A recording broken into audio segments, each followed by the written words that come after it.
Good morning from Burlington. Good morning, good morning, good morning. Okay, let's go see if we're live. We should be live. Good morning, everybody. We made it. Oh, there I am. Yep. And let me check Rumble today because Friday there was a hiccup with Rumble. And we'll make sure we're good. Yep, we're good on Rumble. Hello, Rumble. There's a viewer there already. Well, everybody, I made it across country. I'm here in Burlington. We don't stay at the Ritz and stuff like that. What we normally do when we can is we Airbnb it because, kind of like being like at home and not, messing around with neighbors and stuff like that. It's pretty cool. Haven't even met the owners. A lockbox at the door and, I'm in. It's a nice little setup. Sorry about the lighting though. I don't have lots of front light on me. So you kind of got a little dark J with top light. We're going to make do, right? You can invoke the EA if you really don't like it. But this is what you got for today. And the schedule today is going to be really hectic because exactly at 9:35, Uber is going to pick me up and take me to court. Starts at 10. We're going to see how today goes. Hopefully, you'll see me at lunch, the lunch break. Hopefully, you see me then. Either maybe at court because I brought my mobile setup so I can try and do that. And chat with you for a bit. We'll see. It all depends on what the court allows, what time we do our breaks, and if we're even done by then or not. I'm optimistic, but we'll have to see. So I'm looking forward to that. And then Ottawa later this week. I'm definitely going to make it for, it looks like Wednesday during the day or the evening. I'll be making my way up to Ottawa. So that might mean some of this stream will be from the train itself, which would be kind of neat. There's Wi-Fi, so I can go ahead and do that. But yeah, so the plan is on Wednesday, regardless of what happens at court, I'll be heading up to Ottawa. And then that means Thursday, Friday, I'll be at the inquiry itself. And we're expected, because the new list is out, that will be Freeland and Trudeau. Let me go look. Yeah, I should be seeing Omar, Christia, Katie Telford, Brian Clough, John Broadhead, and Justin Trudeau. So I should be able to be there and share some air with all of them and see where this is going and hear some of that explanation out of Mr. Trudeau, especially as we heard on Friday during the commissioner's questions. They didn't have a Section 2 CSIS. They didn't have an understanding of how the EA itself works. The commissioner had to correct them on the fact that the EA supersedes provincial powers. It was a very, very interesting question period from the commissioner. If you watch just one part, watch the commissioner questions on Friday. I think, to me, the commissioner now understands that this is baloney. They shouldn't have been used. And he's now trying to think about ways to do recommendations and still come off without burning too many bridges or something. I don't know. I think he's in some for very difficult times. So first is good morning to Railroad. Good morning, truth seekers. Let's go, Railroaded. Thanks for getting us going first thing in the morning. Love you, Railroaded. Looks like they've changed the witness list. Yep. So as soon as this last panel of the day went on, the list updated. Because I refreshed and I went to go pull out her name for the ticker at the bottom. And that's when I realized that, Justin's now there. So they put the new list up and they put Justin last. It's kind of weird how they had it all laid out for 5 weeks now or even longer, where it was going to be Freeland at the end. And then when they actually laid out the next week, they shuffled it all up. Strategy, gaming, playing, I don't know what it is. I don't really care. But it looks like that's kind of confirmed, right? They're going to be doing it. And then there's our website if you want to check it out.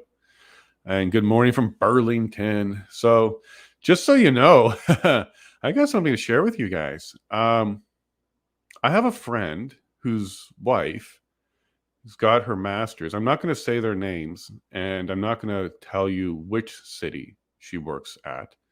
But her training is diversity, inclusion, and equity. Woke. That's her training. She's got a master's in it.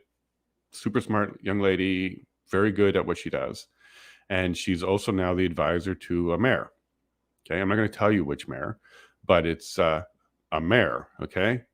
A very influential one with lots and lots of residents out this way. You can put things together yourself. She does not believe in what she teaches. She does not believe in CRT. She does not believe in diversity, inclusion, and equity. She understands that she's been trained in it, very good at it, and makes good money doing it. But she doesn't believe it. She herself doesn't believe it. That entire family is very much like us. They went non-vaxxed. She went non-vaxxed as long as she could until the job was threatened. This is not a person who actually believes in diversity, inclusion, and equity, but yet she's a member of that community because she's been trained that way. I thought that that was interesting. I spoke to my wife about that this morning. She said she's sick to her stomach to realize that even the people out there pushing it don't believe it. And I was also told, because he overhears the Zoom conversations with the mayor, they don't believe it either. It's just a mandate that they're pushing through so that they don't get canceled and they don't get all these problems in the press and stuff. They're going with the flow. And that includes people who are hired for that position. I was shocked. I was shocked because I really expected the people that are teaching this or pushing this actually believed it themselves too. But now that I have a firsthand acquaintance, which I've known for many years, she's an incredible young lady and a wonderful mother, good integrity. I just found that very, very peculiar that a large city mayor knows this stuff is not really real and is pushing it anyways. And so are the people that they work with. It's incredible, isn't it? Yeah, sorry, I was responding to Railroad here that they changed the list. Railroad's cool. Good morning, Rosario. So what do you guys think about that? Diversity, inclusion, equity, people with their masters going around to cities, providing those services from the courses that they studied, but they don't actually believe in it. Can you imagine a scientist or a doctor who didn't believe in what they're working on? You'd be like, what are you doing? But no, she spent a lot of money learning that, and she's got a good salary now for it. This is all about pushing that narrative, folks. So I was shocked to learn that yesterday. Also very sad to learn that she had 2 beautiful, healthy young children.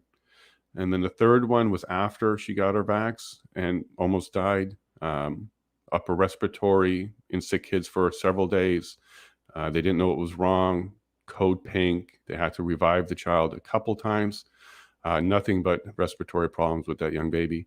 It's under 1 month old now and had one heck of a start to their life.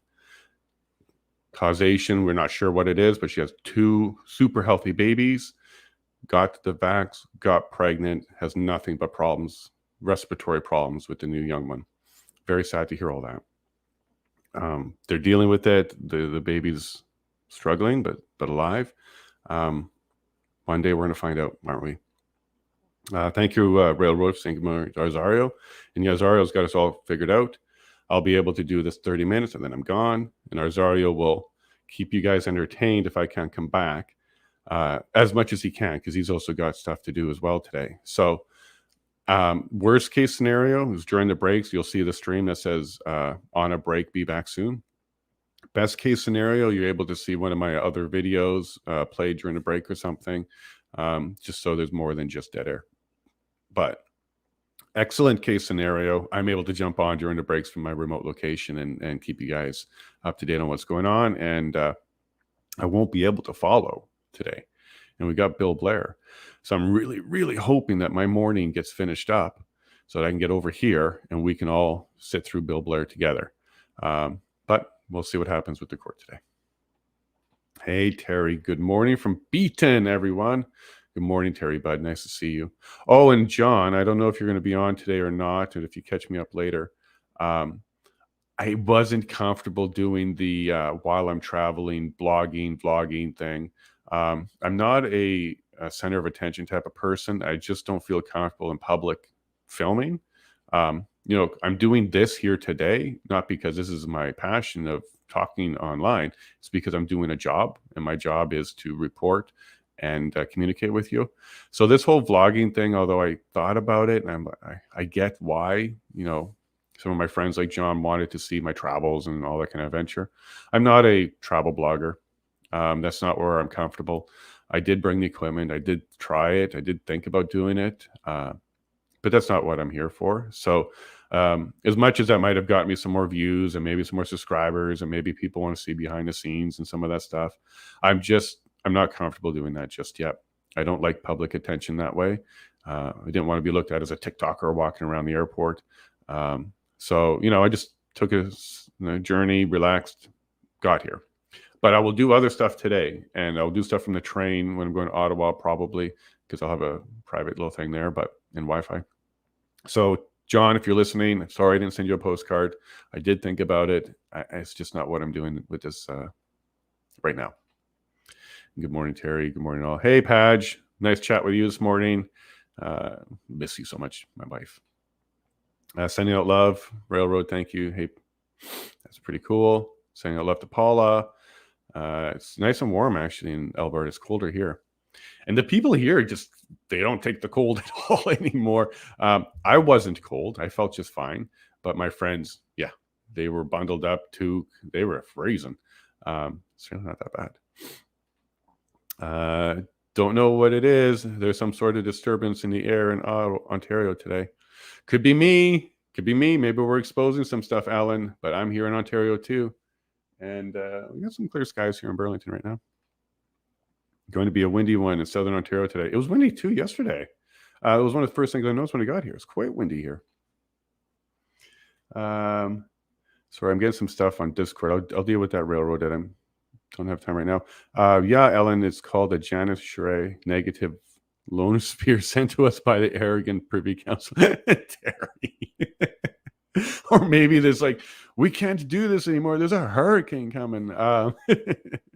That's funny. Did I get a haircut? No. Well, slightly, yes. Paula trimmed the sides of the wings off. So, yeah, kind of a haircut. We don't go to the barber and stuff often at all. We just take a trimmer and trim. But it was really just to get rid of those waves. Got to go to court. And plus, Justin, I'm going to have to see him. I want him to recognize and keep that face. Yeah, because he's going to see me again.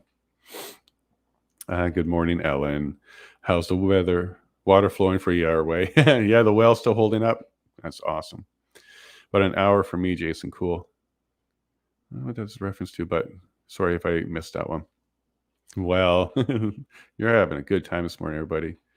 Jay looks a little Torontonian today. A little bit, huh? A little bit. Yeah, it's the weather. It's going to have my jacket on. I got all my gear for later, but yeah, I scrub up, Ellen. I got to do it from time to time, especially if I'm going to be in the house, right?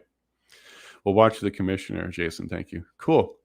Yeah. The last bit. You just go to the end of the stream, scroll back to where the commissioner starts to ask questions. It's very enlightening, Terry. He is on to them. He's on to them completely. Hello, Ellen. It's the haircut and the tie. Yeah. It's the haircut and the tie and the bad lighting and the background. Everything's just a little different today. It'll be neat if I have to do some of this from the train. That'll be kind of cool. Good morning. Looking really smart, my friend. Great. So that means all the other days I look less smart.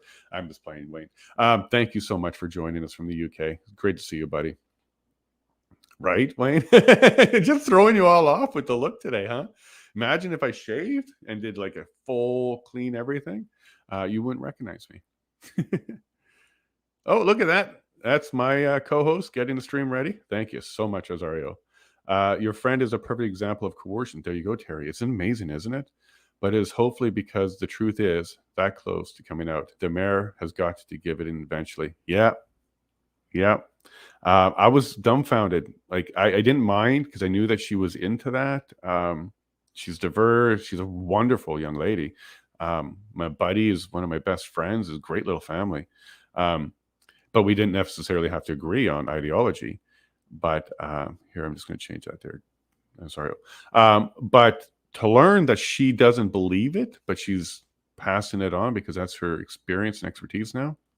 I think you're 100% right, Terry. This is exactly what they did. They went and found some impressionable young people, put them through courses, got the bachelor's, then the master's, and working on the PhD, doing it in a course where she picked it up and understood it and was able to work with it, but she doesn't agree with it. Interesting. So I think you're right, Terry. This could be getting close to the end, because what would likely happen if that's the case, there's a bunch of these people that actually don't agree with it. They might be the first to start triggering the end of it. Kind of like dialing back and making it more reasonable and understandable and less progressive and woke, maybe they'll redo it. And I don't have a problem with some of the spirit behind what they're doing, but I certainly have a problem with how far they've gone with it and how they are targeting certain other groups that I'm part of as the enemy somehow. So anyways, maybe people like her who are smart and don't believe in it will be able to tweak it in such a way that it's actually a useful service versus a harmful service. Many doctors went along with the COVID.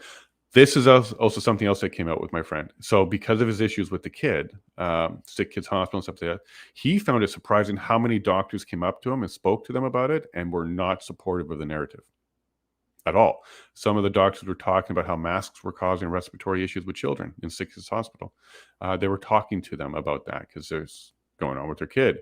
And he was surprised at how many doctors and nurses were not for it and were concerned for children's health because of, well, he was talking about masking, okay? He wasn't talking about vaccine. He was talking about masking. And he was saying for the masking part, they were talking about how it's causing problems. We know this, dirty masks, bacteria in your face all the time. You're not getting fresh air all the time. We understand. That's what they were talking about at Sick Kids Hospital in Toronto. And I'm not saying that that's also the mayor, but yeah, that's information I got yesterday. It's very heartbreaking, I'm sorry. Heartbreaking for the kid and the family. And if that is the cause, oh my gosh, horrible. But right now the kid is okay. He's doing well, ish, because he didn't get all clear yet. They're still clearing it out. He's only less than 1 month old. That's right, Wayne, 100%. And I think it all clicked for us at the table when I asked, when was she forced to get the vax? Was it during the pregnancy? And he said, no, it was before the pregnancy. I'm like, oh, brother. Indeed, railroad should be standard attire. You guys are awesome. Don't rock the yacht. Good morning, Stunt. Brother, I'm in your time zone. I'm just south of you. Whoop, whoop. We're going to be seeing you soon. So, Stunt, it looks like either during the day on Wednesday, I will jump on the train and be there hopefully around, whenever I can. Like what I might do is start the stream in the morning, then jump in an Uber, get on a train just in time for the break, and then the lunch break. You might see it from the train as I make my way to Ottawa. Second plan would be at the end of day Ottawa, 6 p.m. is the last train from Burlington to Ottawa, and it gets me there at midnight. So that will be at least the one I'm on, maybe sooner. So I'll keep you updated, Stunt. I might be there for dinner on Wednesday around that time. We'll see. Latest will be midnight. Morning, Stunt. Yeah, good morning. Thank you, Railroaded. Get seasick. And it's funny, I actually was hanging out with my buddy at a yacht club yesterday. There's a yacht club here in Burlington. Nobody's in the water, but they're all, it's a yacht club. Good morning, Stunt. I did a whack of research last night. Look at the new honk room on the server. Cool, Stunt. And did you like my link on EV being unreliable? See, I'm a realist. I'm not a fanboy. Okay, I'm not a fan of things just for the sake of being a fan. Yeah, EVs are not the most reliable vehicles ever. Like they're starting to move up the list a bit, but I think it was 19th on the list is Tesla, behind like everybody. But there you go. See, Railroaded. I'm a reasonable person, and I'll share information even if it's counter to where I'm sitting. I think EVs have a future, but like I told you before, everything needs work, and everything has a place.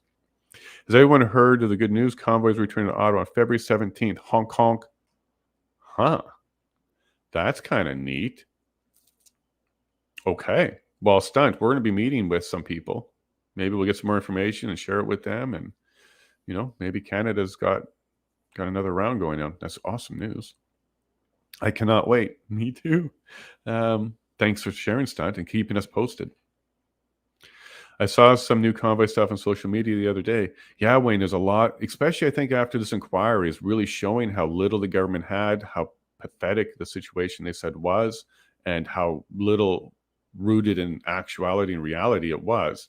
So maybe they're feeling emboldened to go ahead and do it again. And this time around, maybe the government won't be able to get away with the overreach and the illegal activity they did. Paula, excellent. Don't need a barber to do. Yeah, no, Paula just trimmed it. You did a fine job. He looks like he's supposed to. Oh, smart. Thank you, Railroaded. Yeah, this is what we do. We do the same thing to the boys. We'll trim their hair. Nice look, Jace. Now you mean business. Yeah. And John, I don't know if you caught it earlier. You can maybe rewind, but I explained why I didn't do the postcards for John. It's just, it didn't work out for me. It's not something I'm comfortable with. I'm really an introvert. But I will stand up strong in court and in parliament and other places where I feel comfortable with what I'm doing. But the whole TikTok-y selfie stick thing, I wasn't comfortable with. I might get comfortable with it, John, because I might do some of it today from the courthouse or from the train, but I didn't feel comfortable at the airport or in the airplane to do that. So maybe next time, John, maybe we'll have something, but I think I need to be comfortable. I can't kind of force myself through some things sometimes. So I'll just be honest with you instead. Burlington's about an hour from where I live. I'm here for a couple more days, Terry. The guys and I are getting together for poker tonight in Burlington. Just saying. We'll put a chair for you if you wanted to come. Morning. Wow, you cleaned up nice. Thanks, Denise. Good morning, Denise. Where's your song? Good morning. Good morning. It's great to see Denise. Nice to see you. I'm just waiting for my prairie flower. I'm sure it's coming because I missed it on Friday and things were wonky without it. Canada Unity started again. So Bear Hug 3.0 then, right? That would be Bear Hug 3.0. And hey, that's exciting because Canada Unity knows the law, knows the Charter of Rights, knows what limits that he can push and what limits it can't push. They don't break the law, but they certainly don't make people comfortable. So that's exciting that Canada Unity are the ones behind it and starting to get it going again. They're having a reunion in Ottawa from 17th to 21st. I'm not sure what goes on after that. Interesting. Keep us posted. There's my flower, Prairie. Good morning, Prairie. Thank you so much. Welcome back. We missed you on Friday. Hope everything's all right. You probably just had some things to take care of. Maybe you're getting all your butterflied farmer sausage ready for the week. Whatever it is, I'm sure it was worth it. And we're glad that you're back, Prairie. Thank you. Sick kids doctor are saying it. Yeah. We are definitely close. Good. Kids are, and I've always been in the line of sight. Yes, Terry, I agree completely on many fronts, whether it's school indoctrination, it's facts, it's masks, it's everything like that. Children, we are only on this earth to make sure the next generation goes. That is the only real purpose us humans have as a species, is to prolong generationally. So, of course, the most important thing to us as a species is the children, the next generation. So whenever that's under attack or threat, definitely we stand up with all our might and all our life to take care of them. And Terry, it's working. I do think it's working. For Toronto area, the narrative's starting to fall apart. This is good news. Christine's in Ottawa, Canadian Constitution Foundation. That would be so cool. But she's also super busy, and I'm also have quite the schedule. I'll throw an invite to her to maybe join us for the Saturday dinner. Oh, yeah. Tom Razzo and others were getting together for dinner Saturday. So that might be a very interesting dinner. Maybe send an invite to her. Let her know. Good morning, Prairie. Good day, Railroaded. John, it would be nice if Wayne Cunningham would join the YYC on Friday, if he's able to. I don't know if you know the story, John. Wayne is a victim of vaccine injury, brain. If you go to Rumble, you can watch the video on him. YouTube took it down. But if you go to Rumble, you can watch a video I did with him. It's Wayne, I'm very pleased every time you show up here, my friend. Another bear hug. There you go. Yeah, so Railroaded will be a bear hug 3.0. And the OPP Hendon reports are going to be very clear on it. So, yeah, interesting. Leaving BC on the 14th on my birthday. Arrive in Ottawa on the 17th. Paula. Maybe there's a way to hook up a trailer and make this happen with the family. Convoy with them would be fun. You can visit your parents. Let's see if we can make this work somehow. It's the middle of winter, still February, but we've got a couple of friends that might make this work for us, Paula. So let's work on maybe joining them. I did love your link, and I'm glad that you didn't take it personal. The room was started long before I met. Nothing personal, Stunt. You didn't say Jason's responsible for the EV world or anything like that, right? Nothing personal at all, bud. I respect the fact that we disagree on something. You don't hide it from me, and you tell me what you think. And that respect goes both ways. We're not going to agree on everything, but I'm really glad that we can agree on being civil and work through and talk, because it helps me learn too. I don't disagree with many of your stances on EV. I'm also just a bit more of an innovator and optimist. So I do think that technology will get better. Welcome back to Ontario. How does it feel? Hey, yeah, it feels weird. This is the first time I've been in a GTA since COVID. So COVID happened while I was up in Alexandria. I didn't come back to the GTA at all during any of that. I didn't have a need to. This was my first time being back here. Still very same, like everything feels the same, but there's no masks anywhere around here. The restaurant and stuff like that, no masks. I saw a couple masks on the plane, and the staff on the plane had masks, but that was it. That was it. Restaurant packed with people. It's actually kind of cool. It seems like things are getting back to normal around here. Oh, but one thing, The Guardian, that I found very weird is the police are everywhere out here. I don't know if that's new or what, but we drove around for about 15 minutes going from one place to another place, and there would have been about 5 or 6 undercover vehicles. Like, it's just odd because I've never noticed that much police presence before. But now there's quite a bit of it around here. Good, bad, otherwise, don't know, but it was noticeable. No problem, just stay away from TikTok. Yeah, 100%. I saw my first live TikTok video yesterday. When one of my friends showed me a video, that's the first time I saw anything from actual TikTok. I see libs of TikTok on Twitter, that kind of stuff, but I stay away from it. The Chinese connection is just not a good idea. You may see her at the inquiry. That would be neat. I would introduce myself. I'll say hi. Yeah, and she's tweeted some of my stuff, so it'd be nice to put a face to it and shake a hand. But that would be great if she's there, Prairie. I will definitely go say hi. Here comes a honey-do list, please. Yeah, but if we can get onto that convoy thing, that might be good. The trailer I do my studio in is not our main trailer, but it's a very well-functioning trailer. It's a fifth-wheel trailer, so we could hook that up and just go. We might do that. Think about it, Paula. See how we can work out the chickens and stuff. If this commission finds the emergency act was uncalled for, what punitive measures can result? None, Norman. The only thing that can happen is not directly from the inquiry, because the inquiry is just a result in the recommendations, but other matters and other cases will be stemming from it. Like Slowly is going to be filing a wrongful dismissal case. The residents are still fighting theirs, and there might be more that stem from this.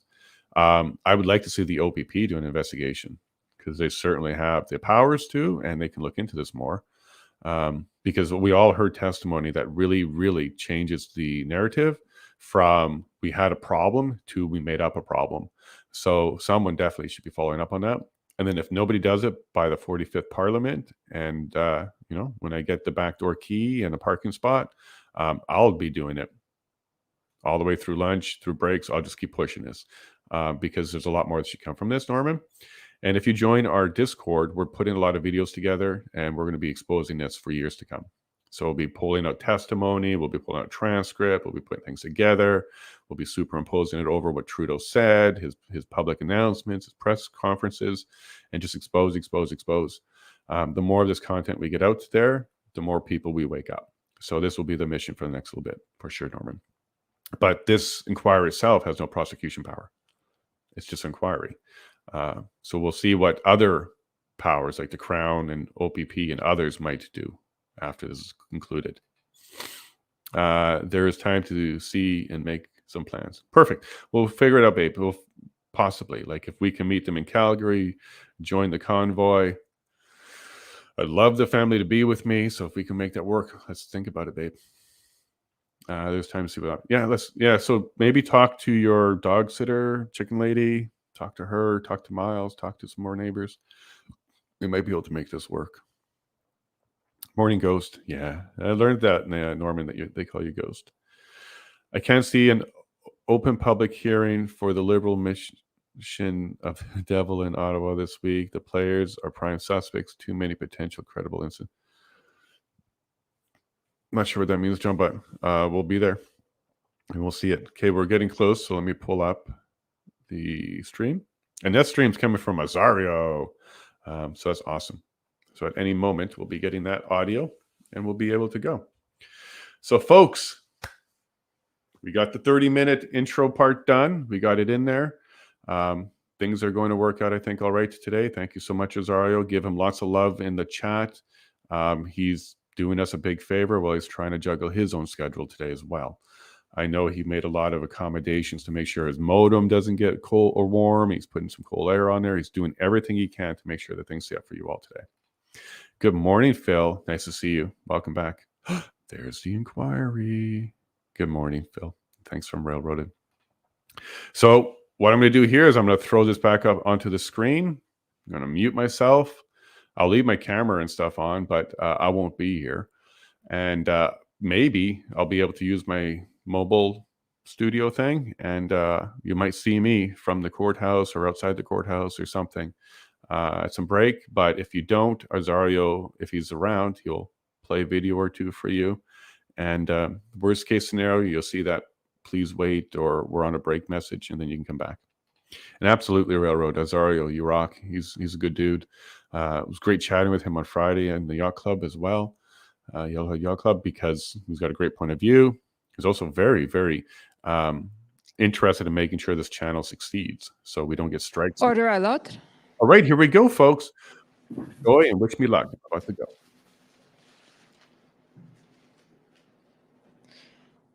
The Public Order Emergency Commission is now in session. La commission sur l'état d'urgence est maintenant ouverte.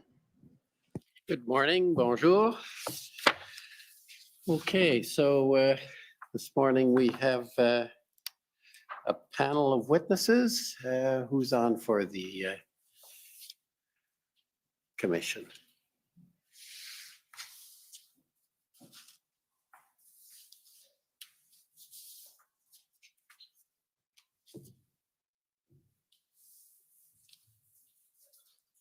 Morning, Mr. Commissioner. Gordon Cameron for Commission Counsel, and this morning we have a panel of 3 witnesses, combined 2 from CSIS and 1 from ITAC. If they could come forward, and we'll have them sworn.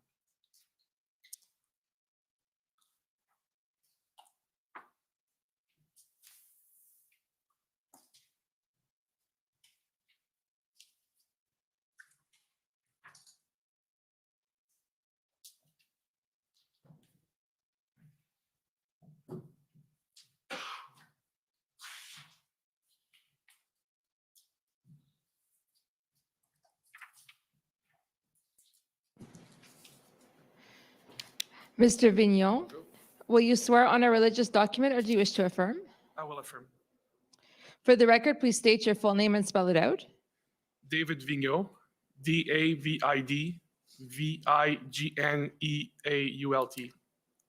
Do you solemnly affirm that the evidence to be given by you to this commission shall be the truth, the whole truth, and nothing but the truth? I do. Thank you. Ms. Tessier, will you swear on a religious document or do you wish to affirm? I will affirm. For the record, please state your full name and spell it out. It's Michelle Tessier, M-I-C-H-E-L-L-E, T-E-S-S-I-E-R. Do you solemnly affirm that the evidence to be given by you to this commission shall be the truth, the whole truth, and nothing but the truth? I do. Thank you. Ms. Chaillet, will you swear on a religious document or do you wish to affirm? I will affirm. For the record, please state your full name and spell it out. Marie-Hélène Chaillet, M-A-R-I-E-H-E-L-E-L-E-C-H-A-Y-E-R. Affirmez-vous solennellement que le témoignage que vous allez rendre devant la Do you solemnly swear that you shall speak the truth and nothing but the truth for the commission? I do. Good morning, and this is now our 3rd opportunity to see each other and go through the evidence that you'll be giving to the commission this morning. And what I'd like to do is begin with a little bit of housekeeping. I'll remind Mr. Commissioner, I'll remind parties through you that we have already had the interview summary of these 3 witnesses adopted during the closed session, which took place on November 5th. We also had the confidential and public versions of the institutional report adopted during that session. But the one item that has not yet been adopted is the summary that was posted yesterday of the closed session. And so witnesses, I would ask you each in turn to confirm that you reviewed that summary for accuracy and adopted as part of the evidence of CSIS and ITAC before the commission today. Can you each confirm that? Yes. Yes. Yes. Thank you. And now to begin, for those to whom each of you is not already familiar to the public, if I could ask you, Mr. Vigneault, to begin by describing your role and function within the within CSIS. Yes. So I've been appointed the director of CSIS in June 2017. In those functions, I have the full responsibility and authority over the organization. And I am supported by a group of senior executives, including Madame Tessier here with me today. And I can go into further details about the mandate of the organization now or later.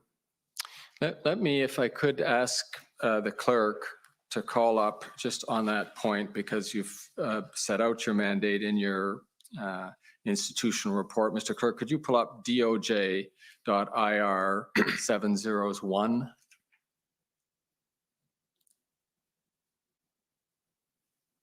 I'm inferring from the number of this document that CSIS was the first federal government institution to get its institutional report filed. And witnesses, if we go to the second page, Mr. Clerk, if you could scroll down just to the top, that exactly there, thank you. And we see in the second sentence there, and I'll read it and you can follow along with me, Mr. Vigneault. CSIS's core mandate is to investigate threats to the security of Canada and advise the government of Canada on such threats. See that there? Yep. And you confirm that is the core mandate of CSIS? Yes, it is. Okay, thank you. Now, Ms. Tessier, you are the Deputy Director of Operations at CSIS, correct? That's correct. And can you describe your role in that position? Certainly. I'm responsible for the overall management of service operational activities and the governance of those activities. The way we've found it convenient to describe it to those who aren't familiar with the bureaucracy of the service is to describe you as the most senior intelligence officer in the service. Is that a fair description? That's correct. Thank you. Ms. Chaillet, you're with ITAC. Could you tell us what your role is there and in general terms what ITAC is? We'll go into a little more detail later, but just for introductory purposes. Yes, certainly. I am the Executive Director of ITAC. I've been in that position since September 2021. ITAC is an organization that was created in 2004 out of the National Security Policy to independently produce threat assessment using a broad range of intelligence and information, both at the unclassified and classified level. We have three main lines of operations. The first one is to assess and recommend the national terrorism threat level for Canada.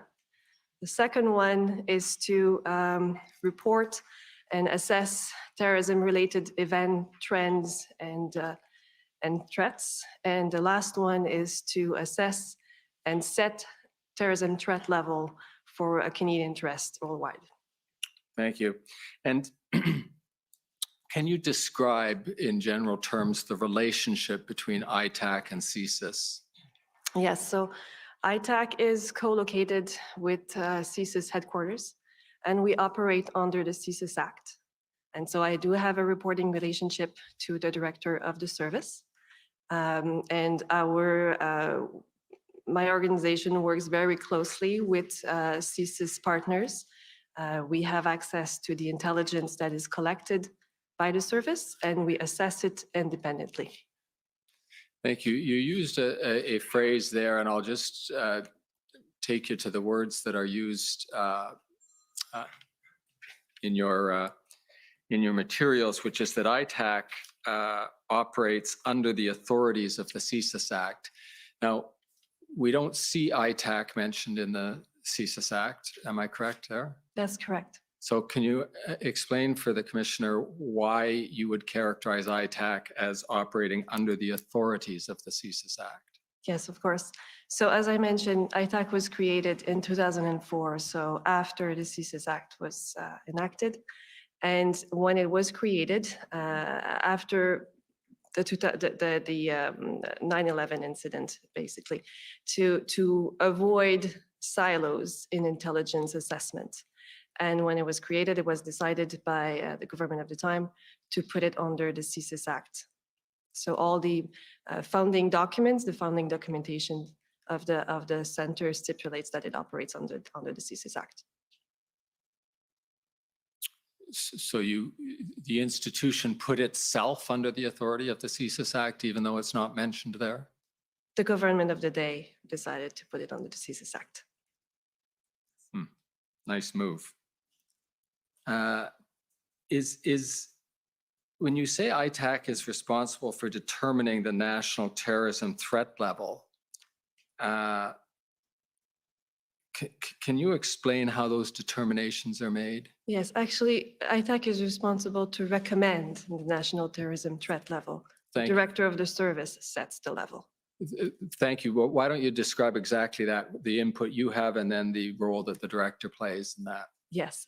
So we use a very rigorous methodology to do that. So our analysts are trained to look at a number of indicators to come up with a recommendation. So the methodology uses both qualitative indicators and quantitative indicators. We look at all available intelligence. We consult with many security partners, and we specifically do an assessment of threat actors' intent, capabilities, and opportunities to conduct an act of terrorism. It's very important to point out that the assessment is specifically on the likelihood of an act of terrorism occurring in Canada. So once we've done all this work, those consultations, this analysis, we do it at least 3 times a year, or more often is required. When I'm satisfied with the assessment, we present it to the director, who then decides whether or not he takes the recommendation on the proposed level. And just before we go over to you, Mr. Vigneault, as to your role in this, perhaps, Madam Shaya, you could explain whether there is any relationship between the definition we've seen a lot of in this hearing, that is the 2 sub C definition of threat to the security of Canada, and the conclusion you and your organization reach on the national terrorism threat level. Yes, of course. So so as you very well know, the 2C and all the Act unlocks investigative powers for the service, right? ITAC is not a collecting agency. We do not collect intelligence. We assess already collected intelligence. And so the intelligence that the service collects under 2C, this is the intelligence that we assess along with other informations or consultations with partners to come up with the recommendation of threat level. If I understand what you're saying, the recommendation that you make as to a threat level isn't a recommendation that a 2C threat has been found. No. These are independent concepts. Yes. Thank you. Now over to you, Mr. Vigneault. When you receive the recommendation from ITAC, what's your role? So, of course, after reviewing carefully the material, I need to satisfy myself that I concur with the analysis, and I can, agree or disagree with the recommendation to set the threat level. And so I do that, as Madame Chailly described, regularly during the year, or as required if there is a specific incident that happens in between those set time periods. And tell me, is this sometimes a subject of dialogue between CSIS and ITAC, where you receive a threat level recommendation and perhaps ask for more information or query the conclusion or give other feedback? Mm-hmm.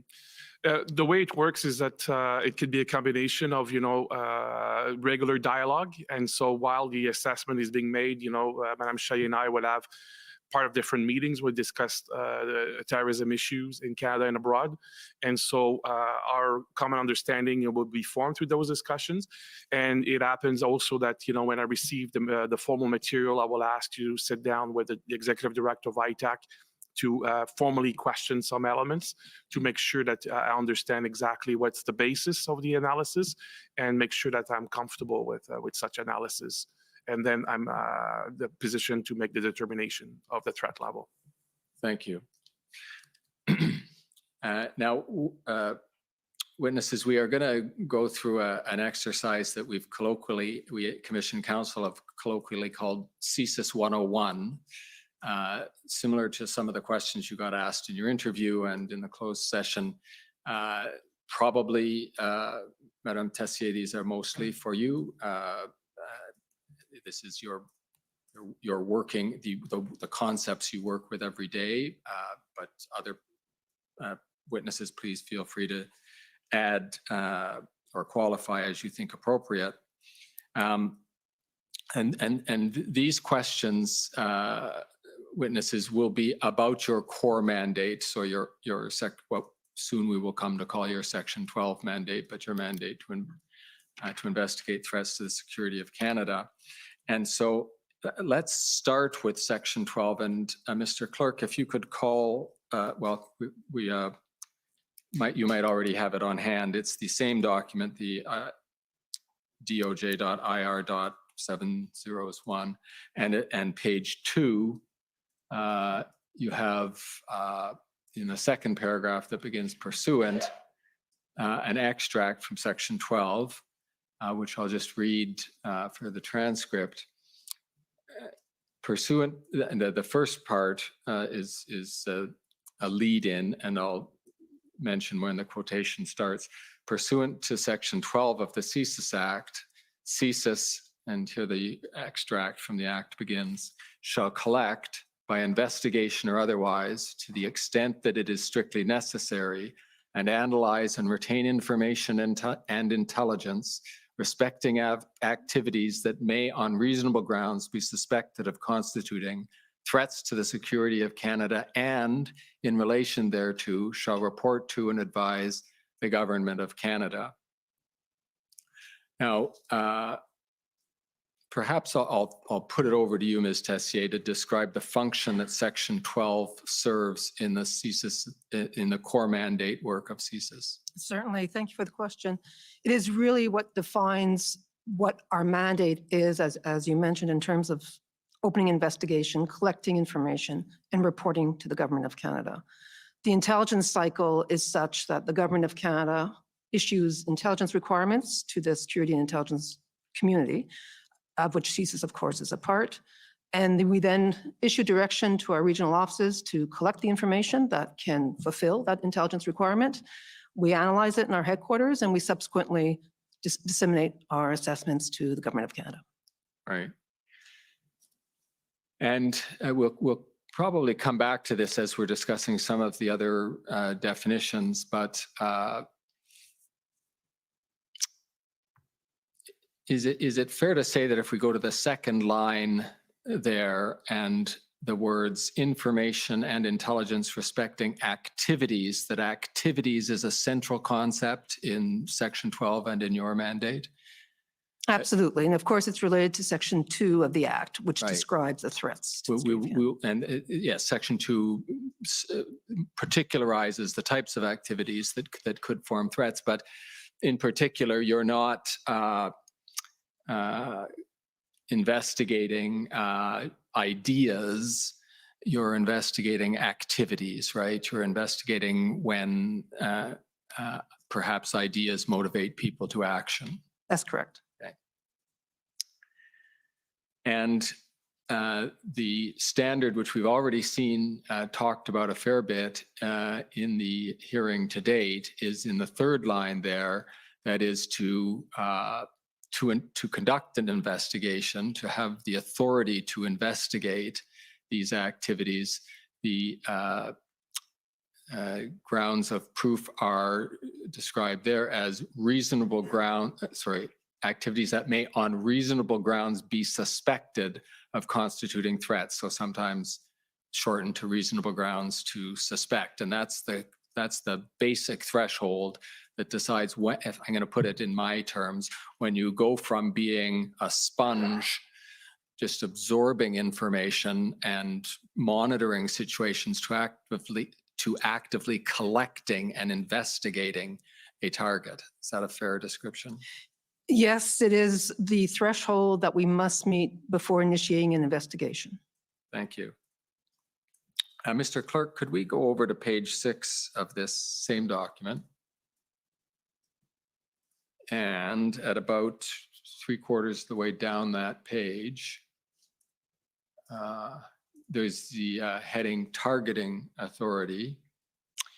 And the first sentence describes a standard for your operations. It's the second paragraph that I want to focus on for a minute here. And this is, if you were to ask the question, activities of whom or activities of what is it that you're investigating? And so you would use the expression, if I can ask you to confirm this to make sure I've got it correct, Ms. Tessier, the activities of an individual, a group of persons, or an organization. Is that correct? That's correct. And to follow through with the definition we've just worked with, whose activities are reasonably suspected of constituting a threat. And then this is expanded in the second sentence of this same paragraph, which I'll read. CSIS may also target issues or events to allow for an investigation of activities which are reasonably suspected of constituting a threat to the security of Canada that arise because of or are related to the issue or event. And then parenthetically, you give the example of threats to Vancouver 2010 Olympics. And perhaps you could, the example, threats to Vancouver 2010 Olympics, is helpful. Perhaps you could help us flesh out the concept of targeting issues or events with another example of an issue or event that might have come under the service's attention for the purposes of an investigation of a threat.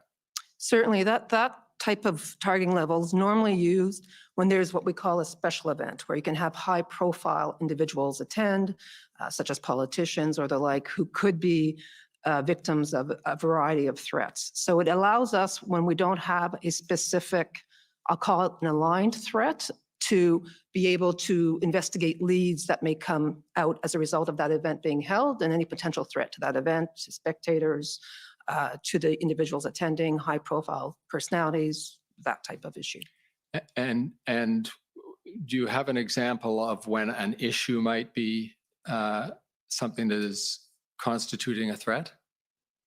It's not, to be clear, it's not the actual event or issue that is the threat. It's the ability to investigate activities that, because that threat is, that event is being held, there could be a threat that comes as a result of that. So it's not the issue or event itself. Thank you. I got lazy there in my description. What you're talking about is an issue or an event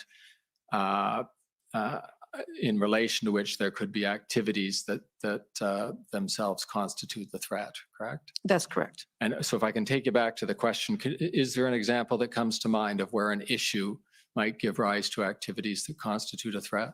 As I mentioned, several high-profile issues where there's a gathering of personalities such as a G7, G20 event, the Olympic Games, significant events that could attract threat actors to target that event. Could in this context, could an issue be an ideology like Islamic terrorism? That would be, if that falls within the activities of a threat to terrorism does, of course, under 2C, right, then that would be its own. It wouldn't necessarily be a more general issue-based event that would fall squarely under 2C of the CSIS Act. Okay, and so we've got, if I follow this correctly, looking at these at the listings in paragraph 2, we could have an individual, a group of persons or an organization who could, any of those could be involved in activities, or the target could be issues or events that allow for an investigation of activities that are suspected of constituting a threat because of or related to the issue or event. So it can be a permutation of those three categories of targets on their own or in conjunction with an issue or event. Correct? That's correct. Now, let's get to that more refined level of description of the threat activities, and a good place to find that, Mr. Clerk, if you can go back to page 2, we'll see in the footnote to page 2 the extract of Section 2 of the CSIS Act. And just, Ms. Tessier, to help put this in context, Section 2 of the CSIS Act is the section that contains a long list of definitions, one of which is threats to the security of Canada, correct? That's correct. I say that because sometimes we talk almost exclusively about Section 2 as if threats is all it is. But when we say 2C, we actually mean the threat, the definition of threat to the security of Canada, that is the third of the subcategories of threats to the security of Canada, correct? That's correct. And is it fair to say that for the purposes we are talking about in relation to the convoy, the blockades, the protests that in January and February of this year, that certainly the concentration and ultimately, I think the exclusive area of interest for potential threats or for investigation of threats would be 2C. Is that right? That's right. Okay. And I'll just read that out again so it appears in the transcript. Activities within or relating to Canada directed toward or in support of the threat or use of acts of serious violence against persons or property for the purpose of achieving a political, religious, or ideological objective within Canada or a foreign state. And so that we don't have to keep repeating that, in your community, you often refer to threat-related activities as a compact way of describing 2C. We often refer to it as terrorism, but yeah, threat-related activities Okay. Related to terrorism. Other phrases I've seen are threats of serious violence, and we all built into that. We know it has to be all of those other words, including ideologically motivated, etc. But if you hear me use that expression, threats of serious violence or activities directed towards serious violence, you'll know that I'm talking about a 2C threat. Can we agree on that? I would be careful on that because there could be criminal activity that is serious violence, a murder, a homicide, that is not related to the security of Canada. So I would just want to be clear that it has to relate to, as you pointed out, the various components of 2C. So you might want me to always add the words for the purpose of achieving a political, religious, or ideological objective at the end.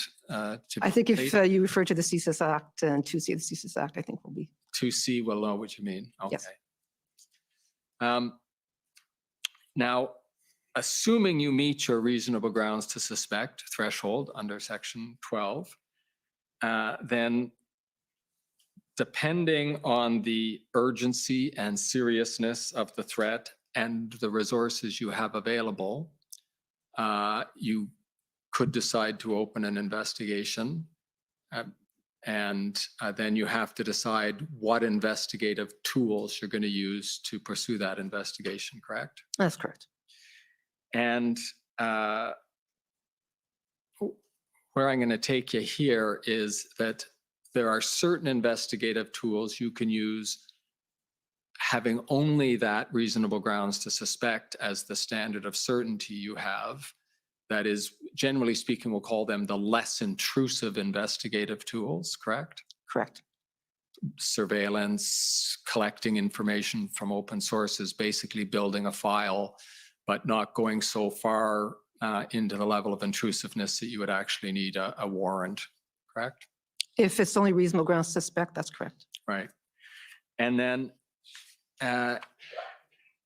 if the circumstances, which might be the seriousness of the threat or the difficulty you have in collecting information on it, so indicated appropriate, you might then apply to a court to get more intrusive, to get authorities, judicially granted authorities for more intrusive investigative techniques, right? That's, yes, once we go past the threshold of reasonable grounds to believe, at that point, yes, we can apply for a federal court warrant. Right. I'm going to try to break that up into smaller pieces and suggest that what you realize is that you need more investigative authorities than you have without a warrant. And then you see if you have reasonable grounds to believe that there is a threat to the security of Canada, because you know you are going to have to satisfy a judge on that point before you will get the warrant, right? That's correct, yeah. Okay. And the reason I want to break it out there is I think you'll agree if we can make this observation that the higher evidentiary threshold of reasonable grounds to believe there's a threat to the security of Canada, that standard of certainty has to do with the fact that you are using more intrusive techniques. You always had the authority to investigate once you passed the reasonable grounds to suspect threshold, correct? Yes, So the higher threshold of reasonable grounds to believe isn't what gives you the authority to investigate, it's what gives you authority to use more intrusive investigative techniques. yes, that's correct. Thank you. And in terms of resources, another factor that I would expect to play into this analysis you do is that you've only got so many intelligence officers, you've got a lot of information coming in. So there's some proportionality and triaging, et cetera, that you do when you decide which threats that do plausibly meet the reasonable grounds to suspect threshold you're actually going to devote your resources to, and how much resources you'll devote to them. Yes, and of course, it's often dictated, well, it's always dictated by the nature of the threat, the gravity, because we can go very quickly into reasonable grounds to believe, of course, depending on the nature of the information we receive at that time. Okay, now on that point, I'd like to make ask you to make an observation that we've seen in your interview summary, and it's come out in the materials that the parties have already seen. And it has to do with the allocation of its counterterrorism resources that the service has devoted to, and here we're going to introduce the acronym. I think almost everybody knows what it means now, but IMVE, ideologically motivated violent extremism. And so can you tell the Commissioner, relatively speaking, of all of the resources of the service that are devoted to counterterrorism operations, what proportion of those resources are devoted to dealing with the IMVE threat? Approximately 50%. Okay. And how does that relate, say, to the proportion that, and I'm just going to ask you to make a rough approximation here, that would have applied 10 years ago, say? It's a significant increase. Maybe not from 10 years ago, but from certainly, yes. I think when we look at events that have occurred in Canada, with, as an example, Alexandre Bissonnette, Quebec City Mosque shooting, Alex Minassian, and the unfortunate event in Toronto where he ran over a number of individuals. When we see an increase in those types of activities, we obviously proportionately place our resource to investigate what we see as a very significant and growing threat. Okay, so even with and to the extent there are still threats out there from organized terrorist groups like Al-Qaeda or other groups that took so many of your resources back around the turn of the century, you are now devoting either half or more than half of your resources exclusively to responding to the IMVE threat. Is that correct? That's correct. Thank you. Now, at that point, I'm going to ask Ms. Khan to come up and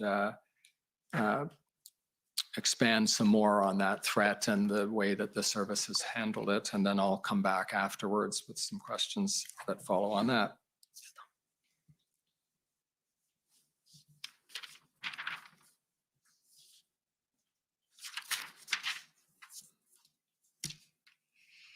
Good morning. It's good to see you again. Good morning, Mr. Commissioner. For the record, I'm Nasser Khan, Commission Counsel. I think my questions are probably best placed to you, Ms. Tessier, but as Mr. Cameron said, please, if the other panelists feel able, jump in where you feel it's appropriate. So I would like to go through the IMVE framework that the service has adopted with you. And I understand that this terminology and this framework is something that the service has adopted as a policy framework in recent years. Is that correct? That's correct. Okay, so I'm going to pull up a placemat, which I think you're no doubt familiar with. It's COM 50946. And while that's coming up, perhaps you've touched on this already a bit, Ms. Tessier, but perhaps you can explain what led to the adoption of this terminology and this framework.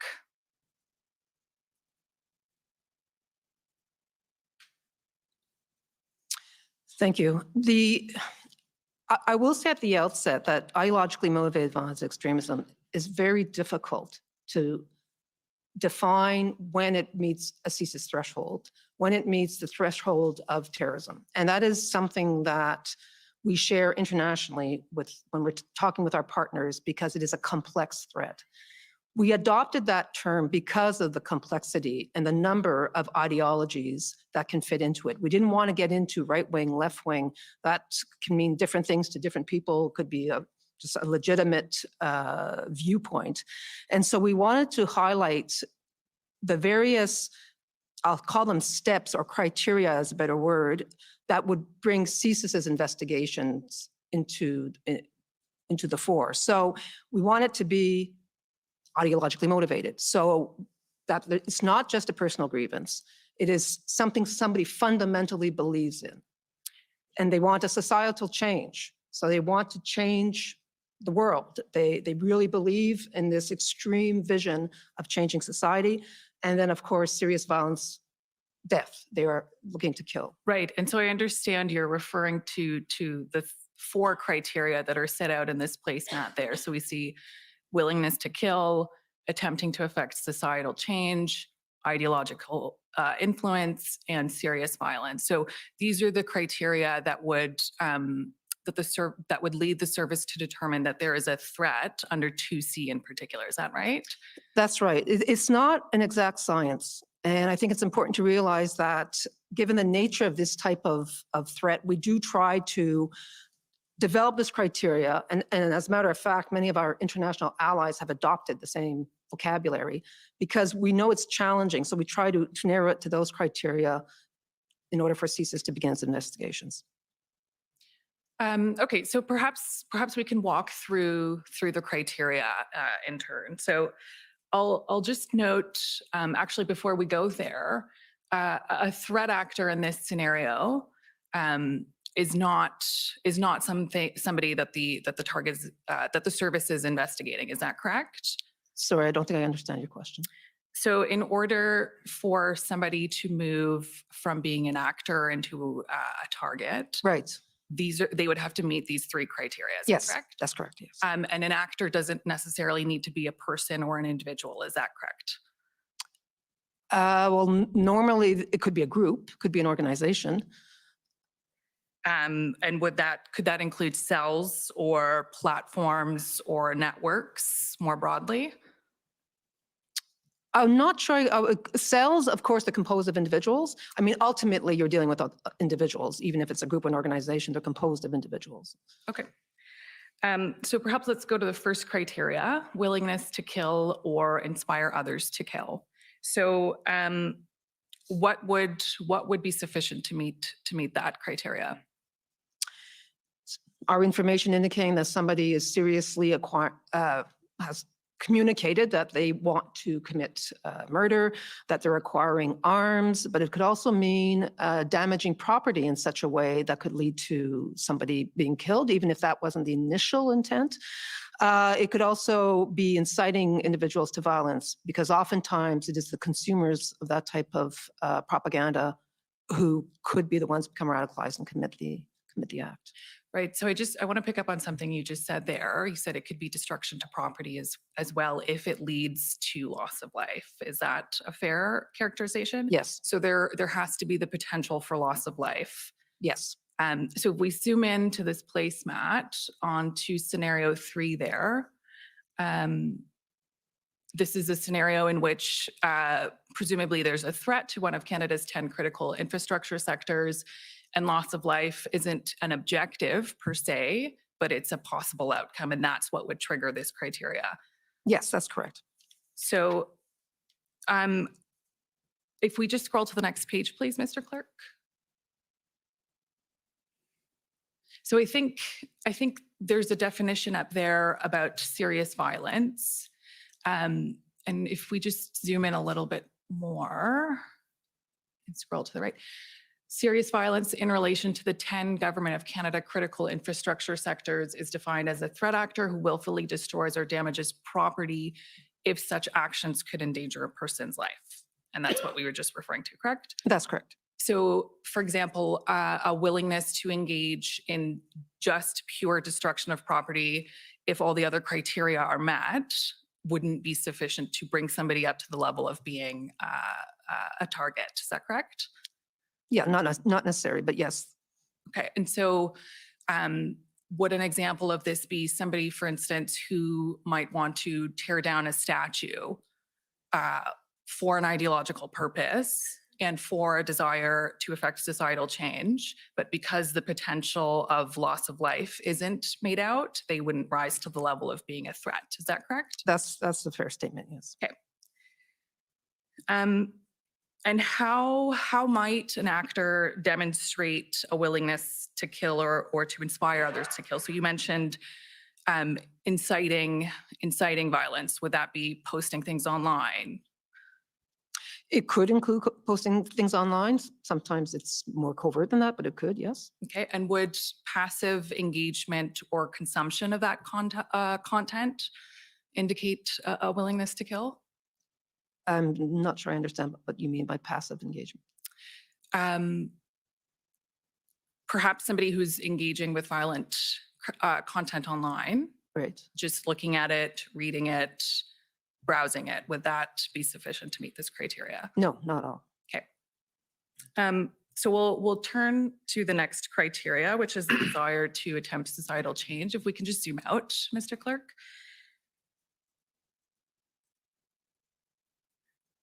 And just go back up to the top page, please. So can you expand on what might meet this criteria, attempting to affect societal change? Absolutely. When we look at the IMV movement, because that's what it is, it's a composition of movements, many members believe in what they call accelerationism, which is a belief that society needs to change. If we take white supremacists as an example, or anti-immigration individuals who believe that their society is at risk either of immigration, of government intervention, of anything they see, they feel that society is at risk and that there's going to be a civil war. So they believe they must take violent action to speed up that societal change and to put society back as to, in their vision, is the way it should be. So that's an example of societal change where they really adhere to this accelerationist mindset, if you will. Okay. And so would somebody who's protesting meet the criteria for attempting to affect societal change? Not necessarily. I would just want to highlight that CSIS cannot, by its law, investigate lawful protest or dissent, unless it's related to one of the threats to the security of Canada. Right. And so protest alone wouldn't be sufficient to meet this criteria. No, it would not. Okay. And so turning to the third criteria there, ideological influence, you've touched on this already in using the word movements. So I see in the top left corner of that placemat, if we zoom in just in the bubble that says ideologically motivated, I see there are 4, I think, broad movements that the service has identified as falling under this category. Can you speak to them, please? Certainly. There's xenophobic violence, as I mentioned earlier, anti-authority violence, so anti-government, gender-driven violence, and what we call other grievance. That could be like extreme environmental groups or animal rights type anti-abortion. I mean, the extreme violent movements, it's meant to capture that type of ideology. So why does the service use the lens of movements and not discrete groups? If we look at terrorism as we're traditionally used to looking at it, we've very much been focused on groups. And those groups, I'll use Al-Qaeda as an example, very much a command and control structure where you had to be vetted and you had to really be accepted as a member of the group, and very tightly held, and you had to go to training camps and the like to be considered a member of Al-Qaeda. While there are groups in the IMVE space, they're not as defined in the same way. They don't necessarily have command and control. And it's really a movement of individuals of sometimes various elements of these ideologies, and networks of individuals is a better way of describing it than actual strict groups, as what we've seen in the past. Right. And so these are broad categories, broad networks, and participation in any one of them, of course, isn't alone on its own because you've got the other criteria there. Yes, that's right. And we've seen, I've given a couple of examples, but we've seen cases where individuals, they don't belong to any group, but they adhere or they're influenced by these movements and they decide to act and commit terrorist attacks. So can you just explain to the Commission what the anti-public health measures movement is? Anti-public health came out, of course, as a result of the pandemic, and individuals who felt that government was overreaching by their health regulations in terms of wearing a mask or the vaccinations or what have you. And that would fall under which of these categories? Well, it's not an issue or a movement that the service investigated. However, we have seen some of our subjects of investigation in the IMVE space exploit that type of a movement. If they're anti-authority, if that's the ideology that they subscribe to, and they see government intervention, then they can exploit that to justify their ideology and say, you know, yet again, government is overreaching. That type of an example. In and of itself, anti-public health is not of concern to CSIS. Right. And so what would be that anchor that brings it into the purview of the service? Again, it would be more the individuals who exploit that type of a movement to recruit individuals, to bring them more towards the extreme view of anti-authority ideology, wanting to use violence, serious violence, to kill, to bring changes. Right. And so that reference to serious violence is effectively what brings you back to 2C. Yes. Correct. Okay. And you mentioned another word there, Ms. Tessier, accelerationism. Can you expand on what that is? As I mentioned, and I'm not the security expert on this, but as I mentioned, it is a view that they have to accelerate the change of society because they're not satisfied with how society is right now. As I mentioned, they could be xenophobic, they could be anti-authority, and they feel the only way to make a change is not using the democratic process and voting, but rather to use serious violence to kill, to bring about that change, because it's not happening in the current state of affairs. Right. And so I understand from your institutional report and from your witness summaries that the service has seen a rise in anti-public health measures content online. Is that fair? I'd say what we've seen a rise of is anti-authority rhetoric, violent rhetoric, and threats against public officials. With certainly there was a rise when the public health measures were put into place, but when those were loosened, then of course the rhetoric towards that particular issue went down. But what has increased is threats against public officials, politicians. And has that posed a challenge at all for the service? It's certainly of concern to the service. Yes. So how does the service go about distinguishing between credible threats of violence and something that might just be a social media post that expresses anti-authority views? We take various measures. First of all, the service doesn't monitor all social media. I don't think we'd want our intelligence services to be monitoring everybody's social media. So it's very focused where we believe there are threats being communicated, if you will, or that are related to our mandate. And but we use all our methodologies. If we feel that we have sufficient information to begin investigation, then we'll use the techniques and our methodologies such as surveillance or what have you that enable us to investigate that threat further.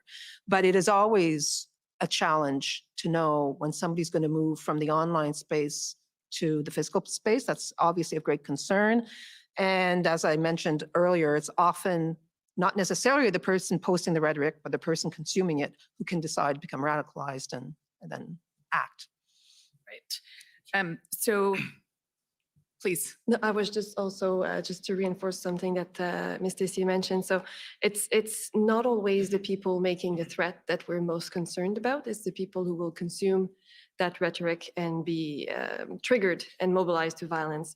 And to also answer another of your questions to how we evaluate the threats. At ITAC, we look at this fairly closely. And we apply the same type of methodology that we use for the terrorism threat level, which is to look at the threat actors, their intent, their capability, and their opportunities. And so our analysts are trained, they have very detailed tradecraft to learn to evaluate the intent based on a message. A message that says, I wish that person would get killed is really not the same as a message that says, I really dislike this person. I just acquired a gun and I'm going to shoot the person. So I'm exaggerating, but it's just to give you the idea of how we actually look at those threats and look at them very closely with that tradecraft and that methodology in mind.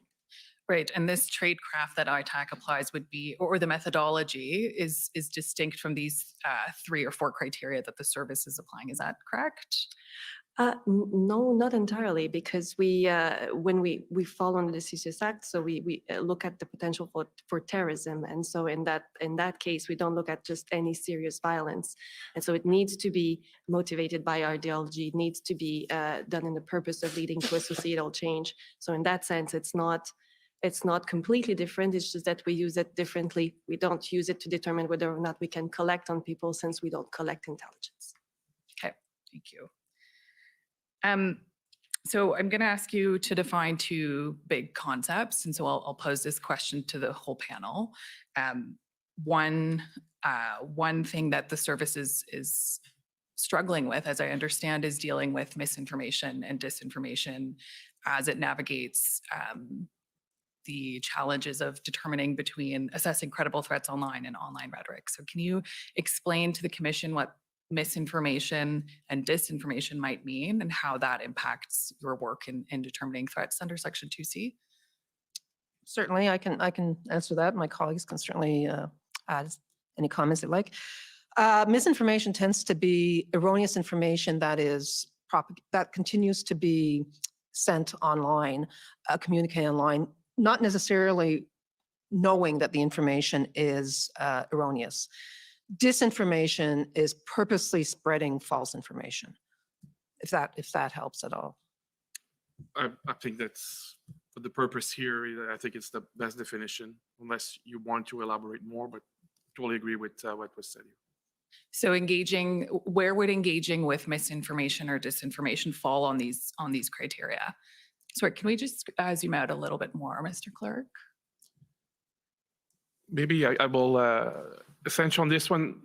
I think it's not just a question of misinformation, disinformation, because that is in and of itself not something that, we need to be aware of it, conscious of it, but it's not something that we need to determine ourselves. It's more linking back to the intent and the capabilities of the individual. So unfortunately, social media, internet is full of information that is misleading, that could be misinformation, as Ms. Stacey described, could be also purposefully misleading. So that would be disinformation.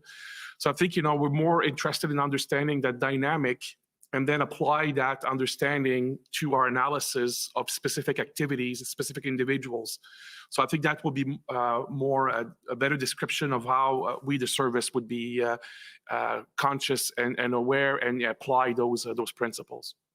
Right. So you're aware of the fact that there are things circulating online that might not be violent rhetoric or that might not reflect a desire to engage in violence, but you've got to keep a general awareness of that. Is that fair to say? Yeah, because what we have seen, unfortunately, a number of the individuals that who have perpetrated the act of terrorism in Canada, we've had, since 2014, we have 25 people who have been killed in terrorist activities, that by people who were motivated by violent extremist ideologies. And so when you dissect, deconstruct their motivation, often because they left manifestos or writings behind and so on, you see a conflation of different issues. It could be, xenophobic ideology. And then when you start to look at the material and the understanding, you realize that there is a lot of misinformation and disinformation that is weaved into their writings or their understanding that creates that belief for these individuals that they must act. So that's why we, CSIS, will need to have that kind of awareness, not because we will be interested, in every misinformation, disinformation that exists, but that reality informs the threat-related activity of that we must investigate. Thank you.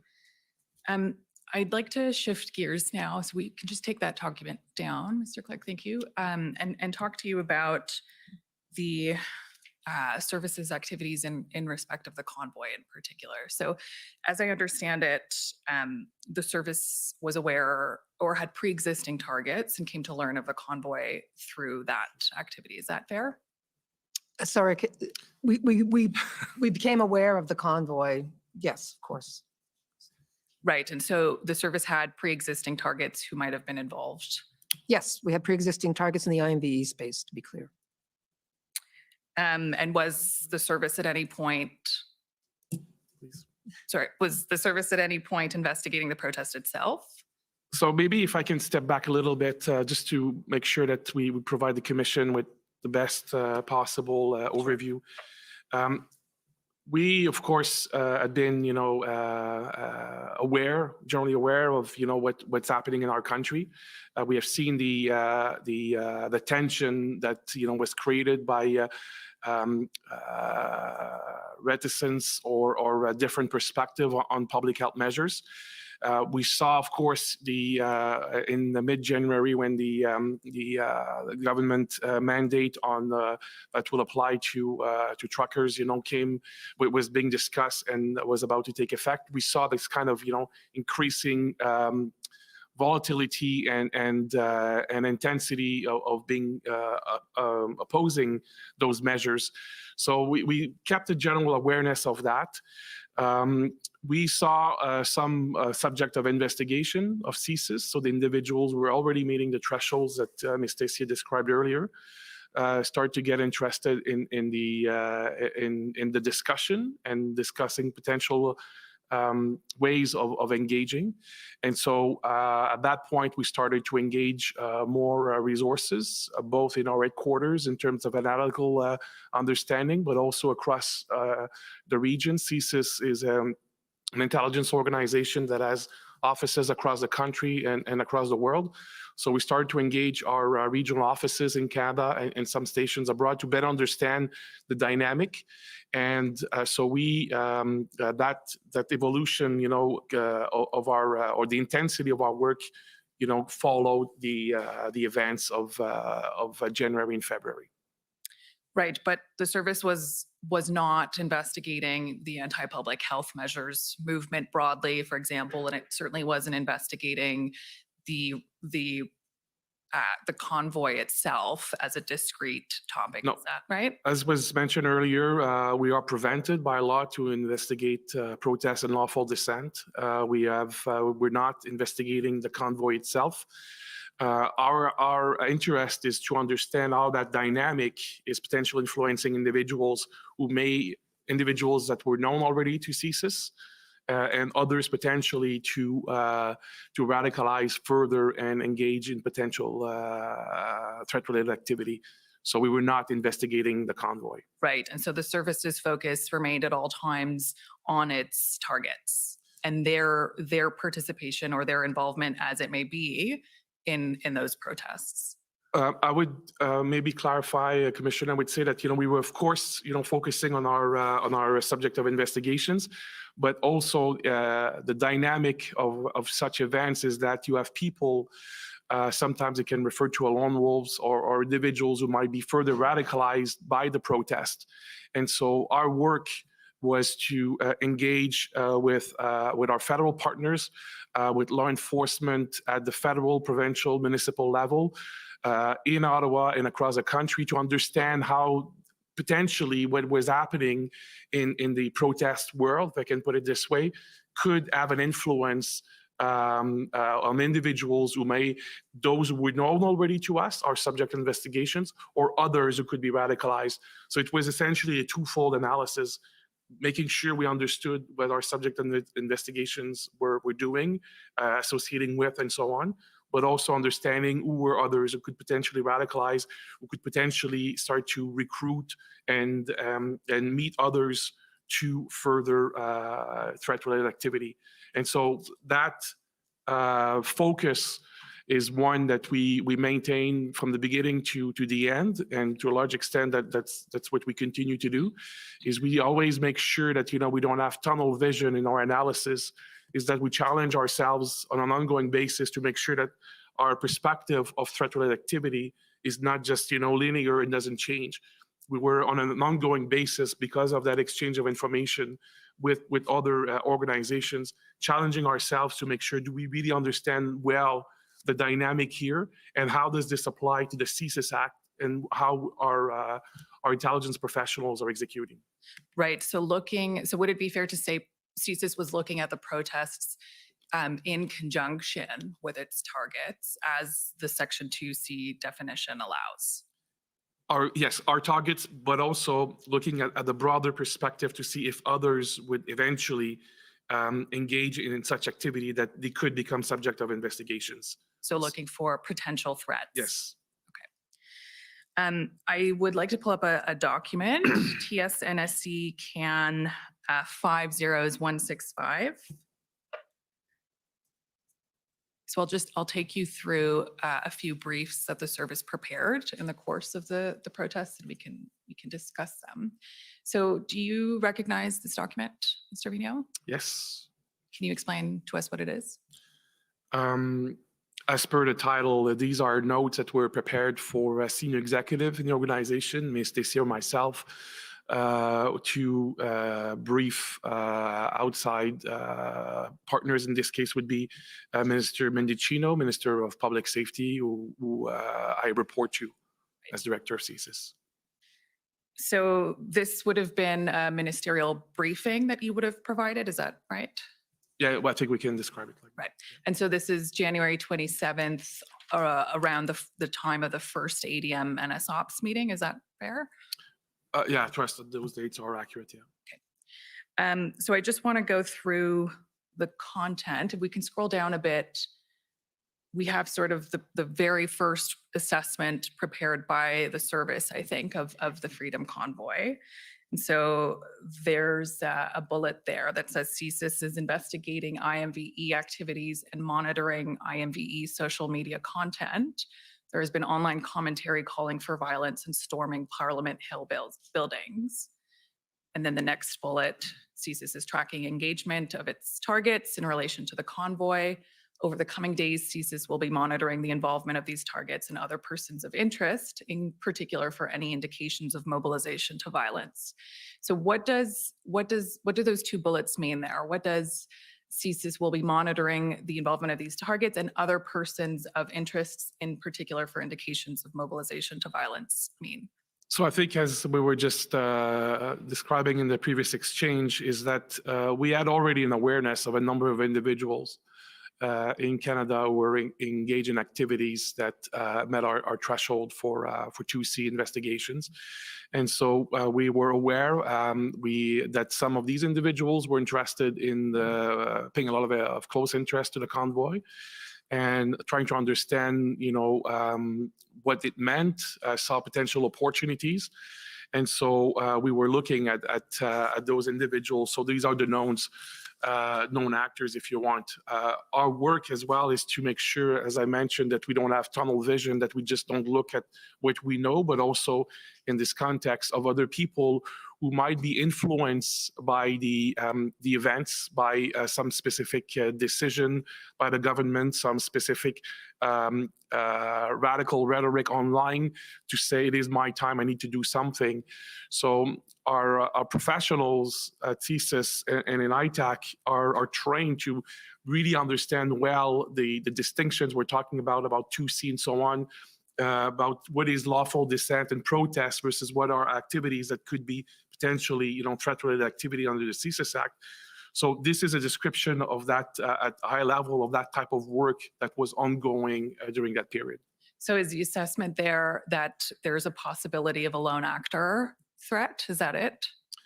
Yes, essentially at that point, late January, we're looking at such an activity because based on, again, experience of our professionals, we have seen individuals who seize opportunities to engage in those acts, either because they had previous beliefs or because they are in events or activities or what they might read, consume in terms of information is radicalizing them extremely quickly. So a person that's not known to the service, but that could Absolutely. be mobilized. So at the bottom there, we see the bullet, CSIS is unaware at this time of any tangible plots or plans of serious violence. And so at this stage, there's no risk of a threat materializing.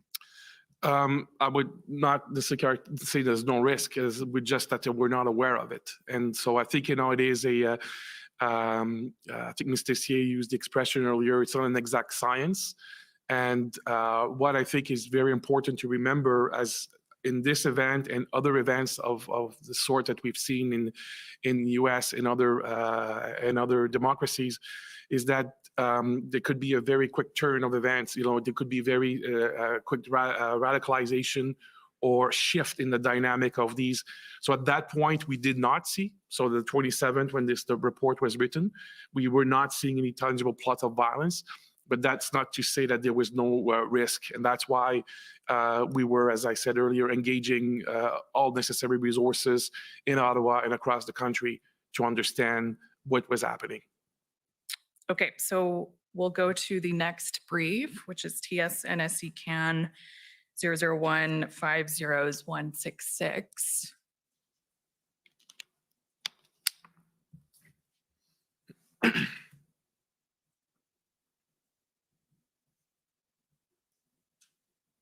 So do you recognize this document? Yes, I do. And can you explain to us what it is? Yes, this is as the title explains, an analytical brief. So it's prepared by senior intelligence analyst within CSIS to try to contextualize, provide an assessment of some information or facts that may appear. And it's to use their expert knowledge and apply analytical tradecraft to take facts and events and try to make some sense out of them so that we have an understanding within the service and ITAC of what this means. And this distribution here also means that it would have been shared more broadly across government. So it's to have CSIS, share our analysis with other members of the government about a specific event. Who would you have been sharing this brief with? This would have been shared actually at this level of classification. It would have been shared very broadly across government, federal government. So we're talking, most departments across the federal government and many individuals within each department. And specifically, that would have been for sure the analytical intelligence branches of the key government departments involved in the monitoring of the activities of the Freedom Convoy and associated demonstrations. And would it have been shared with PCO? Absolutely. Okay, thank you. If we scroll down to page 3 there, I think we see the assessment here. Aside from individuals who specifically identified themselves as part of the convoy group, the service is unaware of the presence of IMVE groups at this weekend's protest. Then if we scroll down all the way,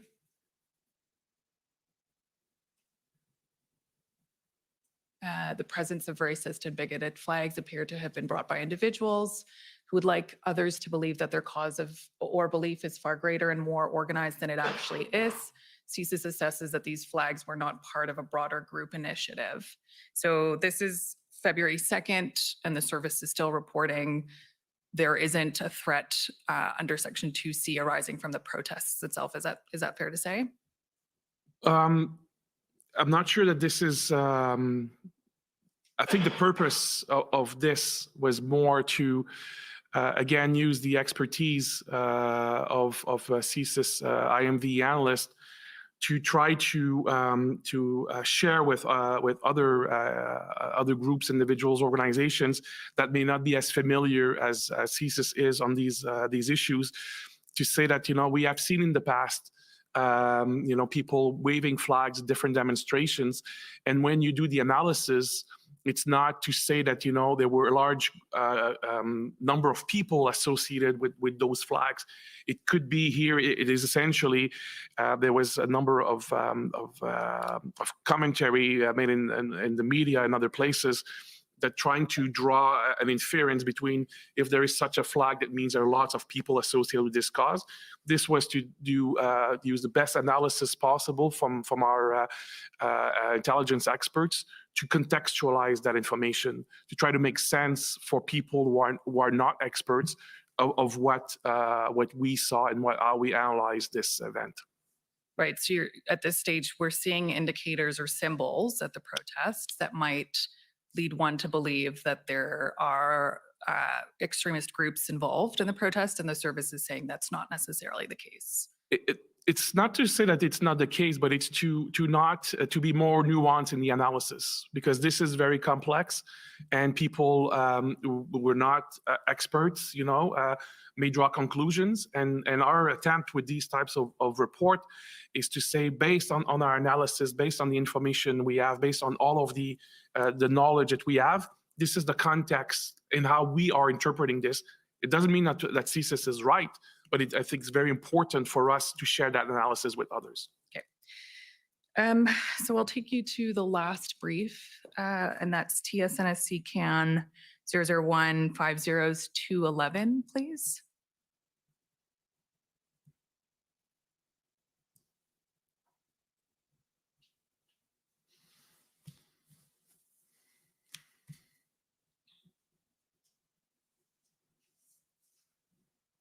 Okay, so if we can just zoom out a bit so that we can see the entire page, please. So I believe this brief is dated February 10th. Are you familiar with this document? Yes. I don't see the date on it, though. I think it's just at the bottom of the page there. Okay. So this is a brief again on the protests. If we just look at the title, it says Anti-Public Health Measures Movement, Grievances, and the Freedom Convoy 2022. So if we scroll to the bottom of page 2, we have the outlook prepared by the service.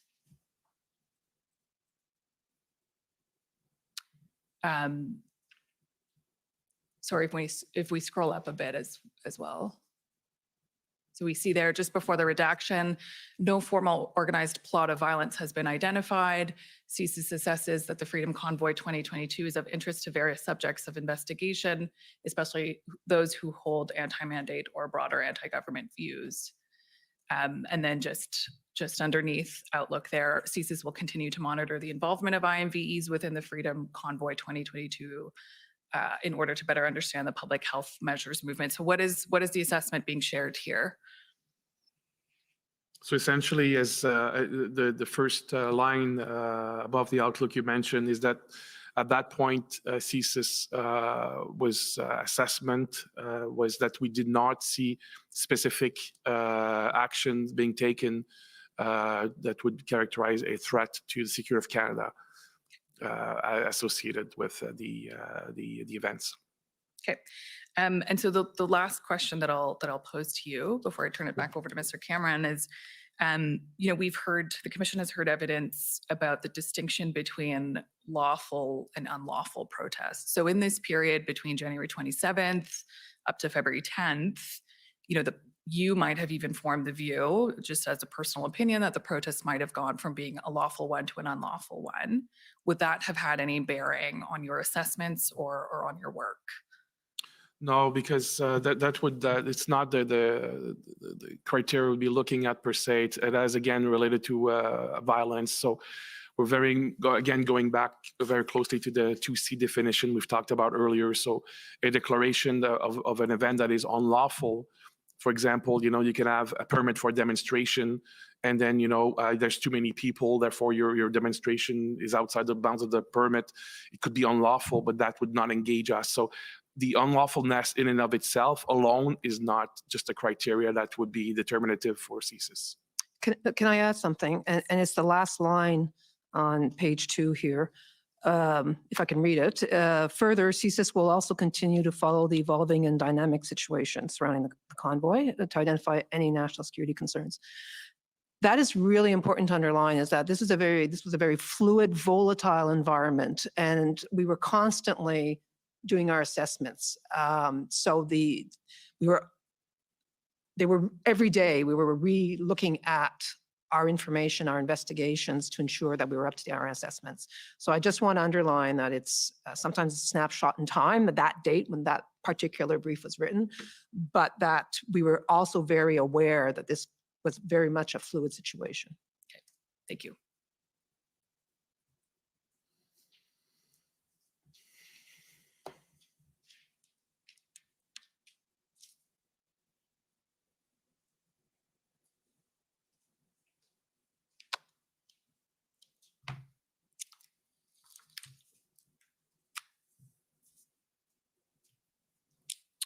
Now, witnesses, what I'm going to do is pick up now with following on that helpful information you were able to give us about the IMVE space and how it fit in with your observations of the convoy and protest and blockade activities.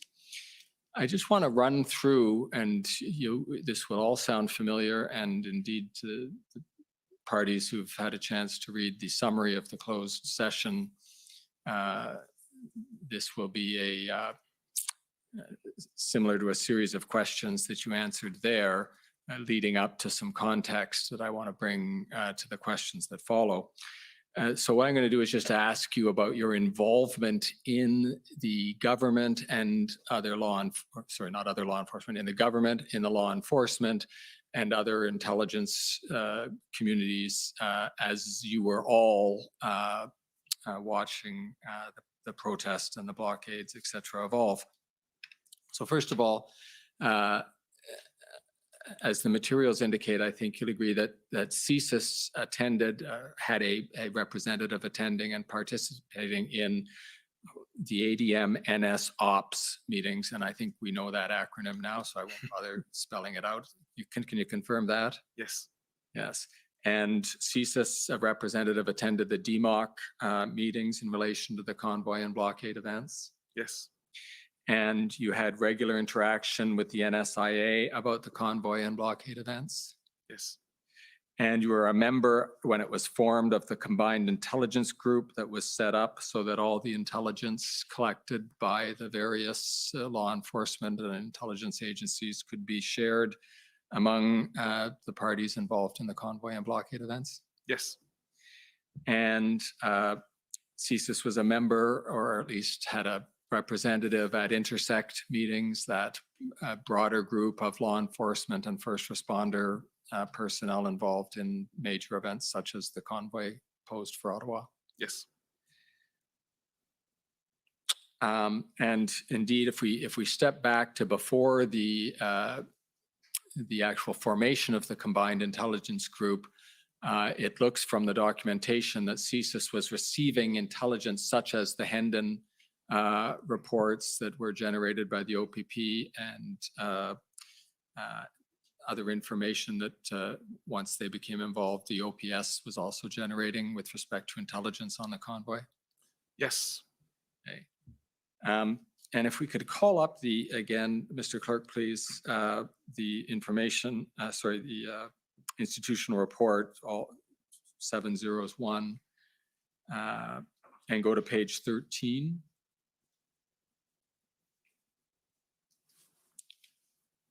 At about halfway down. Now, here's I think exactly where we were picking up, Ms. Tessier, with your comment about the dynamic nature of the events that were unfolding in front of you, and putting it in context of what I was just describing about your many-faceted interrelations with the intelligence and law enforcement community. It says here, CSIS continually monitored streams of intelligence and shared information with domestic and foreign partners, including through the One Vision processes with the RCMP and police of jurisdiction, to assess threats of serious violence in relation to the convoy. And here I'm going to ask you to remember and see if you can provide for me in this open forum that your classified institutional report contained an actual itemization of all of the agencies. And I don't need you to be more specific than you want to be, but it was tens or dozens of agencies that you were collecting and sharing information with, correct?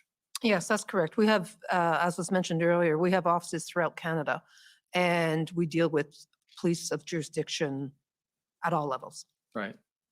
So to the extent that there was intelligence or information available in relation to potential threats to the security of Canada as defined in the CSIS Act, it was received and considered by the service. Yes, that's accurate. Thank you. Now, if we can look at one other, where you were giving input, we looked at where you were getting and sharing intelligence stuff, where you were giving input to government. If we go to page 13 again, just a little bit higher, or I guess immediately above where we just were, cabinet meetings. You and, was that Mr. Vigneault, you were attending mostly to the SSE and the IRG meetings? Both of them, Ms. Tessier attended a couple as well. Thank you. Where your role was, and I am quoting here at the end of the paragraph, to provide updates on national security threats that may arise and answer questions. So that was your role at those cabinet meetings, correct? Yes. Now, if we can go to Mr. Clerk, the witness summary, which is the interview summary, which is WTS 60. So 6 zeros and then 60.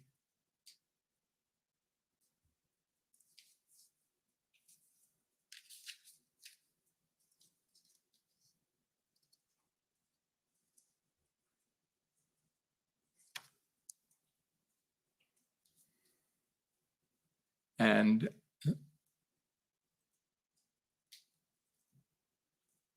thank you. If you can go to page 5, about 2/3 of the way down.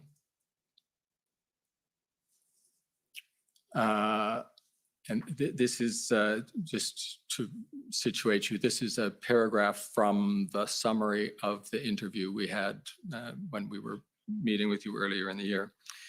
And it reads in the first paragraph under the heading intelligence, Mr. Vigneault stated that at no point did the service assess that the protests in Ottawa or elsewhere, and then there's a parenthetical definition of what that refers to, constituted a threat to the security of Canada as defined by Section 2 of the CSIS Act, and that CSIS cannot investigate activity constituting lawful protest.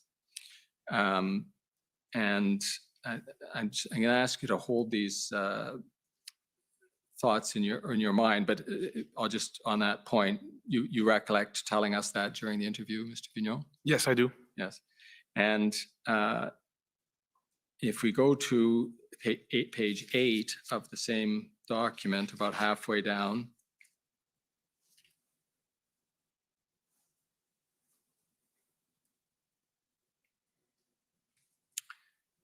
under the heading recommendation to Cabinet, the first line there is Mr. Vigneault learned that the EA, which would be the Emergencies Act, referenced the threat definition set out in Section 2 of the CSIS Act once the federal government began to seriously consider invoking the Emergencies Act. And then there's the parenthetical date bracket there between the 10th and 13th of February. And then you've requested that the service prepare a threat assessment on the risks associated with the invocation of the Act. And then the last sentence is the one I was going to link to the earlier one you made, which is he felt an obligation to clearly convey the service's position that there did not exist a threat to the security of Canada as defined by the service's legal mandate. And again, you recollect us telling us that during the interview? Yes. And your legal mandate, as we saw it, I don't think we need to call it up because you can probably recite it from heart and thus recognize it when I put it to you. That legal mandate that you're describing when you say as defined by the service's legal mandate is to investigate threats to the security of Canada and advise the government of Canada on such threats, correct? Yes. If we can go now to Mr. Clerk, WTS 6079. This is the public summary of the closed session we had on November 5th. And the bottom of page 5 of that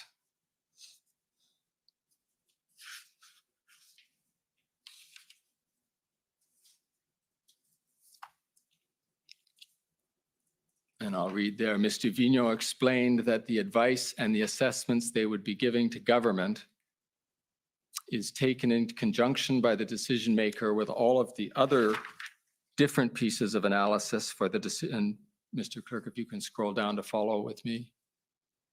Different pieces of analysis for the decision maker to make a determination in the end if this is a threat to national security or not. When CSIS looks at national security, in this case, their assessment was that this was not a threat to national security within the confines of the CSIS Act. And you remember saying that, Mr. Vigneault? Yes. And then if we, sticking with you, Mr. Vigneault, for one more, over at the top of page 6, sorry, the bottom of page 6, over to the top of 7, Mr. Vigneault confirmed a statement from the Commission's interview with CSIS, and you might recognize this as the one we started out with, and the interview with CSIS and ITAC, to the effect that at no point did the service assess that the protests in Ottawa or elsewhere, defined as the Freedom Convoy, constituted a threat to the security of Canada under Section 2 of the CSIS Act, and that CSIS cannot investigate activity constituting lawful protest unless conducted in conjunction with a threat-related activity. And then you conclude that paragraph, Mr. Vigneault confirmed that to the extent that he was able to give input on this topic at Cabinet and IRG meetings, this was the view he expressed. And again, do you recall making those statements? Yes. Now over to you, Ms. Tessier. At the top of page 10 of the open summary, the public summary of the closed session, we have your description and I'll read it out. Ms. Tessier explained that the service's determination that the convoy and related protests did not constitute a threat to the security of Canada was not made by a singular analyst or executive. Rather, strategic analysts provided multiple assessments throughout the relevant period, which were approved at higher levels before they were disseminated.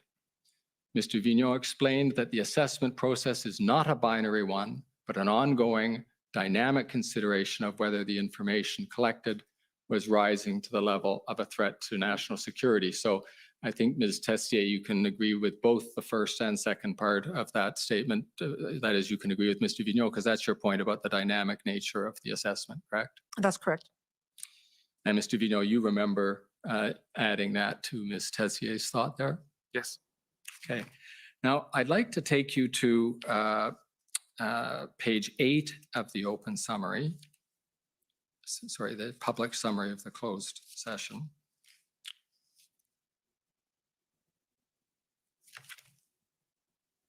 And moving to the bottom of that page, the advice to cabinet heading, and here we in the open, sorry, Mr. Clerk, I've confused you. Just for a second, if I could ask you to go up to the very top, just so we can situate ourselves.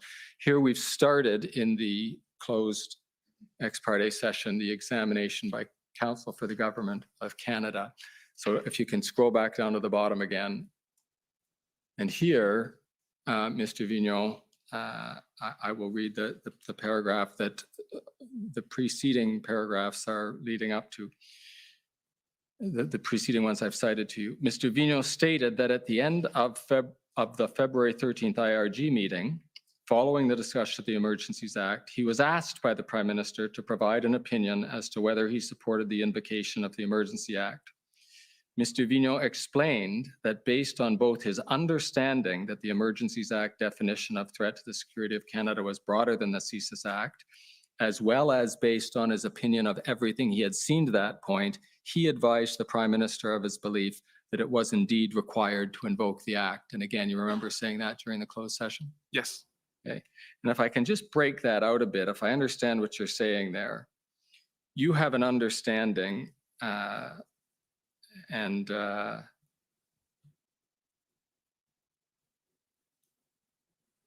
we might find out later in the week where you got that understanding, but I'll let you keep that as a mystery for now. You had an understanding that the Emergencies Act definition of threats to the security of Canada was broader than the CSIS Act definition, correct?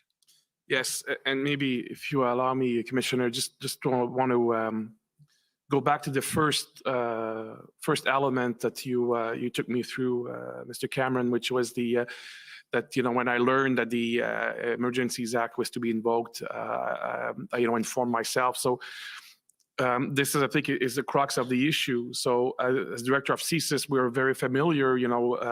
My colleague and I, we know the Act fairly well, of CSIS Act. I was not familiar with the details of the Emergencies Act. So when that was first brought up, the fact that the Emergencies Act was using the same words as the CSIS Act to define the threat, so imported into the Emergencies Act, I needed to understand for myself and for the course of this, what was the implication of that, and that's when I was assured that there was a separate understanding, the confines of the CSIS Act, the same words based on legal interpretation, jurisprudence, federal court rulings, and so on. There was a very clear understanding of what those words meant in the confines of the CSIS Act. And what I was reassured by is that there was, in the context of the Emergencies Act, there was to be a separate interpretation based on the confines of that act.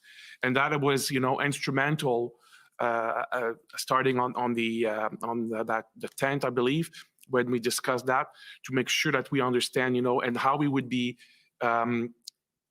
not informing, but using the words very carefully and very much specified. When we were providing advice and information, it was based on the CSIS Act definition. So I just wanted to maybe contextualize this a little bit. So thanks for that. Thank you for that elaboration. Now, if we can go back to that sentence at the bottom of page 8, I understand, I think the words do speak for themselves, but I want to make sure I understand your sense of them. That based on your understanding that the Emergencies Act definition of threat to the security of Canada was broader than the CSIS Act. And then it says, as well as based on his opinion of everything he had seen to that point. So if I'm understanding the way you've put those two together, that if you take a broader definition and then look more broadly, you come up with the advice you gave to the Prime Minister of your belief that it was required to invoke the Act. Yes, that's exactly it. Thank you. Now, I want to sort of insert a parenthesis or come back to an observation. Mr. Clerk, can you call up SSM NSP CAN 50216? These are IRG meeting minutes for the February 13th meeting. And at page 12, we'll find the report to government that you commissioned, Mr. Vigneault, when you learned that the government was considering the invocation of the Act. And you've mentioned elsewhere in your evidence, I think it's now well understood by the Commission and the parties, that as you learned that the government was considering the invocation of the Emergencies Act, a concern that you had because of your understanding of the IMVE space, and feel free to join in, Ms. Tessier, if you want to add here. The concern was that the invocation of the Act actually had the potential to, I think the word inflame is used, but to raise the temperature and actually increase the risk of a threat of serious violence. Is that right?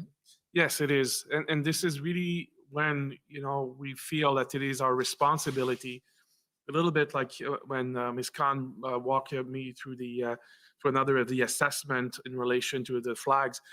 We have experts, we have people inside the organizations that, really well understand those dynamics.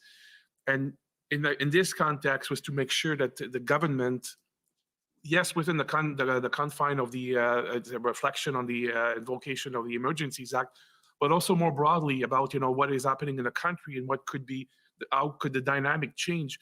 We felt it was important that we took that expertise within the service and we shared that more broadly with partners, with the government, so that everybody had that understanding that we had at the service. So it is within that spirit, so both in the context of the Emergencies Act, but also in the context of what we could potentially see in Canada. Right. So if I understand the purpose of this report, it was to alert the government to a potential movement in the threat environment. And by that, I'll tell you what I'm trying to get at. You weren't, by offering this assessment or deciding to do the assessment, concluding that the government itself was, by invoking the Act, engaging in activities that posed a threat to the security of Canada. No, absolutely not. It was really much, again, based on the expertise and understanding of the IMV milieu, is to see how some of these elements can be interpreted.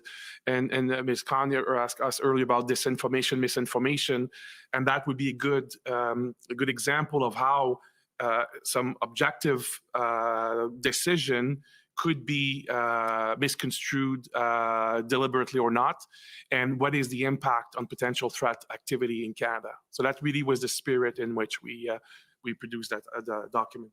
Right, and this document, perhaps also in the spirit of things we see in your annual reports or some of your reports to Parliament, CSIS sometimes prepares reports to government related to threats to the security of Canada that aren't actually premised on the commencement of an investigation based on reasonable grounds that the activity poses a threat, but it's simply advice to the government, a report to the government on threat-related issues, correct? Yes, it essentially is to use the expertise, the knowledge, and to try to bring a level of understanding or bring a light into very complex dynamic issues that are, in the case of IMVE, fast evolving in our country. So we try to bring that level of understanding. Yes. Okay, and if we can go back then, Mr. Clerk, to the public summary, that's WTS 6079, and just wrap up the chronology and indeed this examination by going to page 7 of that summary.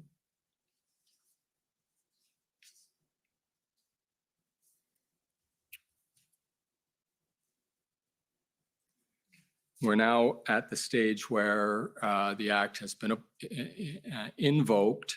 And the point I understand you to be making in the paragraph that begins, Mr. Vignon explained, the point being that after revocation, you continued to provide input, both to partner agencies and to Cabinet through the IRG, about the evolution of the protests, the blockades, et cetera, the convoy. So you're continuing to give input proactively, but you weren't actually asked the question, should we revoke the Act? No, we were not. Thank you.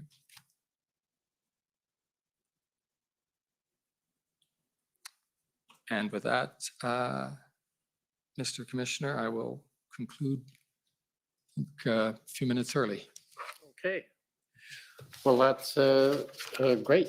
A little shorter is appreciated. So I think we'll take the morning break and come back in 15 minutes to start with the various cross-examinations. The commission is in recess for 15 minutes. La commission est levée pour 15 minutes.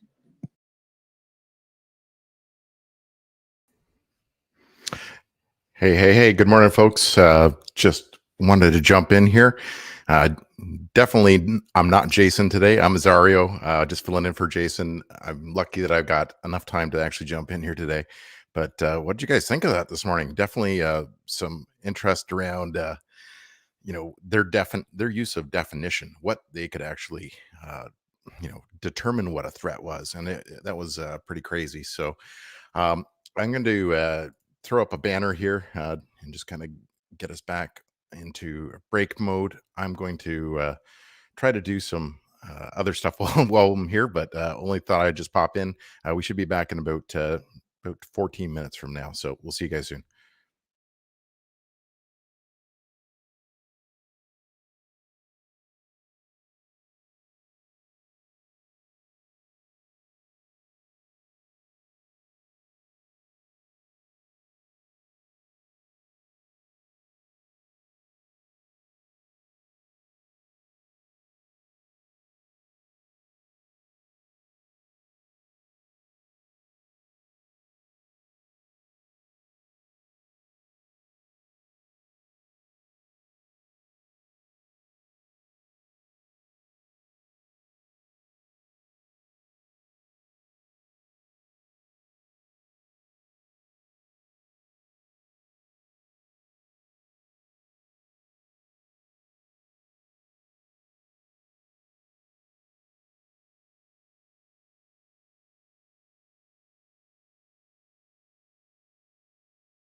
So you're familiar with the inquiry that starts September 19th?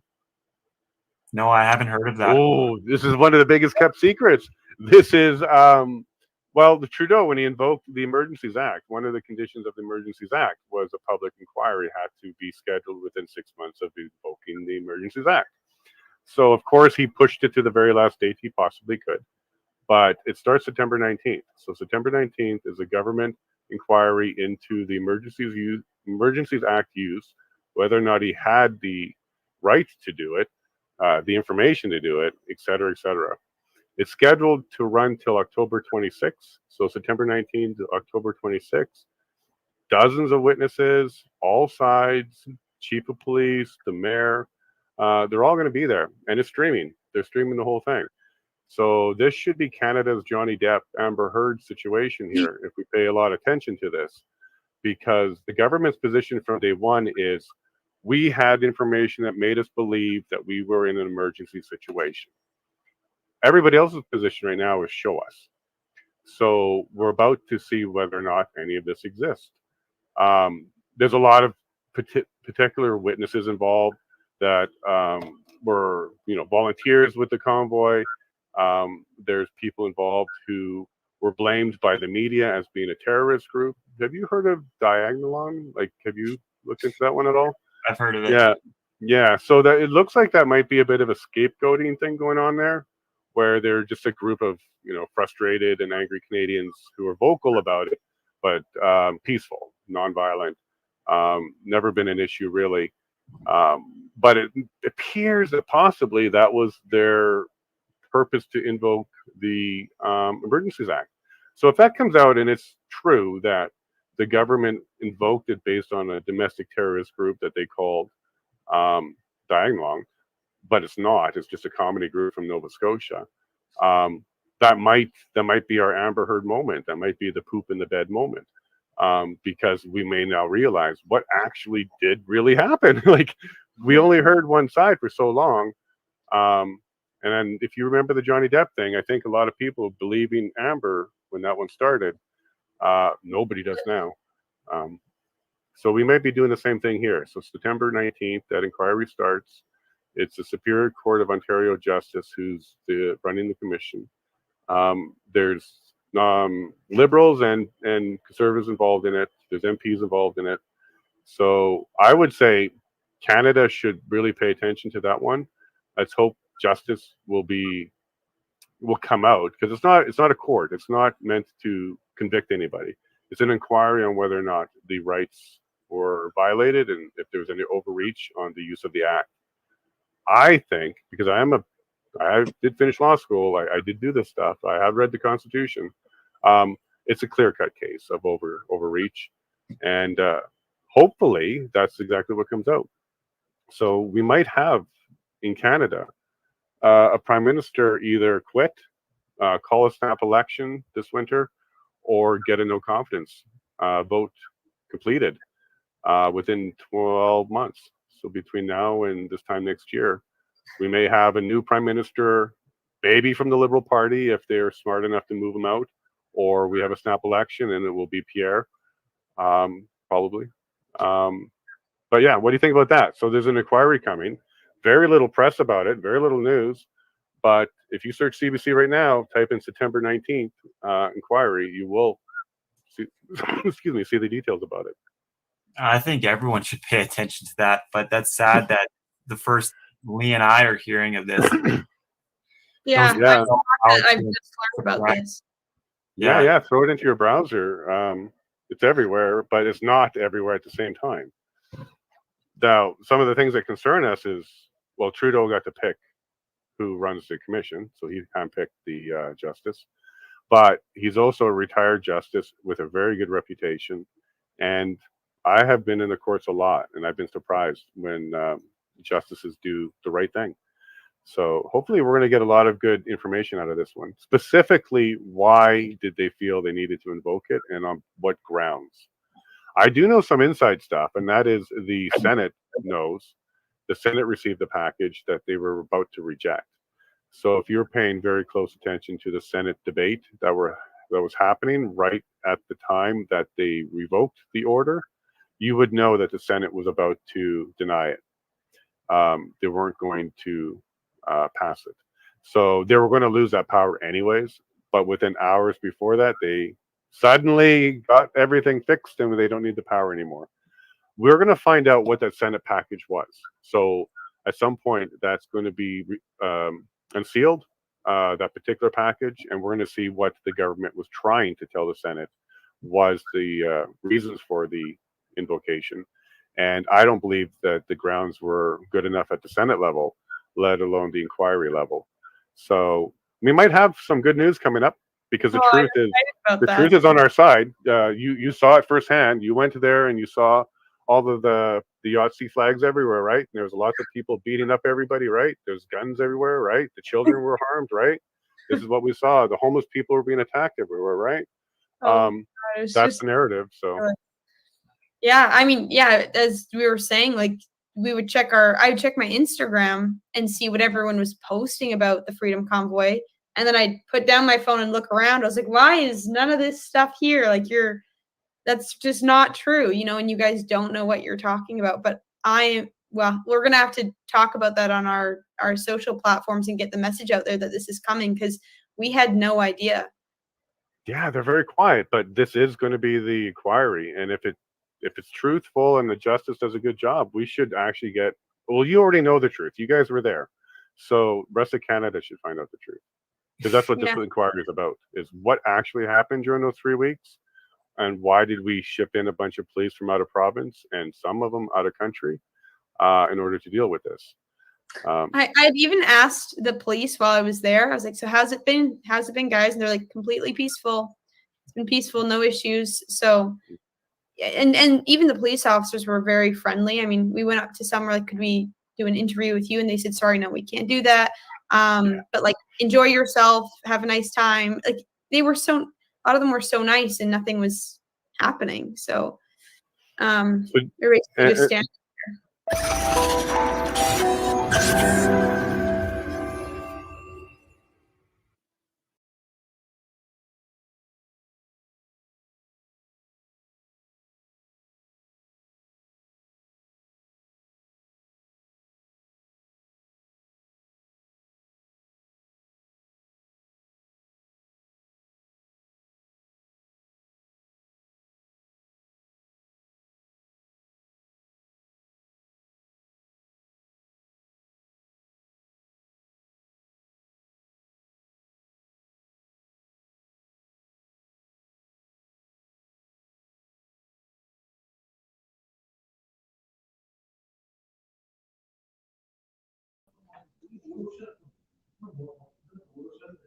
Hi, can you guys hear me?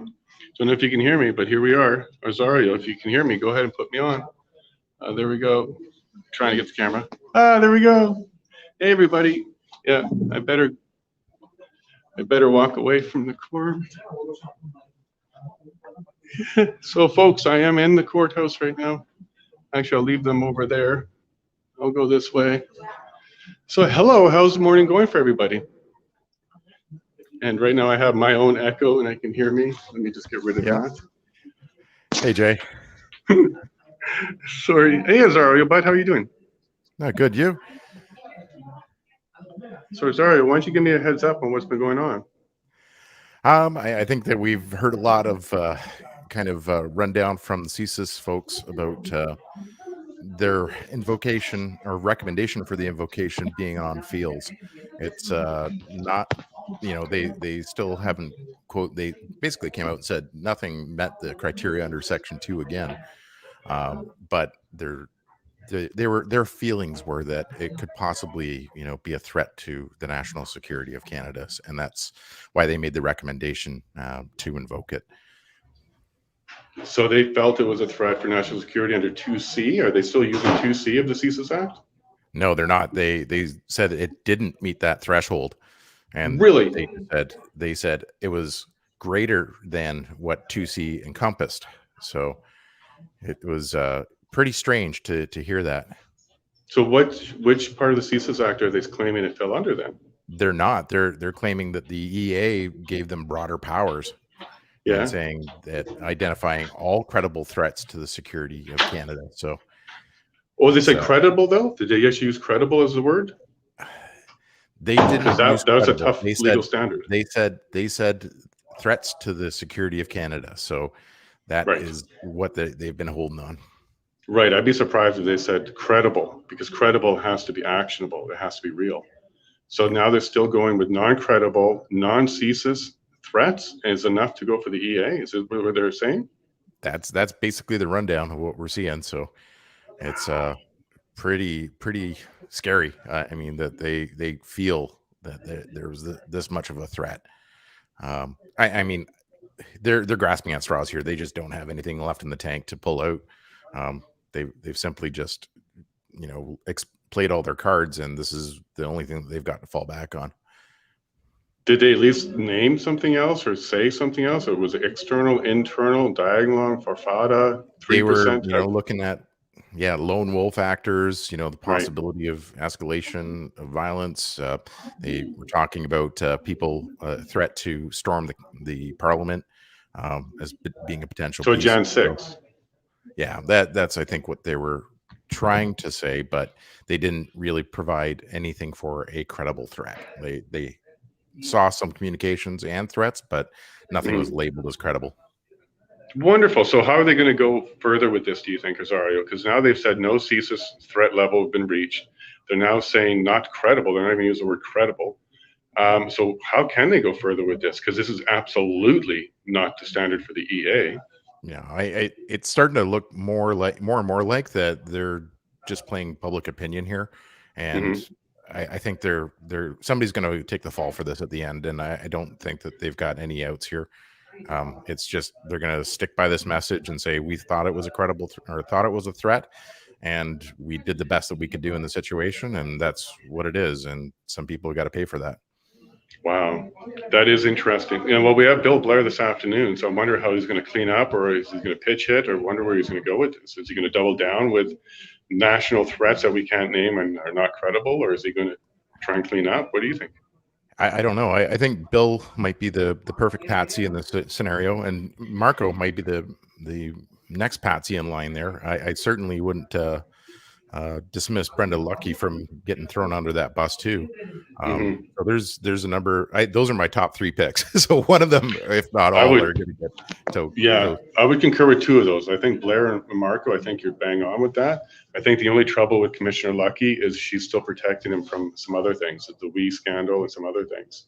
So I don't know if she's that expendable or if she's still needed right now. But I do believe Minister Marco and Minister Blair is in trouble. I think that they're going to be the scapegoats as well. For sure. I got a jet here. I've got a meeting in 5 minutes. I just got to finish up prep for, so I'll okay. I don't know if I can do the full screen here. I don't know how. Let me just see if I can change it to full screen first, because then I can do that. Or else we'll just have to do it now. Layout. Let me go to this one. Oh, look at that. Okay, so I can do stuff. So I'll put it full screen when I'm done. If the court calls me in, I'll just do that and then let everybody watch it. Okay, this should be coming back any moment now. So. Okay, cool. So I know how to do it on my phone. Awesome. All right, see you, man. Okay, good luck. Take care.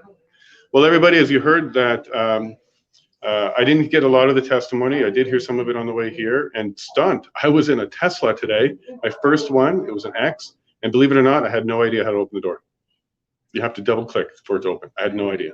The driver had to tell me how to get out of the car. So another one of those for Tesla. I didn't know how to get out of the car. But having a great morning. Everything's going wonderful. And I can see that there's 38 of you here, so welcome. And if you're enjoying this chat, and if you're enjoying Rosario being the co-host, big props in the comments there. Make sure you leave some comments. And I'll do my very best to try and be here at lunch, but I'm not in charge of the schedule. So whenever that is, I'll do my best to do exactly what I'm doing right now, which is to come on in and say hi. But what I did here was just a lot of the same stuff, not taking accountability, using vague comments, and Rosario just laid it all out for sure. They haven't used credible, so there's no credible threat. They're not even using 2C of the CSIS Act anymore. So it's very interesting how they plan on actually going ahead with any of this. But you know, this is what CBC was saying the entire time, right? There were threats and stuff. So I guess we're gonna have to hear some more, because I don't know what's the standard. Can they do that? Are they gonna be able to do it again? Can they have unnamed, non-credible threats be what we actually have to be worried about? And then you can bring out the War Measures Act for that? I don't think so. And are we on the Commission Council still? I suspect we're still on the Examination in Chief. So I guess we'll find out some more later. But look, here we go. I'm inside. I can't go and show the courtroom. Okay, but there's a court door. Where is the court? There we go. Courtroom 14, Burlington Small Claims, and we're just on a quick break here. So, Bill Blair this afternoon. Is he going to be able to pitch it and clean up, or is he going to double down and say yes? I'm curious how is he going to explain how he got that letter to Alberta on February 11th, saying you guys have tools, you can deal with it. And then on February 13th, just 48 hours later, He's now claiming that there's no tools for anybody to use nationwide. So it'd be very interesting how he went and got through those 48 hours and got to that point without notice to Alberta that that was an option for him. So I'm very curious how that's going to work out. But do take notes from me, people, and maybe you can clip some of the stuff for me to see later. It's going to be a long day. It's going to be a long day. We got lots of procedure to get through. I haven't even had a chance to really speak yet, but that's the procedure. They have to finish up, and then I get to my spot. But anyways, enough about that. How do we get rid of that break thing? Sorry if you're around. I don't know how to get rid of that break thing. Is that just a comment that you put on? I don't know. Oh, it's gone. I just say it. And then ditto with the ticker. I don't know if I'll be able to hit that on this side on the mobile version, but anywho, if you have no ticker, that's fine too. So yeah, do some clips for me, and please pay attention to what Bill Blair says, if at all, asked about the letter to Alberta. I suspect Alberta will ask him about it because they're the ones that brought it up the first time when dealing with, I believe it was the RCMP, because it was the RCMP. Who were they dealing with? No, it was somebody from the government that brought that letter up. So we'll find out a little bit more from Mr. Blair himself, Honorable Blair himself, what that actually means. Hey, Terry, man, are we ever living in the just do it era? Are you talking about like doing this right now, sitting here talking to you from my phone? I'm just happy to see so many people following the inquiry, and that's really good news. Just have to say, I love AOC. Which AOC are you talking about there? Which AOC? What's up there, Ellen? Are you a fan of AOC? What else we got in here, folks? I think we only have a couple minutes. You're too big in the hallway, not in the actual court. There's no recording devices allowed in the court without prior permission, and I'm here for something else. But we had a break, so here I am. Yeah, Ellen, it's kind of neat. Oh, I hear the commissioner now, so let me go switch it over.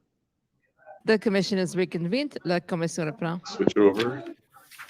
All right, folks, you have yourself a great afternoon or morning, and we'll talk to you soon. Convoy organizers. Okay, go ahead. Again, I'd just like to ask leave to use a certain document. I believe your council has been advised of this. I've put together an examination aid for the purpose to save time. The documents in the examination aid I will be tendering into evidence. However, not the examination aid itself. The purpose of the examination aid is so that I don't have to wait to go through each and every document one by one and waste the 15 minutes I have. I've compiled the records into a Word and PDF document that I'm referring to with the footnotes of each and every one that have been assigned the numbers in the database system. And I would like leave to be able to refer to that document while I'm doing my examination, sir. Okay, and it's just a compilation of documents without comments and? No. Yes, sir. No comments, and the full document is there? It's not an extract? For the most part, I had to, because I am somewhat inept when it comes to using Microsoft Word. I had to take screenshots of a couple in order to actually put them in, but they are in full. So it's the full document. So it's Yes. basically a compilation of a series of documents without comment. Correct. Okay. Sure. Robert McKinnon, Government of Canada. My friend is looking to put in, it looks like parts of an affidavit attachments or affidavit itself as part of this. If it's just a document that has an ID number already on it, if that's it, that's fine. So as long as it's not just an excerpt of an affidavit that's been filed in this proceeding or the motion itself, not argument, it's just the document.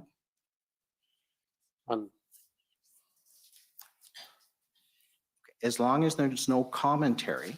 No, it just, there is a couple of things summarizing the facts. If we want, I can delete every single one of them.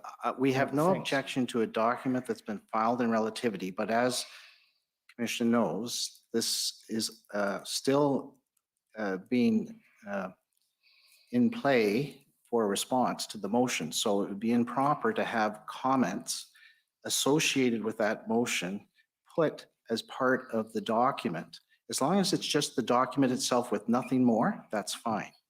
And what we can do, sir, is that if my friend, he has the document, if there's issues as they arise, before I move to the next page of each one, I will check with my friend to make sure that he feels it's fair.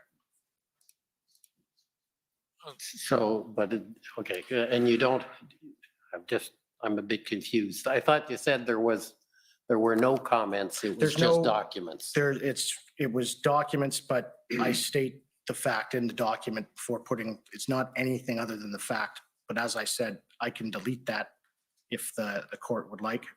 And if you give me 5 minutes before I start, I'll delete all of that and just send the documents with the date, if that works for the court or for the commission. So, Mr. Commissioner, I'm just reviewing the document and without avoiding any debates about what commentary is, there are statements before some of the documents that aren't necessarily reflective of the documents. For instance, this is the first time this photograph appeared. So again, not getting into what commentary is, Commission Counsel does have concern about that sort of statement being put in this format. I think Commission Counsel's view is the documents themselves, if they can be organized in a fashion where it's just reflecting what's in the document, that's fine. I can do that, sir. If I can have simply 2 minutes, I think I can do that and send it around to everybody, and we'll just have the date at the top.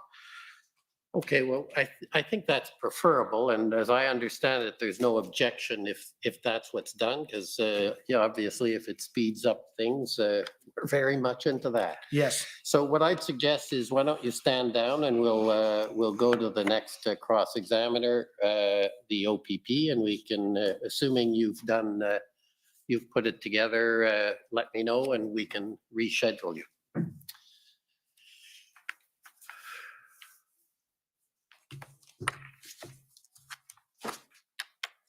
Good morning. My name is Chris Diana. I'm counsel to the OPP. And I have some questions that I may be asking all of you at some point for your thoughts. The area that I'd like to start with is about information flow. So Mr. Vigneault, maybe I'll start with you as the head of CSIS because you can speak to your role in advising kind of up the line. But as I understand it, and my friend is taking you through the definition of CSIS, but the mandate of CSIS is to investigate threats to the security of Canada. Is that correct? Is your mic on? Can you try again? Okay. Yes. Sorry, I didn't hear you, that's all. And part of your role is to share the appropriate information with senior decision makers in the federal public service, including the National Security Advisor and Minister of Public Safety. Is that correct? That's accurate, but it's also broader than that. We also share information with many other partners, but you know, on the federal level, that would be accurate. Yes. And that's how it works. We know in the federal sphere, there are a number of law enforcement type relationships that would work in a similar way, and that they'll collect information and they'll share it with senior level decision makers. Is that correct? Yes. So such as CBSA, RCMP, and there are a number of others. Yes. And obviously you would agree that it's crucial that those senior level decision makers have all the information they need to make informed decisions. Yes, I would say that that's what we endeavor to do, is to make sure that all relevant information is available to decision makers. And so when we're thinking about information flow and we think about things that can go wrong in that process, there are a couple of things, well, there are a number of things, but a couple of kind of main things that can go wrong in terms of what you do in advising decision makers.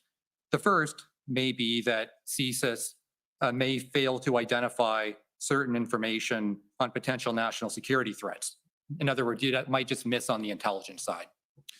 Yes, I believe I testified earlier to say that we, you know, what we advise on is what we're aware of, and we endeavor to make sure that we are fulfilling our investigations to the extreme degrees, but we will never have the hubris to say that we know everything. Right. And of course, if you don't know, you can't advise, right? Yes. Second, the information may be available, but it may not be properly communicated up the chain. That could happen, right?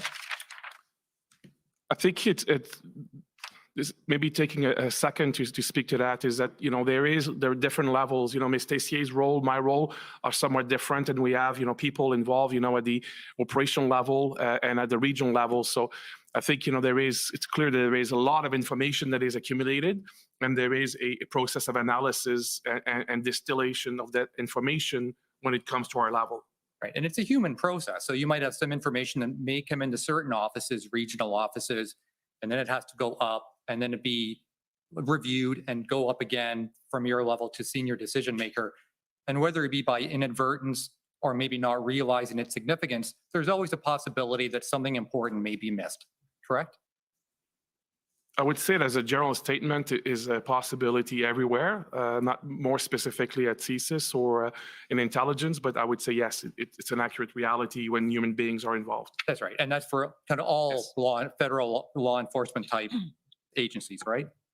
I would say, I would not want to speak to other law enforcement agencies, but, from the CSIS point of view, I would say that's an accurate description of a theoretical issue, yes. And obviously, sometimes you may not be aware. When I say you, it could be CSIS, it could be another law enforcement agency, may not be aware of the potential significance of a certain fact, and it may just be missed. I think it's, again, the same vein. I would say that's accurate, yes. Okay, I would like to ask about Project Hendon briefly, and maybe Ms. Tessier, because you were kind of the lead on the actual intelligence side, as I understand it, the operational side. We do have evidence, of course, that CSIS did receive the Hendon reports that went to a number of recipients. That's correct? Yes. And of course, your interest in these reports would relate to the mandate of CSIS. You would be reviewing them with the CSIS mandate in mind. Is that fair? Well, what we do with all information we receive is always assess it in terms of the relevance to our mandate. Right. And presumably other federal law enforcement agencies would be looking at those reports in relation to their own respective mandates. Fair? I can't speak to what other agencies would have done with the report, no. And I believe in the witness summary, it was stated that it was unknown if the information in the Hendon reports was actually used in reporting. Can you confirm whether that information was used? Yes, I think the witness, the interview process, I think that's an accurate statement, but I think in summary of the information that was provided later on, we confirm that indeed CSIS was receiving Hendon reports. It's just that Ms. Tessier and I had never heard that nomenclature, but it was shared with, I know for a fact, with our regional people in Toronto, in our regional office in Toronto. Right. And important information would have been communicated by those regional people up to your level, correct? Yes. Now, according to OPP Superintendent Pat Morris, and I don't know if you heard his evidence some time ago, but he testified that the OPP works very closely with CSIS. Is that fair? Absolutely. In particular, I think the Provincial Anti-Terrorism Section works closely with CSIS. Yes, it does. And OPP is also embedded with INSET, the Integrated National Security Enforcement Team. Yes. And you would agree the OPP is a valuable law enforcement partner? Absolutely. And that while Project Hendon and the reports were a new product, but they still provided a valuable source of information, correct? I would imagine so. I've not seen the reports directly myself. I also want to ask about the concept of information silos, which is always, I think, somewhat of a challenge in the intelligence field. It's an obvious proposition, of course, that different federal agencies have different mandates. We've looked at that before. One of the concerns, potentially, in the federal sphere is that one agency may not know or have access to information from another agency. Is that fair? It's fair, but I would, for the commission's sake, I would say that collectively, individually, as organizations, we have learned a lot of lessons over the years, and to make sure that we move away from the risk of information being siloed. As was introduced in evidence today, CSIS and other organizations were part of groups like ADM and SOPS, the Combined Intelligence Group, Intersect, INSET, as you mentioned. So these are processes put in place to ensure that we reduce the risk to the maximum possible that there will be information siloed. And so efforts have been made to get around the silo issue. And you would agree that one of the best ways to get around is to ensure a broad distribution of intelligence. Fair? I would say that to a broad dissemination of the information to people who need to know, because when you have and the complex context and the concept of need to know is important, but it's in a case like this, and I think, you know, as we've seen in and we may speak to that later. CSIS took a very open approach to share a lot of our information with the maximum people possible.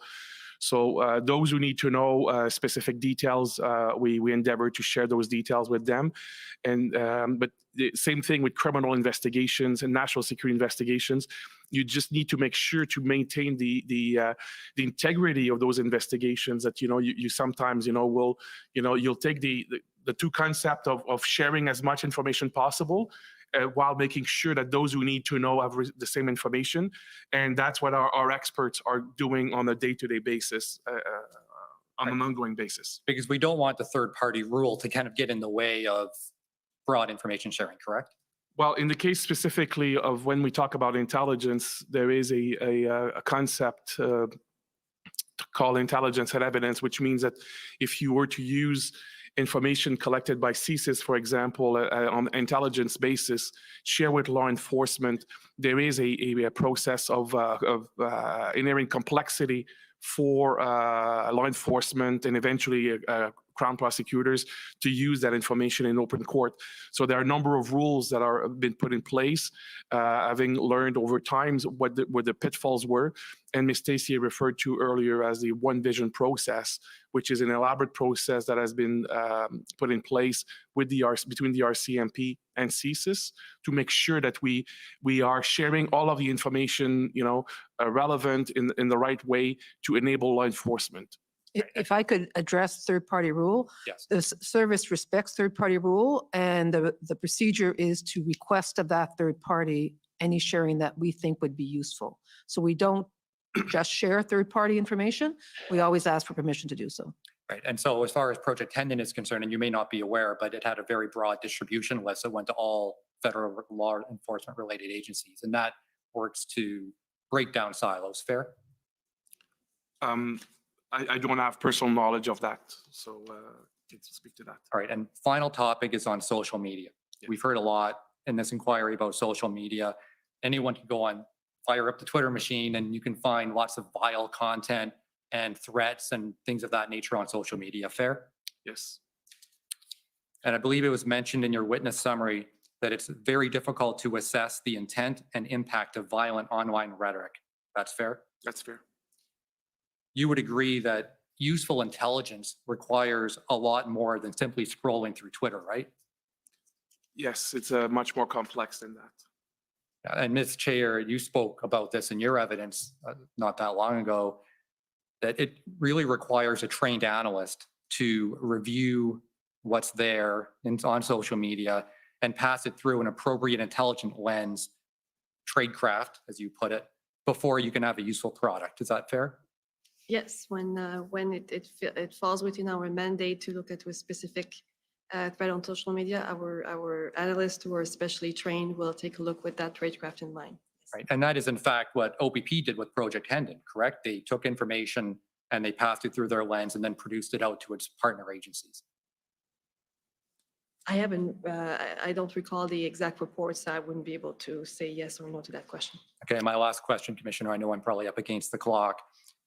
And the point I'm trying to make here is that analyzing social media to identify risks is something that should be done by subject matter experts or those trained to do so. Is that fair?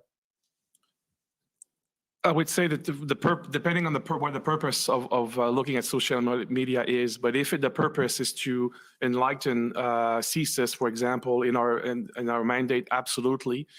And they are another level of complexity of who should have the authority, who should have the mandate to look more broadly at social media. I think it's something that we testified in our ex parte hearing as well as an interview summary. There are some challenges with social media analysis in Canada. Sure, but from an intelligence perspective, you need an analyst to really give you proper intelligence.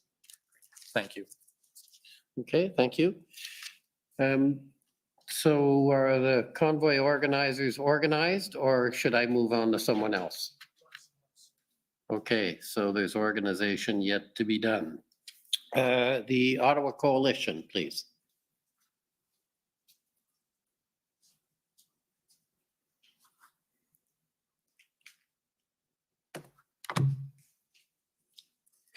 Thank you, Mr. Commissioner. For the record, Paul Champ, Counsel for the Ottawa Coalition of Residents and Businesses. Thank you for coming today, panel. Just want to ask a question, I guess Ms. Tessier perhaps.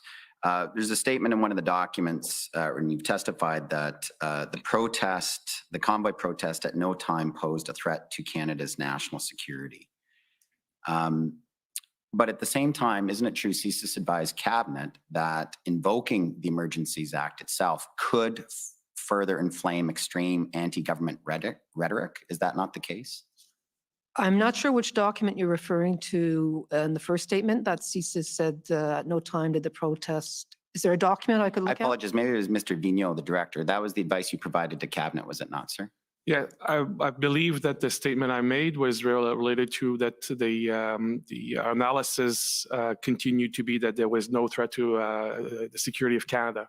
That's the concept that we'll be normally using in our vernacular. Yeah, by security of Canada, we're talking about 2C, violence associated with ideologically motivated objectives, right? Yes, very much within the confine of the CSIS Act. But Mr. Vigneault, if there was a concern that, and it was also your advice that invoking the Emergencies Act could further inflame that kind of rhetoric, correct? It was our advice, our assessment, I would say more than our advice, our assessment was that given everything that we know about the dynamic nature of IMV milieu, that yes, some individuals might, seize on such a government measure to further inflame the rhetoric and potentially, push them to act violently. Yes. So there was a concern. That's what I was kind of getting at, is that if the situation or some of the rhetoric was so volatile and extreme that invoking the Emergencies Act could lead to some kind of violent reaction, was that not a concern? It's absolute concern, and if I may add, Mr. Champ, I would say that the fact that from early in January to throughout the period in question, we mobilized, our headquarters and our regional offices because we were concerned about the situation. Absolutely. So I think there are different aspects of how we are segmenting this information that I think it's important here. Yes. And so here's a question from Ms. Tessier. I want to understand, there were some subjects of investigation present at the convoy protest, correct? That's correct, yes. So just so we're clear here, these were individuals for which CSIS had obtained targeting authority? Yes. And you had obtained, CSIS had obtained those targeting authorities prior to the protest. So there were individuals who were of concern prior to the Freedom Convoy protest. Yes, that's correct. And so that means that CSIS had reasonable grounds to suspect that these individuals could engage in threat-related activity. That's correct. And we also know that there were many violent threats against public officials in Ottawa. CSIS was aware of that? Yes. Not only federal officials, but also municipal officials? I don't recall who exactly, but I do know overall there were threats, and there continue to be increasing threats, as I mentioned earlier today, against elected officials. Right. The mayor testified that there was an individual coming from New Brunswick who was arrested, who had apparently firearms in his truck. We also heard evidence from a city councillor, Mathieu Fleury, who had to leave with his family from his home because people were coming to his house. Was CSIS following those kinds of threats against municipal officials? As I mentioned earlier, we maintained, our focus was on our subjects of investigation, of course, but naturally, we worked very closely with our law enforcement partners, shared information, and continued to assess the situation as it related to our mandate. And as I described earlier in terms of how we assess the situation in order to open an investigation. But Ms. Tessier, just to be clear, like if someone's making a threat against a public government official, whether it's federal or municipal or provincial, isn't that inherently falling under 2C? If someone's threatening a public official because they want some type of different political decision or policy choice, isn't that inherently falling under 2C? As I mentioned earlier today, we've developed criteria in order to invoke 2C under the IMVE threat, because there are criminal investigations that take place, there are public order incidents that take place that are not CSIS's mandate to investigate. If I may add, Mr. Commissioner, I would just say that as was described by Ms. Stacey and myself earlier, we're participating in all of these different groups, including Intersect and the Combined Intelligence Group, where we would be sharing information ourselves, our information, but also receiving information from other law enforcement. In this specific case, this is where you may have public safety issues versus, a threat to the security of Canada that, might be in the same kind of dynamic environment. And that this is where, by being at the same table and exchanging that information, we inform ourselves. The second point is that this was a very dynamic threat assessment that we're doing throughout this period. So by all means, if we had seen specific information about individuals wanting to engage in a way, often that flash will be more of a police investigation because of the specific threat that will be criminal nature, as opposed to an individual that might want to engage in a terrorist activity. These are not perfectly, black and white issues, and this is why we are working to exchange information very dynamically. But Mr. Vigneault, let's just be clear that if someone's making a threat against a public official because they're trying to influence that public official, that inherently falls under 2C, does it not? Now, it may be that you don't view the threat as credible, but if it was a credible threat, it would inherently fall under 2C, would it not? I think that if you, that's why we've took a lot of pain to inside the service and working with partners to better understand how the IMV phenomenon was interacting with the CSIS Act. And Ms. Khan walked us through earlier, a description of how we go through the process of understanding this, what will be the sphere of CSIS responsibility, what will be the sphere of the law enforcement responsibility.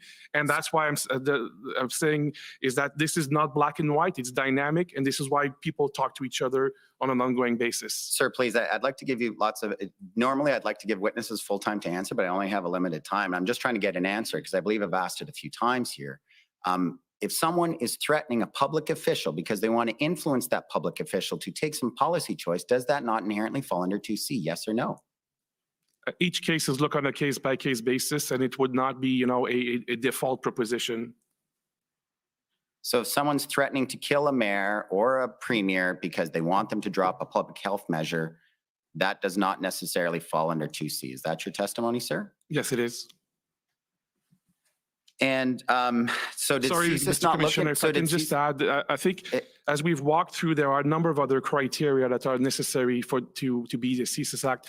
There is, the testimony that Ms. Stacey gave responding to Ms. Khan's questions about that placemat earlier, I think is how we are understanding and how we are exercising our authority. So I understand, Mr. Champ, you're looking for something specific, but we've described very well, I think, the process by which we're looking at these issues.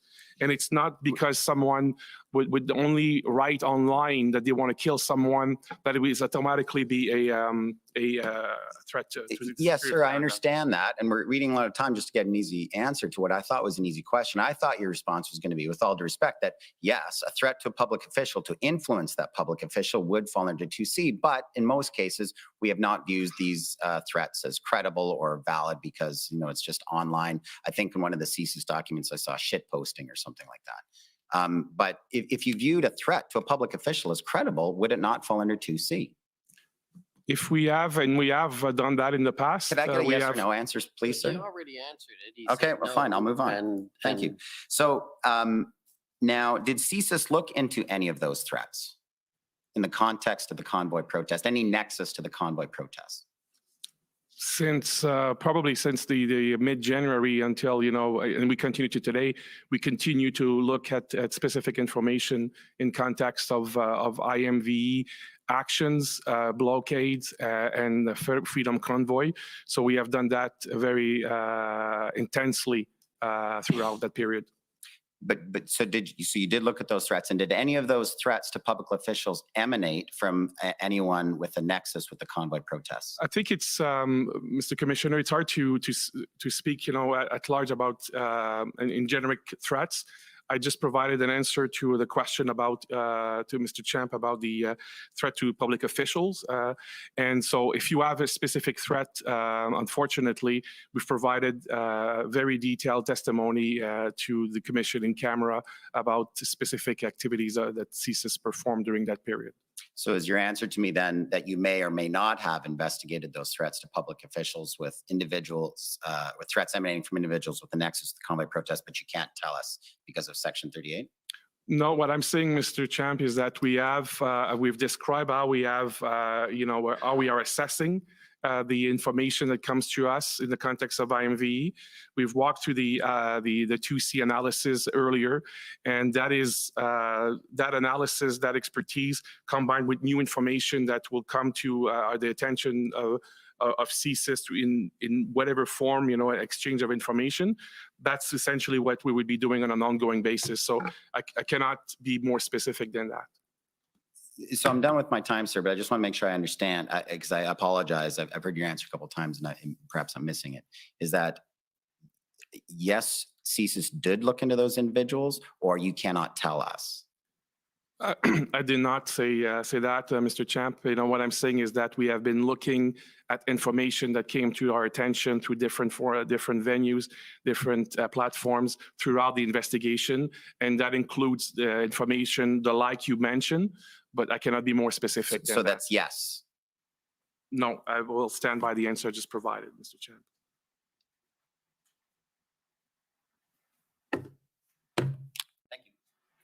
Okay. Thank you.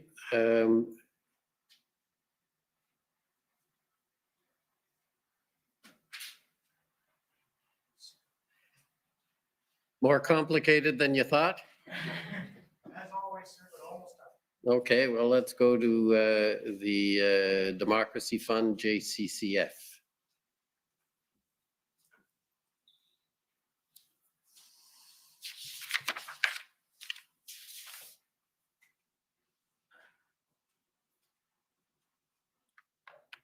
Good afternoon.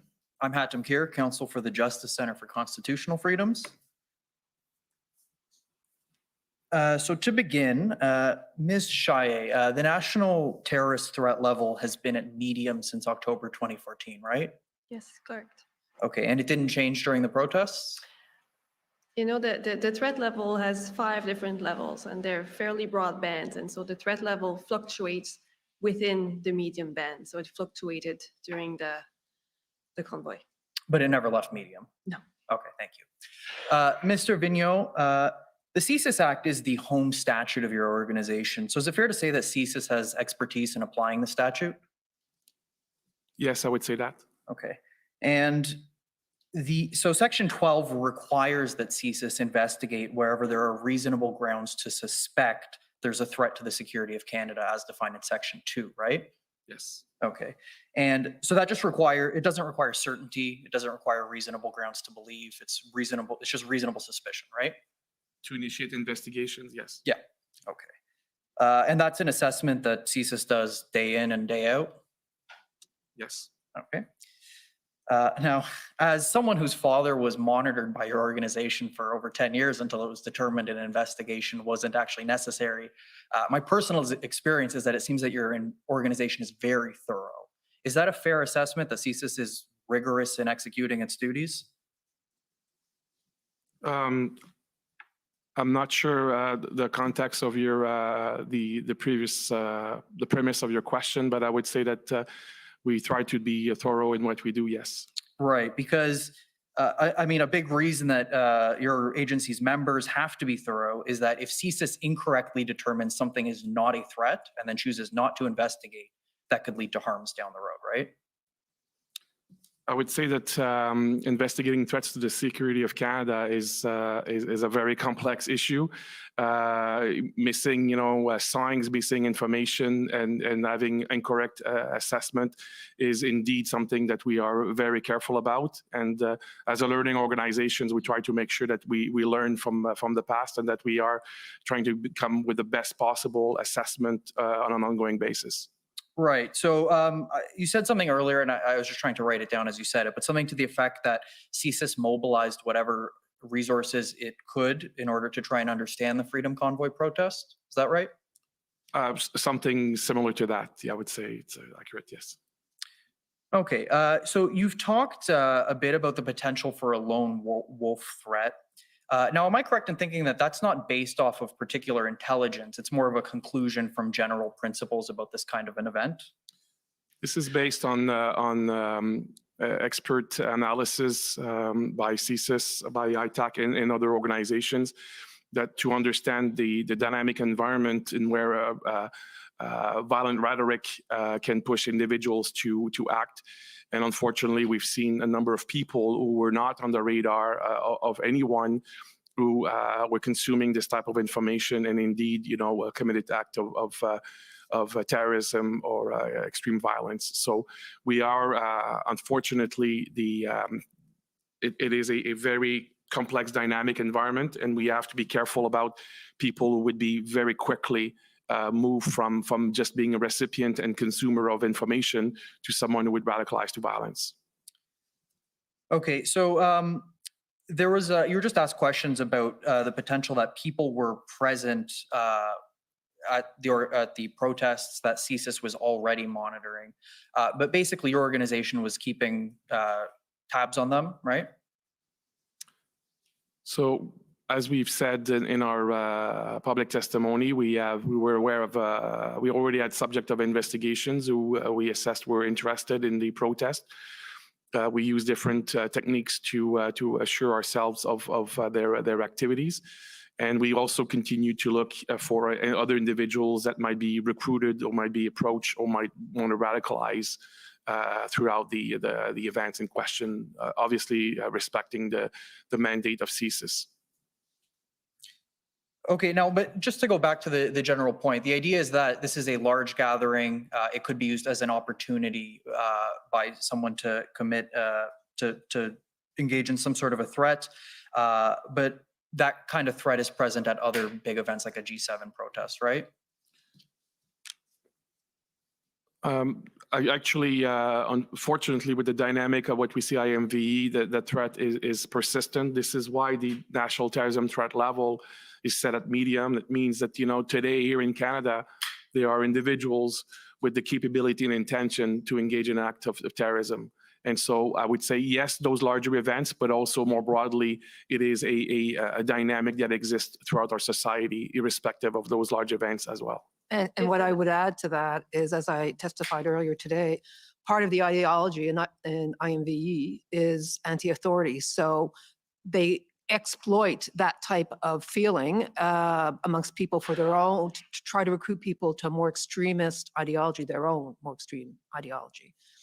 Okay, thank you. I was also just going to add, if I may, very quickly, that one of the challenges of studying IMV-related threats is that what mobilizes someone to violence can be very, very personal. The triggers are very personal. And so it's part of the assessment, the complexity is to try to understand what might bring someone to mobilize to violence. And that reason, that trigger, can be very different from people. It can depends on their very personal experience and different grievances.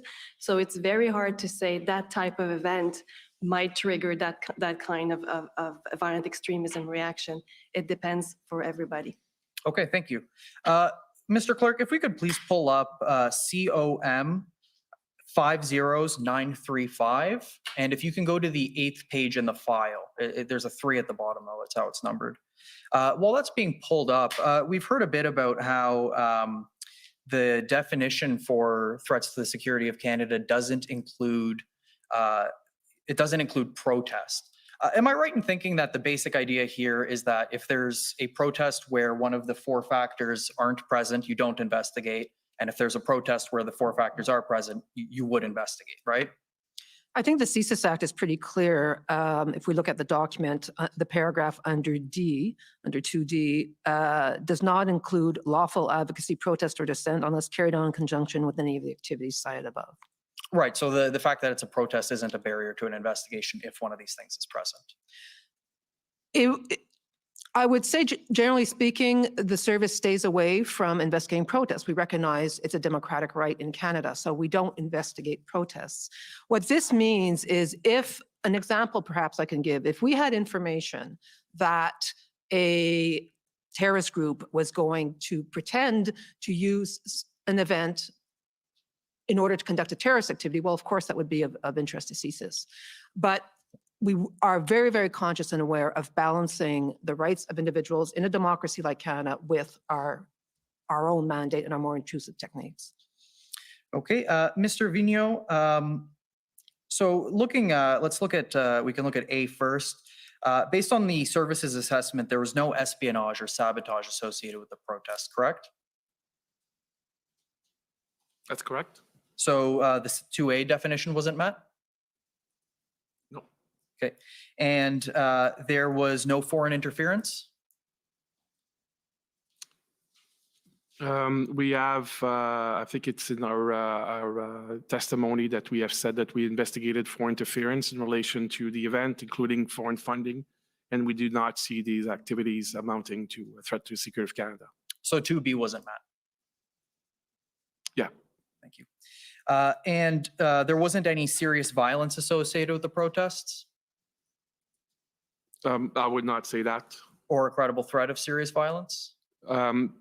That's not what we're looking at. We're looking at, how these events, or individuals, might engage in activities that meet our threshold.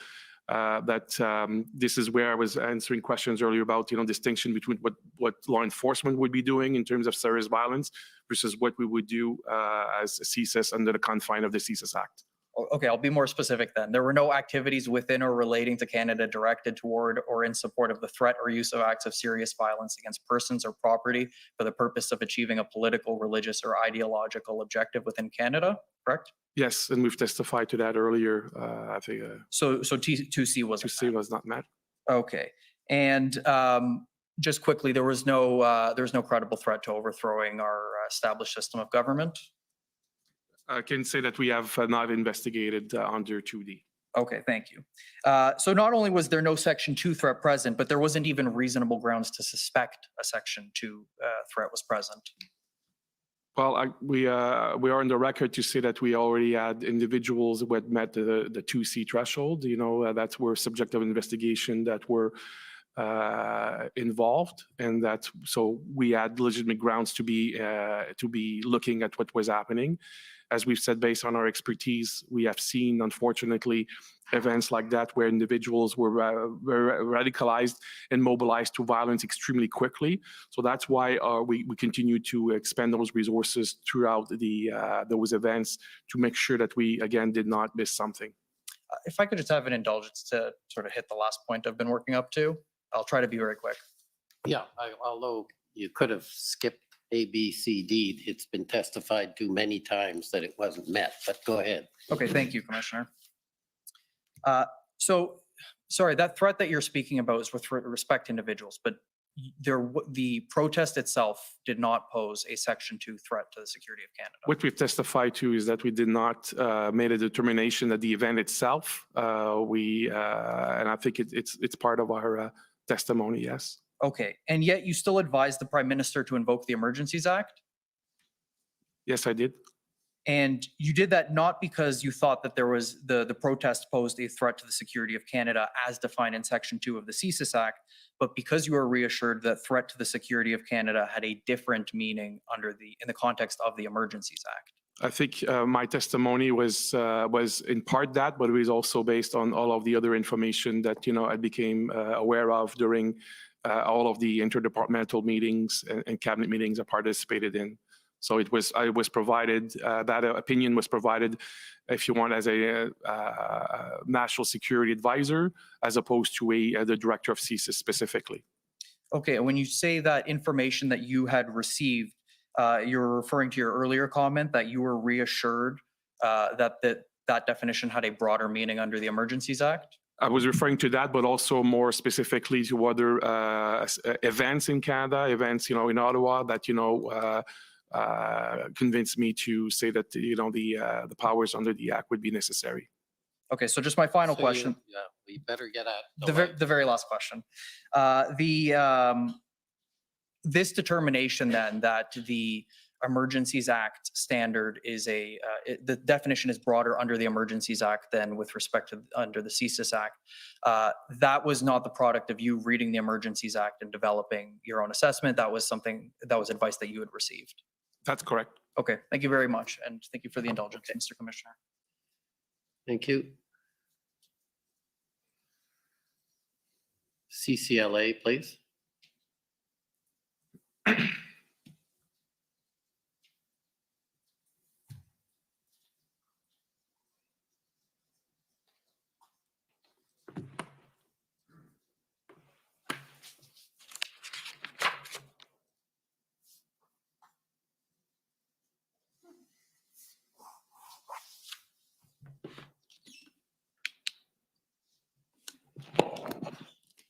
Good morning. My name is Kara Zwiebel. I am counsel for the Canadian Civil Liberties Association. I just maybe want to pick up where my friend just left off. And maybe we could pull up the summary of the public version of the summary of the hearing that took place, the in-camera hearing, which is WTS 6079, please.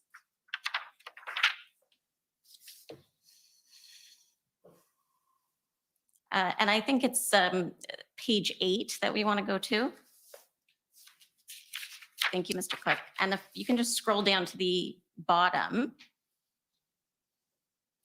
So this statement, Mr. Vigneault, and I'm going to direct my questions to you, but if your colleagues have things they'd like to add, please do. This statement that your understanding that the Emergencies Act definition of threat to the security of Canada was broader than the CSIS Act. Where did you get that understanding? I know Mr. Cameron said maybe we'd hear about it later, but I'd like to hear about it now. So I asked for legal interpretation. Okay. You asked the Department of Justice? I did. Okay, thank you. Now, I just want to, if we could scroll down a little bit more. This is maybe a grammar or a language point that I just want to understand. It says he advised the Prime Minister of his belief that it was indeed required to invoke the Act. Is that it referring to the government, that the government was required to invoke the Act, or that the Prime Minister, or?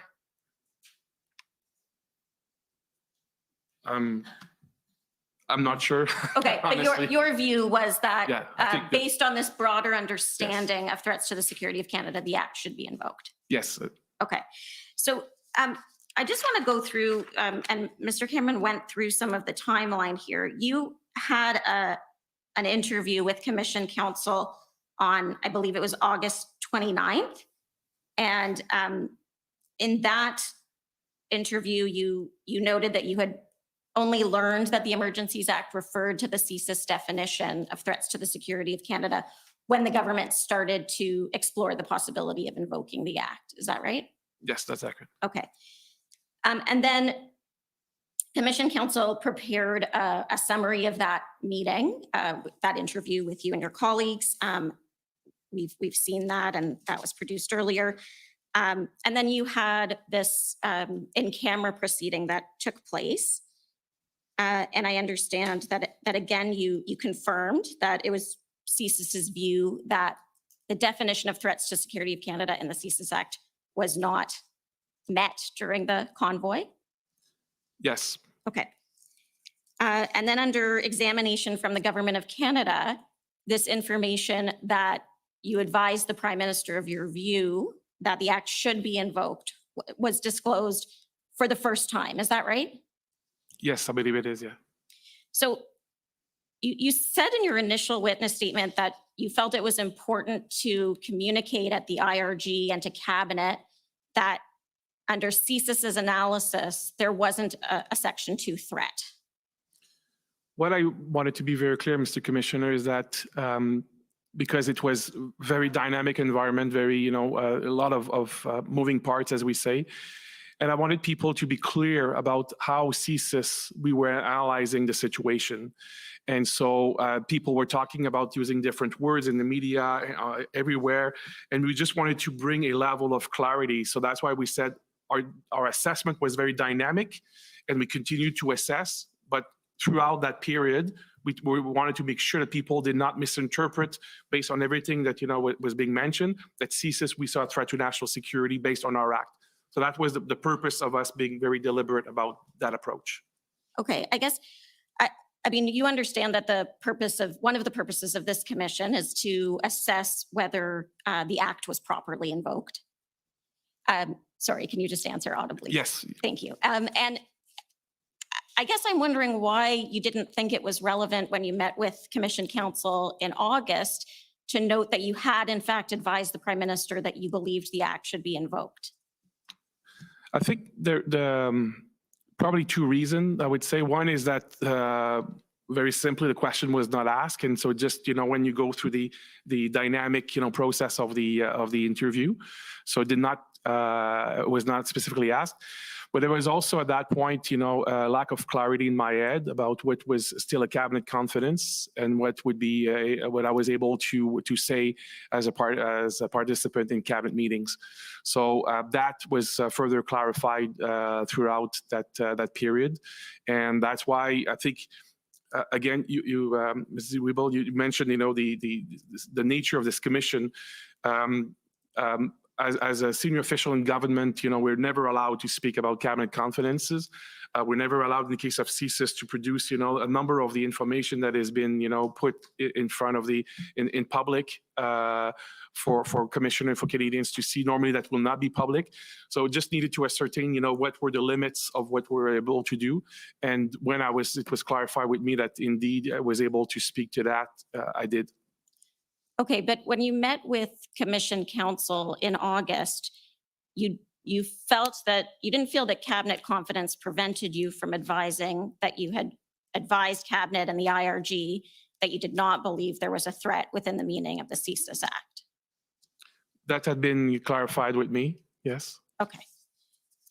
Because I would put to you that those two pieces of information are really two sides of the same coin, that if one is not subject to cabinet confidentiality, the other one also would not be. I understand that analysis, but I would say that just back to what I said, we never discussed cabinet confidences, and the information, the way that the information was communicated to witnesses in terms of what would be possible to disclose and not in terms of cabinet confidences just became clearer with the passage of time, between August and our ex parte interview. Okay, thank you. I don't know if you had an opportunity to review the testimony given by Ms. Thomas, the National Security and Intelligence Advisor. I briefly saw some of the key extract, yes. Okay, so one of the things that Ms. Thomas said was that that the CSIS definition of threats to the security of Canada is quite narrow. Do you agree with that it's a narrow definition? I would say that the CSIS Act was enacted in 1984, and I think that the world has evolved considerably since then, and that looking at the threat environment today is indeed requires probably a new look, modernizing a view of this. That's one thing. And the second thing is that we also, through jurisprudence, through federal court rulings, commission of inquiries, and review bodies who have access to all of our information, that understanding of the Act was very much more clarified, and so very with a lot of specificity, if you want, in many aspects. And so between experts at CSIS and the OJ Council, I think there is a very specific interpretation of the Act, which is in this specific case of the Commission different than the Emergencies Act. Okay, so and I mean, you understand, of course, why, and I think you've alluded to this in other statements that you've made here today and in your witness statement, that there should be a high threshold before our intelligence services start surveilling or targeting Canadians. Would you agree with that? Yes, I do agree. Okay. The holding or expressing of unpopular political views should not be enough to engage CSIS's mandate. Absolutely not. And I would say that there is an expression that we use, which is awful but lawful. And that means that some of the opinions expressed verbally or online, are not by default, even if they can be extremely violent, are not by default something that, would allow or necessitate CSIS to investigate. Okay. And do you understand why? Now, I know you take the view that the definition in the Emergencies Act is broader, but would you agree that the threshold to invoke the use of the Emergencies Act should also be a high one? I would say that with anything, any exercise of power by the state, there is a high threshold. I'm not a legal expert to say, what should be the threshold of the Emergencies Act. So Okay, but you understand that the Emergencies Act allows the government to rule by executive order for a period of time. I do. Okay, and that the public order emergency section of the Emergencies Act allows those orders to let the government assume control of public utilities, for example. Yes. And it allows the government to direct individuals to render certain services, like was done in this case with the tow trucks. That's my understanding. But again, I do not want to give the commission the impression that I'm an expert on the Emergencies Act. Okay. And you understand that it can prohibit travel to, from, or within any specified area? That's one of the things that the public order emergency section allows.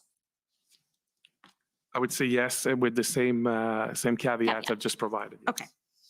Okay, you're now out of All time, right. so if Thank you you. could wrap Nope. up. Just one last question. The placemat that you were taken to by Ms. Khan, that talked about the IMVE, the nature of ideologically motivated violent extremism. Two of those sort of elements were willingness to kill or willingness to engage in serious violence. Would you agree with me that without those two elements, you just have people who care a lot about something and want to make a change? I'll answer that question. That's exactly why we developed the criteria as to what should be looked at in this space, in this IMVE space, was to ensure that those criteria were met before we open an investigation. Thank you. Thank you, Commissioner. Okay, thank you. We're ready to go. Okay, convoy organizers, please.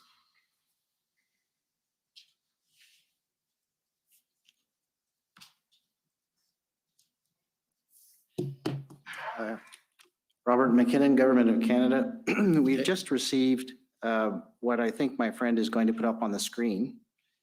And it is not what had been agreed to. It has commentary, it has statements along with the document, if that's what is going to be put up. At least it was just sent around by the Freedom Corp just a few minutes ago. Lesser version of the one we sent earlier and took out everything except simple facts, sir. There's some documents that are such that I can't just copy and paste them into the document. They're PDFs and things. So I had to type them out, but they're verbatim. So if my friend wants me to refer to each and every document, which I've now made it simple as well, I've had all of them uploaded in one PDF. The clerk has them on standby. As we go through, I have no problem deviating from this at all and going through the document, but I would like to finish the examination, at least if I'm forced to do that, in order to get through these records. These records, there's, in my view, and I would submit as we go through, there's simply no issue with the facts stated herein. Did you say there is a PDF with all of them on it? I had that uploaded just now. So I got them, all of them consolidated and put into one PDF so that I can stop wasting. Why can't we use it? Well, we can if we want. It's just going to I have to navigate it.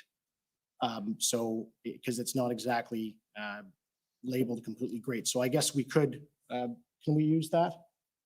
Yep, we can do that, sir. That would be best, I think. Yeah. Then we avoid any issues. Great. Okay. Time to begin now? You've already taken a fair amount of your time, but I'll be generous. Just Robert McKinnon again, sorry, last thing. Just as long as the documents that we're referring to, you have, I don't know how many here. They're all the ones that I've, in the 40. document that I've given you already. The one, 47. So they're with- all in relativity. pretty much, yeah, No, no. all of those are in relativity because that document is in relativity. No. So if we could pull up the document, and I just don't want to run out of time. Okay, so let's see how it goes, and I'll try and keep an eye out for you, Mr. McKinnon, if there's an issue. Okay, so if I can first, Director, does CSIS have a concern with the current elected executive leaking information and CSIS information to the media? Do they have a current concern about that?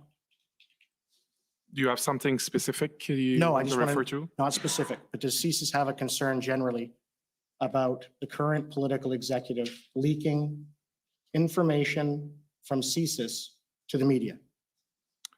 We always have concern when we see information that is, unauthorizedly, made public. I don't know where the source of those unauthorized disclosures are, so I do not have a specific view on your premise. I'm concerned when I see unauthorized disclosure. Right. So, but I take it the unauthorized disclosure, it's highly unlikely it's actually coming from your agency. It's not coming from them directly, is it? I'd like to think that, we have an organization that, has a very high standard for that, but, I would not want to speculate as to the source of potential unauthorized disclosures. Okay. If we could go to the January 24th tweet of Mr. McGregor. Or sorry, the January 25th one of Alethea Raj. Tweet 14, number 14.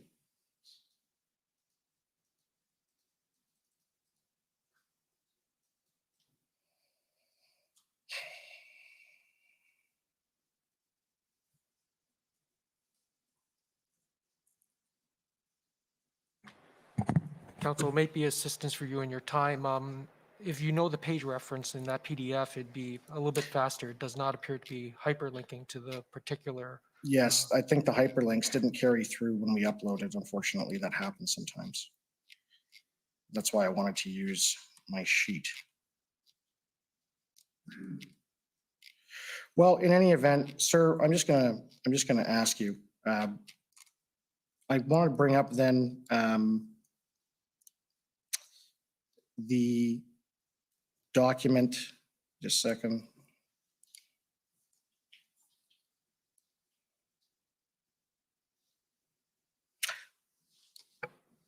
I'll just bring it up on the normal document relativity, and I'm going to have to ask for more time. I tried to get this dealt with, and if I was permitted to use the examination sheet that my friend's trying to stop me from, I wouldn't be in this position.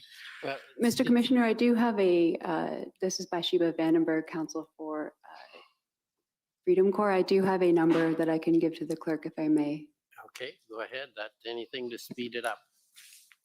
The code for the Raj tweet is HRF 401621. Thank you.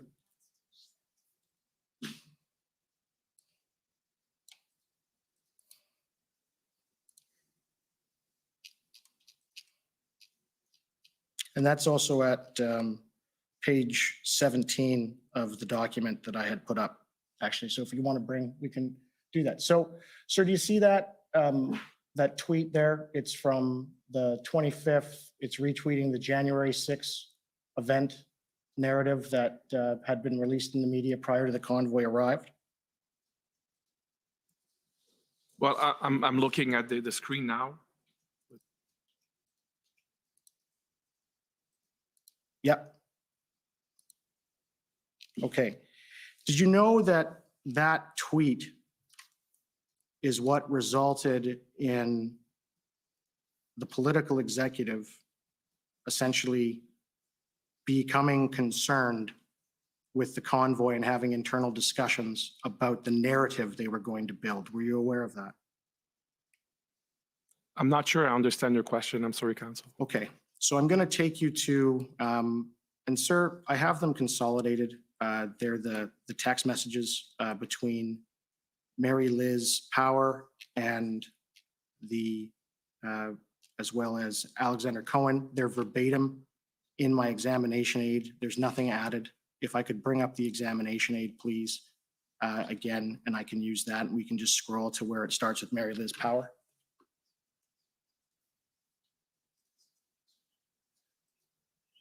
Sir, thank you.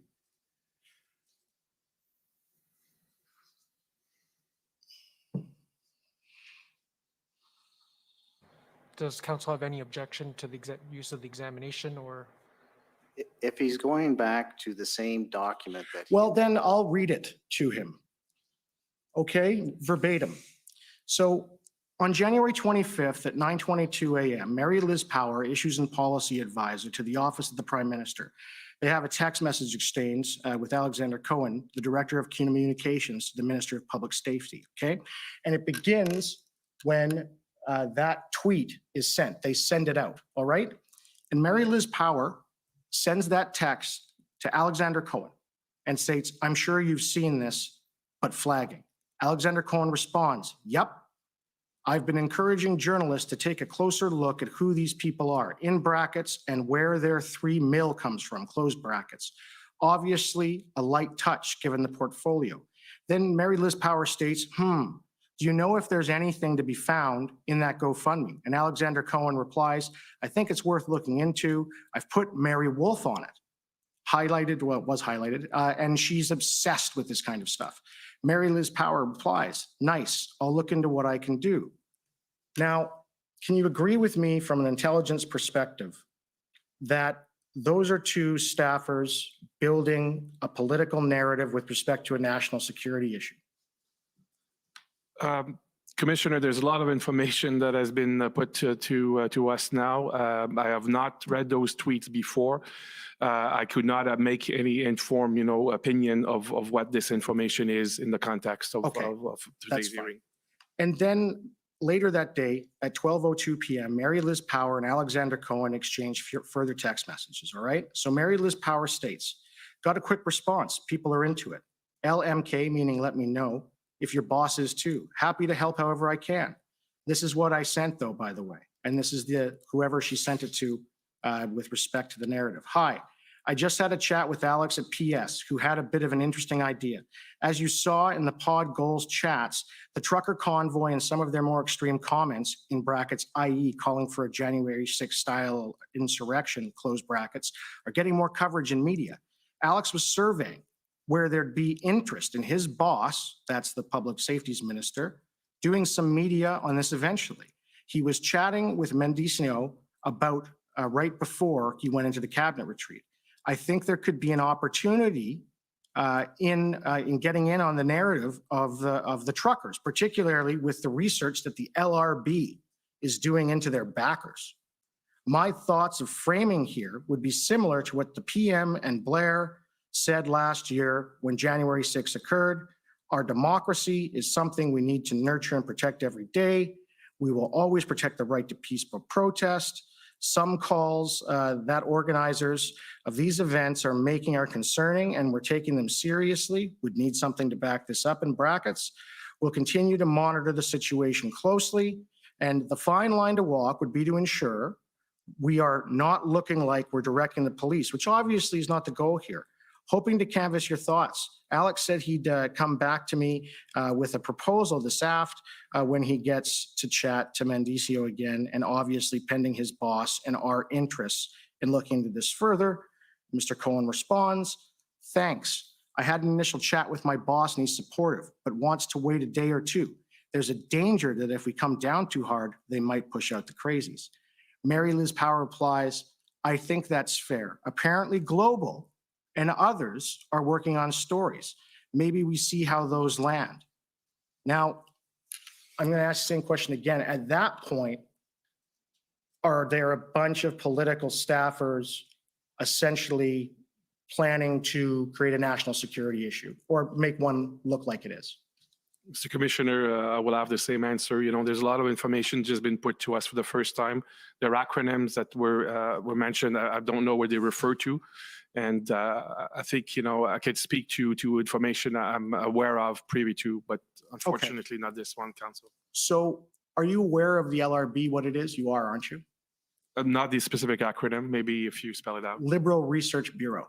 Yeah, I know about the Liberal Research Bureau. All right. And so is it fair to say that it's kind of strange that the political branch would have the Liberal Research Bureau doing research on protesters with respect to these concerns they're raising, as opposed to yourselves who are the National Security Agency? Mr. Commissioner, I would say that, you know, this is not something that would be of interest to CSIS. As we, my colleagues and I have testified, we very much, you know, since the beginning, mid-January on, we've been looking at these issues and the developments and potential threat to the safety of security of Canada based on the CSIS Act. So we would not be looking necessarily for what other parties would be involved in this context. Okay, can we go to document SXM.can.00006358 _rel.0001.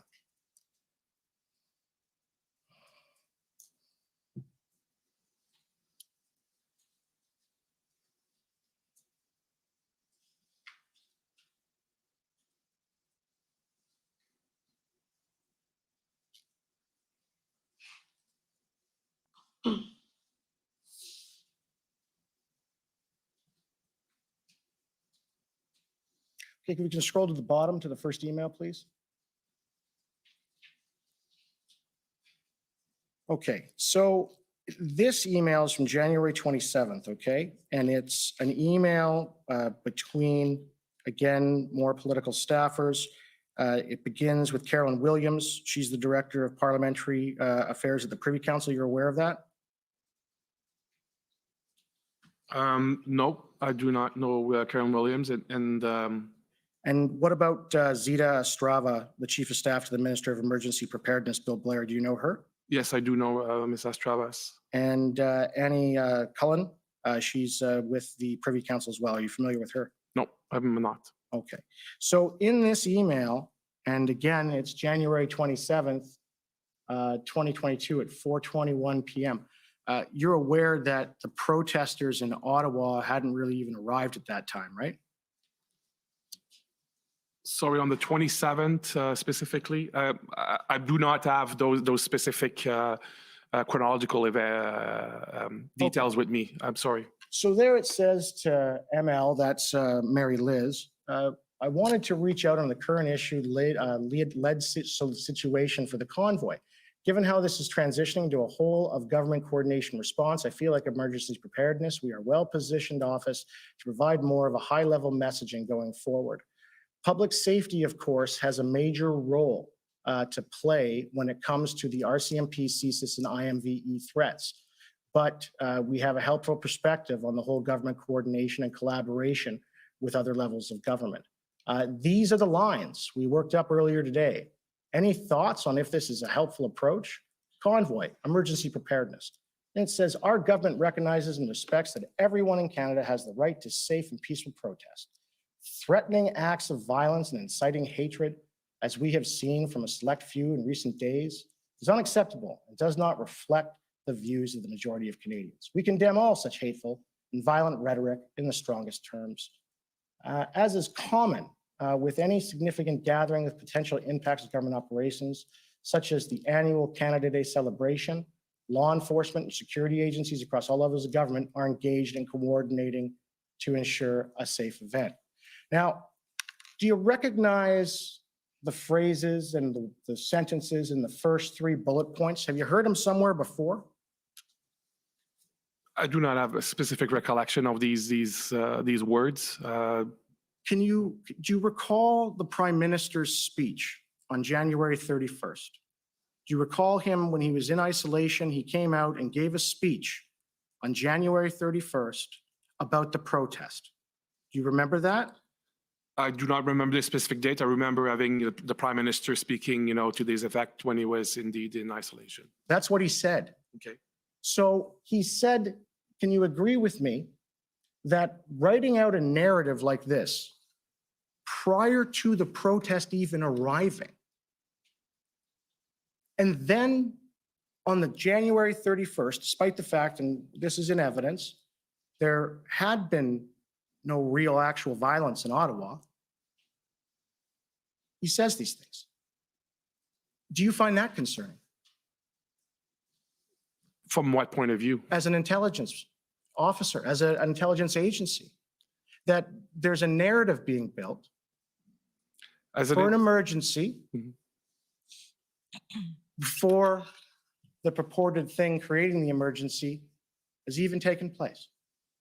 Mr. Commissioner, what I can say is that as we've testified, the interdepartmental community got together to understand what was happening, share information, make sure that each of the organization will be able to discharge their mandate appropriately.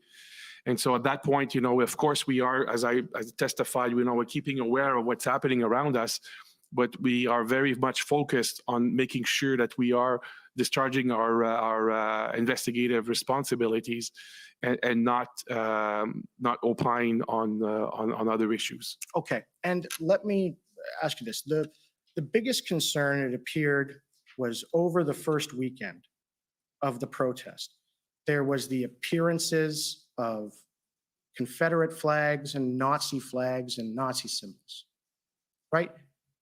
Did you investigate those issues at all? Mr. Commissioner, we testified earlier that we have written an intelligence assessment about the presence of flags and some of the meaning of those flags. And so I can go back to our analysis, what we've described then.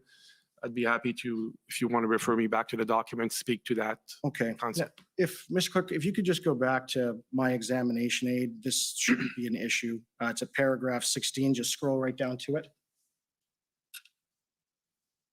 So, Mr. Commissioner, just for your information, this is the document that the DOJ has an outstanding objection over. And if we can go to paragraph 16. Mr. Commissioner, we've already objected to this document being put up. I understand, but I'm going to ask for a ruling on the commissioner to put this page to them. So let's deal with that if we can. So if we can put up just page a second. 16 again. And what is page 16? Or paragraph 16 is just the two pictures of the first post in time at 10:13 a.m. on January 28th, 2022 of the spotting of a Confederate flag. And there's also a license plate number.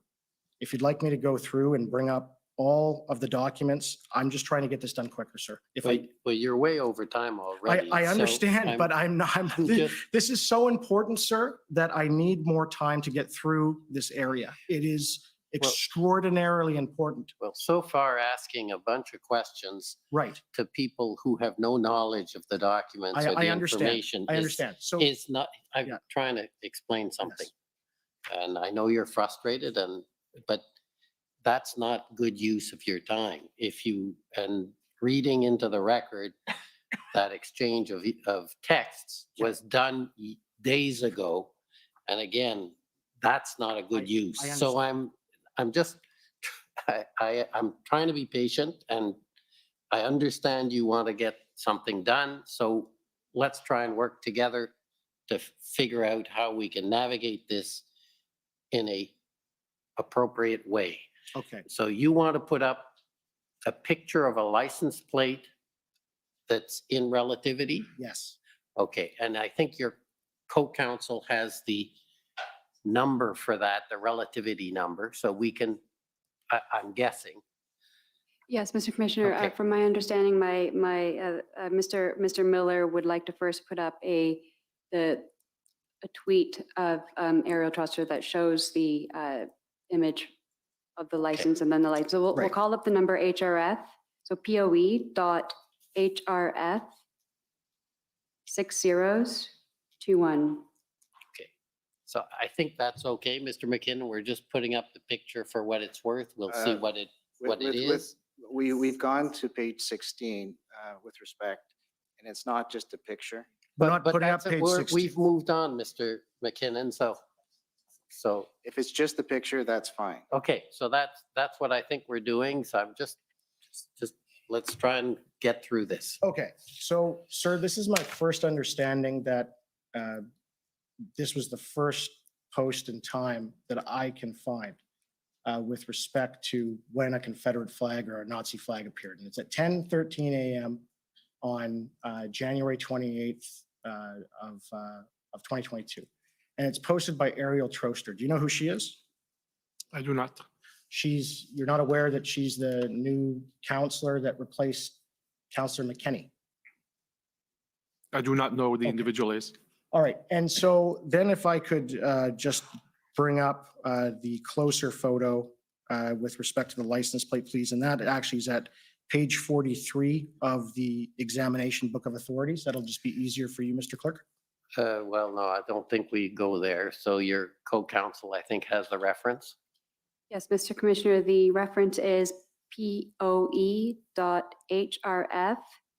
6029.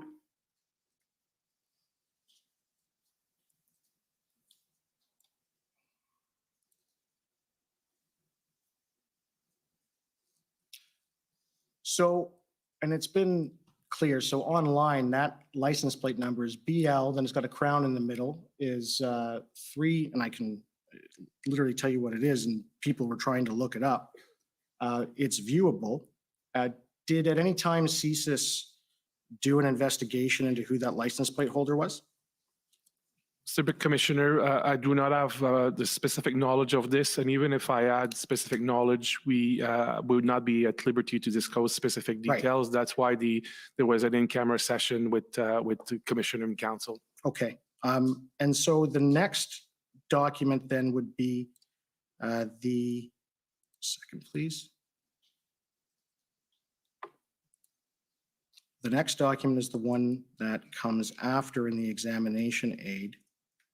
And it is the January 29th being POEHRF 0000000024.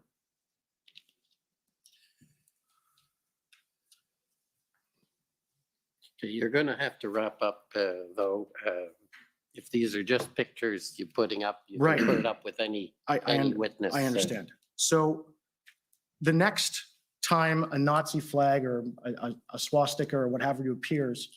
The next time you've found it. I mean, Right, I think. right. you- The next time, so you knew about the situation where Conservative Party Member of Parliament, Mr. Cooper, he was giving an interview and this upside down Canada flag with the swastika appeared.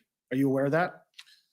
I remember something to that effect. I've not researched this recently, but I recall something to that effect, yes. Okay, could I now bring up POEH.HRF 00000026?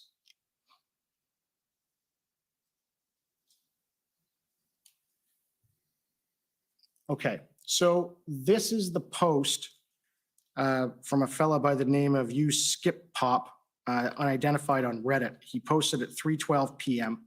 And it's, from my understanding, the first time that the Nazi flag photo appears. Are you aware of that? I'm not aware of that, and I'm not seeing Yeah, it's just anything other I'm than. just trying to get through it.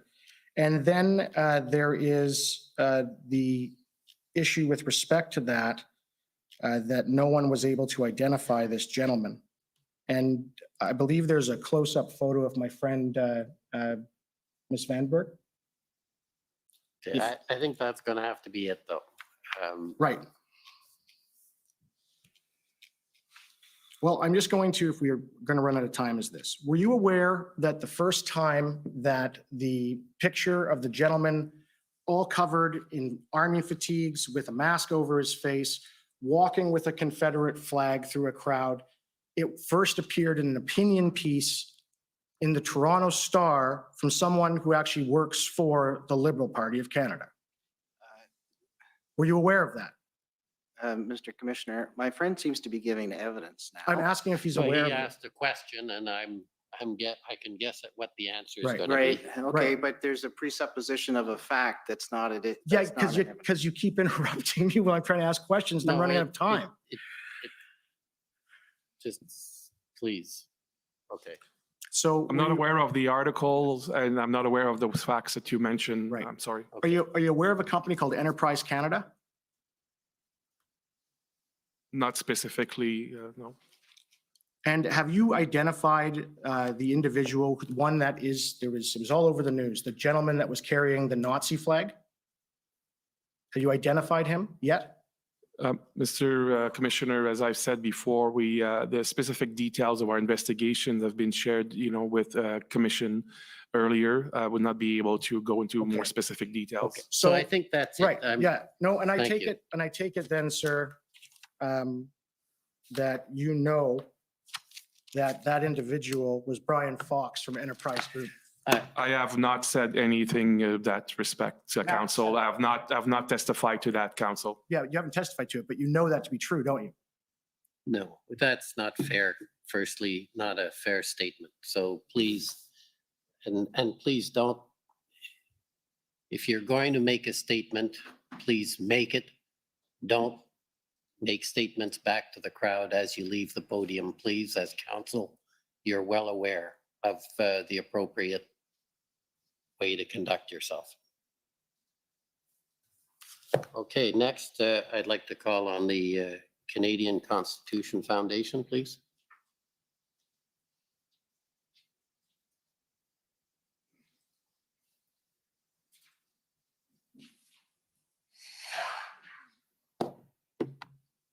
Good afternoon.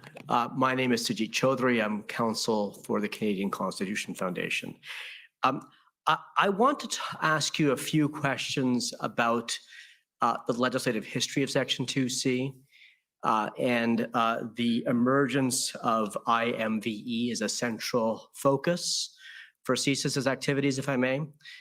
So is it true that Section 2C was amended in 2001 by the Anti-Terrorism Act to include a religious or ideological objective? I believe so. I believe that's accurate. And is it true that that amendment was ensured that the CSIS Act would align with the criminal code's new definitions of terrorism? I wasn't involved in that, so I don't want to lead you in error, so I'm not certain. Mr. Vigneault, you're shaking your head. Same answer. Okay, all right, fair enough. And so I'd ask you to take my word for it that it was part of the same legislative package to get those two statutes in alignment. And then in 2019, there is a major initiative on the part of CSIS is the development of a definition and framework for ideologically motivated violent extremism. Is that right?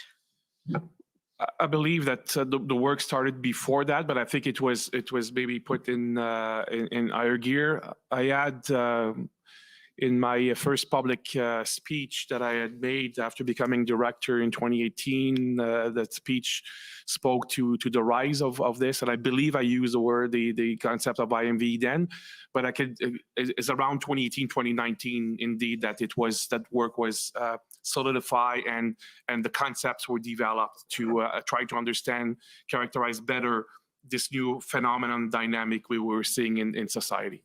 Good. And sir, and just so we're clear, I believe that the first time CSIS reported out on this development and its thinking was in the 2019 annual report.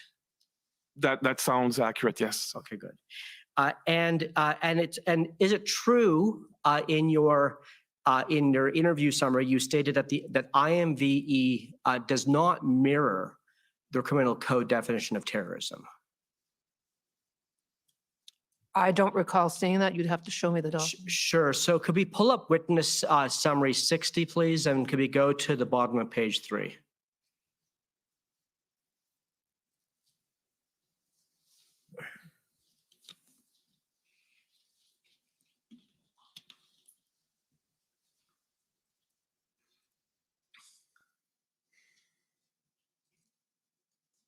Thank you. If we could expand, yes, that very helpful. Thank you. Okay. So, Mr. Vigneault, do you agree that you said here that the definition of IMVE does not mirror the criminal code definition of terrorism? I'm just trying to look at it here. Is it the last sentence? Yeah, it's the last. It start at the third line from the bottom, sir. Yes. Okay. And then if it could continue, you could just continue to. You said you gave them the example of Alexandre Bissonnette, who met the services definition of an ideologically motivated extremist, but who was not charged with terrorism offenses under the code. Did you say that? Yes. And so is it reasonable to infer from your evidence there that the definition of IMVE is broader than the criminal code definition of terrorism? I'm not sure I would say it's broader, but it's for different purposes for sure. And I think I'm very familiar with the attack at the Quebec City Mosque, and this example and other unfortunate examples is what forces us to say this dynamic. We need to better understand what is happening. So that work to better define IMV, the 4 quadrants, and so on, was in relation to that. But it's also very important. And this comment, when I say that it was different than the criminal code, is that you could meet a definition of threat to security of Canada under the CSIS Act. Sure. You could meet the sociological definition of terrorist activity, which I believe that Alexandre Bissonnette was indeed engaged in terrorist activity, but that may not transfer the Crown charging someone for a terrorist offense. And I think it is a very important notion that indeed has been, very troubling for many in the country, including in this specific case, the Muslim community in Canada. So does it follow, sir, from what you've just said, that IMVE, or the notion of IMVE, gives CSIS broader tools to assess and respond to extremism than might be available under the criminal code? I think by statute, CSIS has been built to be separate and distinct from law enforcement and from the criminal code, in the sense that our threshold for investigations would be different than the police. Our techniques might be also different. So I think it is clearly separate, the two. And sorry, ma'am, did you? No, I think that's a very accurate response.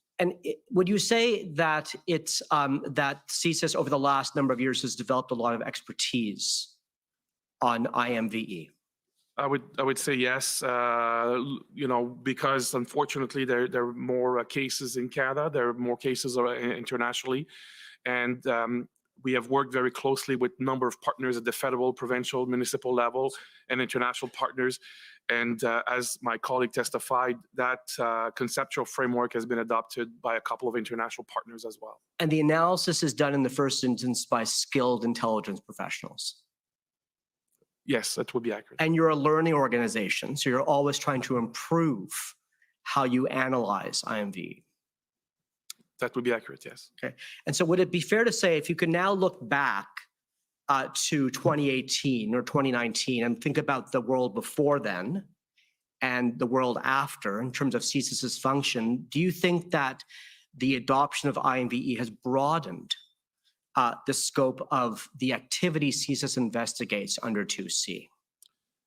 I would not say they broaden. I would say that they help our investigators, our analysts, to better understand of how the CSIS Act applied. What would be the, because again, we make a very significant distinction in what we call awful but lawful speech and protected, by the charter, versus activities that would be defined under the CSIS Act. And so I think it's not a broadening, it's more a fine tuning of the understanding, developing analytical tools to make sure that not only do we not go over the law, but that we are indeed investigating the threats to Canada as mandated by Parliament.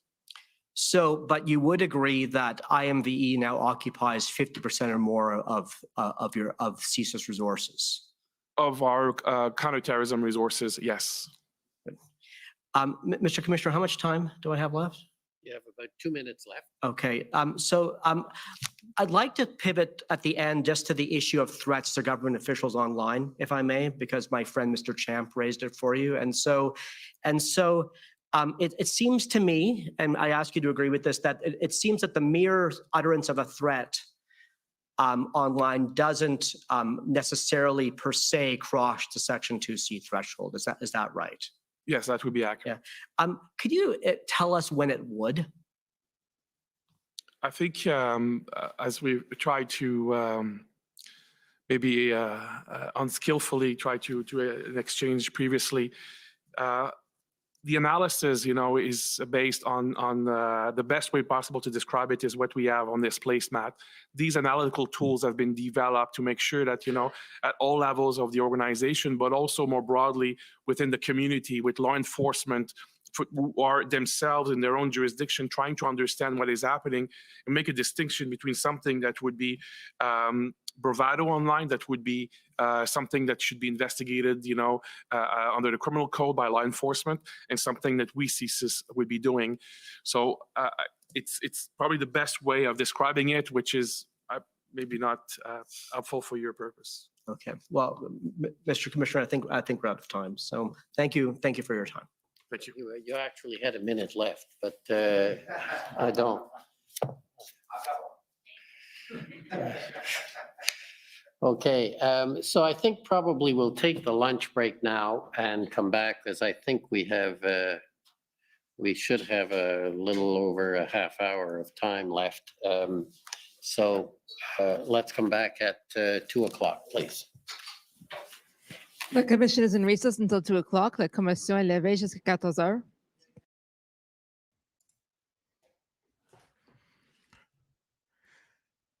Well, there we go. That was quite a spicy morning. So I'm just going to flip over here. Hopefully I can get back in. What'd you guys think of that?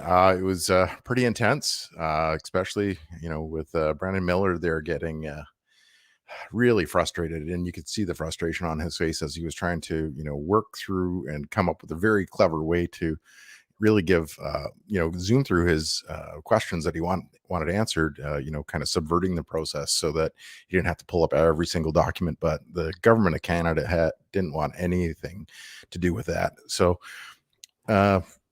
definitely at the end, and I think Stunt, you even put in the comments there that it even almost sounded like the commissioner was frustrated along with him, and just trying to kind of speed through the process. I think I'm going to start with Brendan's kind of questioning there. I think what he was trying to drive at is that there was all this information that was out available in the public domain, and nobody really wanted, like CSIS couldn't or could investigate it, and that didn't necessarily materialize itself into what is in the public record. This might be stuff that happened in camera session, but not necessarily on in front of everybody else. But sorry, I was just Hello, by Jason, and he's back. I'm back, and we have 40 minutes with me right now. So hold on, I'm getting my headphone put in here, and I can join the whole crew. Hello, you're on my stick and everything. Yeah. Sorry, How was that look? Looks great, sir. You're doing good. So. All right. Well, everybody, I just got a quick little update for you. Sorry, I'm just trying to find where I am. There we go. A quick little break in court because the judge just realized some good news. So I hope to have some really good news soon. And my wife is watching, Paula. He's putting the dots together. He's connected the dots. It's been a great day. Sorry, I missed all of the testimony since the last break. So Osario, if you don't mind, how about you give me a quick breakdown? Yeah, no, I was just actually going through Brendan's testimony, or questioning, I should say. He tried to subvert the process a little bit here and gave basically an evidence sheet that he wanted entered in to use to guide, and basically collated all the documents into one sheet and wanted to present that. The government of Canada came up with an objection to that and said, no, we're not doing that. I'm on the phone. Thank you very much. I'm online. Thank you. Okay. Go ahead, Osario. Yeah. So you're being recorded, so I wouldn't. He can. You're not listening. You're being recorded. I'm online. Sorry, everybody. Thank you. 49 people sitting here watching. Let me mute for a second, Azario. I have somebody who's not letting me have a lunch break. Okay, no problem. Any case, so Brennan was trying to get that admitted in and use it, but wasn't able to. Hold on, folks. I need to record this guy because he is harassing me. So one second. So this gentleman is not respecting, I'm on lunch break, and he said it's okay to report him. Hello. You certainly can speak to any witness. There's no ownership to witness, so Mr. Horesh is available for you. Okay. Your actions are inappropriate. You gave me consent. It's recorded. Thank you. So this is the kind of gentleman I'm dealing with, but it's all good. We're almost done here. That was weird. He just didn't take no for an answer. Oh, wow. Yeah. Sorry, That's folks. 48 of entertaining. you have to see. Yeah. Well, it's online now. I warned him. I told him. I muted him. I did everything. There we go. All right. Sorry, Azario. So Miller consolidated the documents. I did hear the government of Canada challenge that a little bit and wanted to make sure that he only kept to the relevant parts and wasn't doing a narrative or something like that. Yeah, that was it. It was making sure that there was no comments and that sort of thing in the document. That was entered in right at the beginning of the cross. And but then it was delayed because the government objected. Then Brennan had to go back and kind of remove everything, put it into another document, and then that was still challenged as he brought it forward. So really was Brennan trying to get a lot of information out in a short period of time that was subverted by the government's counsel. They certainly put up a lot of roadblocks for him in that regard. So tons of frustration on Brandon's part because he was trying to get through a point. And I think the narrative that he was trying to build was around the license plate of the truck, which they had, that was carrying the Confederate flag. I was kind of actually waiting to see if they identified who was driving the truck. But then came down to the upside down swastika flag as well. And somehow Brendan made the Brandon made the connection that it was David Fox, apparently from from Enterprise Canada, which is a PR firm, and who was the one who was actually carrying the flag.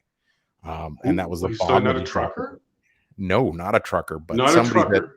Somebody connected to the Liberal government from a PR capacity. They're an agency. So it's just like, holy smokes. I'd love to go back, and if somebody in law enforcement could look up a tag on a vehicle really quickly, I'd love to see that, but we don't want to break the laws. Yeah. But so Brendan brought that in. So he brought that in through what kind of evidence? Was there a document, or how did he bring that in? He made the link and just disclosed it out front. So he was kind of testifying in that regard. So I don't know what other evidence that he has to back that up, but it's I know the RCMP had a list of everybody's plates. They actually confirmed that during testimony. They had 100% of the truckers' plates. So maybe from that list, it was being cross-referenced and he found one. Maybe. Yeah, that's what he dug through, but somehow he connected the dots. So I'd love to know how he did it. Because that one was a needle in a haystack. Well, I think that's damning that the government is putting forward information from contractors. Is this what I'm hearing? They're like a contractor to the government? Yeah, they're a PR contractor.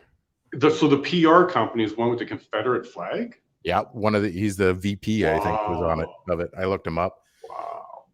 Yeah. All right. And is that the one that was taking the picture of with the Yahtzee flag as well? That was the Nazi flag, the upside down Canadian Nazi flag. Wow. So now we have Daniel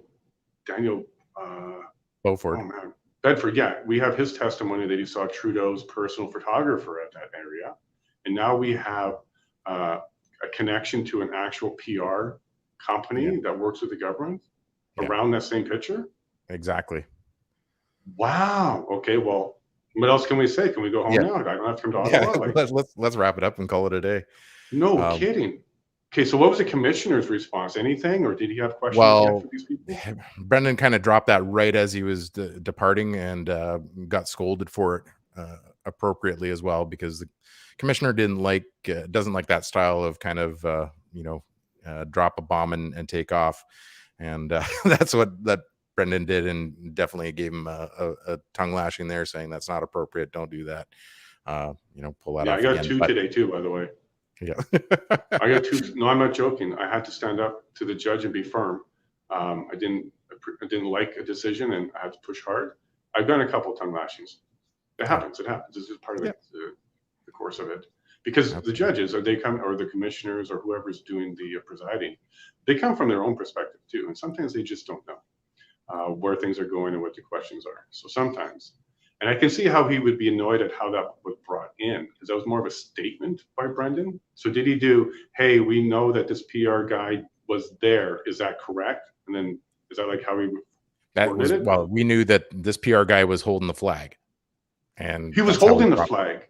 Yeah. Sorry, I didn't catch that part. So he was holding the flag, a PR guy with the mask, like at the mask. Allegedly, yes. I'm going to say allegedly because we didn't see any evidence of it. Yep. Right. Like this is all speculation at this point, but that is incredible if it's true, right? Yeah. It just blows. Like, I mean, it ties into Brendan's earlier questioning where he was asking about the statements coming from the folks inside the government that were the liberal. I'm trying to remember who they are. They're Liberal Party advisors. Basically, it's a not the Liberal, like the Liberal Party of Canada, but there's a Liberal kind of strategy arm that is affiliated with the Liberal Party of Canada, and that how they were building the narrative for the convoy before it even arrived in Ottawa. Yeah, we got testimony they started last year. Yeah, Blair and Trudeau. They had documents showing, like, it was on, I think, the 26th. That this was, there was like 3 speaking points that Trudeau specifically pulled out on the 31st and read them pretty much verbatim.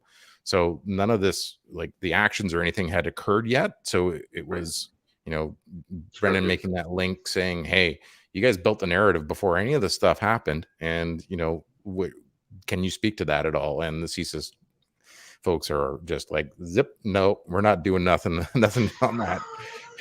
The CSIS folks were pretty tight-lipped, and we didn't really seem to get a lot of good information out of them. I was expecting that, though. To be honest, I wasn't there. Any security operator is going to be very tight, and also it's cover their butt. So, but I want to go back and watch Miller's testimony or questioning again. So no, me too. I think that'd be the first thing to look at. And Railroad is saying exactly that. Go ahead and check that out. I will. Well, that's incredible. So this was all CSIS then. It was a panel of 3 from CSIS. Yeah, it was all 3 of them. And then we saw Paul Champ earlier too. Was he there? Yeah, okay. Paul Champ, the chump, made his return back, and he was trying to make a connection under the 2C provision of the C6 Act, saying that if federal officials are threatened or municipal officials are threatened to change policy or interfere, is that fair game under 2C? And the Vigneault was not having any of that. He was just like, no, that doesn't give rise to the satisfaction of 2C. So, but he was trying hard to pull that off. Didn't do it, but anything under 2C, he was like saying, well, okay, you've got intelligence that there are threats, to public officials, threats, like to the governor, to the mayor, to the one councillor. One guy traveling from the east with a trunk of weapons. We've heard about them. Yeah, exactly. But he was trying to create that nexus between, those threats and the convoy itself, and saying these threats against the public officials are directly linked to the convoy organizers and the convoy itself. And the Vigneault was not having that link either. He just said no, it wasn't a credible link. So, but you'll be fair to, or good to know that nothing credible threats came up, like in the sense of the questioning. So it was pretty interesting to see that. That was go ahead. No, I was saying, so even with their protection for secrecy and all that kind of stuff, and even with the ability to go in camera if they really needed to, nothing new credible came out? No. So there's That stuff you're aware that's of. happened in camera, definitely. I think that's already happened, but Okay. and they're keeping that pretty tight. They're not divulging very much that is there. Right. Okay. So the commissioner was in camera for something at some point. With Vigneault and I imagine Tessier and Helen Chayet as well. Okay. With But both not of them. today. I don't think it Everything was was today. No. Okay. Okay. Well, you saw from 9:30 and on, there was nothing hidden, right? No. Okay. What else Okay, did I that's have? pretty cool. Yeah, it is. JCCF, they were trying to, they brought up that the Vigneault was saying that the EA definition or standard was a broader definition than what was encompassed in 2C. And that was his reasoning for recommending the invocation of the EA. The Privy Council said the same thing. Exactly. So this is consistent across the two folks that that two groups that we've heard from. So at least they got their story straight in that regard. And well, the narrative was written on the 26th, so you know the script. Exactly. Yeah. What else do we have there? The CCLA, they discovered that sorry, I keep forgetting his name. Vigneault asked the DOJ for a legal interpretation of the EA, and the DOJ came back and said, yes, it does have broader scope than Section 2C of the CSIS Act. So this is where they're trying to push this, is that they say that the EA itself has a broader definition of what constitutes a threat than what is covered under 2C of the CSIS Act. But I don't see how that's possible, because the EA Act basically says you need to satisfy 2C. So Right, but there's an or. There's an or. Yeah. There's an or. Yeah, and the or is or national threat. Yeah. So this is what they're hanging everything on. 2 letters, or. And what they're trying to do, and I don't think they'll be successful at, is expanding that to be even more broad than the CSIS one, but still include credible national threat. I can see where they're going, because they're basically, and I heard the testimony last week, they're saying that the CSIS Section 2 is too narrow, that it doesn't encompass everything that could be a national threat. And then she started talking about family law, which was a really weird way to try and show that. But, and then she was crossed with that later and it just threw away. But that's where they were trying to stick a little crack into the EA and say, well, or it's anything we determine now. I think it's a good argument on their part to open that door, but they also now need to close it in that they're going to have to show credible threat. You can't have a fantasy threat. So even if it doesn't fall under 2C of the CSIS Act, I'm okay with that as long as there's something else that shows it was a credible, real, active threat, and it was national security. It did rise to that level. And also, even if we have this threat definition argument going on right now, it still has to be last resort. So there still can't be anything else to have dealt with that. So armed forces or special forces or anybody else. So even if there is this other threat, maybe we don't hear about it because it's in camera, but it's credible and maybe intimate, even though those are still true, if that's the case, it still has to be a last resort. So they're still going to have to show, even if they are successful at arguing that there is a threat to national security, that they had no other choice but the EA. I still think even on that front, they failed miserably. So on both of them, I don't see how they're going to get there, but I do see how they're trying to argue it. Yeah. And and I think maybe the DOJ opened that door a little bit for them, and they've been running with that ever since. I don't think they're going to be able to show, though, that there's a national security threat that's credible, that rose to the level of seriousness, intimate, and then also show that there was no other tools available to them. I think that's going to be a challenge. Now, under Cross, did anybody talk to CSIS about other tools like RCMP, OPP, Canadian Armed Forces? Did they talk to about any tools? That didn't come up in Cross. That came in with the Commission Council earlier, where they were asking about Hendon reports. And yeah, I was going to ask, did Hendon come up at all? It did come up, and then I think it was Michel Tessier said, no, I don't look at the Hendon, I don't receive the Hendon reports. I don't look at the Hendon reports. And I even put it in the chat. I was just like, wait, you're CSIS, you're supposed to be the National Intelligence Agency of Canada, and you're Right. not considering all intel that you can gather? Like, It's not just come intel on. from an authority within your own borders. Well, Like but they're this using is- open source. Yeah, this is huge intel. Like, I mean, the OPP are no slouches in putting this stuff together, and they are quite a capable operator in the province. So, can I just jump back for a minute to something you're saying about the that threat definition?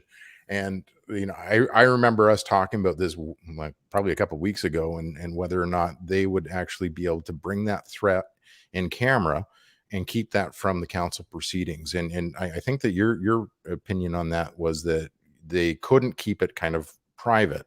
They had to bring that into the public record at some point. But Yes, they don't have to identify the threat. They don't have to give up any intel about it, but they would have to broadly explain how it's credible. so, and the reason why I'm asking that is because I'm just listening to the language and how they're trying to define a threat right now.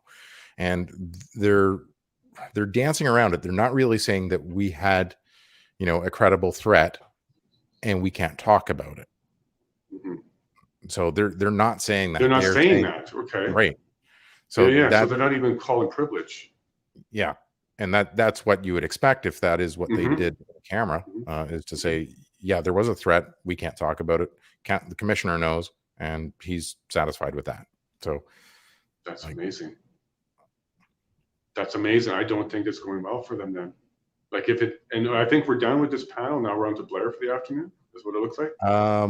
I think there's a couple more crosses. And re-exam. The government of Canada's still got to go yet. So okay. You have plenty of time then. they're probably good for a half hour, 45 minutes at a minimum. Well, actually, Privy Council, they had no questions. Remember, we're all shocked. Government of Canada had no questions. That's true. For Privy Council. So I wonder if maybe we'll see some more here. Interesting. But yeah, that's going to be a good, if they do cross, it's going to be a good one. I mean, there hasn't been much to come out, so they could take that stance too. I mean, I think the only thing that's been somewhat damning was around Brendan Miller bringing up the identification of those actors, right? And what they were doing in that, and you know, why hasn't that come up before? And isn't that relevant to what's going on? And that the narrative was built, so there might be some damage control there, I think, in one regard, where they try to put that down. It could have been the DOJ disclosure, right? That we found it in there. It was the DOJ who disclosed like 1,300 documents, and he had to go through them all, and he was very excited about it. He may have picked that up in there. That's why it's so new, and we're just hearing about it now. We didn't hear about it earlier in the week, or the inquiry. I remember seeing the picture of the pickup truck with the Confederate flag on the back, though, in other sources, but he was able to get a good enough quality picture of it to actually identify the license plate. So that was like awesome, right on. No kidding. And that they was actually able to connect it to somebody of importance. Like, why didn't they rent a vehicle? Why didn't they grab something from the impound lot? Yeah, we don't know who that plate was connected to. It's separate from Brian Fox from Enterprise. That's a separate separate stream, but that he brought it up and nobody's talking about identifying who that is. Like, I mean, he couldn't use it anyways, because unless he subpoenaed, you know, basically the Ontario, the Ministry of Transportation in Ontario for those records.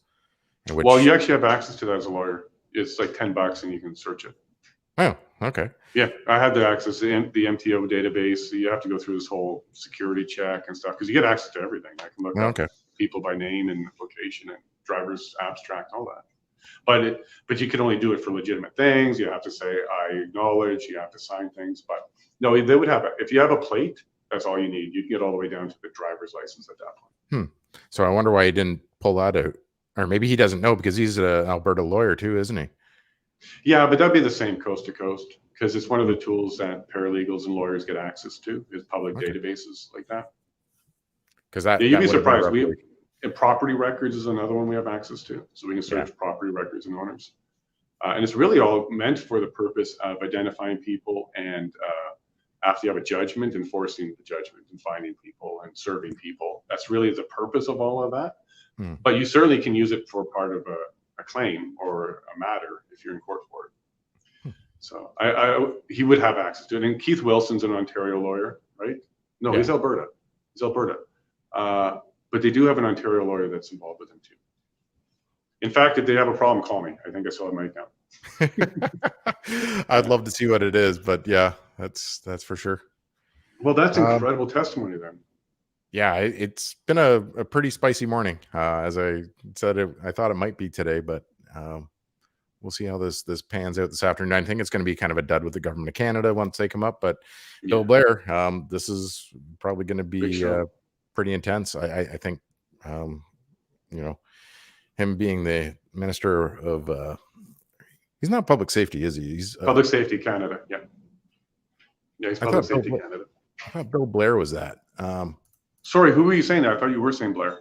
Oh, sorry, Bill Blair. No, Bill Blair is the Minister of Emergency Preparedness. He used public to be safety. Public safety. No, he is currently public safety. Mendocino is public safety. You're right. You're right. Okay, so Marco, that's right. He's Canada's Minister of Public Safety. That's right. So there's some old information for Blair out there. So Blair he's emergency preparedness? Yeah, and president of the Privy Council. Oh, really? Yeah. So the council deciding what can and can't go to the Prime Minister and what shouldn't be included. Exactly. That guy. Okay. Well, that's interesting. Okay. I know I saw that earlier, and I was just I saw that you had defined it as Minister of Public Safety, and I'm just like, that doesn't sound right. Sorry. Yeah, no, I looked it up on Wiki earlier, and I was like, oh yeah, he's that. But yeah, Blair might have some insights into what we saw from the Privy Council, but he's probably going to be pretty tight-lipped about that too. Yeah, I wonder if he's going to be aggressive like Privy Council, where they just said, I'm not answering that. I'm not answering that question. Yeah, he's been around the block a few times, so he knows the game and knows what to kind of not say if necessary. Well, yeah, you don't get into that position without having tight lips and smart. So, yep, 100%. Okay, well, what I'm going to do is I got 10 more minutes before court starts. I haven't had lunch or anything, and I got to interview somebody. Get ready for the witness stand.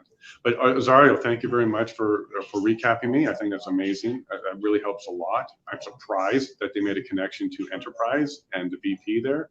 That's great news. I hope that comes in as more evidence soon at some point, so we can establish who this person is and maybe make more of a connection.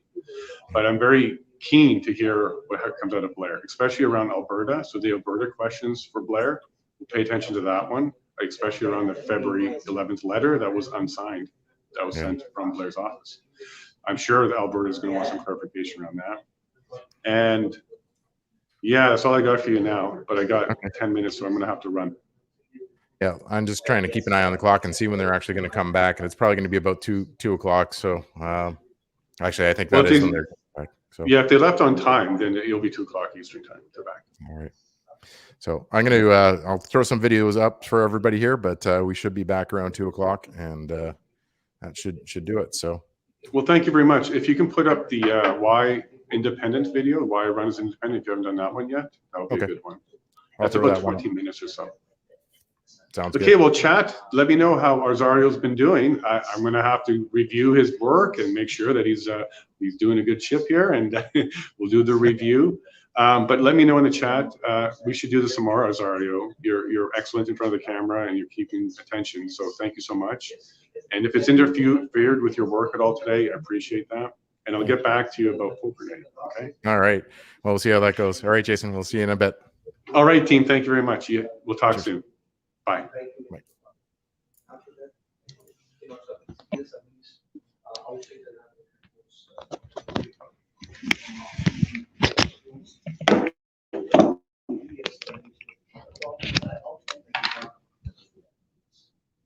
Regardless of whether it's expired and then just automatically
It says showtime with a microphone. Good morning. Good morning. Good morning. Good morning. I'm having a good morning. I hope you're having a good morning. There we go. Yeah, looks live. Let me double check on the tube of the U. Pretty sure we'll be good there too. And there it is. And there I am. Yep, there we go. Hello, good morning. And let's see Rumble. Rumble, you've been kicking some butt. Make sure you're live. Rumble. And let's make sure it should be live. Let's see where we go. Rumble's not saying it yet, but that's all right. We'll come back. It usually goes right away. All right. Good morning, everybody. Really nice to see you. Oh, 3 of you already. Hello. Good morning. It's going to be a wonderful day. We have, and I didn't even notice this until I was making the thumbnail for the stream itself, that we have the OPP commissioner today. Big boss, top dog. I guess we've been building up to him because he's the last OPP OPS officer that we're expecting, except for ex-chief Slowly, which we're expecting tomorrow. So today should be a full day with Thomas Karik. I've been trying to find out how to pronounce that, so I'll be paying attention when they announce him. And Karik, Commissioner Karik. Well, Commissioner, you have a great team so far. The people have been wonderful. That's under you. You had one political guy where he was a little bit political. Oh, good morning, Connie. First, you get first. He's one political guy, but the rest of your staff, and even him, he was pretty upfront and honest, but he was, playing the games a bit. So we're expecting probably high caliber from you, high honesty from you, high integrity from you. I don't think anybody would be surprised if you just continued to show that the OPP was aware of what was going on. Your reports were wonderful. Haddon Hayden reports were wonderful. And I think you're just going to shine up there. It's going to be a long day because there's going to be a lot more information coming out of you because you're going to be the commissioner. And I'm really looking forward to your testimony. So I thought maybe this morning, Christine didn't do another summary. She's super busy, got the book out. She got a lot going on. She also is a lawyer. She's also fighting for our rights and freedoms on many different fronts. So totally get it. So I don't have a video from Christine for you today. Maybe tomorrow. Probably one for Slowly for sure. But today I thought I would just introduce myself a bit. We're now on the 11th stream. Some of you kind of know that I'm running for office. It's kind of my motivation to come out of the woodwork from my introvert life. I'm a software guy. I do computer stuff mainly. And then I do other things on the side for kind of fun, like law and flying. But I thought I would introduce myself a bit because I am running for office. This trucker convoy, the result of it, the reaction to it, the government response, that was my motivator to change my life from a private life to a public life. It wasn't something that I was planning for, aiming for, trying to do with my career. My career was technology mainly. I'm a behind the scenes type of guy. I do the back end, computer, cloud. Those are all the things that I actually have a passion for, believe it or not. It's a lot of fun to set up that kind of stuff and do that kind of work. For me, I get to work with great people all over the place around the world. Oh, we're getting some checking on the audio. Great. And what it did was that it prepared me to be a businessman, an entrepreneur. I'm very curious. I like to analyze. I like to dig deep. I practice this thing called mind mapping, where you kind of visualize things in your head and you can kind of keep things organized. It's a technique I picked up a long time ago, kind of naturally, and then there was some training I did. But it helps me to kind of analyze large things and make connections and find, where things may be overlapped and are related in ways that you don't normally see. It helps me, with my technology stuff, and it also helps in law. And it also helps me review complicated things and, kind of extrapolate the necessities and understand it better. So, building on that foundation, I, sold the company, a technology company. I got involved with event ticketing. So we took on Ticketmaster in the early days. Before all these other alternate ticketing companies were around, we were one of those that did that in Canada. It was in a company called Ticket Break. Some of you might know it. It was pretty, we had lots of penetration in the Toronto market, Eastern Ontario market. The Barrie Colts, we did the Barrie Colts hockey team tickets for many seasons. And then we eventually sold that company off and went on to other things. For me, I went into law. So we kind of took a little bit of a hiatus from career and took a year to go and get an accelerated course done for paralegal in Ontario. Ontario, they regulate and license paralegals. It's the first jurisdiction in North America to do that. So everywhere else, if you're hearing me and you hear paralegal, you're thinking legal assistant. But in Ontario, that's not the case. Ontario, it's a trained license. You have to pass the exam, the bar. They treat it differently there because in Ontario, what they did was they introduced paralegals as another member of the Law Society. And we were basically lawyers, but limited to, well, let's just call the easier stuff, the stuff that the lawyers really shouldn't have to spend too much time on because their rates are high and the work isn't requiring that kind of expertise. Traffic, small claims court, minor offenses in the criminal code, anything under $5,000 fine, they're called summary. Any summary conviction or anything that you're looking at a summary conviction for, paralegals can handle in Ontario. So I did all that kind of stuff. I went into courts. I had defendants. I represented defendants. A couple claims where I represented the plaintiff, small claims, all that kind of stuff.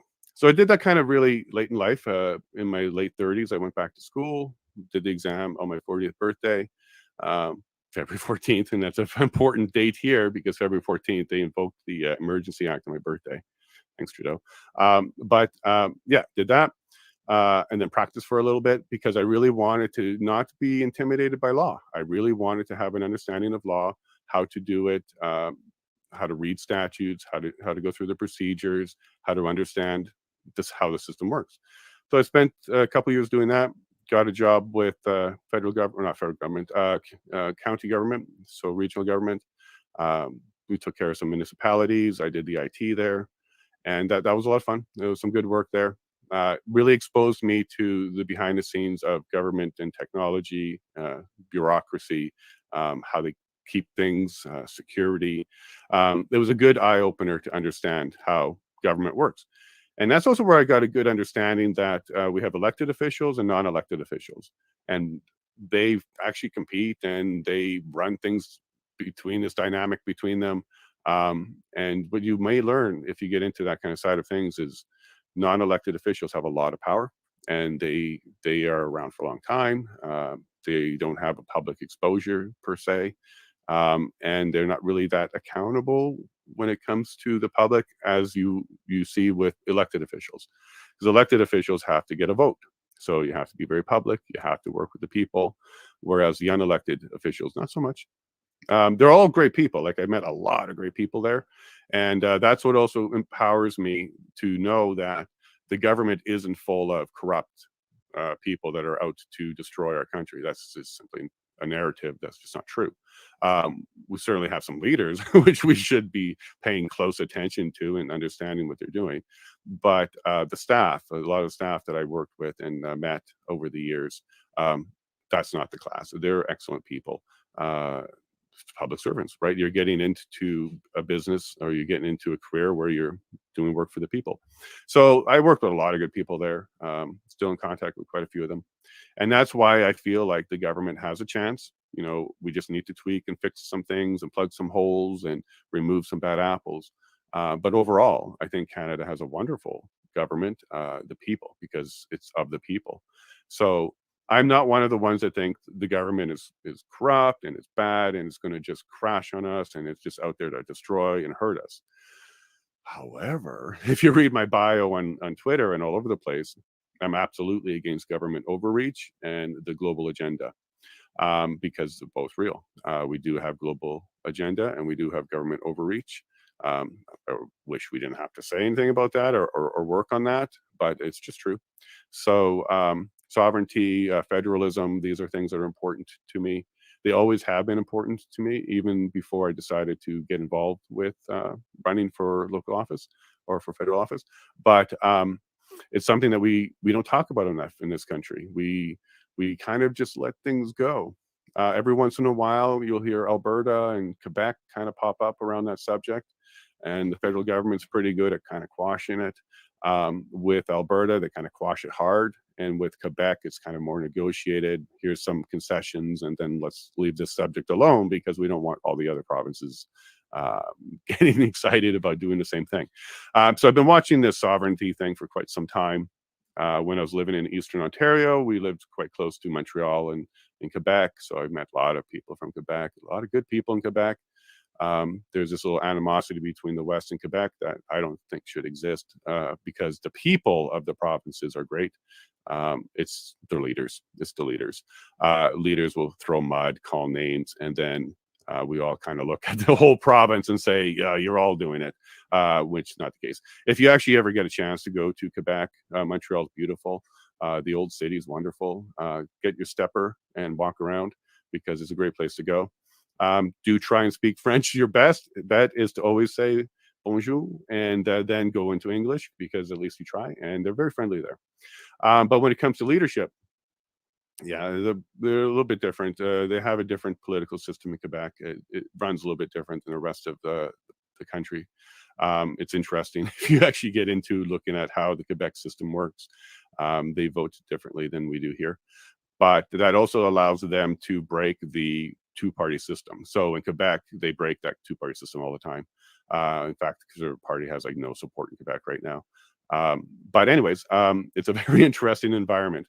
But I'm not from Quebec. My last name's Levine or Leving. It depends where you are and how you say it. I'll take all of it. Before Avril Lavigne was around, I had lots of different ways that people would say it to me. But yeah, Avril's younger than me, so you know she's taken after me. But anyways, so I'm French blood, but English tongue. I don't have much of a French tongue. That's just the upbringing I had. I was brought up in Saskatchewan and Manitoba. I born in Manitoba, brought up in Saskatchewan, Manitoba. And then I went over to the east to build my career and do all that kind of stuff. Unfortunately, at the time, Winnipeg wasn't high tech. They were just breaking into high tech in the 90s. So I followed the modems and those weird sounds that you hear on the modems out to the East Coast, Toronto, Halifax. I worked out there quite a lot. And now I'm here and I'm looking to set up our homestead. We are off grid. We do solar power. We do all that. Not because we're super green or anything like that. We do think you should be responsible and not make a mess. But for financial reasons, it would cost the same amount of money to bring the grid in to where we're at because we're so far away from the road that it just made practical sense to go ahead and be off grid. But we do love it. You know, we have to take care of our stuff. We got to run a generator from time to time, but we definitely don't miss the monthly bills. And when our neighbors are out of power, we'll just enjoy Netflix quietly then. It's a good life. We're building our house. We don't have a house yet. That might take some time, but we're working on it. We'll be throwing the hammer around ourselves.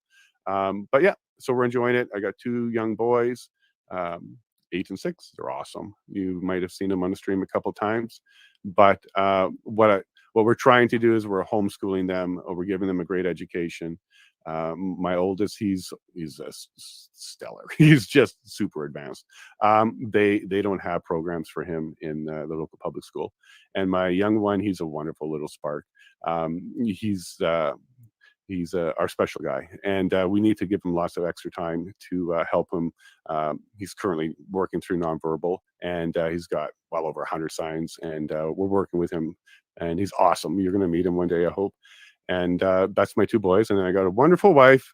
We imported her from abroad. No, we didn't. She imported herself. We met long time ago in Toronto.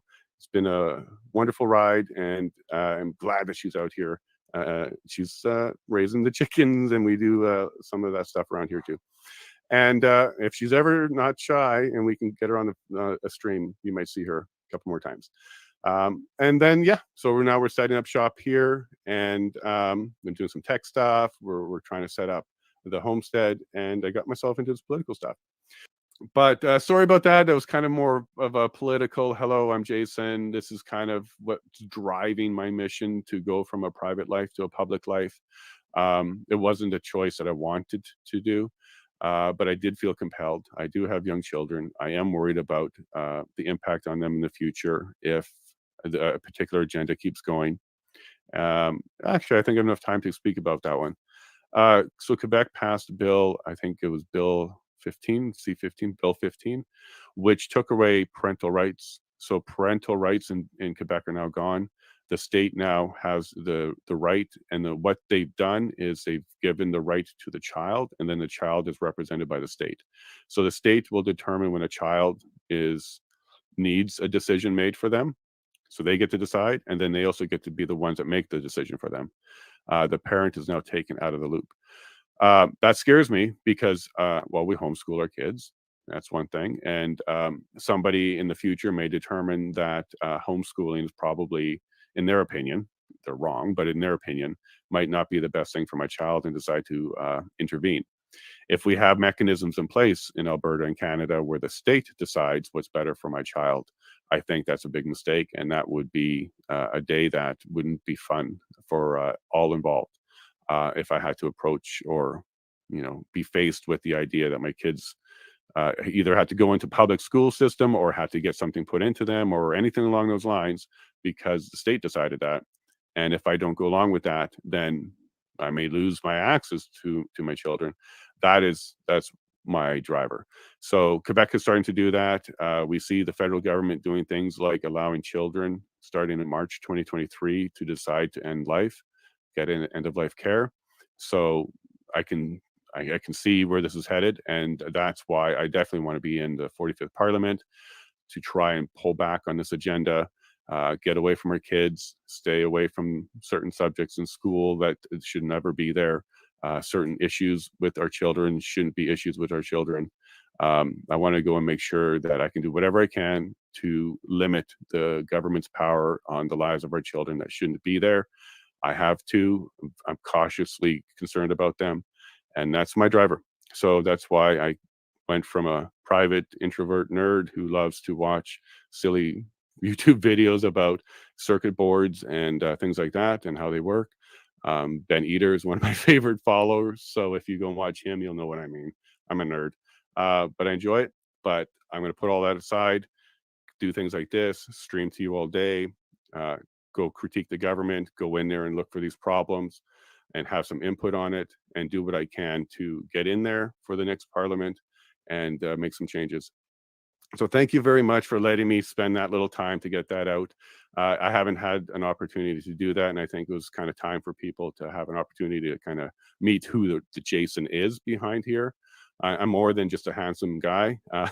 I am a nerd, and I have a passion for my children, and I don't put my head in the sand. So because of that mind mapping thing that goes on in my head, I can see how the government is taking steps towards becoming parents to my children, and I'm not cool with that.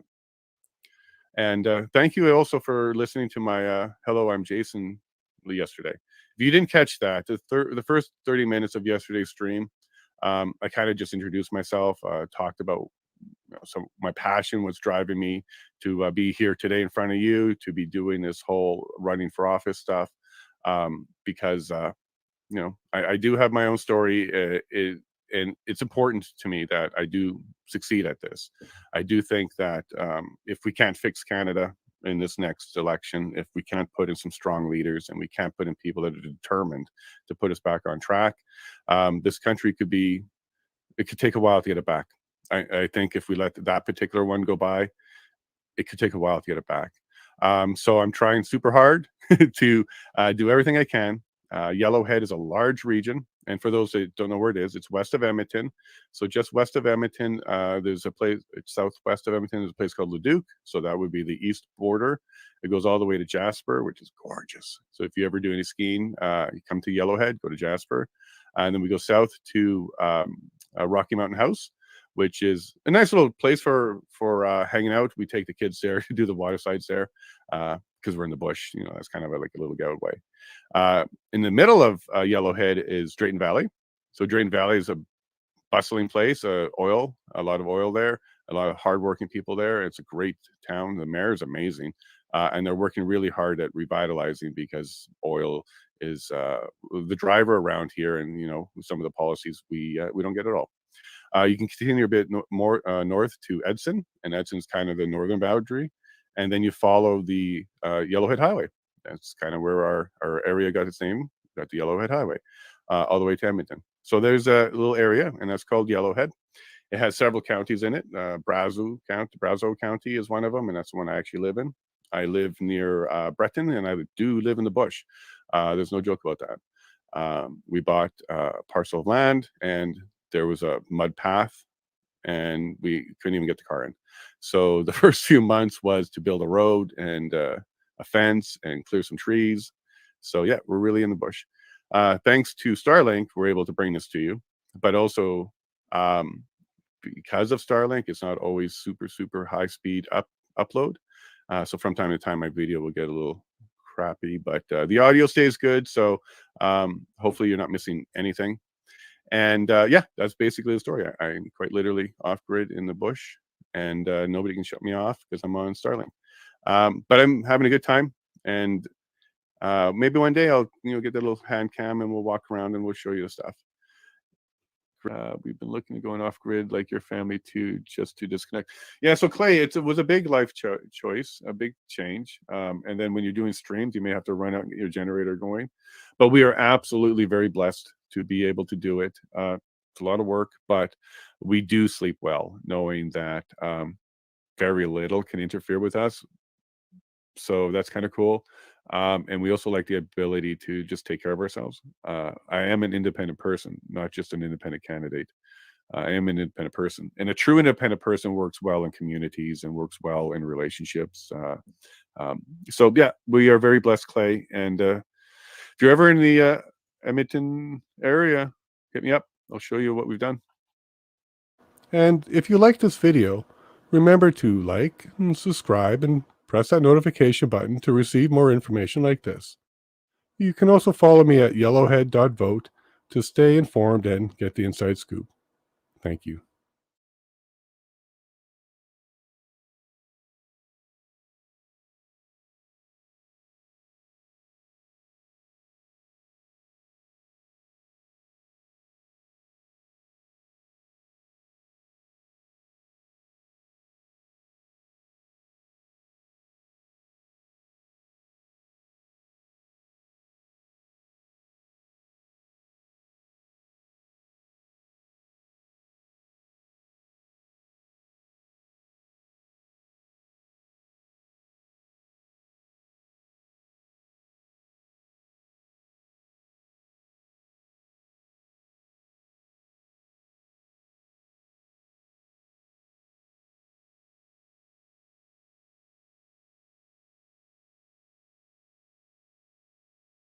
There was a ton of people there.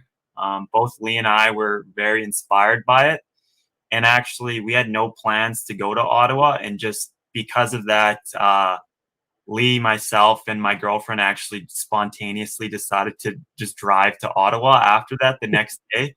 And so we got the full experience, like the first Saturday of Ottawa, and it was packed. Like, I can't even guess how many tens of thousands of people were there. It was amazing. The fact that you had all these people like in such a small area and everyone was so well behaved, it was incredible. It was like multiple like stadiums flooding into one area, but everyone was just like so happy to be there, like waving flags, and like obviously the weather's terrible, but it was still like a great mood. No, I would have loved to have been there. And then Lee, you just jumped on with the ride. You guys took the 11 through Sudbury or something all the way there. Yeah, exactly. Did the drive. It was actually how I got to know Cassie and Brandon better. I had just met them, Brandon over 2 Zoom calls, and he joined the SAM team, but I hadn't met him in person. And we had one SAM rally, like protest outside the U of M. And I just walked out to them and said, "Hey, I'm Lee. Nice to meet you guys." And then the next time I met them, we were in a car driving to Ottawa. So we got to know each other really well on those 2 weeks and had such an incredible time. People were so friendly and happy. And I think however long it had been at that point. What was it, a year or something? I would start to lose track of the time here, but yeah, like a year of being isolated and segregated and feeling like you're completely alone in your way of thinking and your values. And then to just be in this space where like you all agree that this is wrong and we're here together and I'm not alone was just the most incredible feeling. And yeah, we couldn't stop smiling. The energy there was amazing. People were like shoveling snow, and there was no garbage on the streets. You know, I think the city took away the garbage cans. I can't say that's 100%, but we didn't see any garbage cans. People were just bringing plastic bags and like garbage bags and making sure all the garbage was like packed and put aside. And so it was super clean.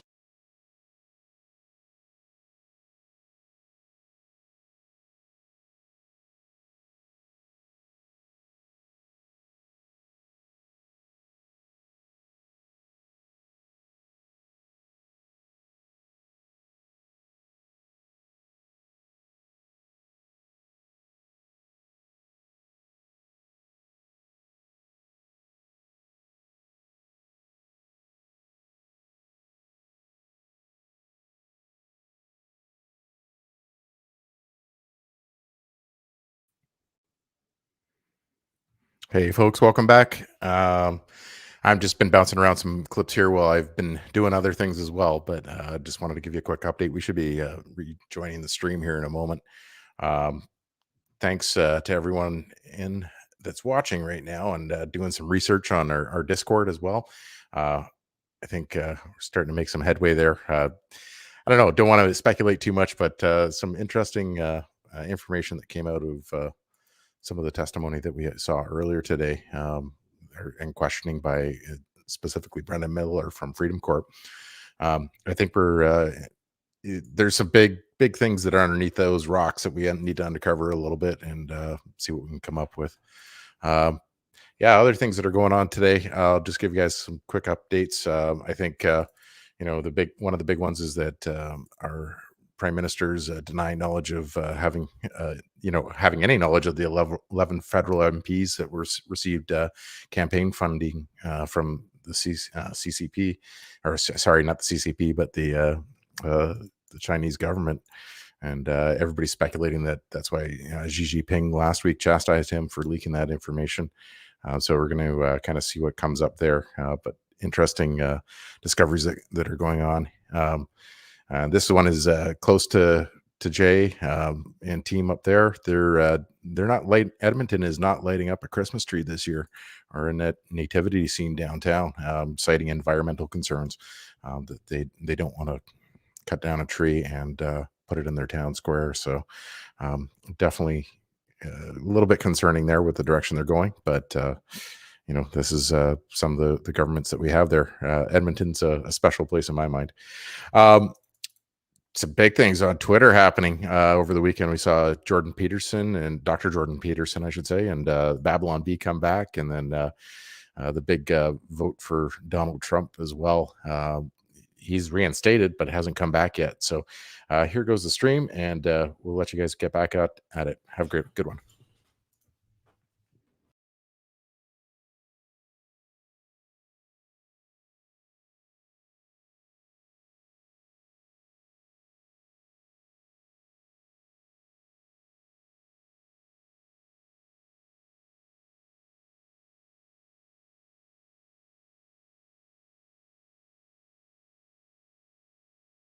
Order allowed.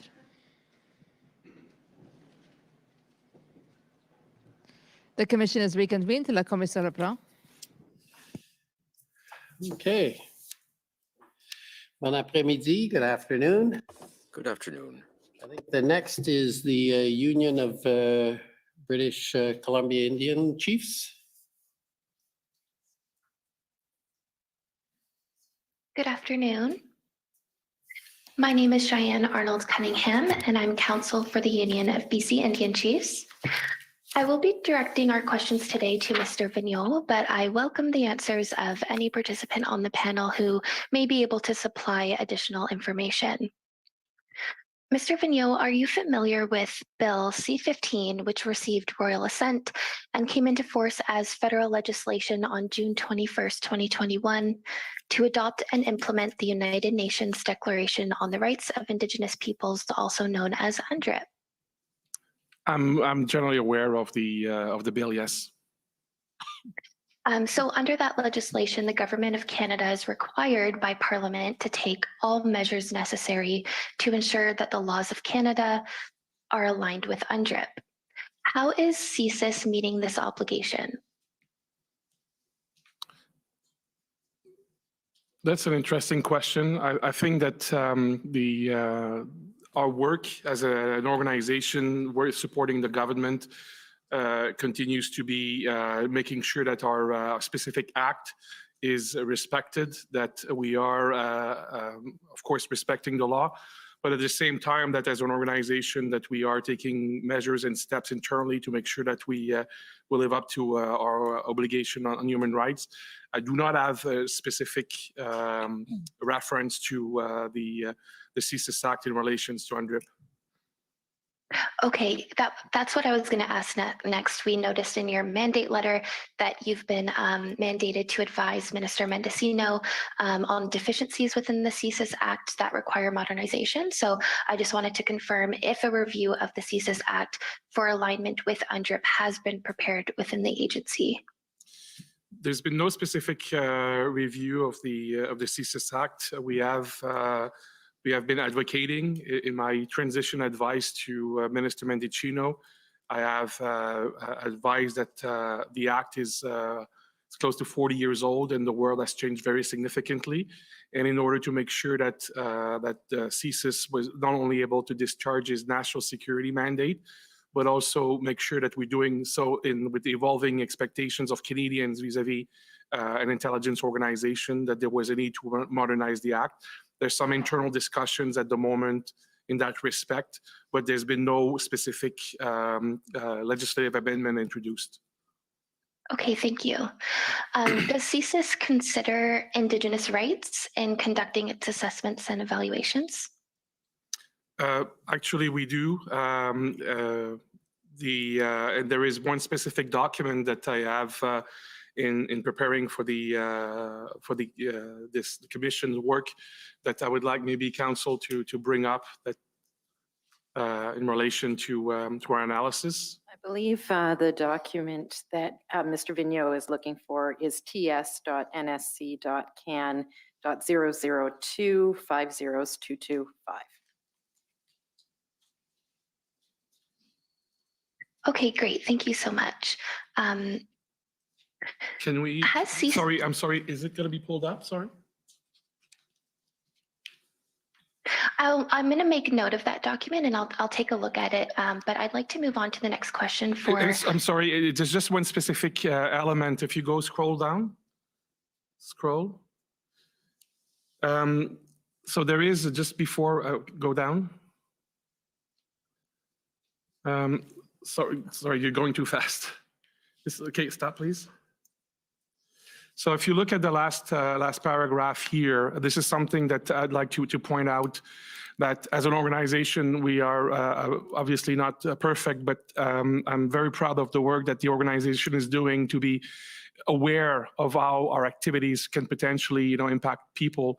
And so the quote here is, despite the lack of concerted Indigenous support for the Ottawa protest, any law enforcement response must be culturally sensitive in an effort to negate any backlash from the broader Indigenous community. And this is, I think it's important to bring this on the record because, as I said, we're not a perfect organization, but we try very hard to make sure that we understand how our actions are perceived because, again, we are an intelligence service that works in a democracy. And we want to make sure that our actions are specifically directed towards threat-related activity and not unduly to other groups. Okay, thank you. Branching off of that, thank you for bringing that up.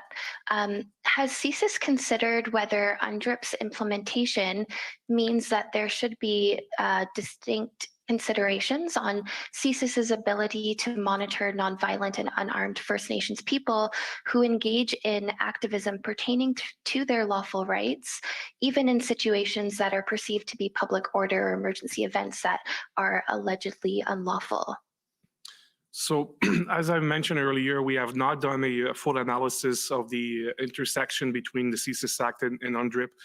What I can say is that as I think testament to the document I just pulled out there, we're trying to really understand how we can discharge our mandate as directed by under the law that Parliament has given us, but make sure that we do that in a way that is sensitive to how a lawful protest, including in your question, Council, the Indigenous protest is taking place.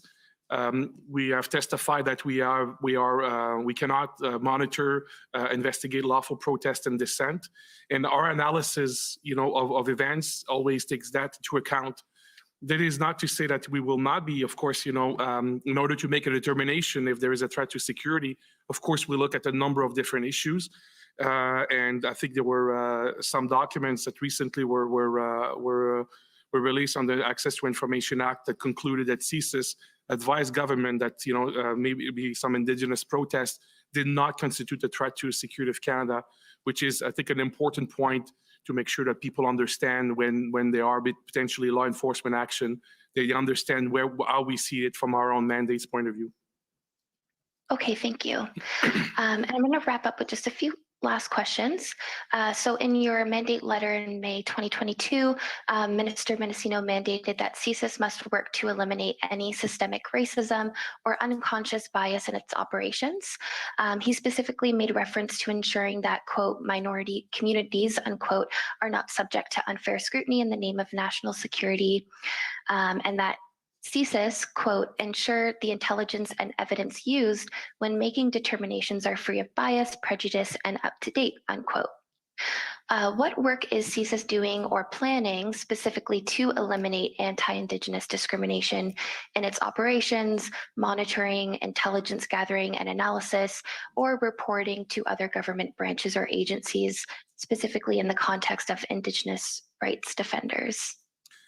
I would say that there are probably three main aspects of our work. The first one is, I think, as exemplified by the document I pulled out, our intelligence professionals within the organization are trained and continue to receive training to better understand, how the work that they do might be perceived, how it would impact, different communities differently, and to make sure that they have this awareness.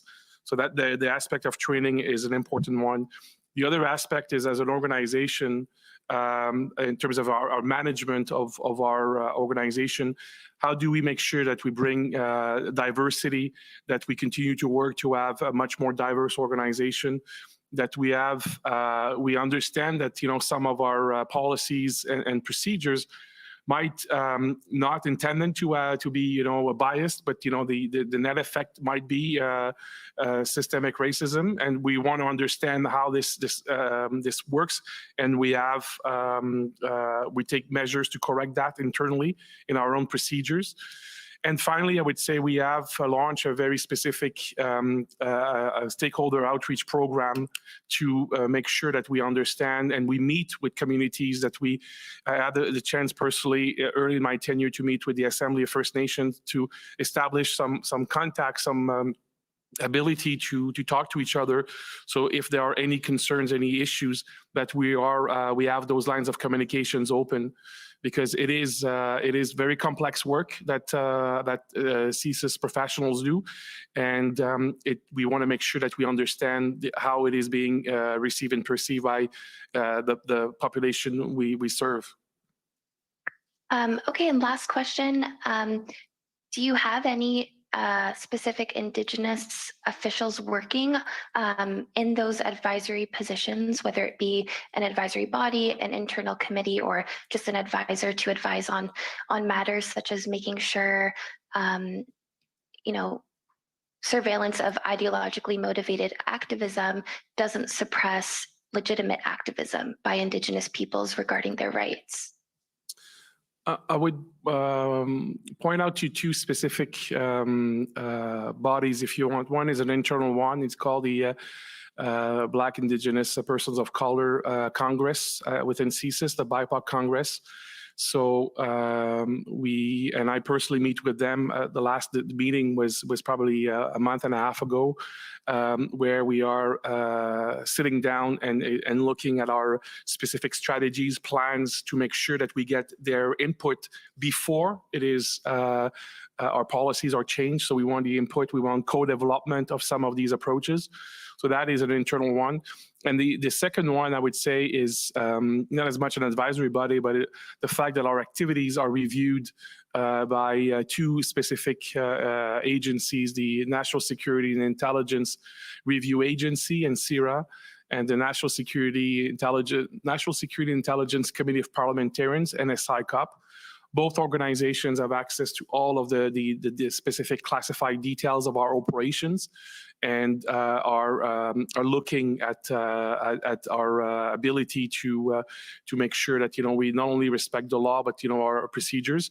And NSI-COP in the last couple of years has indeed looked at how the security intelligence community was engaging with communities, and how we were making efforts to be a much more diverse and inclusive organizations. Okay, thank you so much for your time today. Those are all of our questions. Okay, thank you. Next, call on the Ottawa Police Service. We have no questions. Thank you. Okay, thank you. Counsel for former Chief Slowly. Thank you, Commissioner. Rebecca Jones for former Chief Slowly. We have no questions. The province of Saskatchewan, please. Yes, good afternoon. My name is Mike Morris. I'm counsel for the government of Saskatchewan. I'd like to start out by discussing CSIS's February 13th draft threat assessment. So I'm going to ask the registrar to pull up the document. It's TS-NSC CAN 001 50172.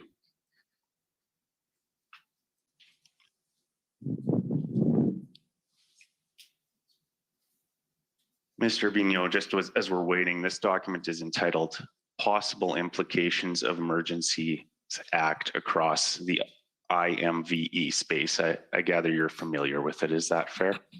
Yes, I am familiar.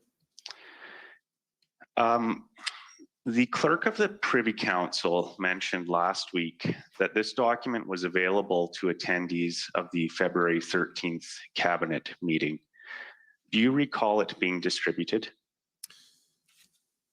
My recollection is that the document was discussed at the earlier that day at the IRG meeting, and the document was made available to the Privy Council office, who is charged with cabinet materials, cabinet documentations.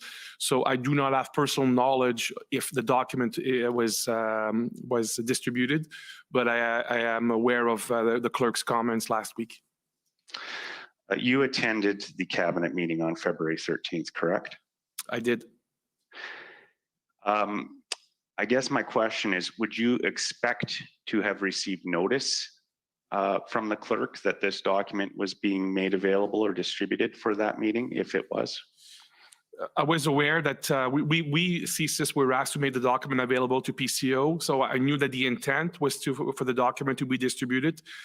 I just do not have the personal knowledge if indeed it was, because the meeting was obviously scheduled, fairly quickly that Sunday evening. Right. Would all attendees at cabinet have had the security clearance necessary to view this document?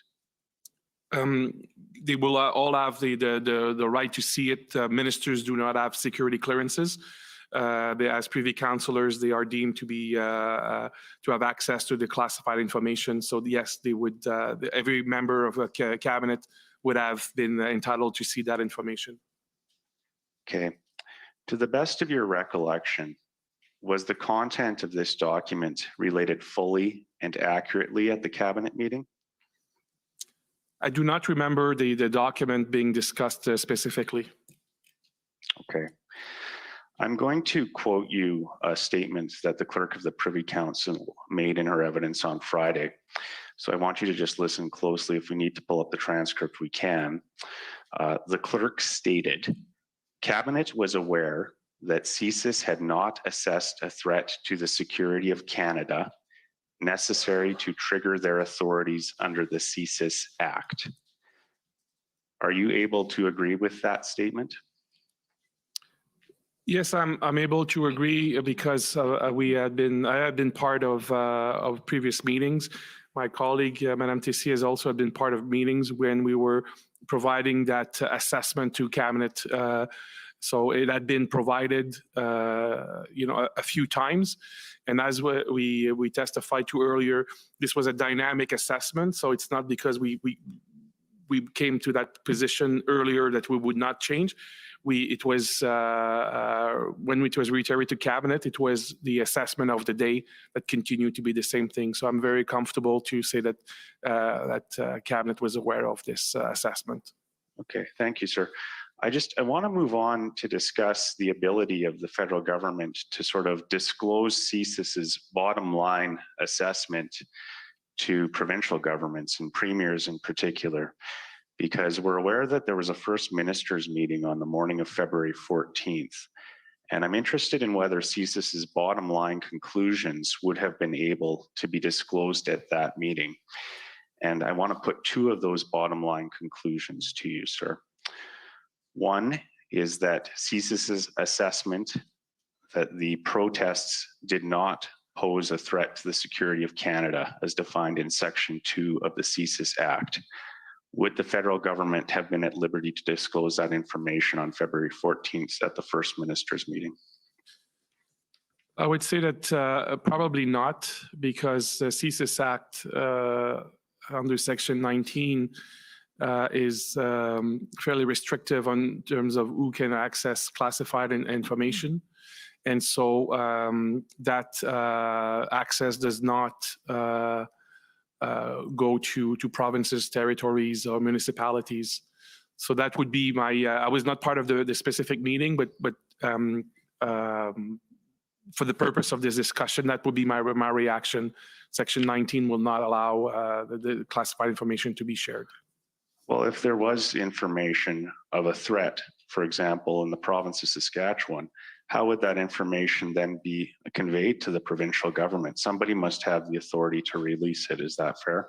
So the way that information, threat information, operational information is relayed is through between CSIS and law enforcement bodies in this context. It would be RCMP. We referred earlier to construct called Integrated National Security Enforcement Teams that exist across the country that allow different levels of law enforcement to receive the information. So that's normally how the classified threat information will be relayed. Okay. I just have a couple more questions. We heard some evidence the other day that the NSIA asked the RCMP to produce a threat assessment for the use of the clerk of the Privy Council on February 14th. I'm wondering, was CSIS asked to prepare a similar threat assessment for the clerk of the Privy Council on February 14th? I do not recall such a request. I have seen the testimony, and as part of the preparation for this appearance, I've seen an exchange of email that was in reference to that threat assessment. I do not recall that day being asked specifically to do such an assessment. Okay, I just have one final question. This one's more of sort of personal interest, and it's to Ms. Tessier. Ms. Tessier, you've had a lengthy career with CSIS, and I understand that you would have been employed with CSIS following the September 11th attacks. Is that correct? Yes, that's correct. We've heard that CSIS's threat assessment remained at medium throughout the Freedom Convoy. Can you advise whether CSIS's threat assessment exceeded medium in the period immediately following the September 11th attacks? I'm going to have to refer, because the national threat assessment level is assessed by ITAC, so I'll refer that question to my ITAC colleague. Thank you. It would be very difficult to say. The ITAC was created in 2000, following a 2004 policy, a national security policy, so it was not in existence right after the September 11 attacks. Maybe if I could add to that, Council, I would, Commissioner, I would say that to my knowledge, the first time that the National Terrorism Threat Assessment was created was in 2014. And so it, well, to the best of my knowledge, it was did not exist in the aftermath of 9/11. Okay, thank you for answering my questions. Okay, thank you. Next is the Government of Canada, please.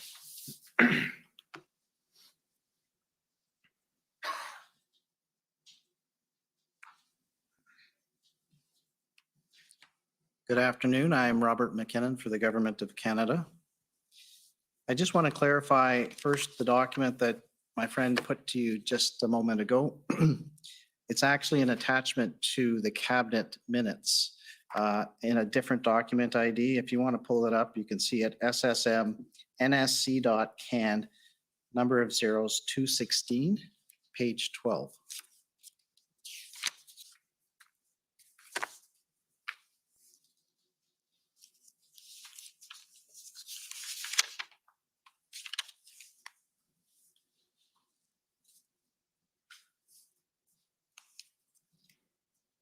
Is that the assessment that my friend just put to you? Yes, it looks to be it, yes.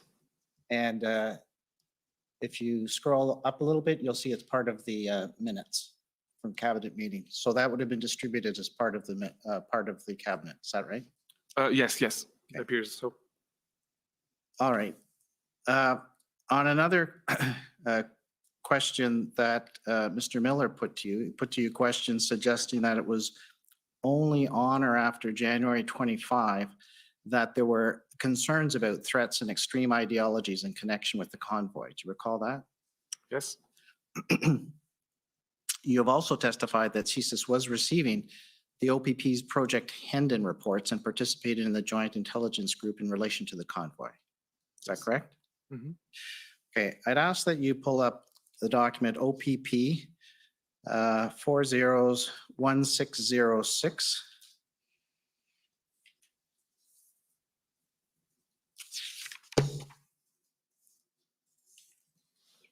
This is a Project Hendon report dated January 23rd.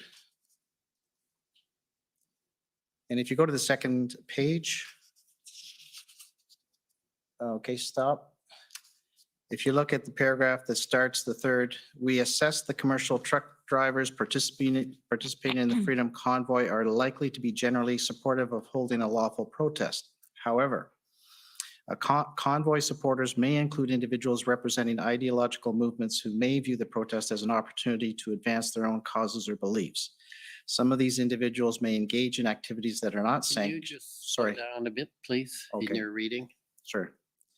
That are not sanctioned or supported by convoy organizers in order to achieve their own objectives. The post on the Rise Up Durham website referencing Ottawa being wild, which echoes the language used by former US President Donald Trump prior to the 2021 attack on the US Capitol, tends to support this hypothesis. If accurate, then this assessment could indicate the possibility for conflict between a larger group comprising commercial truck drivers and a smaller group of ideologically driven opportunists. Do you see that? Yes. And you would have received, or CSIS would have received in their regional offices and agencies this Hendon report of January 23rd. Is that correct? That's my understanding. I'd also ask you to pull up OPP 0001608. It's another Hendon report dated January 24th.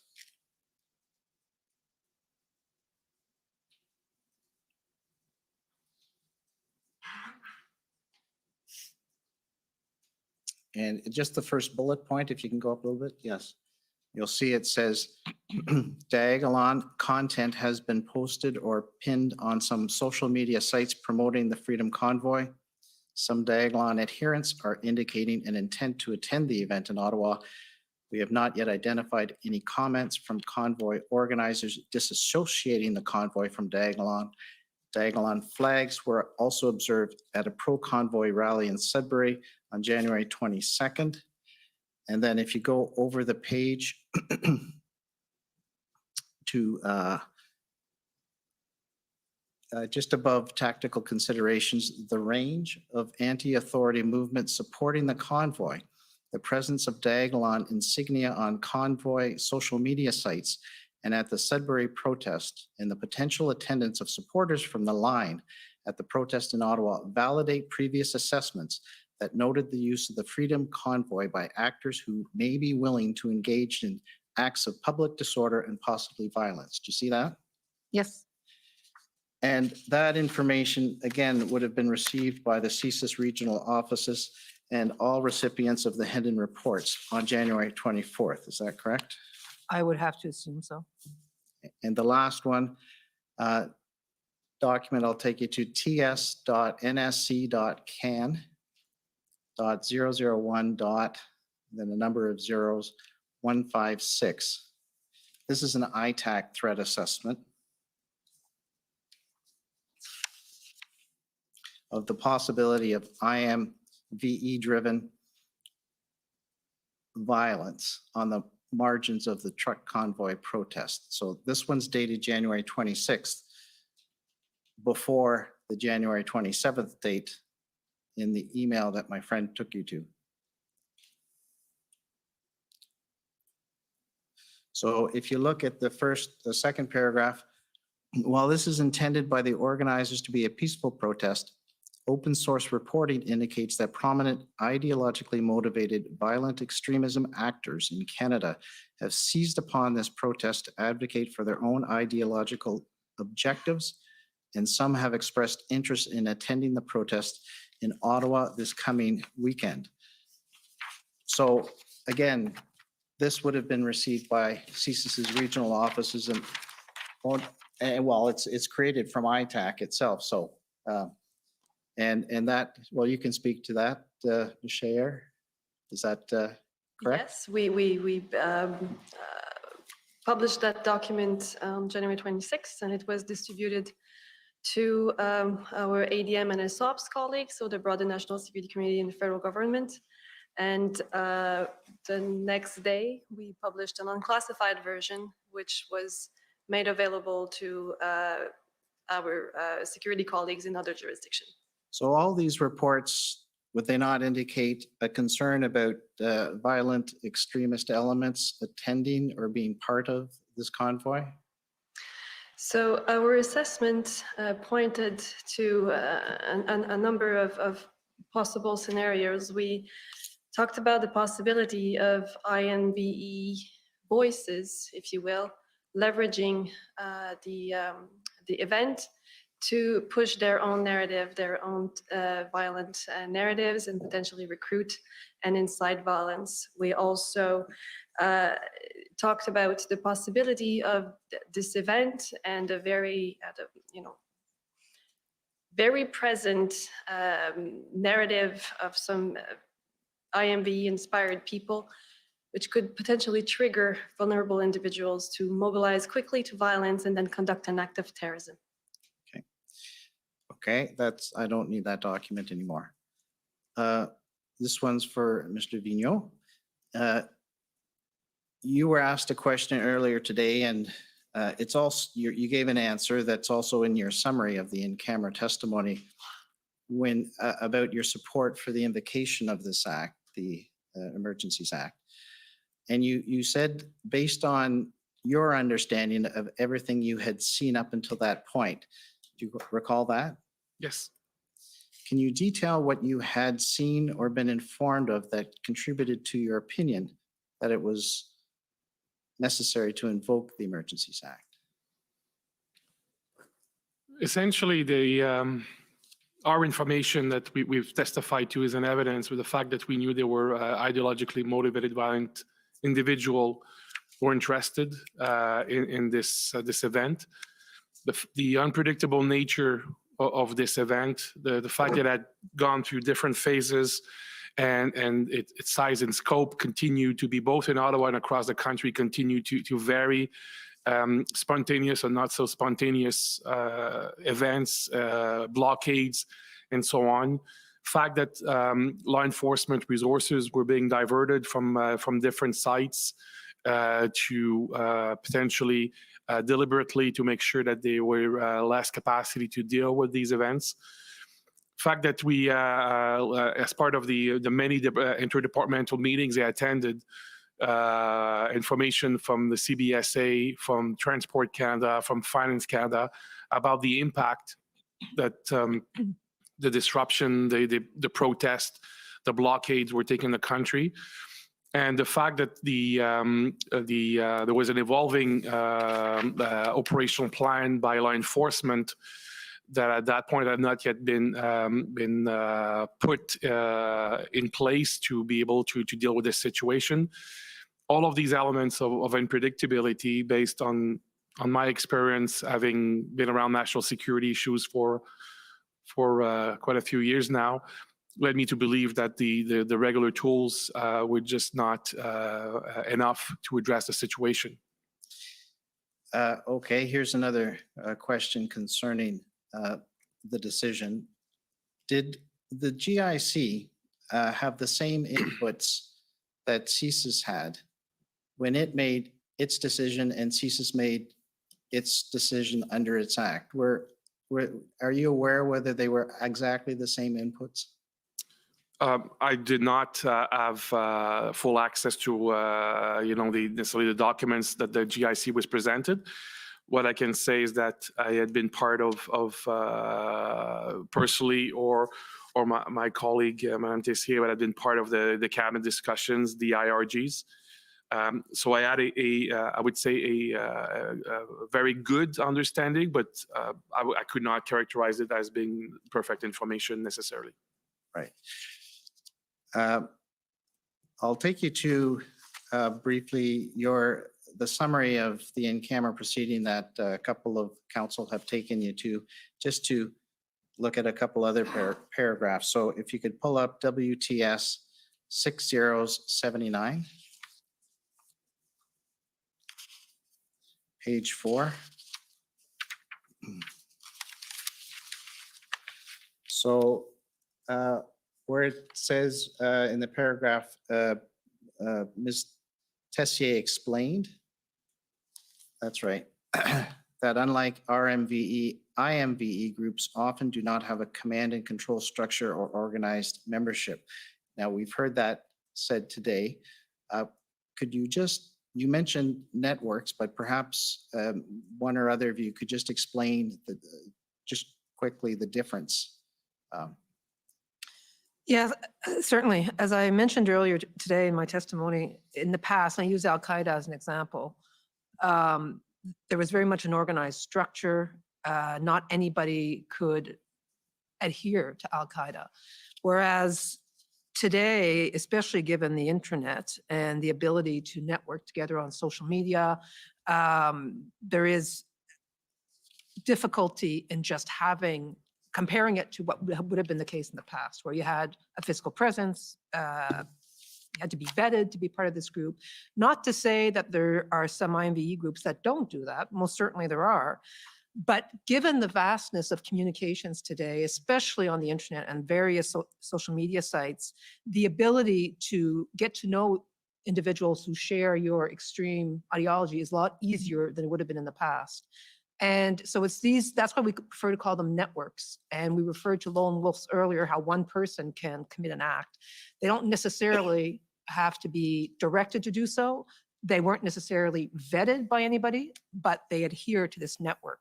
And that's just but one example in terms of what we see today. If I could ask you to turn to page 8. Under threat assessment concerning invoking the Emergencies Act,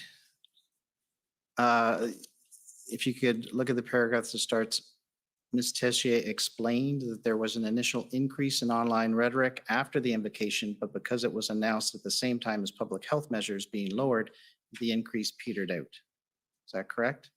That's correct. That's our assessment, yes. So it didn't it wasn't as aggravated as perhaps the assessment first foresaw? Is that?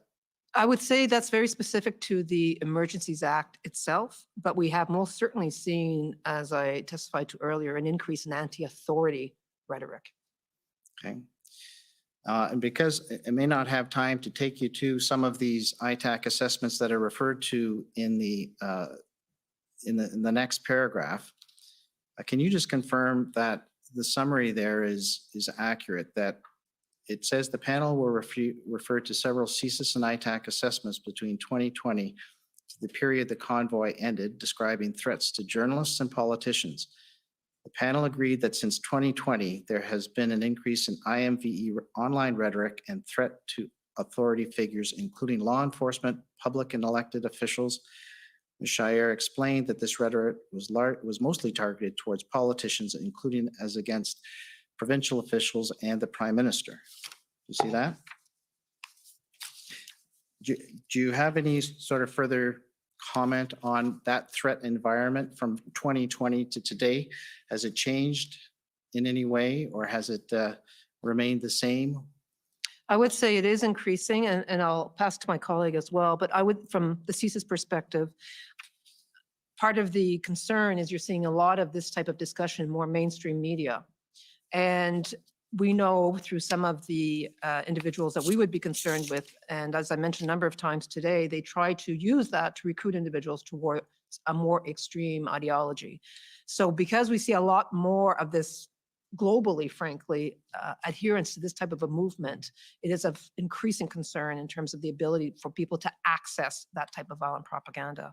I don't know if my colleague. I completely agree. I would also add that we have seen during the pandemic, especially while people were staying home, they spent a whole lot of time on social media, on the internet, and there's surveys that have been done that show a large increase in the number of people researching internet sites that have IMVE content. So we have seen that trend. We have seen also the number, as is written in this summary, the number of threats targeting public officials, politicians have been increasing also quite significantly. And can online rhetoric translate into action in the real world? Sometimes, but I think, as Ms. Tessier mentioned earlier today, one of the things that we're very concerned about is the people who actually consume that rhetoric, that see those threats and get maybe inspired to conduct act of violence after having consumed all of those narratives. So when someone posts a threat against a politician, it doesn't necessarily mean that the person has the intent to carry out an attack or to target the person, but it can and it has inspired others to do so. If I can be permitted to add concrete examples, we saw that the attacker in Christchurch, Brendan Tarrant, had written the name of, amongst others, Alexandre Bissonnette on his one of his weapons, and many others who obviously influenced by that activity. More recently, we saw the Buffalo shooter do the same thing and put the name of individuals who have committed these previous acts as well, writing that on their weapons. So you see the influence of these individuals who live stream these attacks and how other individuals go towards that type of content and then give them credit when they actually conduct the attack. Is it difficult to predict the point at which online violent rhetoric translates into action, violence? Absolutely, it's very difficult. And you had mentioned, I'd heard the words dynamic and fluid and so forth. How would you describe that type of threat assessment? Is it done on a daily basis? Yes, I believe I mentioned that earlier. We have to, and we did, continuously assess the situation, look if anybody was radicalizing because of the environment and because we knew that there were individuals trying to recruit people towards their more extreme violent movement. Maybe if I could add one point to this is that we talked earlier about the very dynamic nature and evolving nature of the IMV environment. And because we are sitting on the same table with our law enforcement partners, we share a lot of information. And sometimes it will be information coming from a law enforcement source that will inform CSIS that we may need to look at it from a national security, threat to security of Canada point of view. And sometimes it's information we would have collected as part of our own investigations that we would share to law enforcement, that there might be a credible threat of a criminal activity, including, as we discussed earlier, threat to politicians and so on, that would be the purview of law enforcement to investigate. And so that is a very dynamic exchange between law enforcement and intelligence, CSIS specifically. All right. I have a question for Mr. Vigneault concerning questions that were put to you earlier. So you were asked a number of questions about the interpretation of the CSIS Act. And you're aware that the Government of Canada has received legal advice generally on the Emergencies Act. Is that correct? Yes. And you're aware that the Government of Canada has received legal advice generally on the Emergencies Act and has claimed solicitor and client privilege over that advice, are you not? I'm aware. And you have not been given authority to waive any solicitor and client privilege over that advice, is that correct? That's correct. And when you answered questions regarding the interpretation of various statutes, you were expressing your own understanding. Is that correct? Absolutely. All right. I have a document to pull up. You're pretty well out of time, so you're going to have to wrap up. All right. I don't know if one of my friends who gave up their 5 minutes would cede me that time, but I see a nod. I feel like it's a bingo parlay. I'll even cede him my 5 minutes. I just think that I'm not going to get through what I want to, but I think some of this is important, I thought. Okay, well, focus on.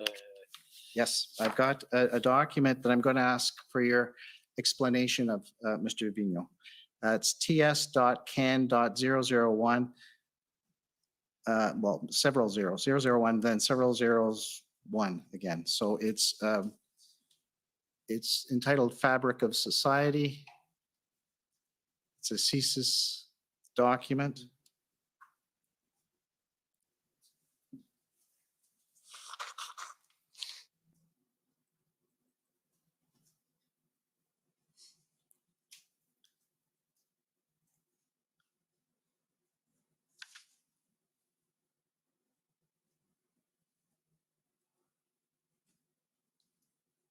So it's ts.can.001 number of zeros, then 1.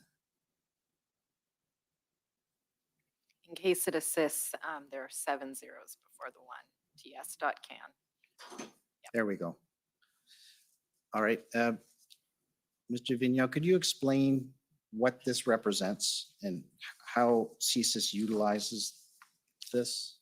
So again, we've done a lot of work inside the organization to better understand the dynamic of IMV, what's happening in society, what are some social movements that potentially have an impact on our CSIS mandate. And this, if you can maybe reduce the size of the font.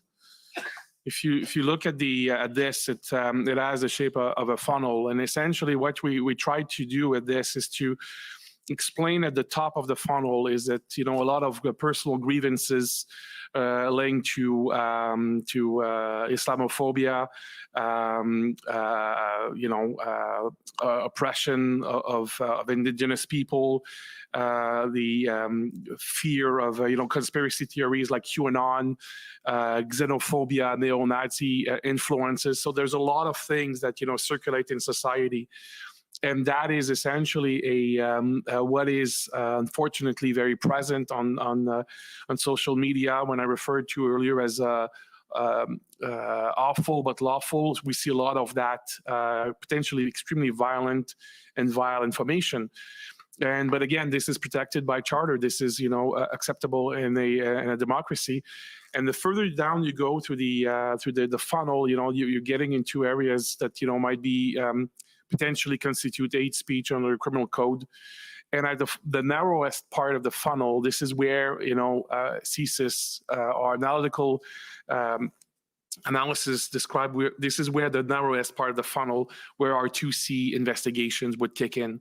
And so that is a conceptual analytical construct to help identify what is happening in society and where we versus the police versus other elements of the society should be concerned with.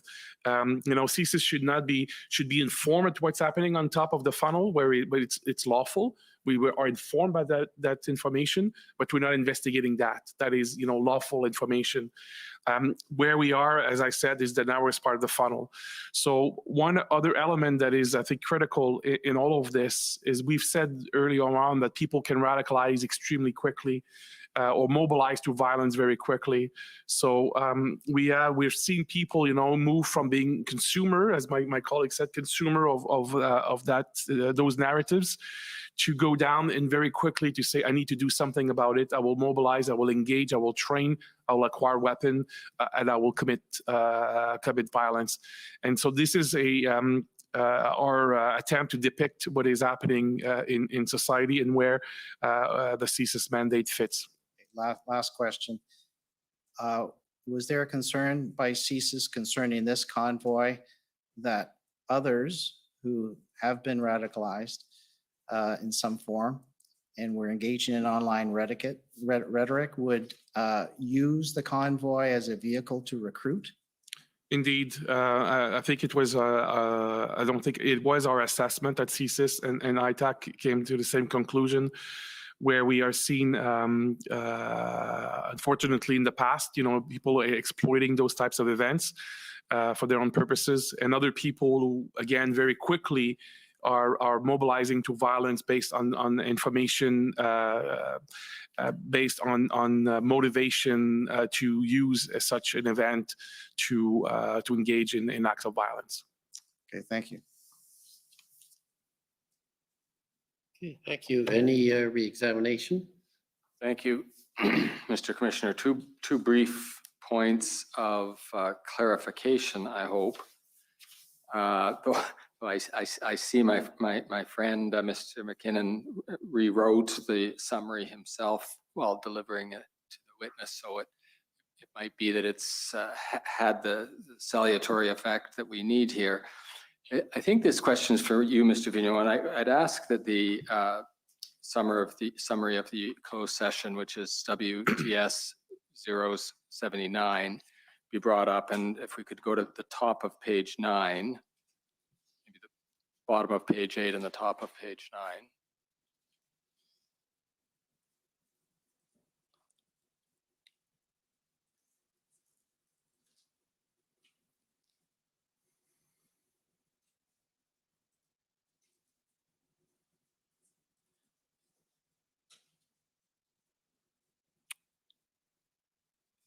Thank you, and this passage has had some discussion a fair bit already today, so I won't repeat the whole thing. But Mr. Vigneault, I think what some people have expressed some puzzlement about is just the way you phrased it, and that if I tried to say something in French, you would have to cover your ears. So I'm not faulting your English here. It's just that sometimes we see Francophones express things this way, and I want to see if I can offer you an alternative expression in English, or if you'd prefer, just ask you to say it in French. The way you phrased the last 8 or 10 words there allows for two meanings in English that I think you intended only one of them. So it says, he advised the Prime Minister of his belief that it was indeed required to invoke the Act. Okay? And some people are wondering if it has any meaning other than an article that is reflexive to invoke the Act. So one way of rewording that might be advise the Prime Minister of his belief that the invocation of the Act was required, or it was, as Mr. McKinnon put it, necessary to invoke the Act. Do either of those sound right to you? And if they don't, please just say it in French, and you'll lose me, but the commissioner will be right on it.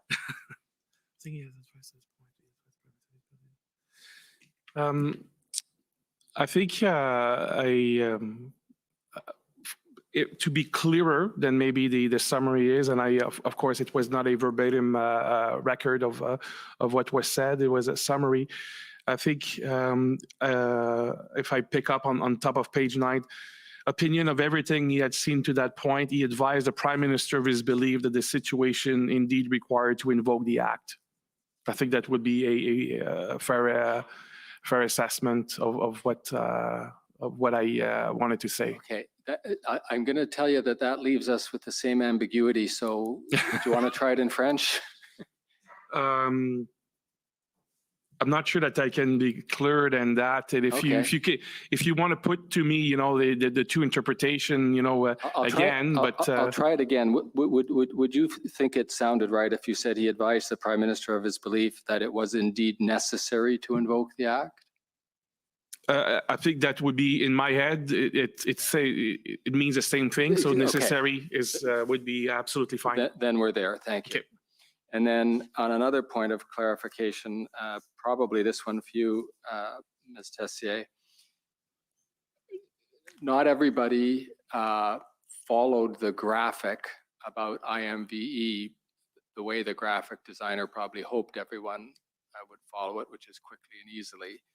And we were going to try to walk you through that when we realized you've actually got it written out in words in your institutional report. So if you could, Mr. Clerk, if you could call up DOJ IR 701 and take us to page 7, about 2/3 of the way down. And Ms. Tessier, if this is a question for you, I'll ask you to look at the verbal description of the placemat, which is there. And in particular, if you can confirm that that's an accurate description of what the placemat is trying to say, with us being especially interested in the paragraph afterwards, if an actor only demonstrates, which the words for us seem much clearer than the placemat was able to describe. So if you can confirm that those words are accurate, that'll resolve that for us. Yes, they are accurate. Okay, thank you very much, Mr. Commissioner. Those are my questions. Okay, so that ends your testimony. Thank you very much for coming and testifying at the commission. Much appreciated, and you're free to go. We're going to move on to the next. So I'm going to do a 5-minute break just to change the arrangements, maybe 10 minutes to change the arrangements and move to our next witness. So a 10-minute break. The commission is in recess for 10 minutes. La commission est levée pour 10 minutes. All right. Well, welcome back, folks. I had to jump out, full disclosure, for a little bit there and take care of some other business. But there was some interesting testimony that came out of that, especially, I think, looking at the end of the presentation there around the whole funnel structure and what they're looking at insofar as people kind of moving through that funnel and becoming what they had, I guess, classify as being radicalized.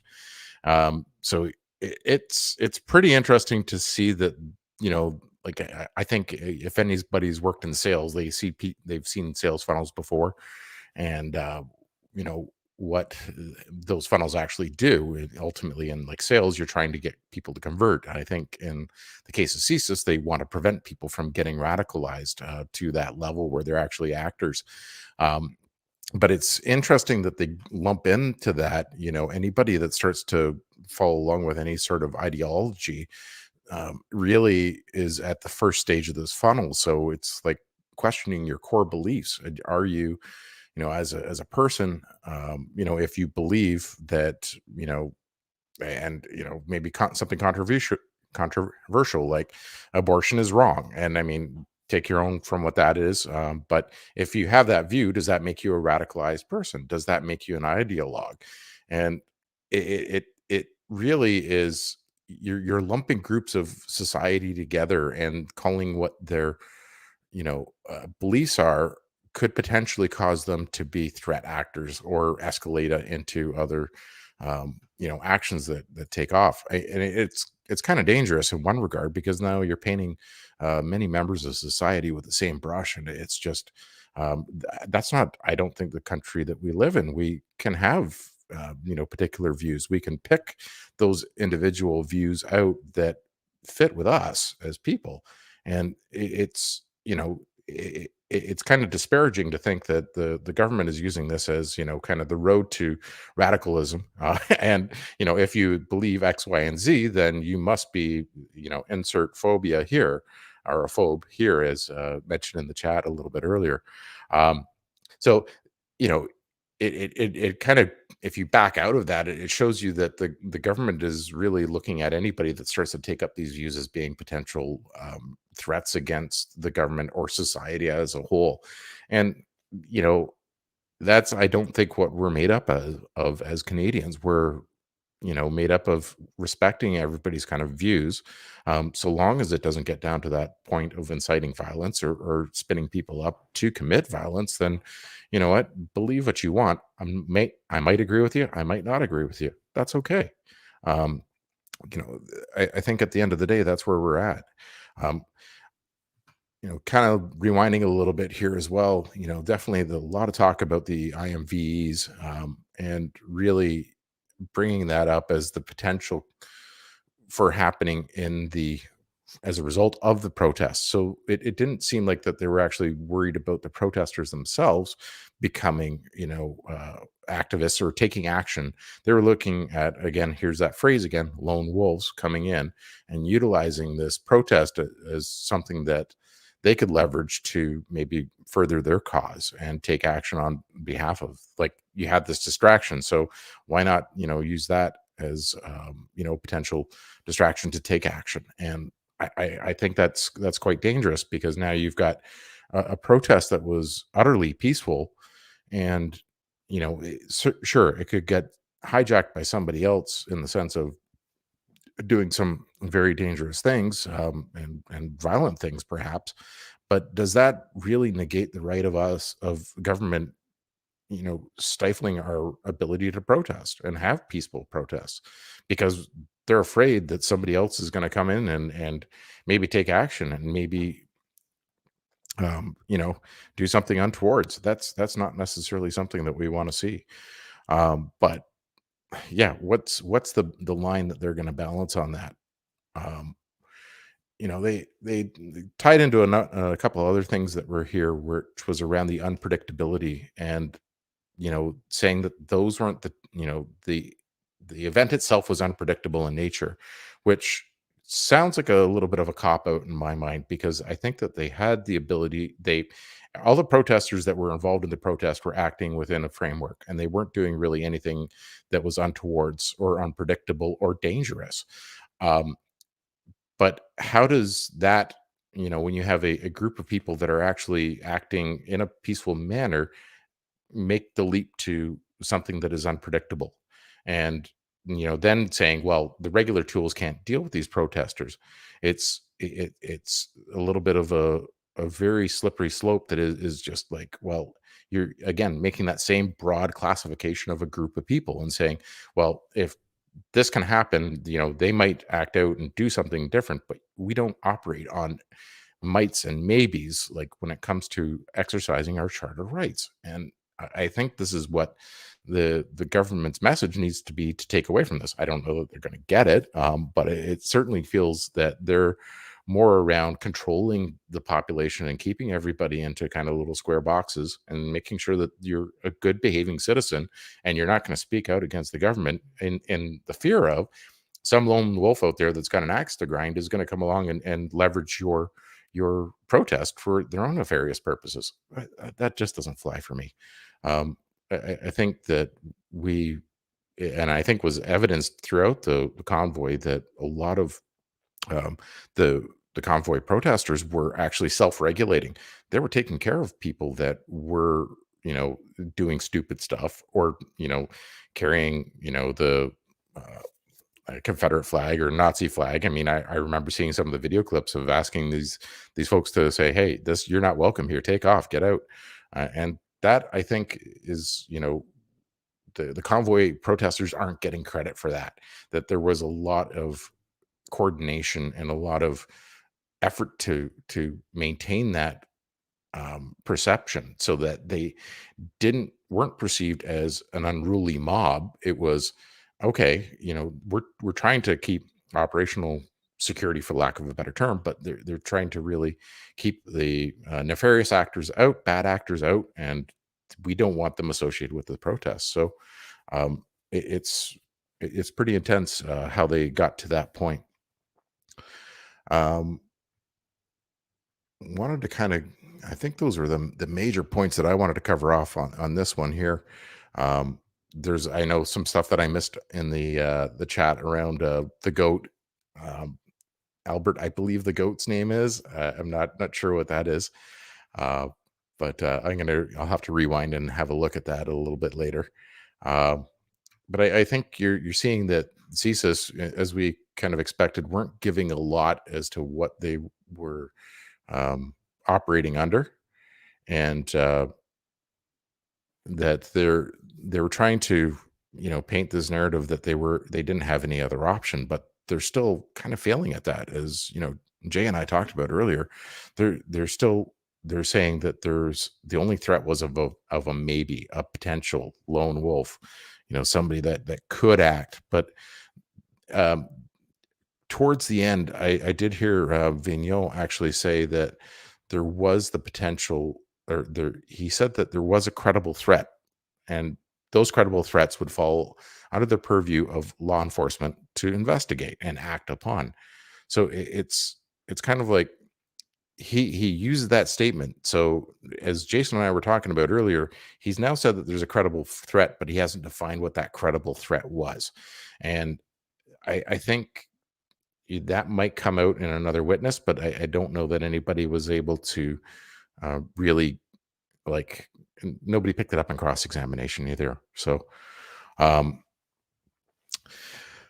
the one other point that came out of this was around the government of Canada themselves receiving legal advice on the invocation of the Emergencies Act. They and Vigneault was actually asked that, are you able to talk about that? And the counselor even said, well, I understand that the client and solicitor privilege was invoked, and Vigneault cannot talk about what that advice was back to the government of Canada. So that was, I think, part of the in-camera discussion that happened early on. I don't know that we're ever going to know it, because it's just one of those things that might be, you know, in their record somehow, but not there. I don't know. It just seems like it's what could the counselor or solicitor be, you know, saying to the government of Canada that constitutes a national secret? Like, if it's something that would paint the government in a negative light, saying, we don't think that you meet the legal threshold, but you can do this, and, you know, get the powers right now and then pull it out before Senate, which is kind of what happened. And we haven't really got the disclosure of what was in the Senate package yet. Maybe we will at some point, but that something around that might be what was privileged information. Again, it's one of those things that we're going to speculate on and see if we can kind of get back. I think, let me just have a look here. We might be coming back to the council. I'm just waiting for the audio here. So things are setting back up, I think. So we might be rejoining them in a moment here. But hey, you know, let me know what you think. Here we go again. And thank you guys for putting up with me today and the patience. We should be back joining the stream momentarily. I think that they're just working some questions out. So we'll wait for the commissioner to come back. And I think it's showtime. So here we go.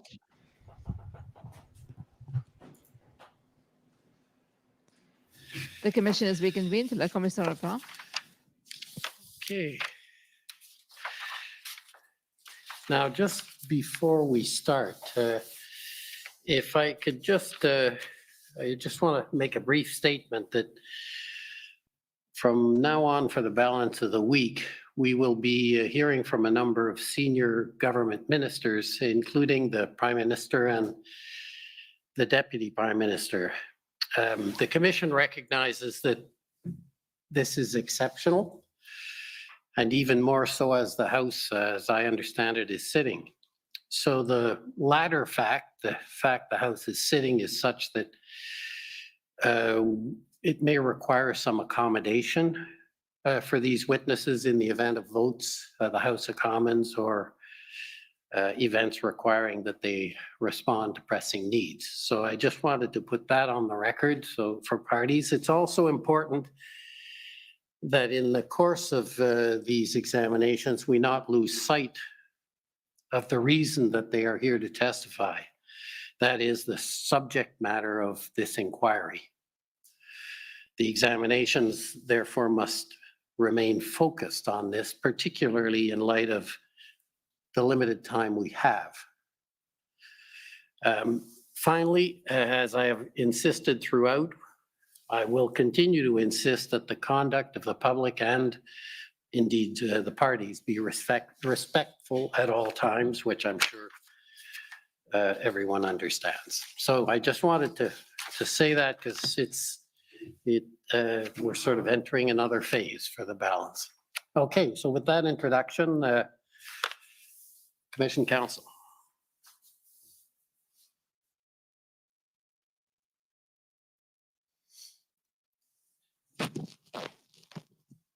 Thank you, Commissioner. Gordon Cameron for Commission Counsel, and the first witness in this category of ministers is Minister Bill Blair.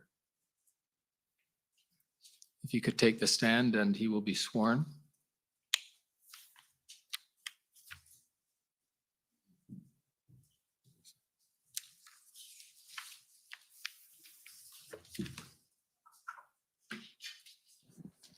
Minister Blair, will you swear on a religious document or do you wish to affirm?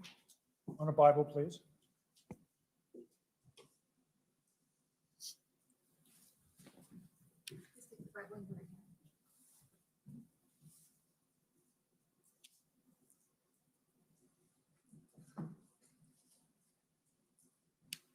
For the record, please state your full name and spell it out. My name is William Blair, B-L-A-I-R. Do you swear that the evidence to be given by you to this commission shall be the truth, the whole truth, and nothing but the truth? So help you God. So help me God. I Thank swear. you.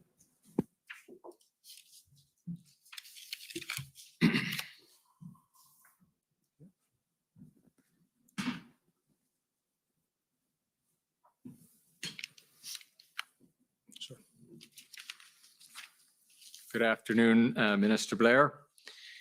I'll begin just with some housekeeping, some formalities, and in particular, what I'm going to ask you to do is recall that you had an interview with me and some of my colleagues on September 6th. And for the record, I'll note for parties that the summary of that interview is WTS 7048. Now, Minister Blair, have you had a chance to review this witness summary that was prepared following your interview? Yes, sir, I have. And can you confirm that it's accurate and that you adopted it as part of your evidence before this proceeding? I can confirm that, yes. Thank you. Now, if we can just go through a little bit of background for those who aren't already familiar with your role in the federal government recently and before that, you were the Minister of Public Safety from November 2019 to October 2021. Is that correct? Yes, sir. And in October of 2021, you were appointed, and this is a long title and it requires a bit of updating. You were appointed as President of the Queen's Privy Council. Now you will be the President of the King's Privy Council, I take it, and also as the Minister of Emergency Preparedness. Is that right? Yes, sir. Now, in the Prime Minister's mandate letters, that is the letters that the Prime Minister writes for each of his ministers to describe what he expects from them during their tenure. The Prime Minister assigned leadership responsibilities regarding public safety and emergency preparedness, both to you, Minister Blair, and to Minister Mendicino. And so the question is, can you help us understand how that division works under the umbrella of the Ministry of Emergency Preparedness and Public Safety? Yes, sir. As you noted earlier, I previously held the position of Minister of Public Safety and Emergency Preparedness. Quite frankly, the government recognized in the most recent past a significant increase in both the severity, complexity, and frequency of national emergencies taking place in this country.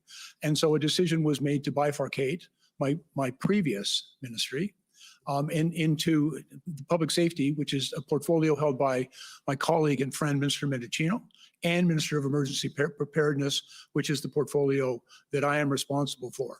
Under that, I think there's a very clear delineation of responsibilities, but there's a very close alignment between the work that I do and that Minister Mendicino does. Mr. Mendicino is, for example, responsible under the Act for 5 different, significant agencies in the federal government, including the RCMP, CBSA, CSIS, Corrections Canada, and the Parole Board. And he also has a number of other significant responsibilities within his own mandate. For myself, my responsibilities particularly pertain to ensuring that the Government of Canada is prepared to respond effectively to all hazards and emergencies in this country, to improve the way in which the government prepares and also creates greater resiliency in the country about these events. Among the administrative processes I am also responsible for is I oversee requests for assistance that are received from the provinces and territories for assistance in the event of an emergency. If you could try and be a little slower for the interpreters, because they have to translate everything you say and you have a tendency to have a high output. Yes, sir. I'll certainly do my very best. And I would appreciate the occasional reminder that I think Mr. Cameron's quite prepared to provide. The scribes at the interview got lost after a few minutes of the interview. Now, if that's a helpful description, Minister Blair, of the division between the two parts of public safety and emergency preparedness. Here's something that's more challenging for all of us, is if you can describe for us your role as President of the King's Privy Council and how that, what role you play there. I'll remind you, just as a place to start, that among other things, you chair the SSE committee, the Safety, Security and Emergencies Committee. But writ large, can you describe that office and what responsibilities come with it? There are within federal legislation certain federal agencies, such as the Transportation Safety Board, that answers directly to the President of now the King's Privy Council. But it also is important to recognize the close collaboration that exists between my responsibilities as the President of King's Privy Council and the work of the Privy Council office within the federal government.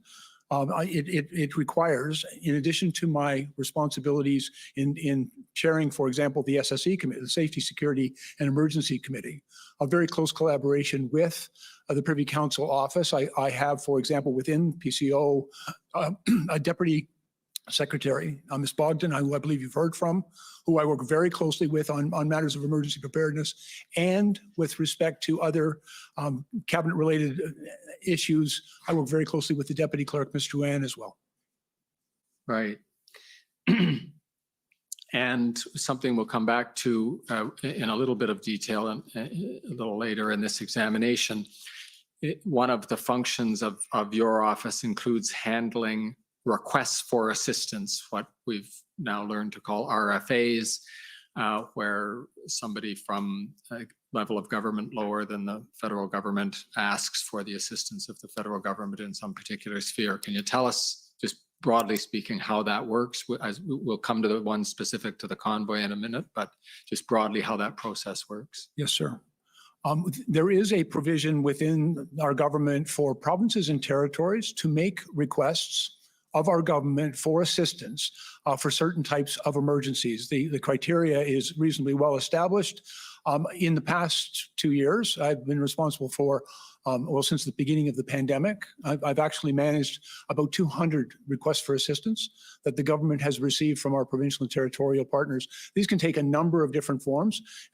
There were quite a number of them related to the pandemic in particular, but also in the advent of floods and fires, the hurricanes that recently took place in Atlantic Canada, all can result when events exceed the capacity of the provinces and territories to manage it. The RFA process allows them to reach out for assistance, and whatever we're able to provide, it is my responsibility to arrange that.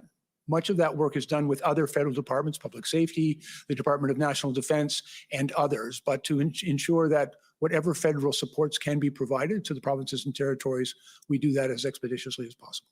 And can you describe to me the level of formality that process follows? And it's probably not the same in every case, but sometimes it's a phone call, perhaps followed up later by writing, sometimes writing followed up later by a phone call. But can you describe for the commissioner just how the process tends to take place in the example of a typical flood or hurricane? In my experience, sir, and as I said, we've done now a couple of hundred of these, senior officials usually begin talking very quickly, even in anticipation of an emergency. For example, if we know a hurricane is coming, or at the beginning of the wildfire season, communications begin to take place between senior officials in both either the province or territory and our federal departments, whichever is implicated. Most of that is managed through the Ministry of Public Safety. And for example, in my experience, most of that work has been done by Deputy Stewart, who I think you've also heard from. There's usually discussions that take place between senior officials. There's also a table of senior officials, sometimes referred to as the senior officials responsible for emergency management, SORM, who also engage in these types of discussions. That's usually followed up very quickly by a formal letter of request from the province or territory that is directed to the Ministry of Public Safety and then on to me for a determination. But we try to work as quickly as possible in order to see if we can, whatever helps we can provide in response to those requests. And then through, again, Deputy Stewart, a response to that request is prepared, to which I'm able to then hopefully quickly respond. So if the hurricane's coming up the coast, you don't wait till the letter arrives before you start mobilizing a response to a request? No, and in fact, in our most recent experience with Hurricane Fiona, as it was moving to Atlantic Canada, we were receiving very good forecasting from Environment Canada, which gave us a pretty good idea of where that hurricane was going to land. And so there were conversations that began days in advance so that we could be better prepared and mobilize and even stage resources in order to respond to what we knew was going to be a significant impact on those regions of the country, and that we would be able to work closely together as quickly as possible. There are a number of other programs as well. And for example, I'm also responsible for what we refer to as the humanitarian workforce, where we work very closely with NGOs such as the Canadian Red Cross and stage those resources and begin to register people well in advance of the hurricane in that case, so that we can respond as quickly as possible in real time to help people be safe.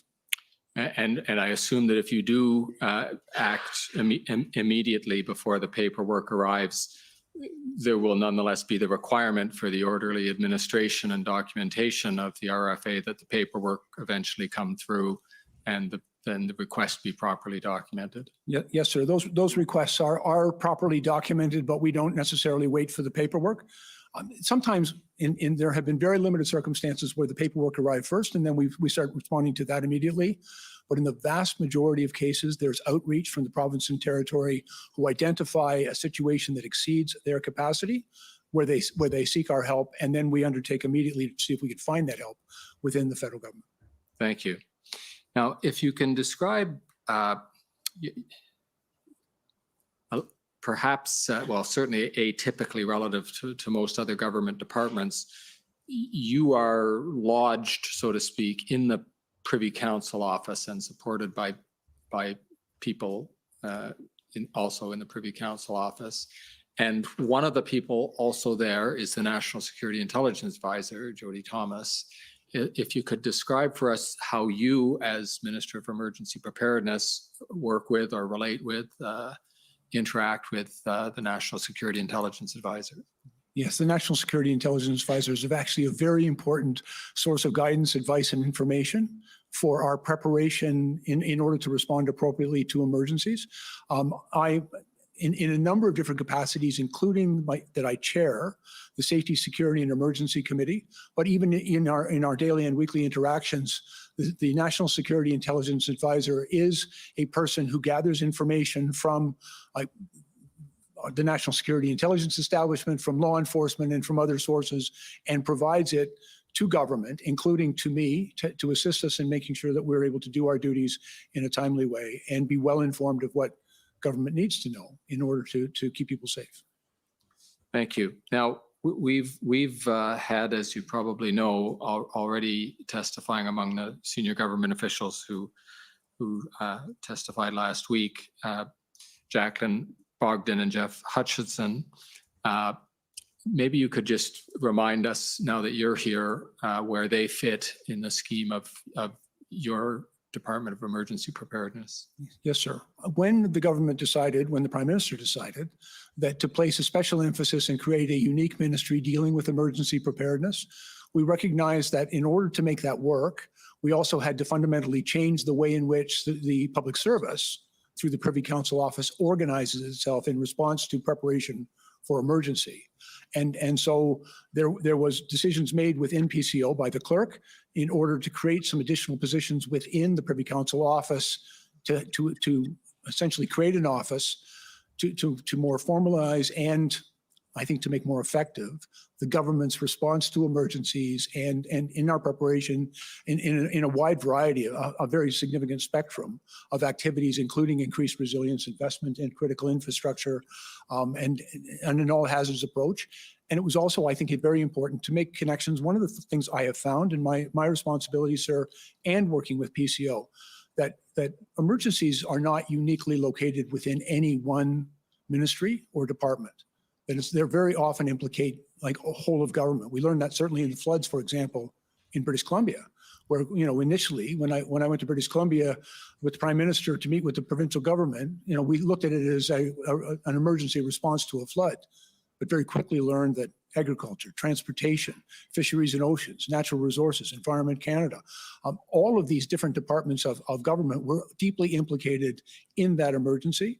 And so one of my responsibilities working with PCO and Ms. Bogdan is in a convening role to bring all of the departments together and bring senior officials to make sure that all of government is responding appropriately as necessary to every emergency. And so a decision was made. Ms. Bogdan was brought in as the Deputy Secretary responsible for emergency management, and she also has responsibility for the COVID response of the government. She's also overseeing that. And Mr. Hutchison was also brought in and serves in a number of different roles, including he is secretary to the cabinet committee that I chair, the Safety, Security, and Emergencies Committee. He's also acted as secretary in other duties that I've been assigned by the Prime Minister. And for example, I co-chaired with British Columbia a committee with the British Columbia government involving all of the ministers and very significant representation from First Nations leadership in coordinating all of government's response to the floods. And Jeff acted as the secretary for that committee as well. Okay, and a third name that we're going to encounter in some of the documents, and that those who have been following will have seen already, Zita Astravis. Can you describe what her role is in your department? Yes, Zita is the Chief of Staff for my ministry office. I have within my ministry office people who are responsible for policy development as it pertains to emergencies, with communications and media relations, and finally with operations, because we engage with every region of the country. And all of the people that work in that office are overseen by my chief of staff, Zita Estravis. She is a very serious and experienced political staffer within the ministry office, and she previously served as my chief of staff when I was the Minister of Public Safety. Now, again, people who've been following this proceeding or following the original events will know that there's another part of your background that ended up assuming special significance as these events unfolded in January and February, and that was your first career as a police officer and ultimately the chief of police of the Toronto Police Service. First of all, can you describe in broad strokes what that experience was? And then I'll bring you back to the particular public order experience that you had in those roles. Yes, Mr. Cameron. I joined the Toronto Police Service in 1976. I served as a Toronto police officer for 39 years. And for the last 10 years of my 39-year career, from 2005 until 2015, I was the chief of police of the city of Toronto. And in that capacity, I served in a number of roles and that were somewhat related to the events that transpired. Right. Now, as I understand it, as you were coming up the ranks, you in fact served a term as an inspector of a public order unit itself, that is the actual unit that goes out and deals with public order incidents. Is that right? Yes, sir. I was public order trained and I served as a public order incident commander for very, very many public order incidents in the city of Toronto over a number of years. Okay. Now, the one that often gets remembered because it was so newsworthy was the G20 event in Toronto, which ended up being a public order event as well as its political event on its own. And you played a role in that, but it would probably be helpful if you described what role you played, what role you didn't play, and roughly how that what you learned from that experience. Yes, sir. The G20, and it occurred in June of 2010 in the city of Toronto. It was a planned event. I was, throughout that entire period of time, the chief of police, and therefore responsible for policing in my city. But the event itself was actually headed up by an integrated command structure with a gold, silver, bronze command structure that was put in place, the leadership of which was with the RCMP, but also it had representatives from my service, but also from some of the regional services around and the OPP. And they were actually responsible for the operational response to the G20. But throughout that period, I was the chief of police and therefore ultimately responsible for every policing related matter taking place in my city. Right. And as you mentioned, probably in a 30-odd year career, and especially 10 as chief of police, there were more than just the G20 event. And the one other perhaps event or series of events that was memorable during that period when you were chief of police were the Tamil protests in Toronto. And I mention them because you might find some similarities with some of the events that happened around Ottawa. And if you could just tell us about those events and how they were resolved, at least as best as you can recollect it. Yes, sir. That took place in May of 2009. It was a period in which there was a great deal of concern within the Tamil community, and there's a very substantial Tamil community in the Greater Toronto Area, about events that were taking place in Sri Lanka at that particular time. And as a consequence, a number of people came out onto the streets to begin to protest. There were two, frankly, significant and somewhat distinct matters that I had to deal with as the chief of police during that event. On Mother's Day of 2009, about 5,000 people from the Tamil community were demonstrating and marching, and unfortunately went up on a ramp of the Gardiner Expressway and ended up on the elevated highway that runs through downtown Toronto. I was called because, of course, they had blocked the highway. It wasn't a particularly serious traffic issue because it was Mother's Day, a Sunday evening, and not too concerning. But I heard from my operational commanders that evening that there were no safe ways to remove those people from the bridge. There was a real concern because the guardrail really is for vehicles, not for pedestrians. There were children and elderly people up on that elevated highway, and there was a very sincere concern among my officers that any action that we might take to remove them from the bridge or even bring them down the ramp could result in a stampede, a crushing of people, and would just be simply too dangerous. And so I directed that we would slow down, that we would engage with the people that were on the bridge. We would find people that we could talk to on the bridge, and that took a couple of hours. And then eventually I engaged them in some conversation. I had a pretty good relationship with that community and found a way to have them safely come down off that bridge. And it was, in my opinion, an entirely appropriate and safe resolution of what could have potentially been a very dangerous situation. The other element to this is tens of thousands of people initially converged on University Avenue in the area of University and Armory, which is right near the 361, our Superior Courts in Toronto, but also right opposite the US Consulate. And initially when they went there, it was considered quite disruptive. It was noisy and it was interfering with traffic, but very quickly we were able to work with that crowd to allow the TTC, for example, to operate on both Queen and Dundas so that the transit would continue to move. Those are pretty important transit routes in the city. We also were concerned about access and egress for our hospitals on Hospital Row on University Avenue. We worked out with them a way in which we could do that. And although that protest went on for several days, and there were concerns actually being expressed by the time I remember hearing from Superior Court judges about the noise outside their courtrooms. But at the same time, you know, there was very little residential in that area. I would also want to acknowledge the people that were protesting did so in a very respectful way. They cleaned up after themselves. You know, they were on the street. They were very seriously concerned. But I think that was a situation that in Toronto, we were able to resolve appropriately and safely. And eventually, I think it actually strengthened our relationship very much with that community.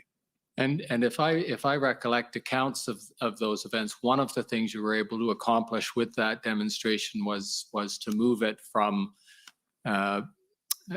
an arguably illegal demonstration in the sense that it was blocking University Avenue to a location nearby where the demonstration could continue but not be obstructing traffic and potentially breaking the law. Yes, sir. And actually, that was based on some experience that we'd had in that particular area as well. I also remember in the late 90s, there was very significant demonstrations among two other communities, Serbian and Croatian, at that same location. And we worked very closely with those protesters to allow them to engage in their lawful peaceful protests, but do it in a way that minimized the disruption to traffic, to the movement of people, and to the functioning of basically the city's daily life all around them. And as an incident commander or public order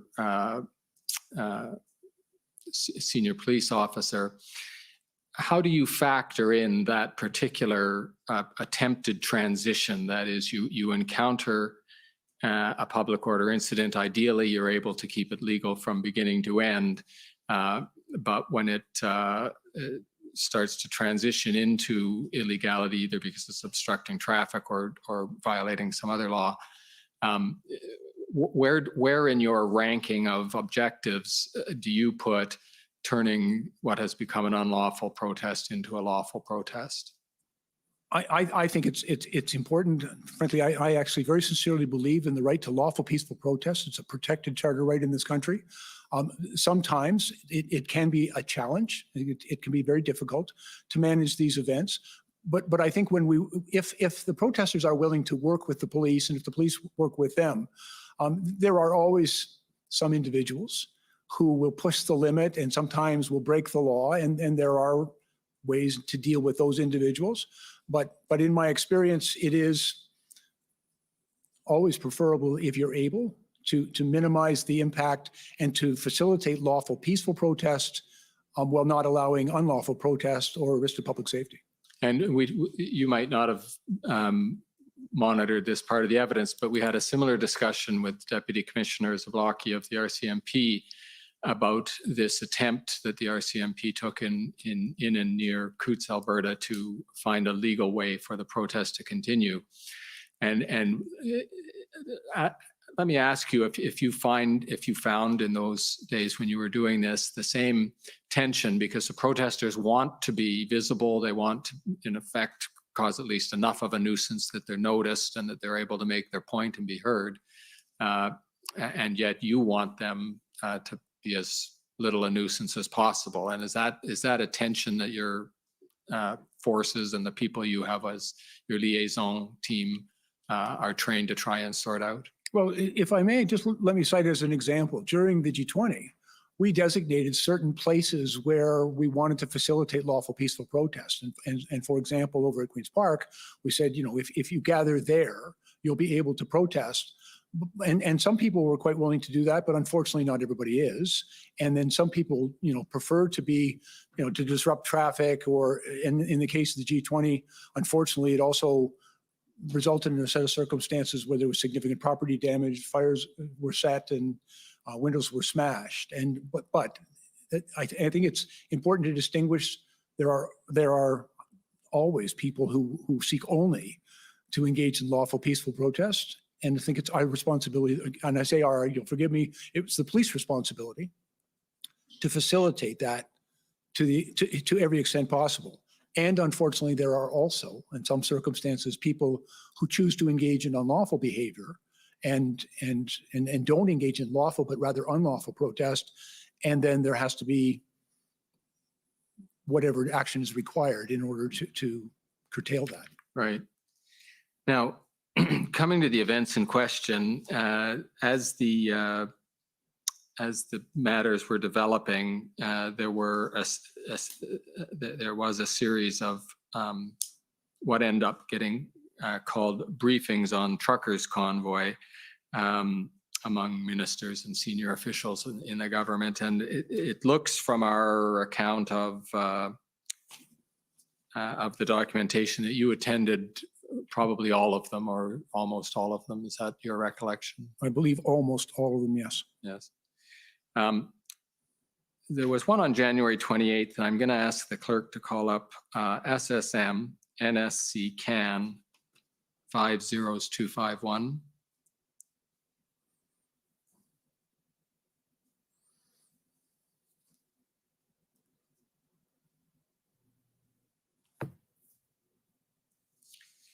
And if you could, Mr. Kruger, if you can just scroll down, there's a point where we have a number 18, and Blair, there we go. And this is the notes of that, the readout, as it's called, of that meeting. And do I understand the way this is laid out correctly, that beside the number 18 in your name are a series of points that you were making at the meeting? Yes, sir. The one I'm going to ask you to talk about is C. We need to keep the language down. And probably the people in the room knew what you were talking about, and you probably used more words than just that. So if you could flesh that out for us, what message you were trying to get across during that briefing when you said we need to keep the language down? I believe we all have a responsibility to do what is necessary to keep the peace. And I was concerned that inflammatory language could incite a more violent response, potentially, or incite others to continue to come to the protest. And so I think one needs to maintain, and I've had some experience in this, in your language around an event, to speak of it in such a way as to not aggravate it. So minimize name calling and that kind of thing. I don't normally engage in name calling, sir. Right. But is that what you mean by keep the language down? Keep the rhetoric moderate on the government side, on the protester side? I believe in my experience, sometimes people live down to your expectations, and so one should be careful in how you speak of these events. I also, quite frankly, I'm always concerned about fear. I think fear is one of the greatest enemies of public safety, and I think if our language is intemperate, we can make people quite fearful.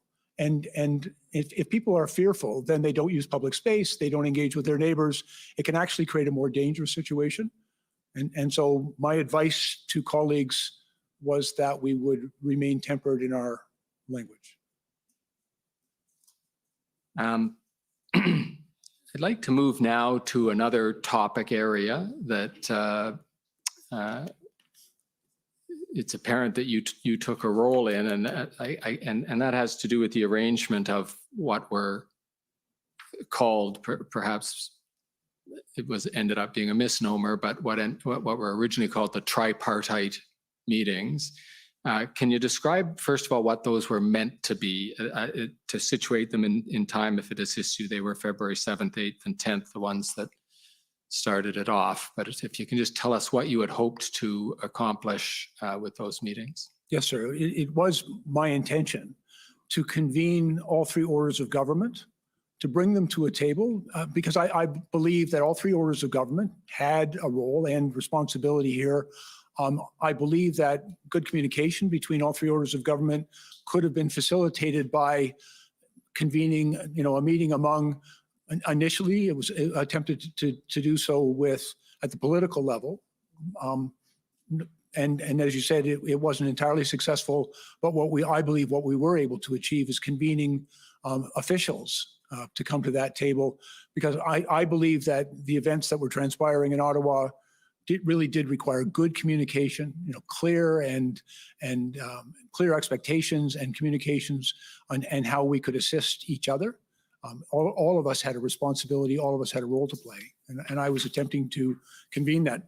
And by the way, not inconsistent with the role that I also play, as I mentioned earlier, in convening other orders of ministries within my own government. I've learned the value of bringing people together from many different disciplines and authorities to be at the table to share perspectives and to help each other. Hey, now there's two topics I'd like to see if we can talk about, and I'll see if we can do it without pulling up too many documents, but just going by your memories of these meetings, and I'll just describe the topics, and then we'll try to treat them one at a time, though they might end up getting blended together. One is the fact that you didn't succeed in getting Ontario at the political level to the table, as I think had been your ambition. But the other topic is why there seemed, in at least the records of these meetings, so much confusion or misunderstanding between the City of Ottawa and the federal government, and to the extent they were there, officials of the Ontario government, about which resources would be committed by whom, when, who was actually there, etc. The documents just seem to be the equivalent of a whole bunch of ships passing in the night, nobody understanding what the other person's saying, and perhaps even a lot of mistrust. So let's take the first of those issues, the effort you made to include the province of Ontario and how much success you had there. Well, first of all, I reached out to Minister Jones, who was the Solicitor General in the province of Ontario at that time. I've enjoyed a very long-standing and very positive professional working relationship with Minister Jones. I reached out to extend an invitation for her to join that table. Minister Jones indicated to me during the one call I had with her that she would consider the invitation, but she did express some concern, and I understood that concern, and I acknowledged that to her. She expressed some concern that she did not want to be seen to be directing the police. And actually, we had a very brief exchange because I'm also very familiar, as she was, with the Linden Commission report on the Ipperwash event. And I think there is a natural sensitivity and concern among Ontario officials about any appearance of being seen to direct the police. I would also acknowledge Minister Mendicino, who has a direct reporting relationship. He is essentially Minister Jones' counterpart. He also had a number of conversations with her and with the Premier at the time. In my one conversation with the Solicitor General, I sought to offer to make the invitation and to provide her with assurances about what my intent was in convening that table. Mr. Clerk, perhaps you could call up SSM NSC CAN 4 zeros, 2676. And just start at the top so we can orient ourselves with what this document is. That's got a nice, helpful heading there, tripart meeting readout. And this is a February 10th meeting. And so, Mr. Clerk, if you could scroll down to about page 3. Thank you.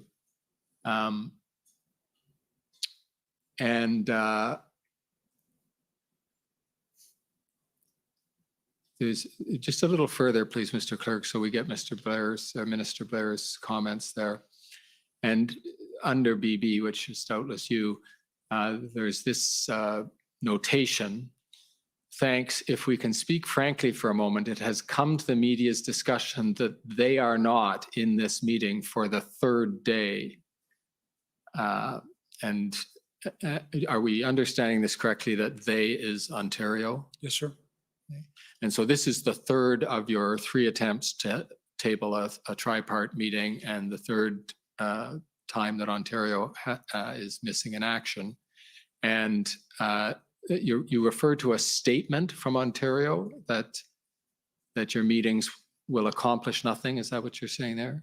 Is that what you'd heard from Ontario?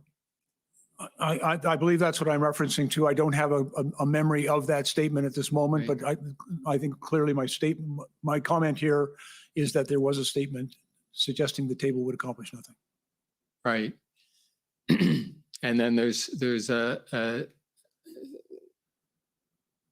discussion between you and I take it that's you and the mayor. Yes, sir. Myself, the mayor, I believe, as well. I believe the city manager and Minister Menachino, of course, were on that. Right. And there's, you say good point, and then, sorry, the mayor says good point, and you say, you refine a point he's trying to make, and then the mayor says, in the third line, I can say that I'm disappointed that the province has not come to the table. Premier is telling me, and then he's quoting, it appears, what the Premier is telling him, anything you want, but then there is silence. Now, we've already heard from the mayor, and he's given his side of this, but from your perspective, were you disappointed that Ontario hadn't participated in these meetings so far? And was it your sense that the mayor was also disappointed that Ontario, at least at the level you would hope to have participation, hadn't shown up at the meetings? Frankly, I had hoped that we would be able to convene the tripartite table as I had originally planned it. But I was, this was on the 10th. But by that date, I was receiving assurances that, for example, Deputy Minister Stewart was in regular contact with his counterpart in Ontario, Deputy Minister Di Tommaso. And that there was ongoing discussions between my government operations center, between the Deputy Minister of Public Safety, and between, as frankly, the Deputy Minister of Public Safety, Mr. Stewart, was acting as an interlocutor between both municipality and the province in these circumstances. And so, yes, a little disappointed that the minister wasn't able to attend, but quite gratified, frankly, and that there was now, I think, and my goal had been good communication between the 3 orders of government. I believe that was being achieved. That is helpful. Thank you. And the other point, again, the mayor wasn't only, as you'll recall, because I think you might say you got an earful from him as well. The mayor wasn't just disappointed in Ontario, and the notes, which I don't think you need to be taken to remember, because you probably had some of the same frustration experiencing these exchanges as one gets just reading them, which is the mayor seems very frustrated that he cannot get the support from either Ontario or from Ottawa in terms of boots on the ground in Ottawa, in particular federal he'd be looking to you for commitments with respect to the RCMP. And there seems to be almost interminable confusion about how many are committed, how many are actually there, different ways of counting how many people are there. Were you able to participate usefully in that discussion? Did you have good lines of communication to the RCMP? Because it doesn't seem that much was being accomplished on that front in these meetings. Minister Mendocino is the minister with direct lines of communication to the Commissioner of the RCMP and that organization. That's his responsibility. He was on this call and made a number of comments in response to the mayor's, as I recall, from those discussions. One of the things I tried to contribute to this discussion is that it wasn't just a numbers plan. It wasn't just about how many people. And in fact, I pointed out that it's actually difficult to start talking about specific numbers because, you know, the number of police officers to be deployed is a matter, frankly, of police confidentiality, and it can actually compromise police operations, in my experience. And so I cautioned about that. And so my recommendation is that we should be talking about resources. We should be talking about providing the support that the city needs without being specific about numbers. There had also been discussion, Mr. Cameron, throughout these tripartite meetings and in other fora about the need for an integrated action plan, not just how many people were required, but how those people will then be utilized in order to effect the purpose of bringing the protest to a peaceful resolution. Okay, well, that you've segued right into my next point, which is from your perspective, and we've heard a lot of police perspective from people similarly qualified already, but you were in a unique position here, so we'd benefit from your perspective on why it was, as you saw it, that there might have been some challenge for the OPP and the RCMP to commit resources to solving the problems that Ottawa was facing. Yeah, to be very clear, sir, I was never briefed on any operational aspect of the plan. That would have been inappropriate. I never sought to be briefed on it, and I was not. But what we were seeking was assurances from those who did have operational responsibilities that they were satisfied with an integrated operational plan, an action plan, and that they were prepared to action it. That I think was a consideration, because it's also useful to remember, I think, Mr. Cameron, there were a number of things happening right across the country at the time. You know, the OPP in particular were dealing with a difficult situation in Windsor. They had also had to respond to other events across Southern Ontario. Their resources were being quite significantly challenged because they had to continue to respond to a very dynamic and mobile threat across the country. And so my understanding was that, you know, they needed the clarity of an integrated command action plan that they'd all agreed to in order to facilitate the movement of people to go and deal with the situation in Ottawa. And in that context, did you have a view as to whether there was any logical order of operations, if I can call it that way, in terms of where Ottawa should look to first? We have heard from Commissioner Lucky that she wasn't standing on protocol here. She was prepared to devote resources as quickly as she could while Ottawa sought help from the province as well. But putting aside those urgent first steps that were taken, did you have a sense of what the proper protocol was for Ottawa to follow in this context, putting in mind both the hat you were wearing as Minister of Emergency Preparedness and your history of having encountered similar situations, doubtless over many years in Toronto? Yes, sir. To be very clear, there's a number of different ways in which this has been approached, particularly if there's a planned event. A planned event, as I've already mentioned, the G20 in 2010, there was another, planned event that I was involved in involving the visit of a U.S. president to the city of Ottawa. This happened in the early 2000s. That was a planned event where there was an integrated command structure put in place. At the time, I actually brought about 400 Toronto Police Service officers up here to Ottawa to work under that integrated command structure and to assist in public order for that event. I'm also aware, because frankly I've been around a long time, that there was always a very close working relationship between all of the police services working in the National Capital Region, they convened a table that they refer to as Intersect. I've had no dealings with it in the recent period, but I was familiar with it when I was a police chief, where the RCMP worked very closely with the Ottawa Police Service. I believe the OPP were at the table and the Gatineau Police. And so there's always been good cooperation among the police services in the National Capital Region. I'm also very familiar, I've been involved in very many incidents when I was a police officer, where we would, in the Toronto Police Service, we had, frankly, a lot of people.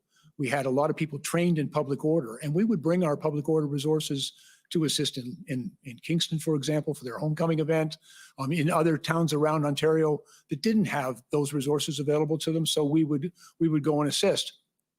But there's also, and I'm aware, that within the Ontario Police Services Act, which is, frankly, the legislation that governs policing in the city of Ottawa and in the province of Ontario, there is a provision in that act that in circumstances that exceed the capacity of the police of jurisdiction, a municipal police service, to deal with an emergency, there is a provision within that act for the chief to make a request to the commissioner of the OPP, and the commissioner is required under that act to respond. You may also make a request to another municipal police service, and that municipal police service has the ability to decline.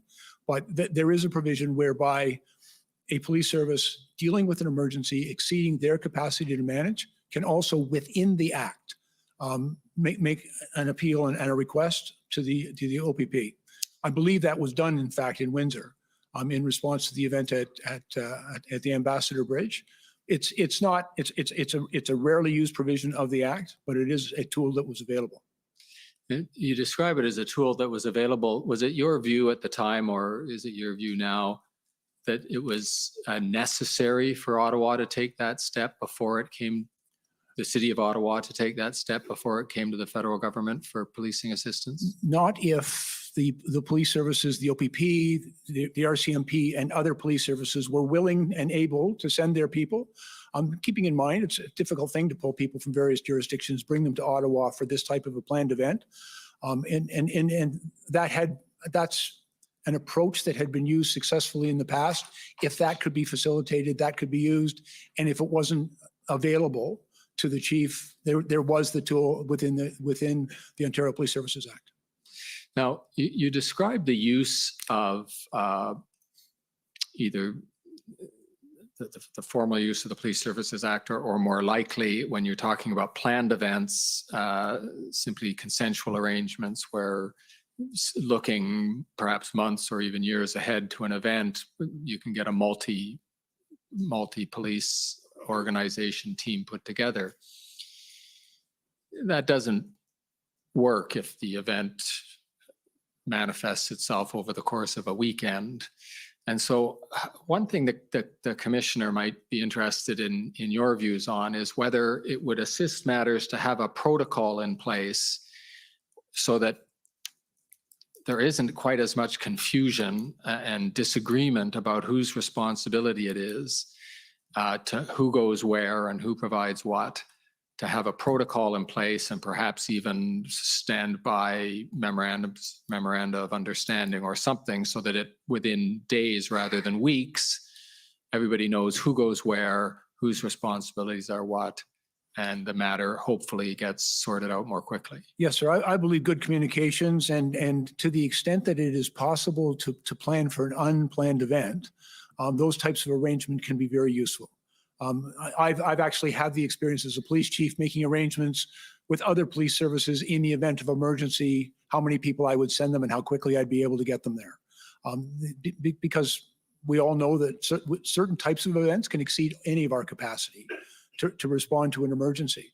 Planned events is actually pretty straightforward. And I believe that we've got a long history and a lot of success in dealing with, I'll stop saying we, sir, it's in my previous capacity. The police services have a long history of working very collaboratively together for planned events. And a number of different things are worked out well in advance, including the integrated command structure, who's going to be in charge, what they're often referred to as a gold silver command structure that is put in place, who's paying for what, and et cetera, what resources and obligations each of them will undertake to provide is usually worked out well in advance. It is, quite frankly, more challenging in the event of an emergency, and made even more challenging when that emergency might be taking place in multiple jurisdictions. Right.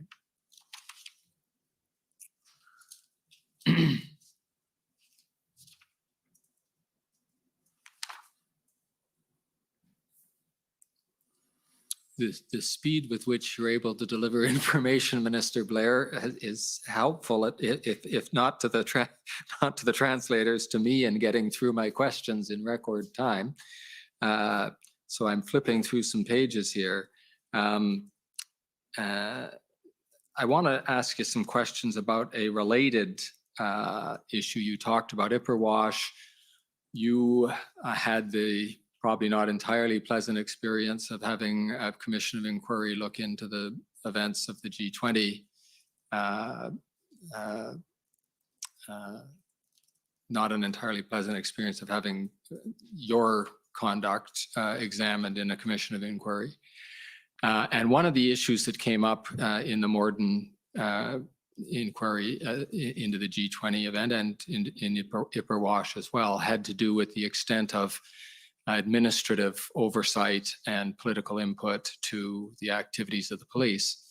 And so with your long policing experience and your role now as a Minister of the Crown, can you start by giving us an overview of how you see either police board or other levels of government officialdom oversight of police, where you see that fits in, and how you view what has been called in this hearing so far sometimes the line between church and state, or the conundrum of how much police forces should resist political interference, and that whole topic. Thank you, sir. And if I may, first of all, just a point of clarification, Justice Morden's report, although a very important report, was not a public inquiry. It was a report commissioned by the Toronto Police Services Board. In the aftermath of that report, there was also another public report done by the Office of the Independent Police Review Director, Mr. Jerry McNeely, also on that report, but also not a public inquiry. Thank you. One of the things I can share with you, sir, I was a police chief for 10 years. I was appointed by the Police Services Board. The Police Services Board is constituted under the Police Services Act. It's defined on its duties and responsibilities and how it's comprised. I very firmly believe, very sincerely believe, that good policing requires good governance. And governance is not to suggest, sir, that a Police Services Board or the governance authority will direct the police in their investigations, in their operations, will even direct them in the administration of their police service. That's not the function of good governance. The function of good governance, in my experience, is oversight and accountability.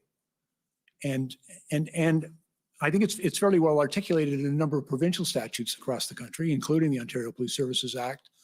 In my own personal experience, I used to meet with my board every month for several hours over the course of a day. It was done in public. Some of it was in camera, much of it was in public. They would ask me questions about use of force. They would ask me about training. They would ask me about HR issues, the discipline and maintaining of conduct within my organization. I reported to them in a very public way about our engagement with diverse communities, about a number of efforts that we were making to prevent crime, all those things that were the responsibility of the police service to deliver adequate and effective police service. And that's actually directed at the board and then delegated to me by the board. The police have extraordinary authorities in our society, but those are not unfettered authorities. I think there's an expectation that we will be held to account for the way we use those authorities, and that there will be independent civilian oversight of policing activities. And I believe that's absolutely key. There is no good policing without good governance. So sorry, slow down and say that again, please. There's no good policing without good governance.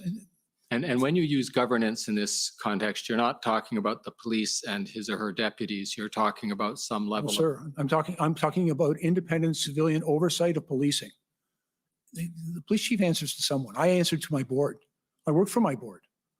And I was accountable to my board. And I understood that was my responsibility, to be accountable, to answer their questions. They were always very careful, by the way, and I can't recall at one incident in 10 years where they ever directed me in an investigation, in an operation, but they asked me a lot of questions about what we were doing and why we were doing it. I believe it was my responsibility to provide them with that information so that they could fulfill their function of providing oversight to me and to hold me accountable for the job that I was doing. And so I know there's been, because I've watched, there's been a lot of discussion about, having a civilian or a politician directing the police, and that's never acceptable. But at the same time, the police must be accountable to an independent civilian authority. Now that can be achieved through a government minister who's assigned for that responsibility. It can be done through a police services board. But in my experience, policing is all predicated on public trust and the consent of the people who are policed. That trust is really warranted by that oversight and accountability and transparency and the way the extraordinary authorities given to the police are exercised. Right. And in the time that you were chief of police and having this governance relationship with the police services board, would you have considered it interference, or what is sometimes called directing the police, for that board to have outlined to you either long-term or immediate priorities or rankings of objectives to accomplish with your available resources? There are a number of different models of governance that are often employed by police service boards. One of them is through policies and priorities. I believe it's called the Carver model. Sorry, slow down for the report again. The what model? The Carver model. I've actually spent a lot of time. I also felt it was my responsibility to help my board be a good board, because they would help me be a good chief. And so we spent a lot of time talking about how they could do their job and that would help me do my job as a board. And I think it was a very effective relationship. They did set priorities for the service. They also set my budget. I would collaborate with them and work very closely with them, and they would consult with the public on what those priorities should be, because there is a bridge that a governance body can serve for a police service to be that connection on behalf of community. And so they would bring, there was lots of community deputations made at our board meetings where people would outline their expectations and their concerns, and the board would set priorities. But my board was also very careful not to cross a line into operational matters, to suggest where we should deploy people or what investigations or what laws would be enforced. They never went there, and neither would, frankly, I have allowed them. I'd have pushed back on that. But they often talked about placing a greater emphasis on community policing, on community outreach, on building greater diversity within the police service, and how we interact with the incredible diverse population of our city, and issues of crime prevention and how communities were to be policed. And frankly, I never considered those infringements on police operations. I just thought we were working together to do good policing. And what about when that effort at direction from the Police Services Board was aimed at a more immediate situation? And I don't mean a particular investigation or anything of that type, but for example, if the Tamil protest had shut down University Avenue for 4 days, would you have considered it out of line for the Police Services Board to ask you what you intended to do about it and express to you their view that they considered this a serious problem for the city? I would have considered it entirely appropriate. And frankly, I recall getting these questions from the board. What are you doing? Why are you doing it? There was a fair bit of criticism, as you can imagine. As a matter of fact, some of the national papers were accusing me of being overly tolerant. My board was very supportive of what we were doing, but they did ask questions about what and why, which I considered entirely appropriate. But at no time did they tell me how to police that community. And I think for me, there's a bright line there. And they didn't cross that line, but they held me to account to the decisions I was making on how I was going to deliver policing services in those circumstances. And I didn't consider their questions infringements on any aspect of my authority and responsibility. It was my job to answer their questions and to allow them to perform that oversight role and to hold me accountable for the decisions I made. So that's very helpful. Now, I'm going to ask you to see if you can direct those thoughts to the, I don't know if unique is the right word, but at least the different situation of the RCMP, which doesn't have a police services board structure to which it is accountable. The commissioner reports to the minister and has a relatively thin statutory framework that delineates that relationship. Have you had some thoughts about what you're calling governance of the RCMP could and should look like if it's different than it currently is now? Yes, sir. And in fact, it actually appeared in my mandate letter when I was the Minister of Public Safety, that we were looking at the issue of governance. I also had some responsibility. I have a keen interest in the delivery of First Nations policing program across the city, and we're working towards the development of a new legislative framework for First Nations policing in Canada. In order to make sure that that's as effective as it can be, I believe we have to resolve the issue of governance in those communities, give people a say in how they're going to be policed. That doesn't mean they get to direct the police operations, but they can make decisions about how the police will function within their communities. And I would also make the observation in a number of jurisdictions across the country, we sometimes see the tension that exists for the contract policing across this country. But very often it's an issue of governance. And I'll just cite, if I may, I also recall vividly in Ontario, there were a number of police or communities that had their own little small police services who made a decision to go and contract with the Ontario Provincial Police to deliver policing services in their community. And I witnessed the OPP make a very strong effort to give those communities governance authority over their detachment and to meet regularly with the local officials and to actually give them a say in how they're going to be policed. I thought it was very thoughtful. And I also believe that model, which I'm familiar with Ontario, could assist us in improving the quality of policing right across the country, particularly in contract areas and in particular in First Nations. And do you have any specific recommendations, or I shouldn't say specific in the sense of drafting legislative terms, but what a more complete governance structure would look like for the RCMP?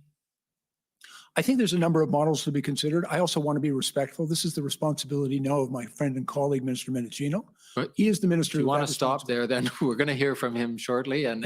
But at the same time, I have obviously some thoughts on the matter, and I'm more than happy to share that with Minister Mendicino. I think ultimately it's going to lead to better policing, which is our collective goal. Right. Now, there were a couple of times, and you might remember them. I'm going to bring you to one in particular where you made comments to the effect of the police just need to do their job. In other words, you made comments that gave the public the impression that you didn't think the police were doing as much as they could to deal with the situations in both Ottawa and elsewhere in the country. The Ottawa ones, I think you're familiar with, and we've heard a lot from the OPS and about their reaction to your comments. So let me just begin there. Did you have the impression that the Ottawa police were not doing as much as they could or should have, or perhaps as early as they should have, to deal with the situation that they encountered when the convoy arrived in Ottawa? I think initially their response was incorrect. Was incorrect. I think, and based on the intelligence that they had, I think allowing those trucks into the downtown core to establish themselves and become essentially very large barricades, in hindsight, and I appreciate this is the clarity of my hindsight, but I believe that was a mistake. And I think they would acknowledge that it would be better had that not happened. But once that actually happened, they were dealing with what in my experience would be a unique set of circumstances, a uniquely challenging set of circumstances, which was extremely challenging. And in fairness to them, my concern and the statements I made, frankly, it was not my intention to criticize the police. It was to encourage them to utilize the tools that were available to them. Because again, I've spent most of my life telling police officers to do their job. And I have every confidence in them. I'm very proud of my profession. I'm very proud of the men and women who do that work. And I was just trying to encourage them. We as a society needed the police because they're the only ones empowered to deal with these public order events. And we needed them to do what was required to bring it to a peaceful resolution. And I was simply commenting that we needed them to do that job. Okay, and I'll ask the clerk, if I can read this, to call up SSM NSC CAN 403129. Minister Blair, this will be a text exchange between you and Zita Astravis, your chief of staff. And of course, you can see the words that caught our attention when your office sent the commission this document among all the others.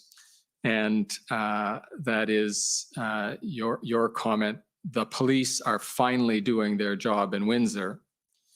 And we'll go on to the next paragraph in a second, but had it been your impression that the situation in Windsor was taking longer than it should have to resolve because the police were not doing their job?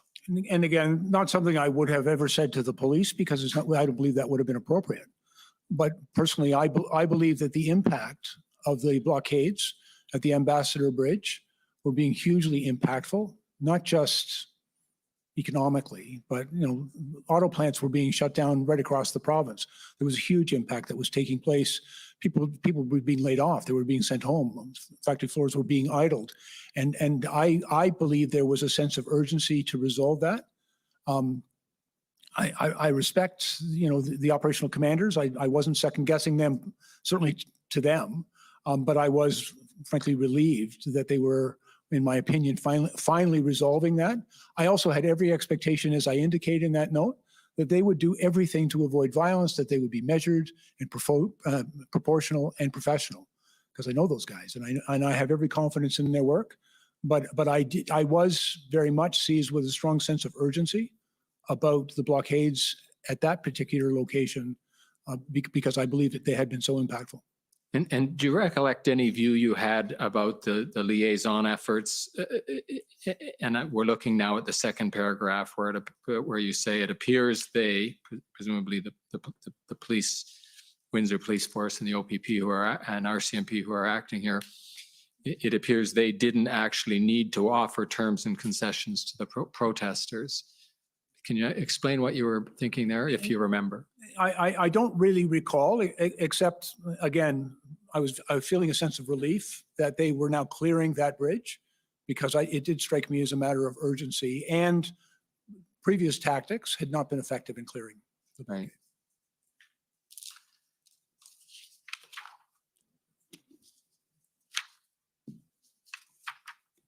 I'm going to move to a different topic. So before I leave, is there anything more you'd like to say about those topics that we've just been covering about police governance, about the effectiveness of the police operations in Ottawa? I'm not expecting any more from you, but I'm just about to change topics, and so I offer you that. Let us change topics, sir. I'm fine. Okay. Although you might not like to change the topic, it's to the Alberta RFA. You'll recollect that, I think. Can you just, to those who haven't followed the proceedings quite as closely, maybe as the rest of us, can you just outline what that was about and how it came across your desk? Yes, sir. And I don't recall precisely whether the letter arrived first or I heard from Deputy Minister Stewart, but I became aware that there was a request from the province of Alberta, and I believe it was from Minister Rick McIver, stating a number of things about what was transpiring in Alberta with respect to the Coutts blockade. The Coutts blockade had been going on for some time. And among the things that Minister McIver was asking for, he made a number of comments, but his primary ask was for access, and he was very specific, to Canadian Armed Forces tow trucks, I believe, in order to assist in the movement of trucks that were blockading the highway in southern Alberta at Coutts. And so immediately, because he was asking for Canadian Armed Forces resources and personnel in order to respond to this, that request I forwarded to the Department of National Defense and to Minister Anand, because it didn't fall under any of our existing agreements. So it would have been something that, first of all, we'd have to hear from the Canadian Armed Forces whether or not they had equipment fit for purpose, and it would also have to require the approval of the Minister of National Defense. And so that information went on over to them. I also recall a number of days later being advised by Deputy Minister Stewart that the Canadian Armed Forces advised that they did not have equipment fit for purpose and didn't believe that they would be able to respond to that request. The advice I received from the Deputy Minister at that time is that we should simply advise Alberta that we weren't able to respond positively to their request for assistance. We always endeavor to try to do our best, but there have been a few occasions when we've had to say, no, we just don't have that equipment. But I did ask the Deputy Minister and some of my own staff to explore, again, from a whole of government standpoint, did we have any other resources that we can draw upon? I was quite reluctant to just say no. And so we looked at other departments and agencies, Parks Canada, Transport Canada. I even had people checking to see if we could access trucks in the United States that could have been brought across the border to assist. And ultimately, I was advised no, and that they weren't able to do that. I then asked, because Mr. McIver had called me and wanted an answer to the question. And I said to my people, we have to have a formal response to Mr. McIver. A letter was produced. I approved it. I was concerned that, again, we were saying no, but I approved it. Also making an offer because he had indicated that they were going to purchase some of their own vehicles at that point in time, that the federal government would assist in paying for those vehicles. And eventually a letter was approved, and I signed off on it. Thereafter, it goes back to officials to be sent.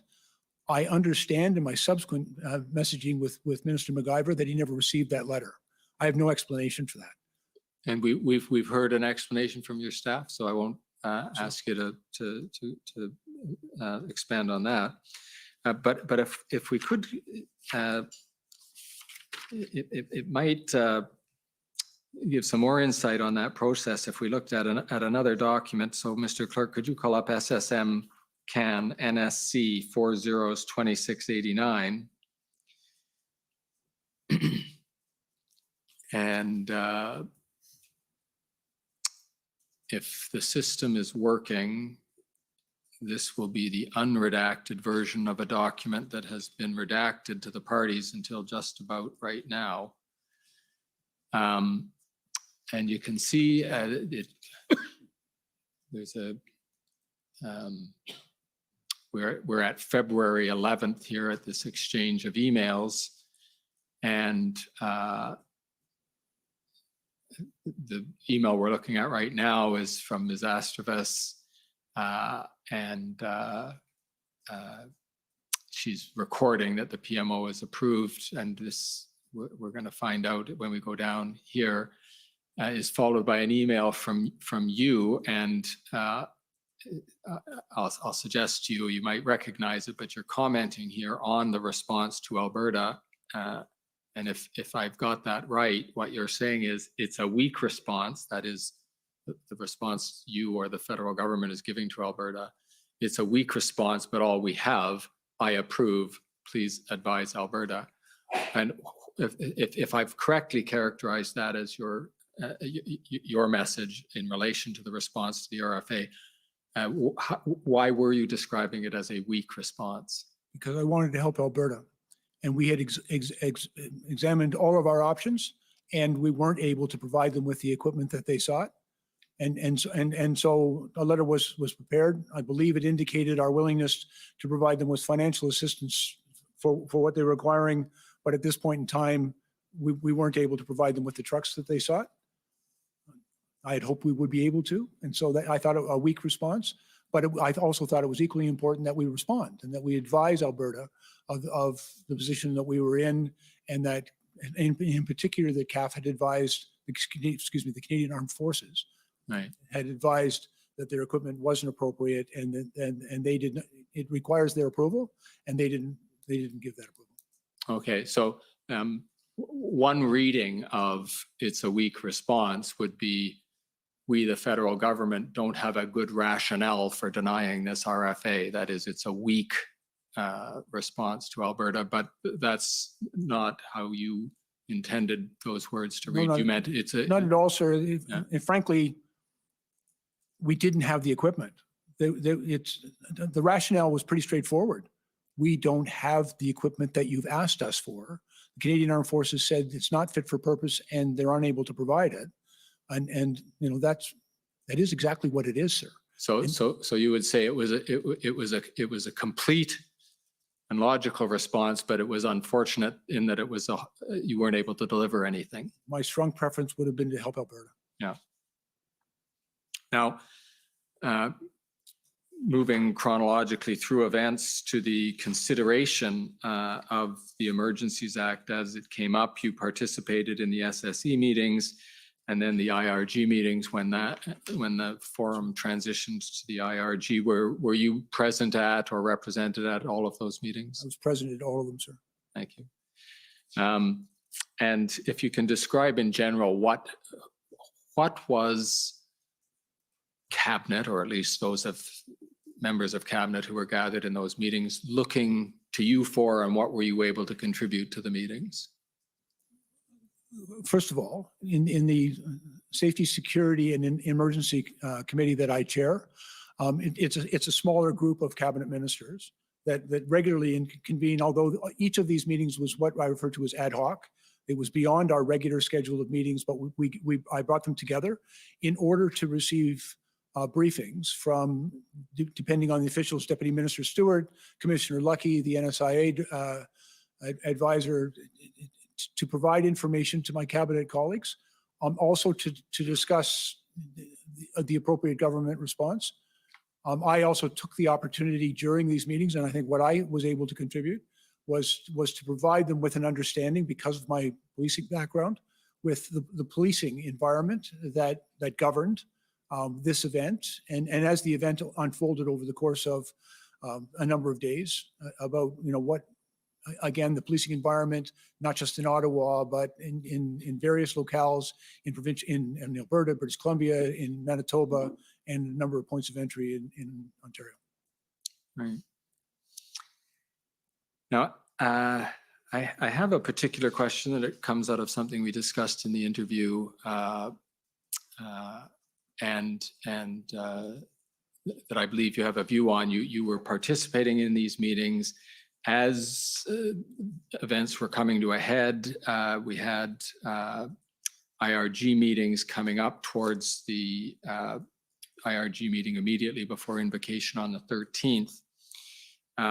And I'm going to get in your interview summary, which the parties have already seen, you outline the reasons that you thought were certainly bearing on your thoughts as you were contemplating the propriety of invocation. But there was a particular sub point that I wanted to ask you about, which was whether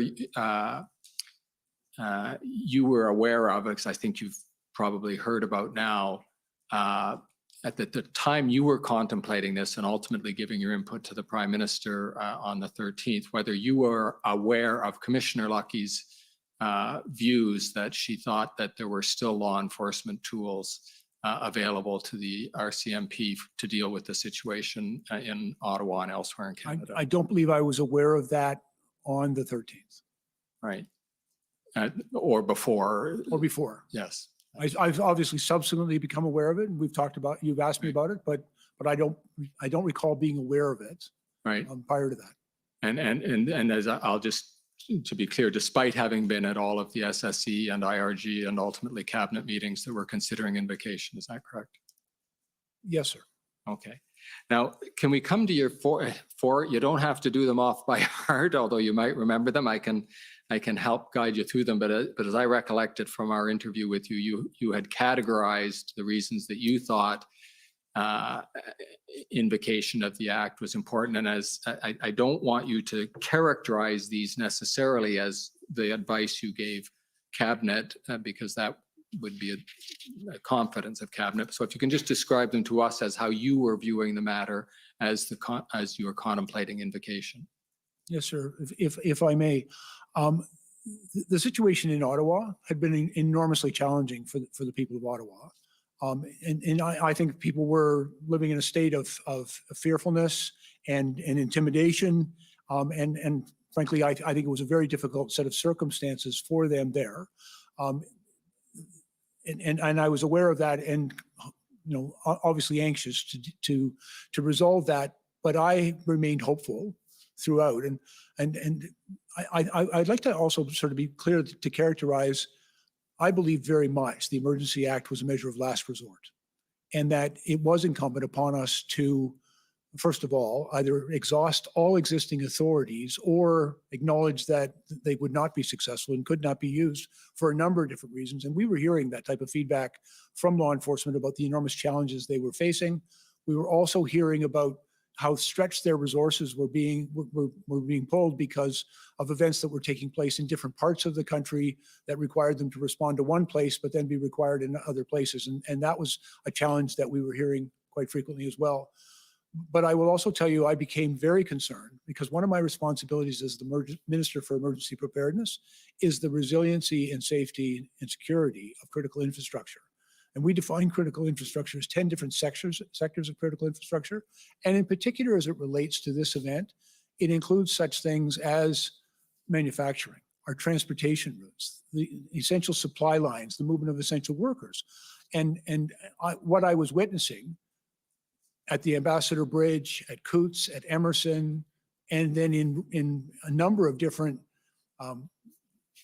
venues that I would find where we would see similar activity being threatened to be done at Point Edwards, at the Peace Bridge, at the Pacific Highway in British Columbia, that escalation, and I viewed as a significant escalation because it did result in significant disruption of critical supply lines, the cutting off of essential goods and services, the impact that it was having, not just economically, but on people, on families, and people were being laid off their jobs, and factories were being idled. I was also concerned because I'm aware, being a person from Ontario, that the integrated manufacturing processes in Ontario, particularly in the auto sector, but in many other manufacturing sectors as well. Prior to being public safety minister, I was also the Minister of Border Security. And so it really did give me an understanding and appreciation of how important the integrity and functioning of that border is to our prosperity, to our economy, and to the well-being and health and safety of Canadians. And so when those borders were essentially closed, and that the movement of goods and services, particularly some of the parts that go into our factories, was being essentially stopped, it was hugely impactful. And I believe that it had risen to the level of a national emergency.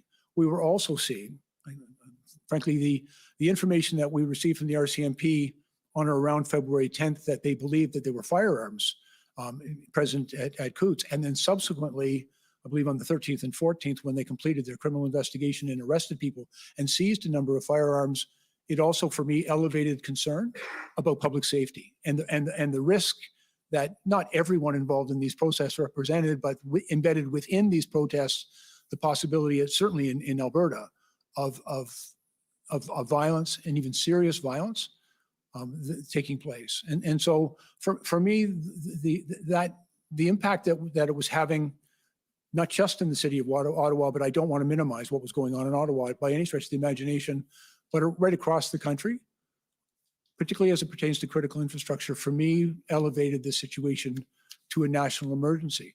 I would also observe as well, I believed that there was strong evidence that the fact that this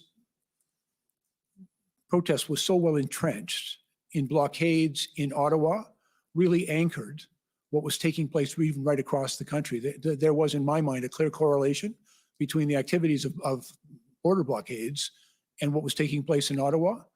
And it also, for me, highlighted the need. We had to resolve the whole situation, and failure to do so failure to resolve in Ottawa would have resulted just continue to like whack-a-mole, chasing border blockades from one point of entry to another. There are 119 border points of entry, land border points of entry in this country, plus our airports, and all of them are vulnerable to this type of unlawful action.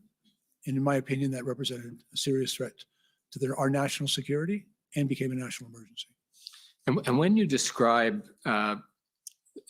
your observation that the impact on the critical infrastructure elevated the situation, that the blockades, the convoy, the protests, et cetera, elevated that to a national emergency, when you say that the impact on the critical infrastructure, when I think of infrastructure, I think of physical built bridges and roads and trains and things like that. But I don't think there was any actual harm to those. So I take it you're talking about the impact on trade and the economy and people in the vicinity, their lives, things like that, not the infrastructure itself.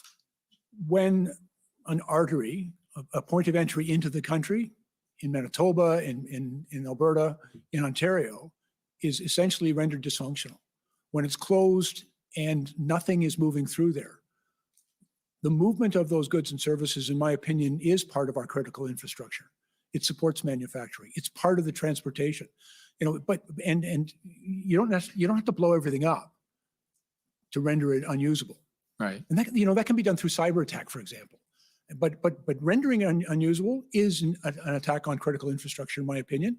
And that's precisely what happened in these circumstances. And it was, for me, we'd seen bridges and highways and rail lines go down in the floods and storms in British Columbia. We knew we had to work hard to get those reopened, but the situation across this country, it was exacerbated by the very significant challenges the police were obviously having to clear these in a timely way. Right.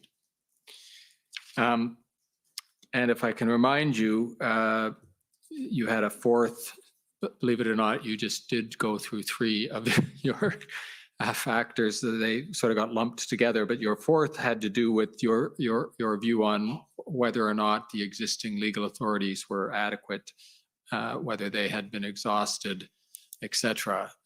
What was your view there?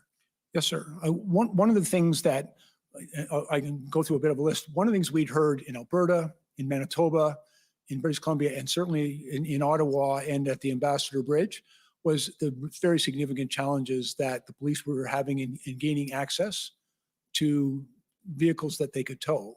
The large trucks that were being used basically to blockade. They almost ceased to be trucks. They were fortresses and very, very difficult to move. There were a number of reasons why that I think have been articulated for this commission as to why they couldn't gain access to those, but it was a reality that they could not. I looked very carefully, by the way, on the Friday when Ontario brought in their measures. They did attempt to address making those tow trucks available, at least in Ontario, but it only authorized the use of the truck. It did not compel it, and so I was concerned that, given the circumstances and what I believe to be the reasons why those trucks weren't available to the police to clear the blockades, either at Ambassador Bridge or in Ottawa, that we needed to do something else. I'm also aware, in a previous part of my police career, I was very much involved in organized crime and money laundering investigations. And so I am familiar with the authorities and the activities of FINTRAC. And one of the questions that we had as a government is, where's this money coming from and how is it being used? I became aware that FINTRAC did not have existing authorities to provide us with that information. And so that was, in my opinion, a deficiency in existing authorities and something that we needed to consider how we might be able to address it. There were also a number of areas, like one of the things when Ambassador Bridge, as an example, was blockaded.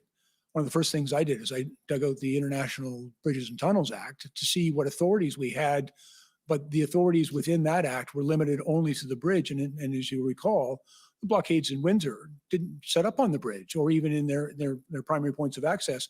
It was further down the road. It was very effective in closing down that bridge, but it happened to be on a municipal roadway, which is governed by municipal bylaw and the Ontario Highway Traffic Act, but not really effectively by any federal statute.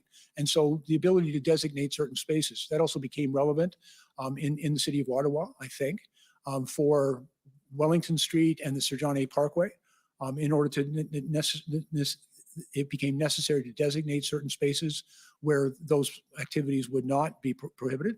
And so there were a number of circumstances where the normal tools that the police would rely on, either in municipal statute, in provincial statute, or municipal bylaw, provincial statute, or in federal statute, were not being able, they could not use them effectively to resolve this in a peaceful way.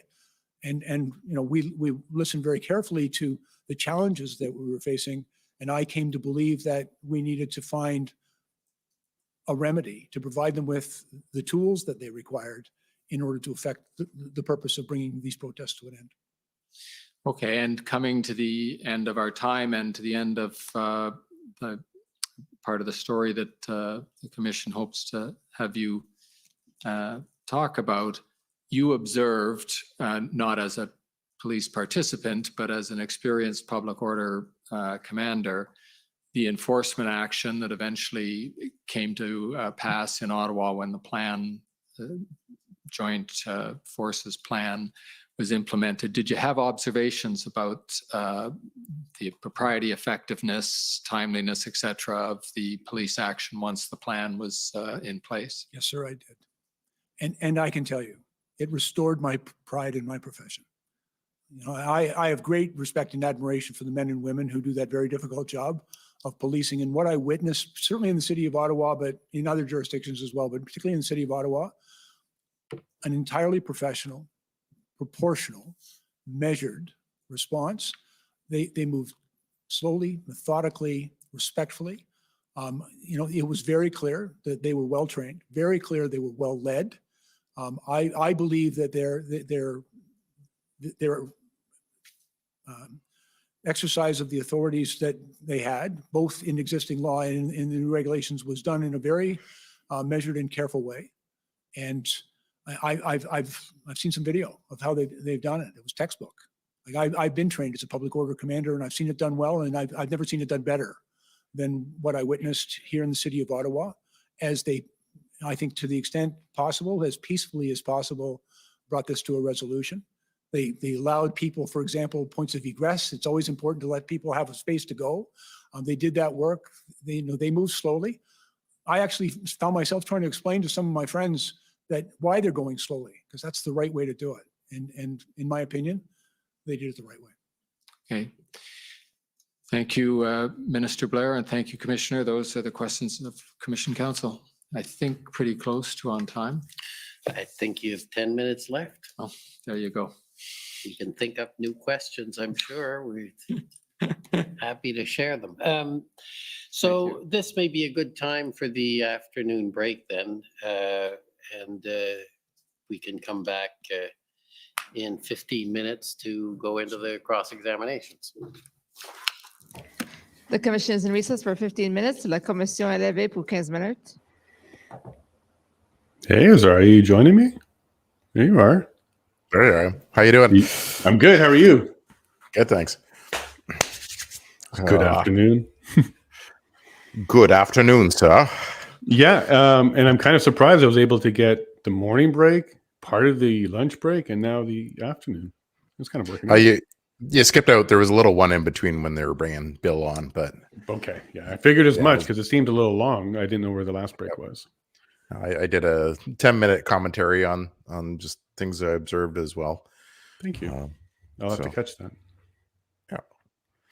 Caught up on a couple current affairs that are going on in the Twitterverse and other things with Xi Jinping and our Prime Minister. What's going on?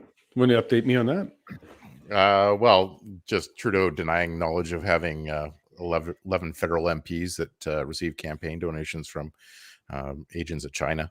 And apparently this is what Xi Jinping was chastising him about last week. And okay.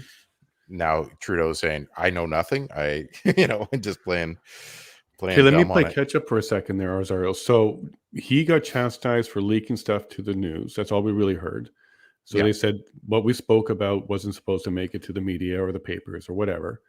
And then he just threw a canned Canada loves you, we all work with our partners type of response. Like he didn't even address the allegation in that video, right? He was Yeah. just told that I'm not happy with the leak. Right. And then from that, now there's new news that 11 members of, did you say cabinet or just a Liberal Party? MPs, federal MPs. So MPs, but not necessarily cabinet, some cabinet. Do we have the names? Nobody's got the names on this yet. So okay, so we can presume. But apparently, yeah, he go had ahead. some intel last week, and then switched his story to saying, "I don't have any intel." So, all right. So, what is the intel right now on these 11 people? What do we know, and how do we know that? I think there was $250,000 that was uncovered, and that was brought up right By before. Oh, geez, I'll have to go check sources on that. Okay. But it just stuck in my head from what I remember reading over the weekend. But this has been going on for about a week and a half now, and somehow, yeah, $250,000 got donated to these 11 federal MPs. So, all right. So we have records of that or something, or is this a rumor? I think I'm trying to corroborate what's going on here. I think CSIS brought it up. Oh, okay. Yeah. Okay, so right now, all we know is CSIS is investigating $250,000, 11 just and aligned people with China's involvement. How do we have China attached? CSIS said that? Yeah, because it was actors acting on behalf of China that produced the 250,000. So, so FinTrack may have gotten in the way for somebody. Might have been, but yeah. There's going to be more on that coming out. Okay, excellent. Now, has he denied, confirmed? Is there anything out of Justin himself on this right now? Oh yeah, well that was the story, is that he denied knowing anything about this, even though I think CSIS, who was the week before, said that we advised the Prime Minister and his office that this has happened, and this was right before I think it was the 2019 election. So that's when that all came out. Wow. So I wonder why it's all coming out now. So what's your hunch on this? Do you think they're scuttling JT? If I was Freeland for a couple of years, I don't know if they would put Freeland in. Like, honestly, just it's not going to be Marco, because I think Marco's a scapegoat. He's getting out, I think, at this point. I think somebody else might get that appointment. Freeland, I think, is going to be exiting on her own accord before the election. Yeah. Well, yeah, I would actually say so. Oh wow, I'd be very surprised. I think she might be going on to the private sector and more lucrative roles. So that might be it. I'm not sure what's more lucrative than global domination. I'm not sure what's more lucrative for her and her partners over in Europe there. Yeah, not sure, but the queen of global domination, maybe. I don't know. Maybe Klaus is retiring and they need a new empress or something. God help us if that's the case. Well, she's already the director. She's on the finance side of things. So she's already in line. I don't. There's got to be a successor to that organization. Yeah, there's something on that.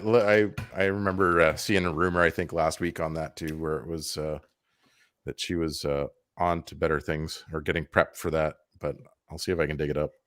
Okay, cool.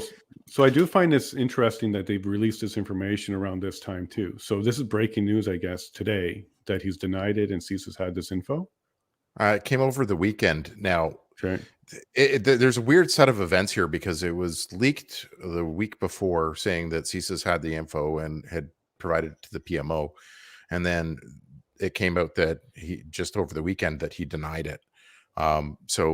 But there was something in between there where he was saying he was going to get to the bottom of it. And it came up in question period all last week. A number of conservative MPs were attacking the Liberals over this, like saying, name the 11 people that received the funds. So like in 2019. No, yeah, in 2019. They So received funds in 2019. Okay. yeah. So who are they, and let it loose? And he's just playing dumb on it right now. So that's I don't know. To be honest with you, the thing that surprises me the most about this information is that's all it cost. Yep. $250,000, you can get 11, maybe 12 if the leader is included on that. That's pretty good value. Really? Yep. I'm surprised at that number. Like American senators are much more expensive to buy into, but you know. So I find the timing of this interesting.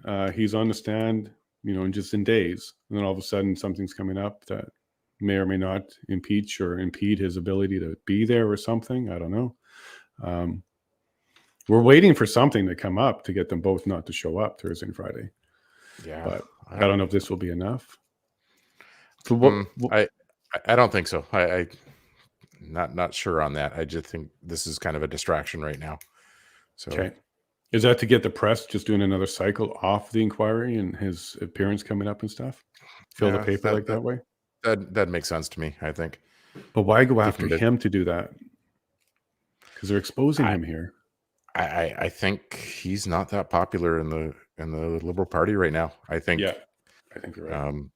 There's been way too many shenanigans that have gone on over the last couple of years. Like, I mean, look at SNC-Lavalin and even the convoy and this whole thing. These are all big pockmarks on his record, and I think that it's going to be pretty hard for his opinion publicly to recover from that, because they're just we're all in the same team here. On one hand, I think we don't want to see him back in office again anytime soon. But I mean, for that, 19% of Canadians, 20% of Canadians that still want to vote for him, that might push them over the edge. So let me ask you a hypothetical.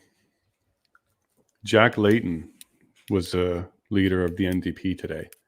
Would he not jump on this as a great opportunity? Jack was a terror. Like, I mean, he would just be ripping on. So where's Singh? Well, if this information's coming out, where's Singh? Sellout Singh has brokered a deal with him, and he's got to keep his partner in crime in happy. That's what it is. Well, I'm pleased to hear the Conservatives are doing a lot of pushing here and digging. That's great. Yeah.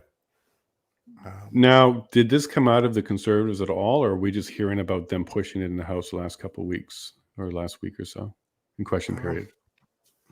Like, did they know about it in 2019 or after? There was rumors way back when that there was something around there, but you're testing my memory right now. Sure. Well, it's 2019. We have to go back a long ways. Yeah. There was something that came up in like 2020 around potential interference and that sort of thing. But I don't think that it floated. I'll do some research on this. I want to get to the bottom of it a little bit more, and then we can. Well, I got some legal things to think about on this, though. Oh yeah. Yeah. So here's something. So 2019, CSIS finds something, and let's say it is, without a doubt, right away corruption or whatever. I don't think they have the ability to just sweep it under the floor, under the rug. So is it possible that they did their investigation in 2019? It really was a nothing burger, and now they're just letting it out now? Or is it a 3-year-long investigation? Maybe they initiated in 2019 and they've been doing a lot of work since then on it. Like, if it was chargeable and CSIS could do something, why didn't they? Or is that just a day they haven't had yet because they've been investigating it this whole time? Because if they looked at it in 2019, said 250,000, 11 people, let's assume they identified it and never released it, and then they looked into it, did they determine there wasn't anything there, or are they continuing the investigation? I'm not sure where that would be at on a legal standpoint, because if they found enough to charge or do something, they would have to have laid the charges and done that. So or they passed it to DOJ, and DOJ said, sorry, nothing here, and they just shut it down. That might be where it's at. Is that or CMP shut it down, like Lucky's shut down other things. Well, that comes back to our earlier discussion about Lucky being kind of lucky for your prime minister, if you want to cover taking a lot of the heat for things that are there, and I don't know. you just bringing that up though might give another piece to the puzzle to really throw her under the bus with all these things. Like, she's was implicated in SNC Lavalin, the mass shooting event that happened in Nova Scotia, now with the convoy. And then if you tied this into it too, and this is, here's somebody that's doing all the dirty work for the PMO.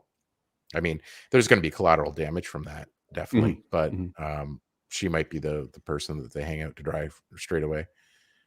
But I don't know. I think they're throwing Justin out, to be honest with you. I think they're throwing him out. I'm surprised that news came out. And if it is damning, then, well, good. We need to have the truth. That's the most important step. Like what happened and why and who and what did that mean? Did that mean certain people voted a certain way, or like, what does it even mean?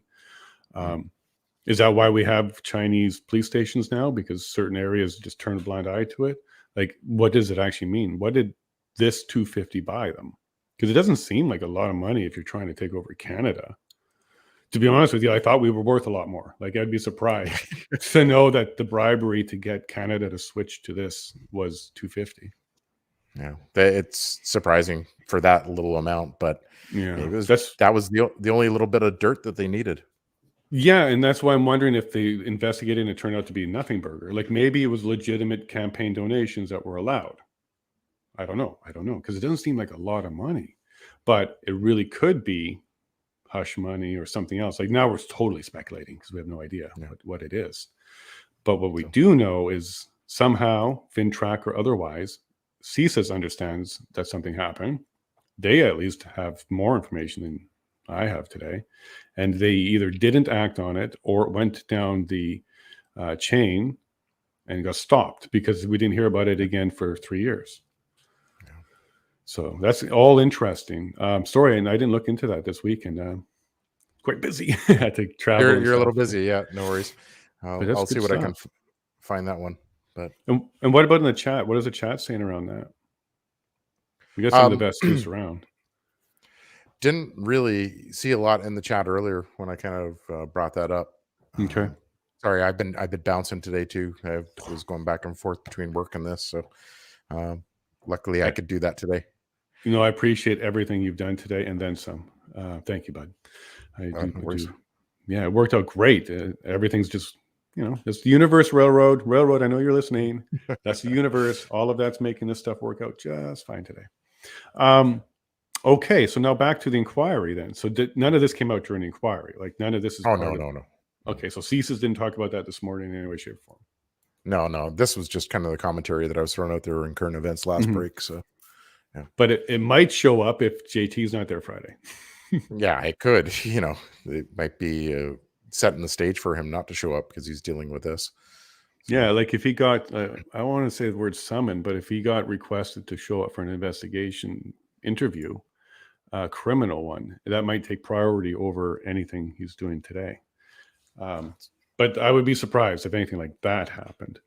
Yeah.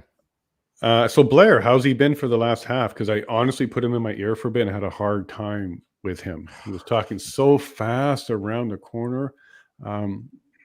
Did I miss any good nuggets? Like, what's he actually laying down? Other than his talking about his board a lot.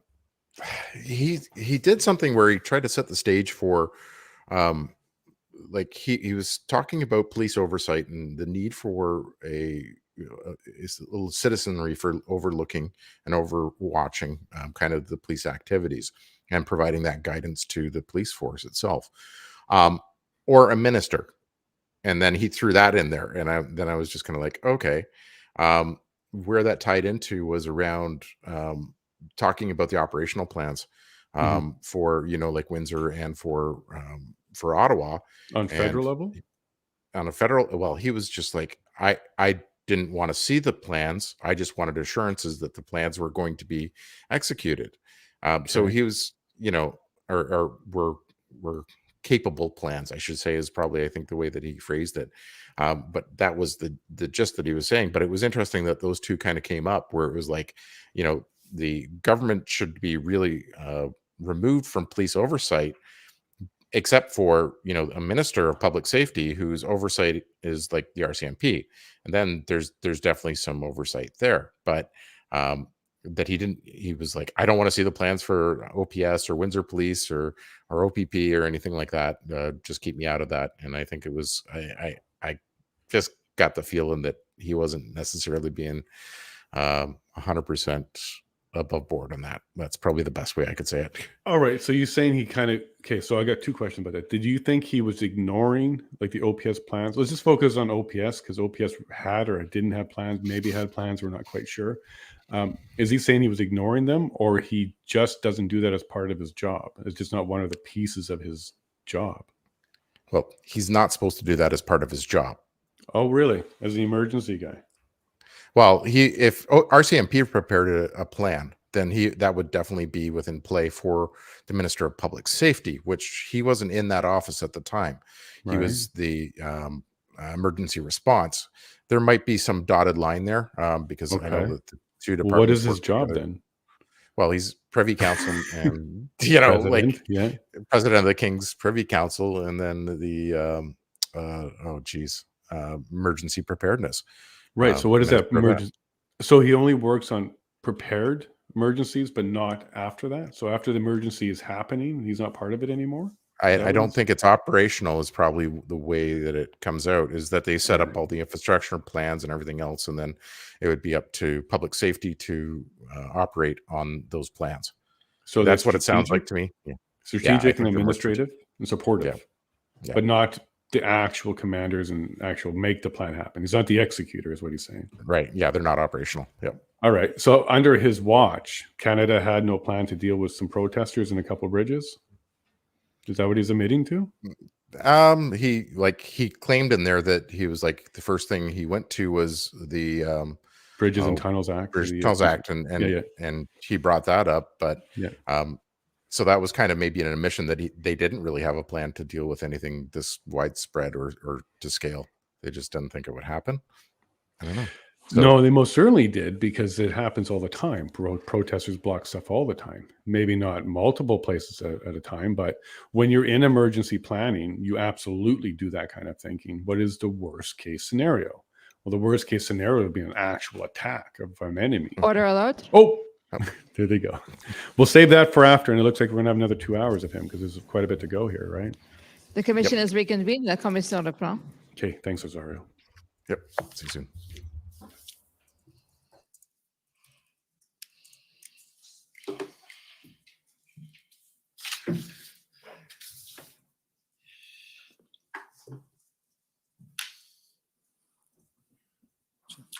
Minister, good morning or good afternoon. Good afternoon. Long week. My name is Brendan Miller, and I'm counsel to Freedom Corp, which is the entity that represents the protesters that were in Ottawa January and February of 2022. If we could please bring up document ssm.can.00006358_rel.0001.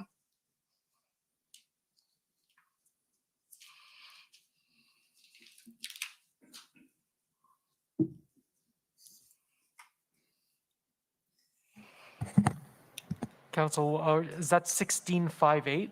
6358, 6358.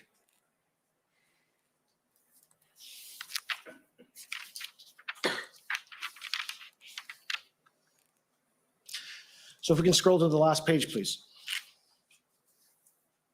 Have you seen this email before, sir? The last page, please.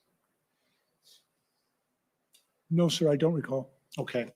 So this email is from January 27, 2022 at 4:21 p.m. You can agree with me that the protesters in Ottawa didn't arrive here until the 28th. Is that fair? That's my understanding, yes, sir. All right.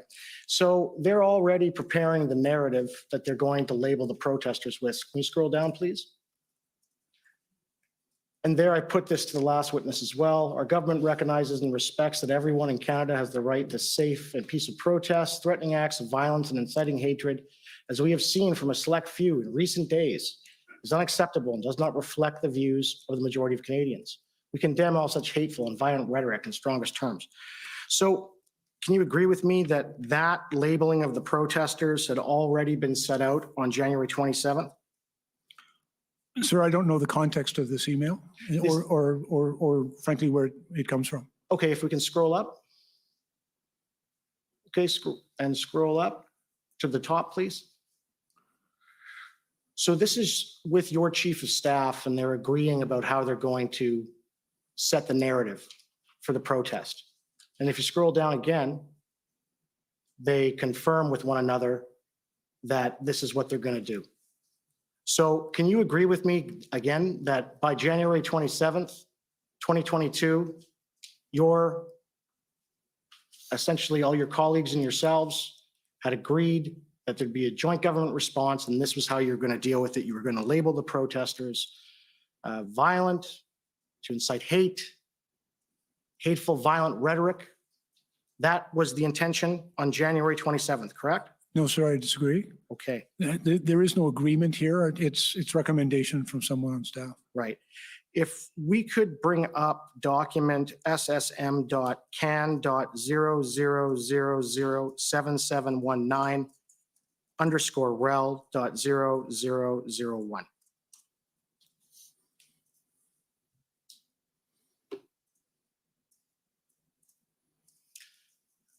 So, sir, I can tell you these are the notes of Miss Sarah Jackson. I take it you know Sarah Jackson is the office manager to the chief of staff of the Prime Minister. Is that correct? I know of her. I don't believe we've met face to face. Right. And you know who Katie Telford is? Yes, sir. And she's the chief of staff to the Prime Minister. Yes, sir. All right. Can we scroll down to page 3, please? All right. So you'll see that this note, it's the notes from Miss Jackson. It says February 4th, KT call. So I'm sure you can agree with me that KT, that's Katie Telford. Is that correct? I have no idea, sir. Okay. So let's scroll down to page 4, please. And there at the note on February 4th, 2022, it says Blair Strategy Emergency Act. You see that? Yes, sir, I see it. Yeah, because it was your strategy on February 4th, 2022 to get the Emergencies Act invoked, was it not? No, sir, that's incorrect. So why would, in a conversation, to your knowledge, why would Ms. Jackson record that in a meeting with Ms. Telford? Why would she do that, to your knowledge? I have no idea, sir. I can tell you I recall the meeting in which I talked about the need for the police of jurisdiction to exhaust their existing authorities and that we needed to support them. I also made it very clear to colleagues that the Emergency Act was a measure of last resort and not appropriate at this time. That was right. The conversation I had in the 4th. And can you agree with me, though, that if there was a strategy to invoke the Emergencies Act, that if the purported emergency resolves itself on its own, of course, there's no reason to invoke it, correct? Again, sir, there was no strategy to invoke the act. There was a discussion among colleagues about the various options that were available, and I was very explicit to my colleagues that the Emergency Act was not under consideration at this time. And that was on February 4th. You had said on Global News on the 13th at 8 o'clock on the 13th, you had told them, and I have the transcript if you'd like me to repeat it. You said that the Emergencies Act was under consideration from the outset. Do you want me to read the transcript to you? To be really clear, I believe what I said is, and you can read whatever you like, by the way, but what I believe I said is everything was on the table and we were considering every option throughout. That is the responsibility of those of us. Sir, what you actually said was that it was under consideration from the first day. That's what you said. Would you like me to show you the transcript? That might be useful. Okay. If we could bring up the support documents, it, I believe, is in there.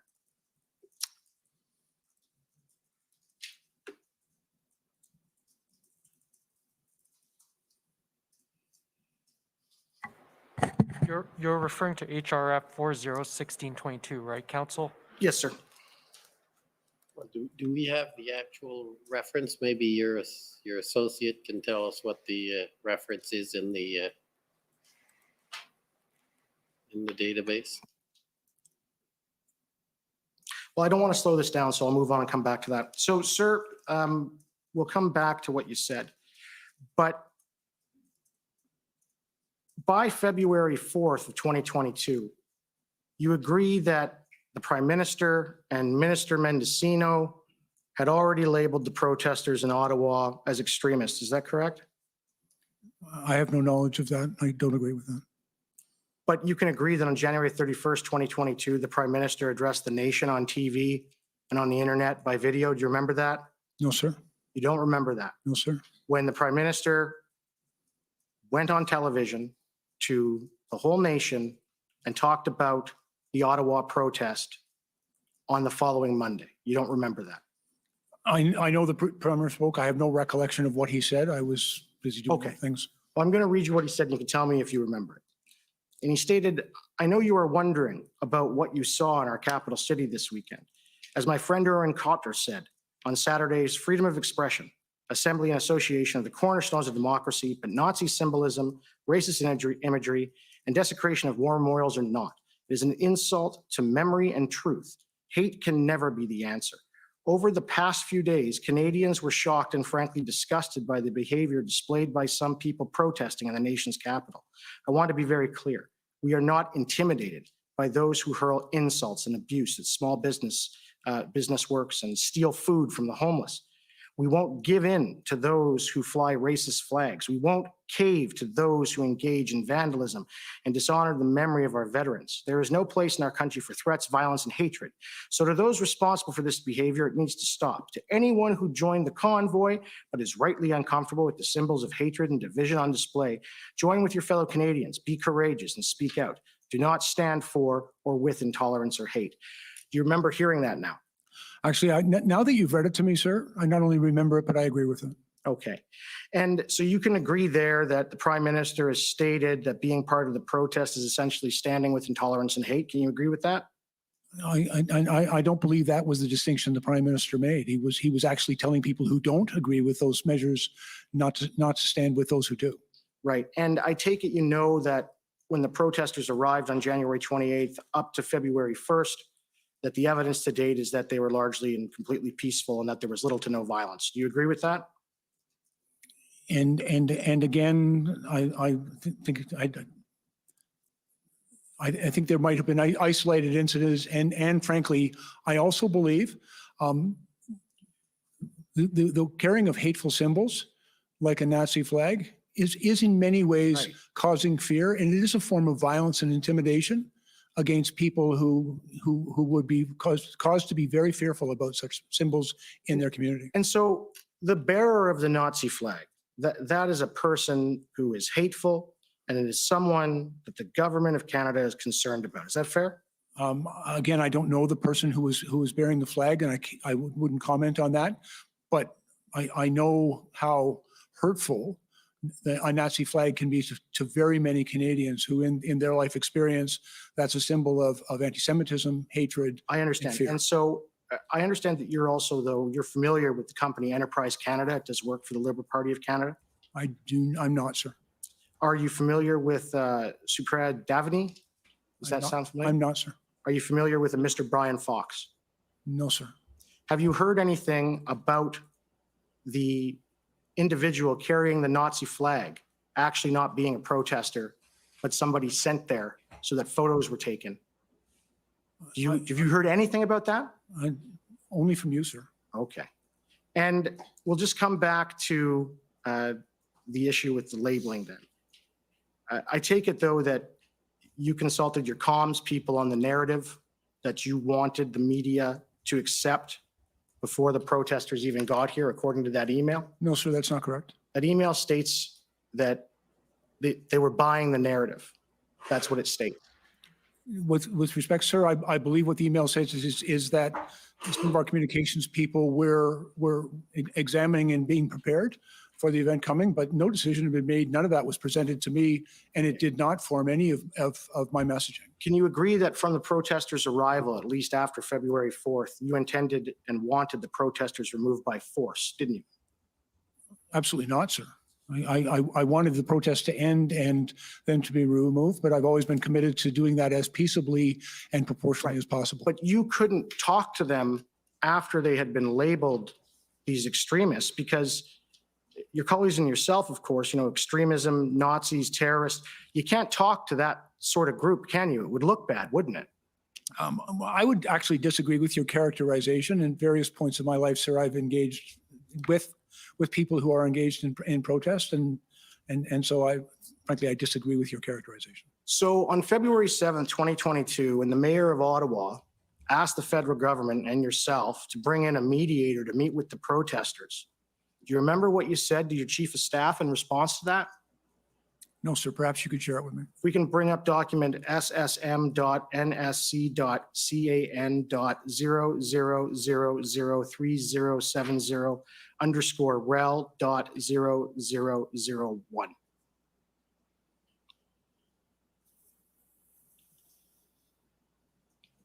So this is your response to finding out about the request for a mediator. And you respond as follows. I don't know who is advising Mayor Watson, but this is a bad mistake.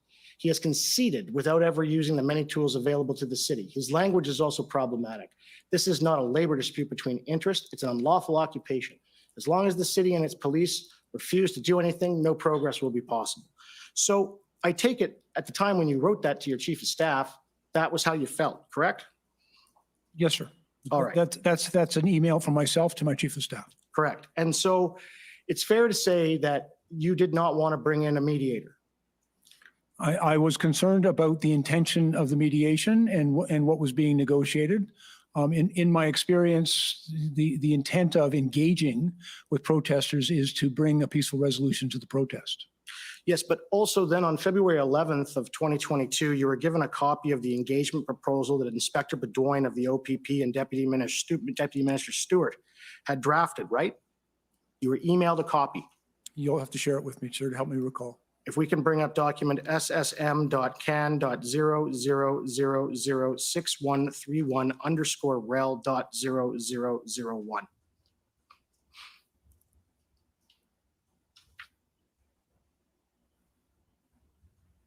If we can scroll down to the bottom.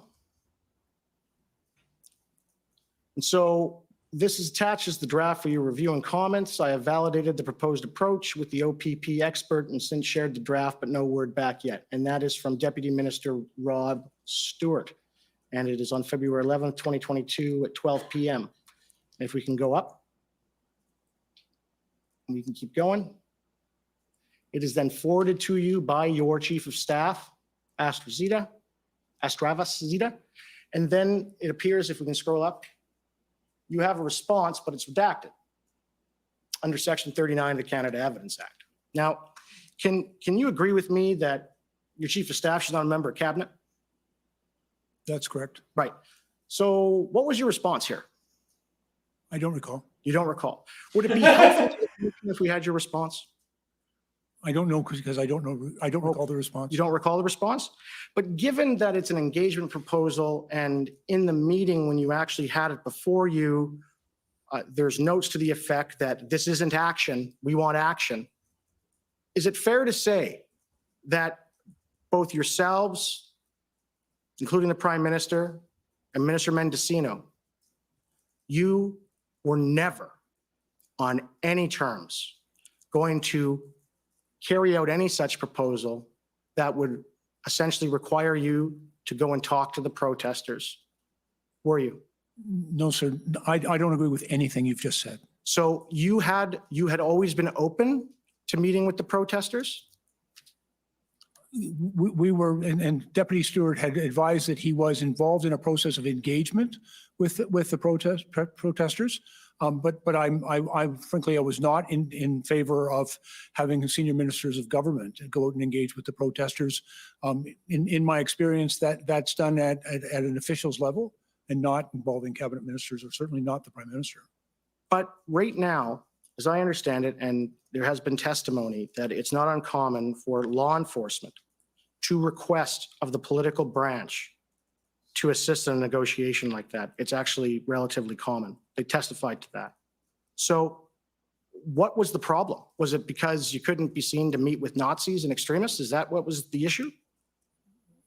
First of all, I disagree with the characterization you've just provided, but I don't have any experience in the many years I've dealt with public order events of engaging with political figures to engage with protesters. Okay, can we please bring up one last document, SSM.can.00008763_rel.0001.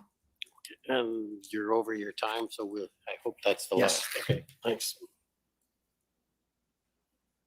This is a copy of the proposal with respect to engaging the protesters. Okay? Minister, what's the problem with it? Could I see the whole thing? Absolutely. Great.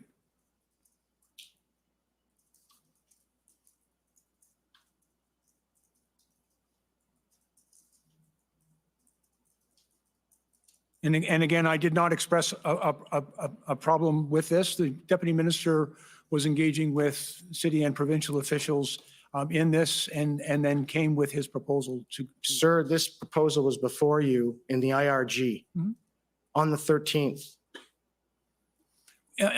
Actually, I appreciate you bringing that up, sir. I also recall that in the discussion, almost immediately after Deputy Minister Stewart advised us of the discussions that had been taking place, there was very public disagreement among a number of people in the protest who disavowed disavowed this process. And so, quite frankly, I think that had an impact on our consideration. I understand that, but that's not really what the evidence that's come out. There's been evidence, and we'll leave it at that. But at the end of the day, when you saw this, you agree that it was recommended by the OPP, it had been brought to you and drafted by the Deputy Minister of Public Safety, and they were on board. In fact, I found an email. Can you agree that the Privy Councillor, the Privy Councillor clerk, she gave it the green light? Again, I have no knowledge of that, sir. It was cabinet, was it not? Well, there was no recommendation. Mr. Commissioner, I think that misstates the evidence of the clerk with respect to the green light claim that my friend has made. I'd like to ask that my friend have a good faith basis for the questions put and the characterizations of the evidence that are placed before the witness. As some of the characterizations suggest that there's a purpose to the questions, less of seeking the witness's evidence, but a purpose of stating facts as though they were evidence when that evidence is not properly before you. I have one last question and I'm done. So you agree with me that after the invocation, on numerous occasions, your government told the public that law enforcement had told you that the threshold to invoke the Emergencies Act was met. Do you remember all those statements that your colleagues and maybe even yourself made? Do you remember those? To be very clear, sir, I do not agree with you. Okay, so you don't agree that those statements were made? I don't agree with what you said. Okay, so you don't agree that ministers in your government have said that law enforcement advised cabinet that the threshold to invoke the Emergencies Act was met? And again, sir, the question you put to me, I do not agree with. Okay, but then you do agree, of course, is that law enforcement never advised you that the threshold to invoke the Emergencies Act was met, did they? Frankly, it was never a question I put to law enforcement. I don't think that would have been appropriate. Okay, thank you. Okay, next is the Ottawa Police Service.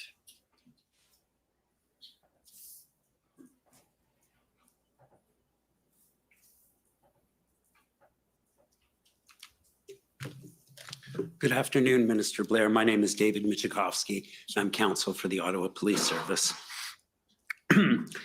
One of the things I gather you know from your long experience as a chief of police is how important an operational plan is. Is that right? Yes, sir. And in order to have an operational plan to end the type of event that occurred in Ottawa, you'd agree with me it'd be necessary for the police to draw upon subject matter experts?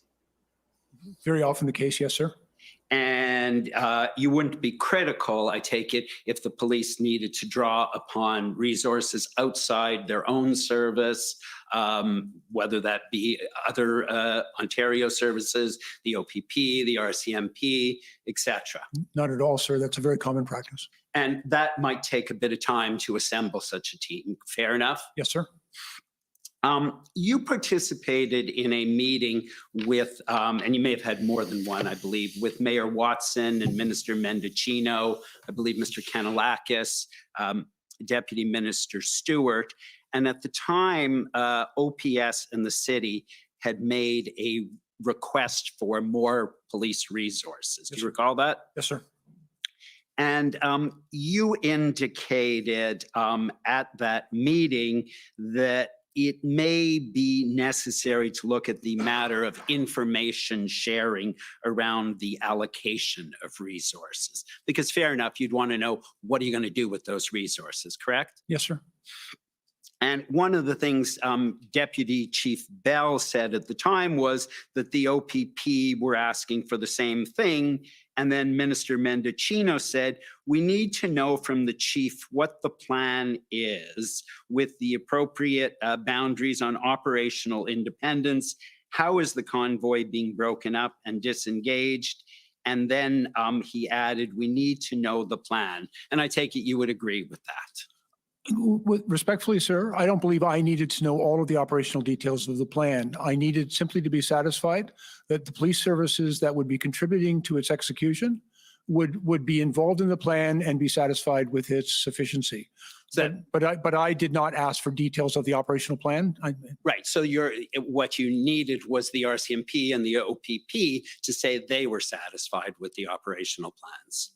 When we were asking them to bring significant resources to bear, my understanding from them is that they also wanted to be satisfied to the sufficiency of the plan. And the subject of the Ottawa Police Service not having a fully developed operational plan came up several times during the period prior to the Emergencies Act invocation. Is that right? And yes, sir. I think that's fair. We had heard it from a number of police officials.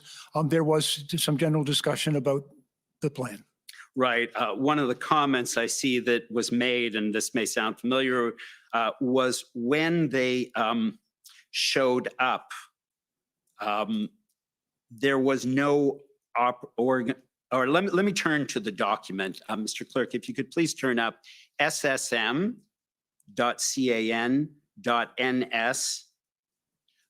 402674. And if you could turn to the first page of that, please.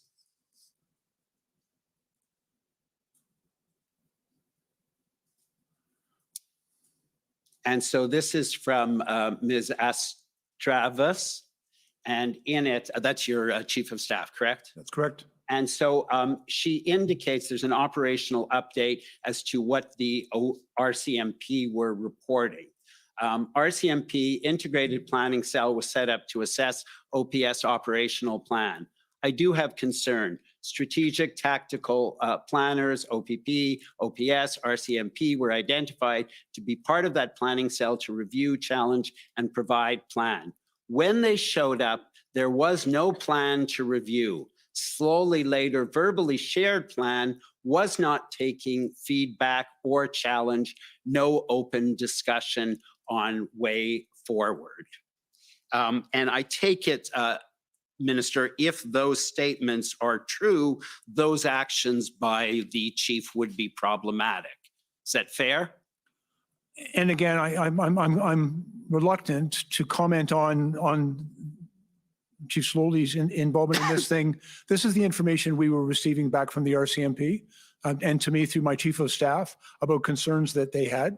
But again, not being part of this discussion, I'm reluctant to characterize anybody's particular behavior on this, but it's very clear that the RCMP had concerns.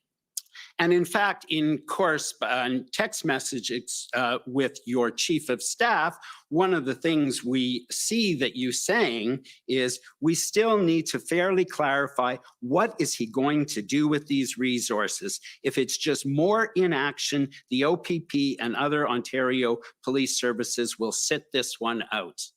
Do you recall that exchange? Yeah, I do. I in my conversations with a number of police officials outside of the city, there was concern. They wanted to see an integrated operational plan that involves an action to end the blockades or end the protests. And in another email exchange with your chief of staff, you also indicated, and that was the one I think that Mr. Miller just took you to, as long as the city and the police refuse to do anything, no progress will be possible, correct? There was a concern. We were hearing from both the RCMP and the OPP that they wanted to see an action plan for the resolution of the problem, the protests. You talked about the importance of communication with the protesters and the style of communication. I take it you wouldn't disagree with me that equally a chief of police needs to have the ability to communicate effectively with those in his or her organization. Yes, sir. And as chief of police, it would be important to respect those below the chief in the chain of command. Yes, sir. And you would not condone a chief of police telling his command that if they didn't support his plan, he will crush them. I don't think that language is appropriate. And you wouldn't take, you understand that the RCMP and the OPP were asking for information on operational plans.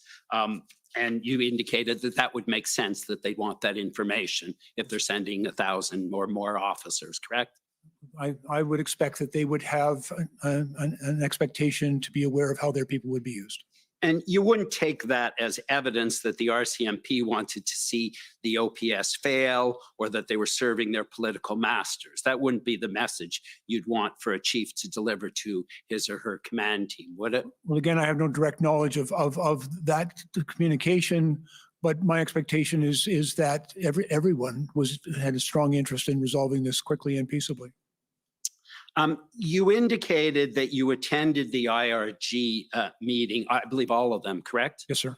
And one of the things I noted at the February 12th IRG meeting was the commissioner of the RCMP advised that there continued to be challenges working with the integrated planning team in Ottawa around communication and it says decisively, I assume it's a typo, communication and decisiveness of the OPS chief. You heard her make that comment, correct? Yes, sir. And that did not come as a complete surprise to you, did it? I was hopeful that they would be able to resolve it. You understood that ultimately the integrated planning team did come up with a plan that was very successfully executed. Yes, sir, as I commented in my earlier testimony. And that team only came together on or about February 9th, and the plan was then actually signed off on February 13th. And sir, I don't have a line of sight into the internal meetings and discussions that were taking place. That was not shared with me.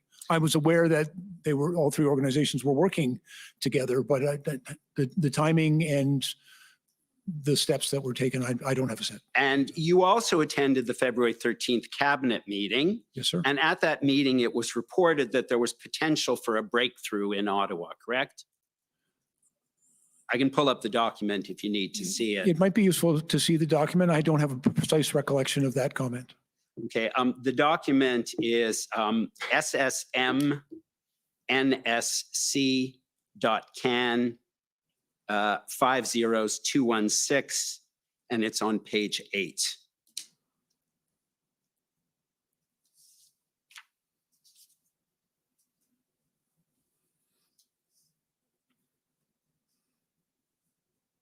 And I believe it's 6 lines up from the bottom.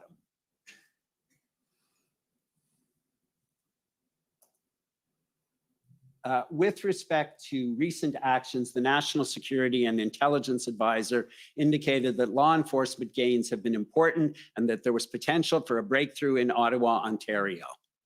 Do you see that? Yes, sir. And you understand that the breakthrough was that there was now an integrated operational plan, correct? And again, I recall this now, knowing that there was a breakthrough in Ottawa. We were also made aware that significant enforcement action was now taking place in Coutts, Alberta, and that the cabinet was informed about that. I don't have a recollection of the exact nature of the potential breakthrough to which the NSIA refers.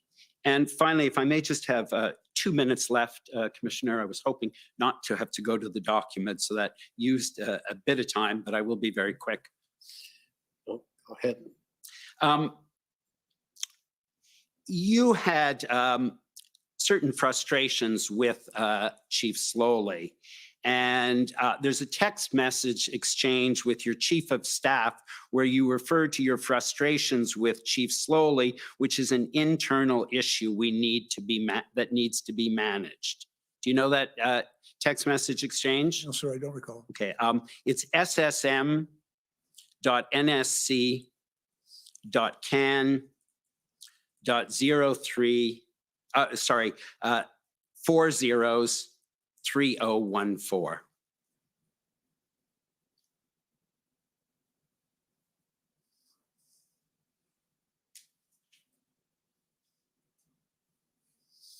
So it says individuals have relayed your frustrations with OPS slowly, which is an internal issue we need to manage. I assured them that Mendocino has been working with the RCMP. I've relayed this conversation to NSIA, PMO, and Mendocino Chief of Staff. Yeah, I think what was being spoken of here was that unfortunately some people were making assumptions and speaking about some of the concerns that I was expressing about the police response to the Ottawa thing. And I was concerned that frankly, some people had been speaking in my stead. I'm perfectly capable of speaking for myself, and was concerned that others were doing that. And ultimately, just to finish off, you had an email, a text message exchange with Senator Vern White. Yes, sir. Senator White was the former chief of police of Ottawa. Yes, sir. And he expressed the view that Chief Slowly had not done his job. And you didn't disagree with that in that exchange, did you? I didn't take a position one way or the other. And if I may, sir, I think I've known Chief Slowly for a very long time. We worked together for 25 years, and he used to be my field deputy when I was the chief in the Toronto Police Service. He was facing a very difficult situation and a very challenging environment. I have respect for the man and for the very difficult job he had to do. And when you stated that the police response was inexplicable, that was after the actions on phase, and you indicated at that point that the police then had redeemed themselves. And to be very clear, when I said that I was asked specifically about the police response, and I said it was somewhat inexplicable, and to be really clear, what that means is I could neither explain nor account for the police response. It really isn't my place to explain or account for it. And so I characterize it as inexplicable. And ultimately they redeemed themselves, correct? Well, and the work, and as I've already characterized in my earlier testimony, I think that they did an excellent job in utilizing the tools that were available to them and clearing the convoy in the week following the invocation of the act. Thank you very much. Thank you, sir. Okay, for the OPP, please.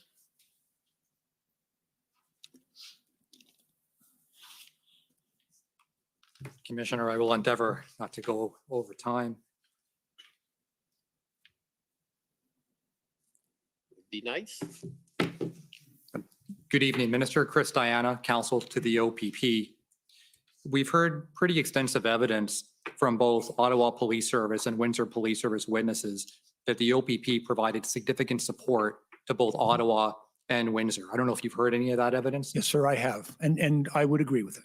All right, and former Chief Slowly in particular was very complimentary of the assistance provided by Commissioner Carrick and the resources provided that helped bring an end to the protest, correct? Yes, sir. And as you said, you would agree with that assessment? Yes, sir, I would. Right, and that assistance started with the Hendon reports, went to frontline officers, POU support, integrated planning team leadership, and that's just in the Ottawa context, correct? And if I may, sir, I'm not familiar with the Hendon report. It wasn't intelligence that I had access to, or the internal activities within the police service. But my general overall impression is that the OPP were very helpful. All right, can we go to document ssm.nsc.can 402983?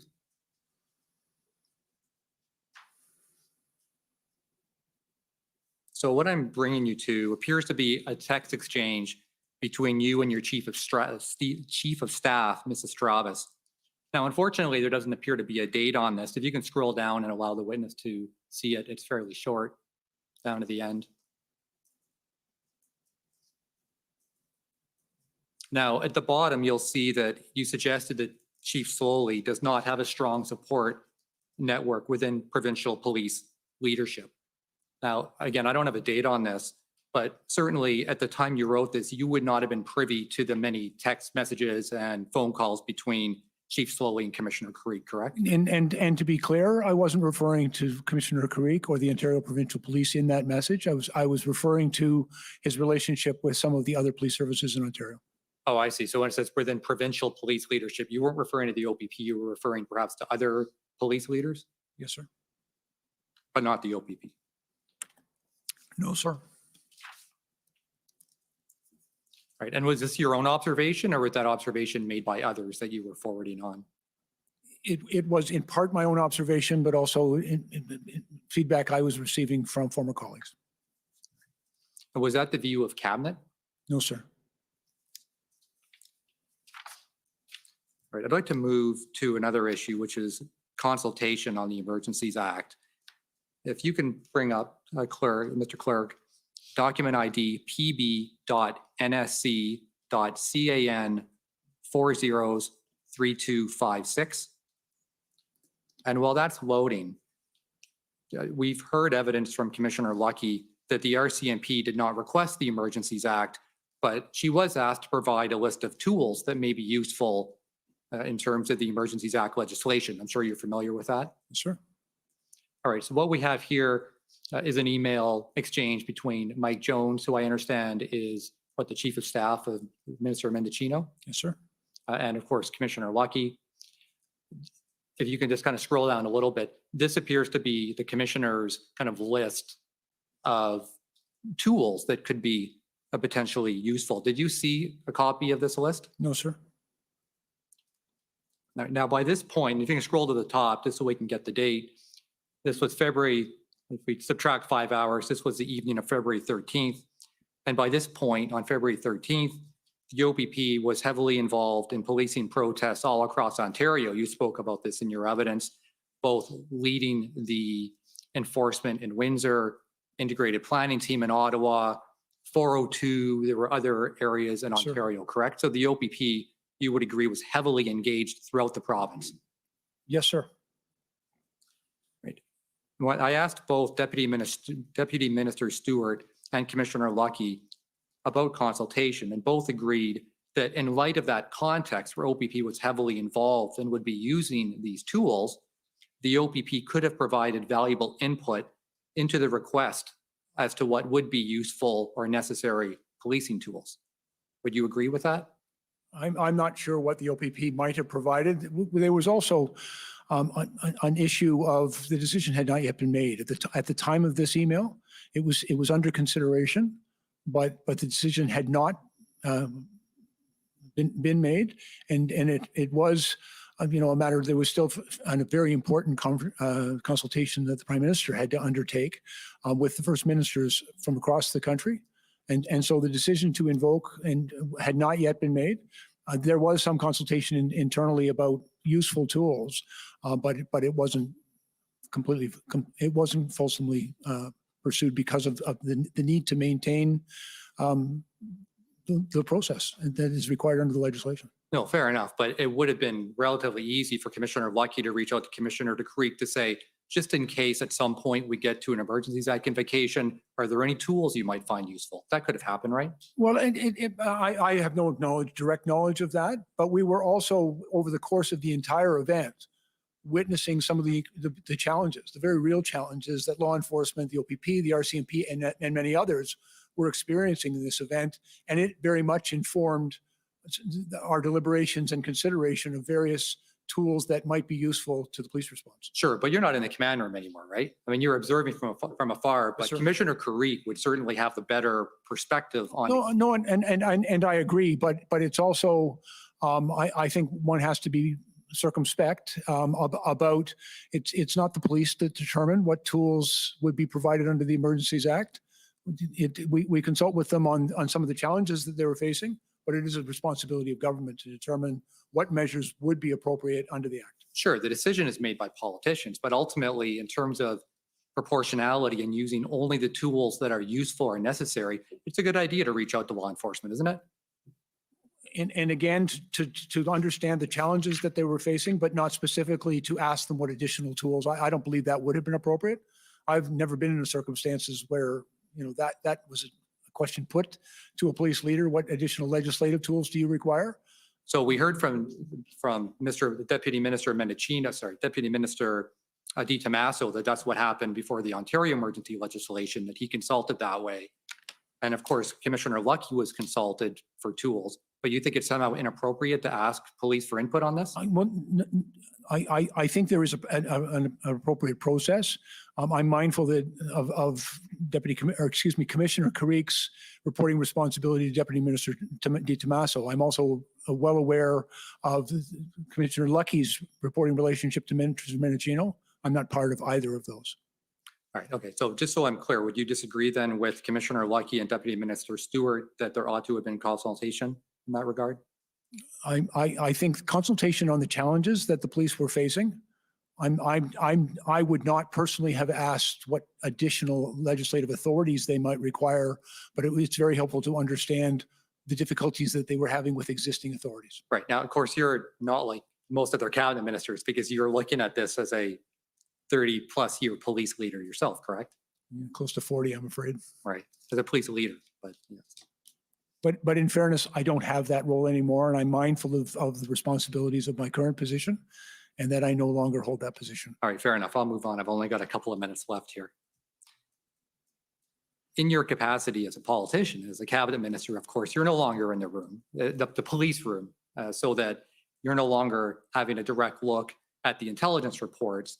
You have to rely on your federal law enforcement advisors, various agencies, to advise you what the situation is, correct? Yes, sir. I have been regularly briefed by, for example, the National Security Intelligence Advisor, the RCMP Commissioner, and the Director of CSIS, but I don't have any line of sight into the raw intelligence or many of the reports. And you rely on those agencies and the National Security Advisor to give you credible and reliable information so that you can make informed decisions as a cabinet minister? Yes, sir. Now, you mentioned you had never heard of Project Hendon, and nor would you have had any reason to, correct? I was not familiar with that. Subsequently, after other information came out, particularly through testimony, I've heard the phrase, but at the time I was not familiar with that portfolio of intelligence. All right, now we know from the Hendon reports, and we've looked at this in some detail, that as early as January the 20th, which is a week before the protests started to arrive, that the OPP had warned in its reports that this may not be a short protest. You've probably heard some of that evidence. Yes, sir. That there was no exit strategy and that at least some protesters intended to stay until the demands were met, correct? I've heard that subsequently. Right. There was conflicting information and intelligence that was being made available to me prior to the arrival of the protests in Ottawa. But quite frankly, there was also open source reporting that some intended to remain. Right. As a decision maker, it's important to know as much as you can about the potential risks of any situation, correct? It's always our hope. And of course, intelligence that you get in the Hendon reports would be more valuable than simply opening the Twitter machine, right? Of course. Right. I see I'm exactly my 10 minutes. I need about 45 to 60 seconds. Can I have it, Commissioner? Go ahead. I was hopeful, but all right. So not only is it important that you would know this information, but you want to be told in a timely way so that you can make appropriate preparations. And again, there's a decision as to what information is appropriate to share with Cabinet, but of course we want that information to be as clear as possible, not only so that we can assess its on its merits, but also its credibility, and so that information could be very important to us. And the reason I ask, I go back to a phrase used by my friend for the commission earlier when he talked about if there's a hurricane moving up the coast, you want to know well in advance. And I'm not analogizing necessarily between the convoy and a hurricane, but the earlier you would know, the better, correct? Yes, sir. Just went through Hurricane Fiona, and we were tracking really carefully where it was going to make landfall. Right. And so your first briefing, according to your witness summary, was actually January 27th. That's in your witness summary. Yeah, I believe that's correct. And that's a full week after the OPP reported in Hendon about the fact it could be a long protest. Again, sir, I didn't have any information about that. I'll take your word for it, of course, but I did receive my first briefing, I believe, on January 27th. All right, thank you. Thank you for the indulgence, Commissioner. Much appreciated. Okay, next is counsel for former Chief Slowly.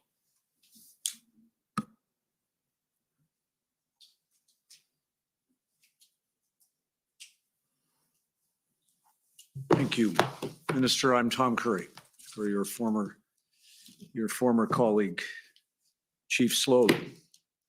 Can I start by asking you a couple of questions about your relationship with the former chief? He was your deputy chief for the period 2009 to 2015, I understand. Yes, sir. And prior to that, I think you told the commissioner that you had worked with him in the aggregate for 25 years. Close to it, sir. I think we first became, like, he was actually subordinate to me in a division I ran beginning around 1997 or 98. Right. And during the time that you worked with him, he had succeeded under your command in achieving promotions and taking on increasing responsibilities. Yes, sir. And you knew him then and now to be an experienced and effective police leader. Is that true? Yes, sir. I have great respect for Chief Slowly, Mr. Peter Slowly. And that included in, as I understand it, in matters that concerned public demonstrations. You mentioned the Tamil demonstrations. I understand that Chief Slowly, or at that time, not Chief Slowly, but at that time as a member of the Toronto Police Service, that he was a major incident commander in that respect. There were a number of my commanders, but Peter also held that role in the service at that time. And you have seen firsthand his ability to manage successfully large-scale public demonstrations.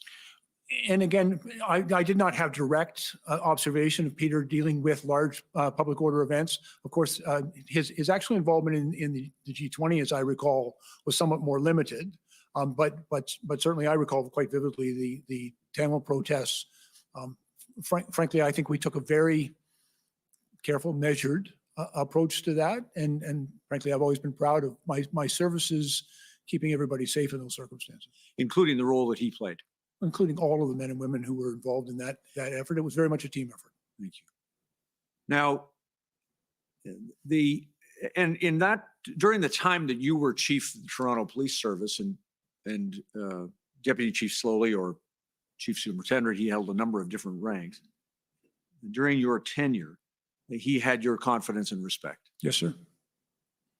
Just to be clear, if I may, I deployed him as my field commander, which put him in charge of close to 4,000 of my officers, responsible for all of our divisional response, which was one of the largest and most significant jobs in the police service. And during that time, you were asked a number of questions by my friend from the Ottawa Police Service about the role of a chief and various other aspects of things. During the time that you worked with Chief Slowly, you just confirmed he had your confidence and respect, and you saw him in command, and he was a good commander. True? Yes, sir. Now, when he came here to the city of Ottawa to become the chief, you understood also that it was to implement a change mandate on behalf of the Police Services Board. Yes, sir. Including in respect of the board's effort to try to improve the relationship between the Ottawa Police Service and racialized communities, Yes, marginalized communities. Yes, sir. And those strategies are challenging strategies as an agent of change. Is that true? I have had considerable experience, Toronto being a very diverse city, in bringing about a stronger relationship between the police and the minority communities we serve. I was going to say that you yourself made improving community policing one of your objectives as chief of the Toronto Police Service. Very much so. And of course, Deputy Chief Slowly at that time was an important member of your command team on that score. Yes, sir. Now, when he came to Ottawa, you learned, am I right, that he faced some opposition from within the rank and file? Actually, Peter reached out to me upon his appointment, and we met. And he requested, we went and we had breakfast, and we talked about the challenges of taking over a new organization and the change agenda he was hoping to implement. Got it. Now, turning for just 1 second to the events of the convoy protests, you've already said in your statement and to my friends that these were unprecedented events. In your nearly 40 years of policing, you've never seen anything like this. There were certain aspects of it that were unique and uniquely challenging. And in terms of the questions that you were just asked by my friend on behalf of the OPP about what could have been known or foreseen, I won't take you to the documents because there are a number of them, and I won't take the time. But were you aware that representatives of the RCMP, the OPP, the Sûreté de Quebec, Parliamentary Protective Service, all reviewed the Ottawa Police Service plan for the convoy? I'm not aware of that activity, sir. I had no line of sight to it. Or that you wouldn't be aware that the OPP, one member of the OPP described the OPS plan for managing the convoy in advance as a robust plan? Again, I've not seen any documents with respect to that. I have no knowledge of it. Fair enough. And it's, as I understand it, you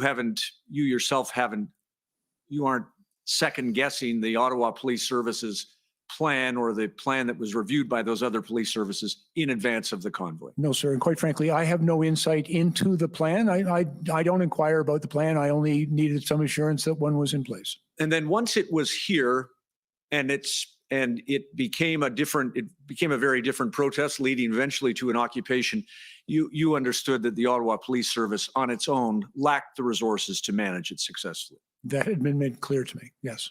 And you accepted that? Yes, sir. Now, let me just take you to one document that one of my friends had projected for a second, just while I have it. SSM, please, Mr. Registrar. SSM NSC CAN 2983. Minister, this was shown to you a moment ago. I'm just going to ask you to look at a different line than the one that was shown. Thank you. Just scroll down if you don't mind, please. Keep going. And keep going a little bit. There, thank you, stop. I doubt, you wrote this, I doubt Peter is getting a lot of support in his own organization. They are likely sitting back and waiting for him to flounder. And then the line that was read to you earlier about lack of a strong support network within other police leadership. Just focusing on the first part of that sentence, it was your concern that members of his own police service, the Ottawa Police Service, were not supporting this chief. And if I may, just to be very fair here, I have no information. I had no insight into what was going on within the Ottawa Police Headquarters. I don't know. I don't know the men and women under his command or anything that may have been. We've heard some evidence since, but I had no sense of that. But I was concerned because in the conversation Peter and I had upon his appointment, that he was coming in with a strong change mandate, and I know how challenging that can be. And the expression to here in this text or message was a very real concern for you. Is that fair? That you were concerned that his own command team, or at least members of his own organization, would sit back and wait for him to flounder, not support him in the expectation that perhaps he would fail and pay a price, not unlike the one that you were invited to comment about by his own police service in their questions to you.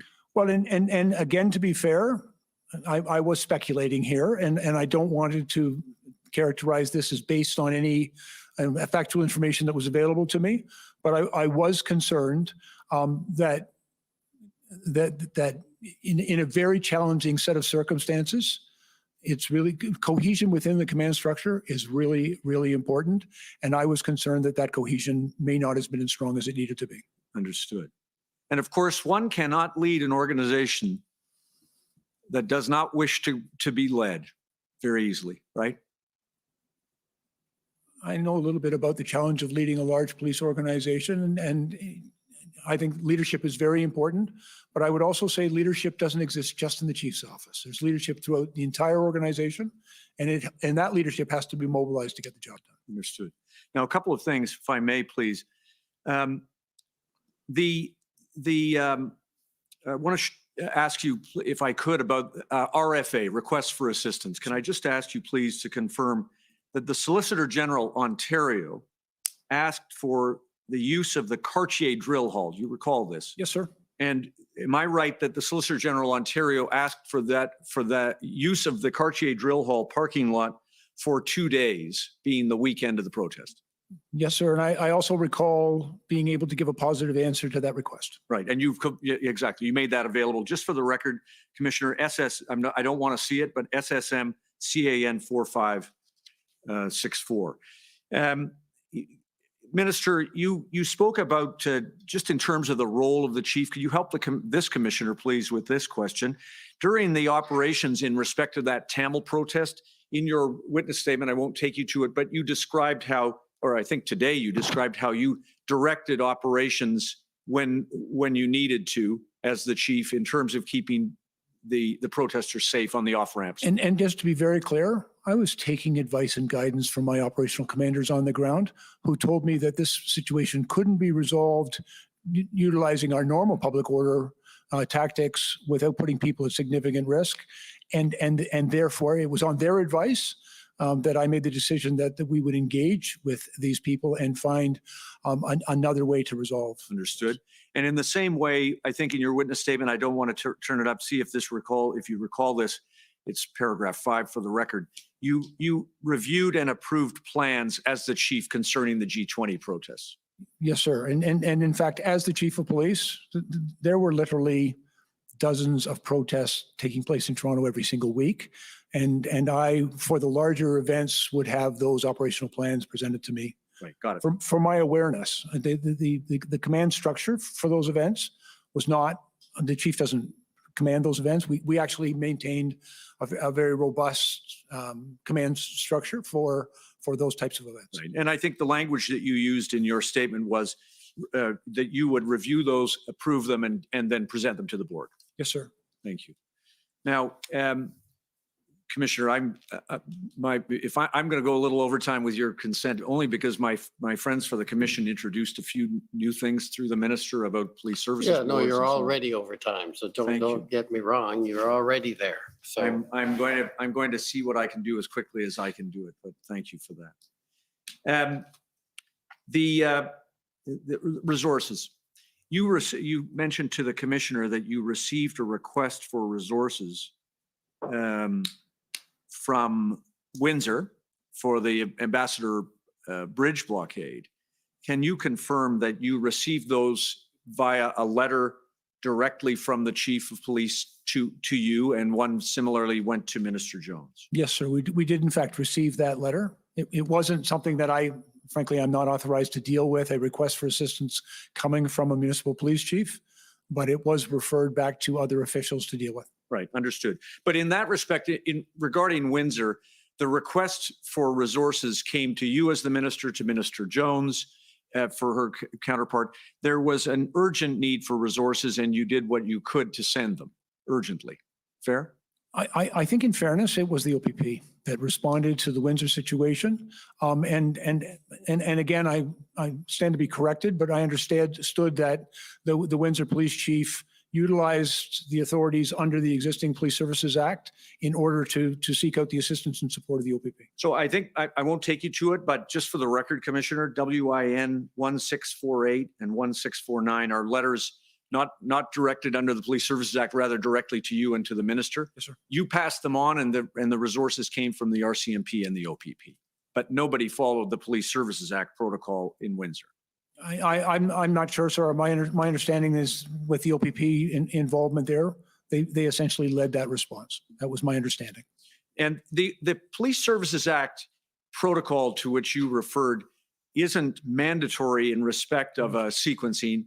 It is there, but police services, including at the time that you were the chief in Toronto, gain resources through memorandum of agreement and other requests through police services, correct? Generally for planned events, yes. When I made reference in my earlier remarks to this Police Services Act and the provision within the Act for a chief of police to deal with an emergency that exceeds their capacity, there is that provision in the Act, but I am in agreement, sir, that quite routinely for a lot of these events, they reach out to neighboring police services and people come to help each other as best they can. And what you observed from Chief Slowly was that he was trying his best to get the support he needed for the community, to keep the protests safe and his own service safe, correct? He was certainly advocating for what he believed to be the necessary resources. And your observation was that he acted in good faith in the performance of his duties? I did not detect any element of bad faith. And that were you made aware, I assume that you weren't, you did not know of the plans that the OPS had,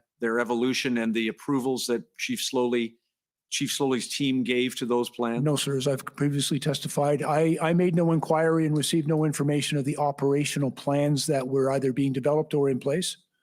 The information that you received as a minister and in cabinet came in respect of police services and resources through Commissioner Lucky. Is that fair? Primarily through Commissioner Lucky, yes. And are you aware that certain of the information that you received turned out not to be accurate in terms of the resources? I'll give you a couple of examples. That you were aware of the what has been described, I think, as by Deputy Commissioner Duhaime to the Commissioner as a mix-up about the 250 RCMP officers.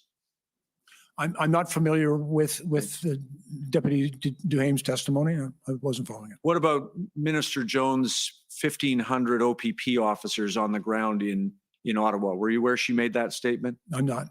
Okay. Or that therefore that it was inaccurate. You wouldn't have known that. No, sir. A couple of last things, then, if I may. You, I think in your evidence in your statement have described that you had requested or spoken with Chief Slowly about the possibility of tagging vehicles and towing vehicles. Yes, sir. He explained to you why that was not possible as a matter of safe enforcement, and you accepted his conclusion. Yes, sir. And did you know that RCMP and OPP officials were urging OPS through Chief Slowly and others to not take enforcement steps because in Ottawa they lacked resources to do so safely? I'm not aware of that. If they did, you would again defer to them and the OPS as to the people with the best line of sight into that. Of course, Chief Slowly gave me an explanation and I accepted that. He was the chief of police and that was his belief. Last thing then, please, if I could, because of course, you know, Minister, from the nature of the questions that you've been asked, that there's a great deal of scrutiny about what Chief Peter Slowly did here in Ottawa. And you agree that in hindsight, that more could have been done and sooner to assist Chief Slowly and the OPS to secure the assistance of resources? I believe with the clarity of hindsight, sir, that there were a number of steps that upon reflection, I think everyone involved would have liked to have seen a quicker outcome. I'm very mindful of the enormous impact this was having on the people of Ottawa in particular. And because of some of the other then related protest activities across the country was hugely impactful upon all Canadians. And so the timeliness of resolving that, I think was important to all of us. And in hindsight, I think it's also our responsibility to learn from that experience and make sure that we can do it better next time. And in hindsight, nothing more Chief Slowly could have done individually to make a difference. Well, again, that's a judgment, but I don't have enough information to make respectfully. But at the same time, I think we all need to reflect on how we could have resolved this quicker and more effectively. Thank you, Commissioner. Thank you, Minister. Okay, next is, and now we're into the shorter, more challenging timelines. City of Ottawa.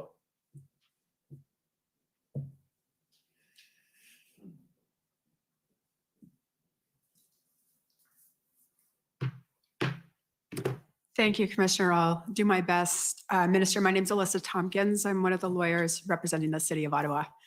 So I will try to be quick. I do want to take you to a couple documents though. So first document, Mr. Clerk, ssm.nsc.can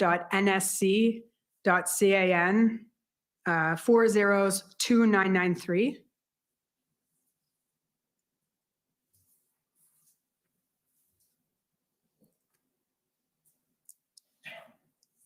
So this is one of the texts between you and your chief of staff. And it's just this comment. So if we see there a date below Thursday, February 10th, but I'm actually looking at one of the comments above. And I believe if we scroll up, because I believe these are produced by your chief of staff. So your texts are the ones on the left. And there's in white. Yes, sir. And there's a comment that says, and it's not really going to help in Ottawa unless the OPP take over here. I just want to know what you meant by the OPP taking over. Again, I'm not entirely clear on the context of this because there's clearly conversation that was taking place before. But I believe that it was going to be necessary for the OPP to have a much greater operational role in the resolution of this event for public order. Okay, and if the next document, we can go to ssm.nsc.can 403140.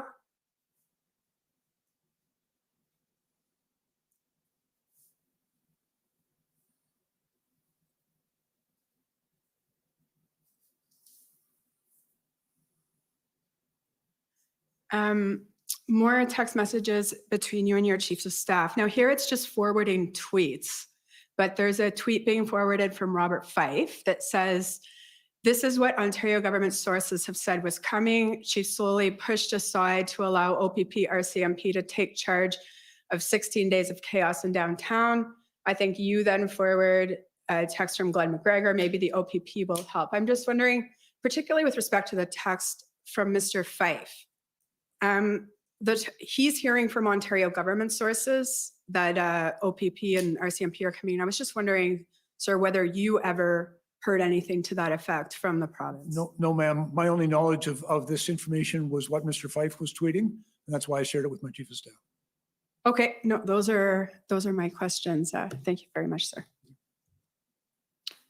Well under your time. Okay, next is the Ottawa Coalition.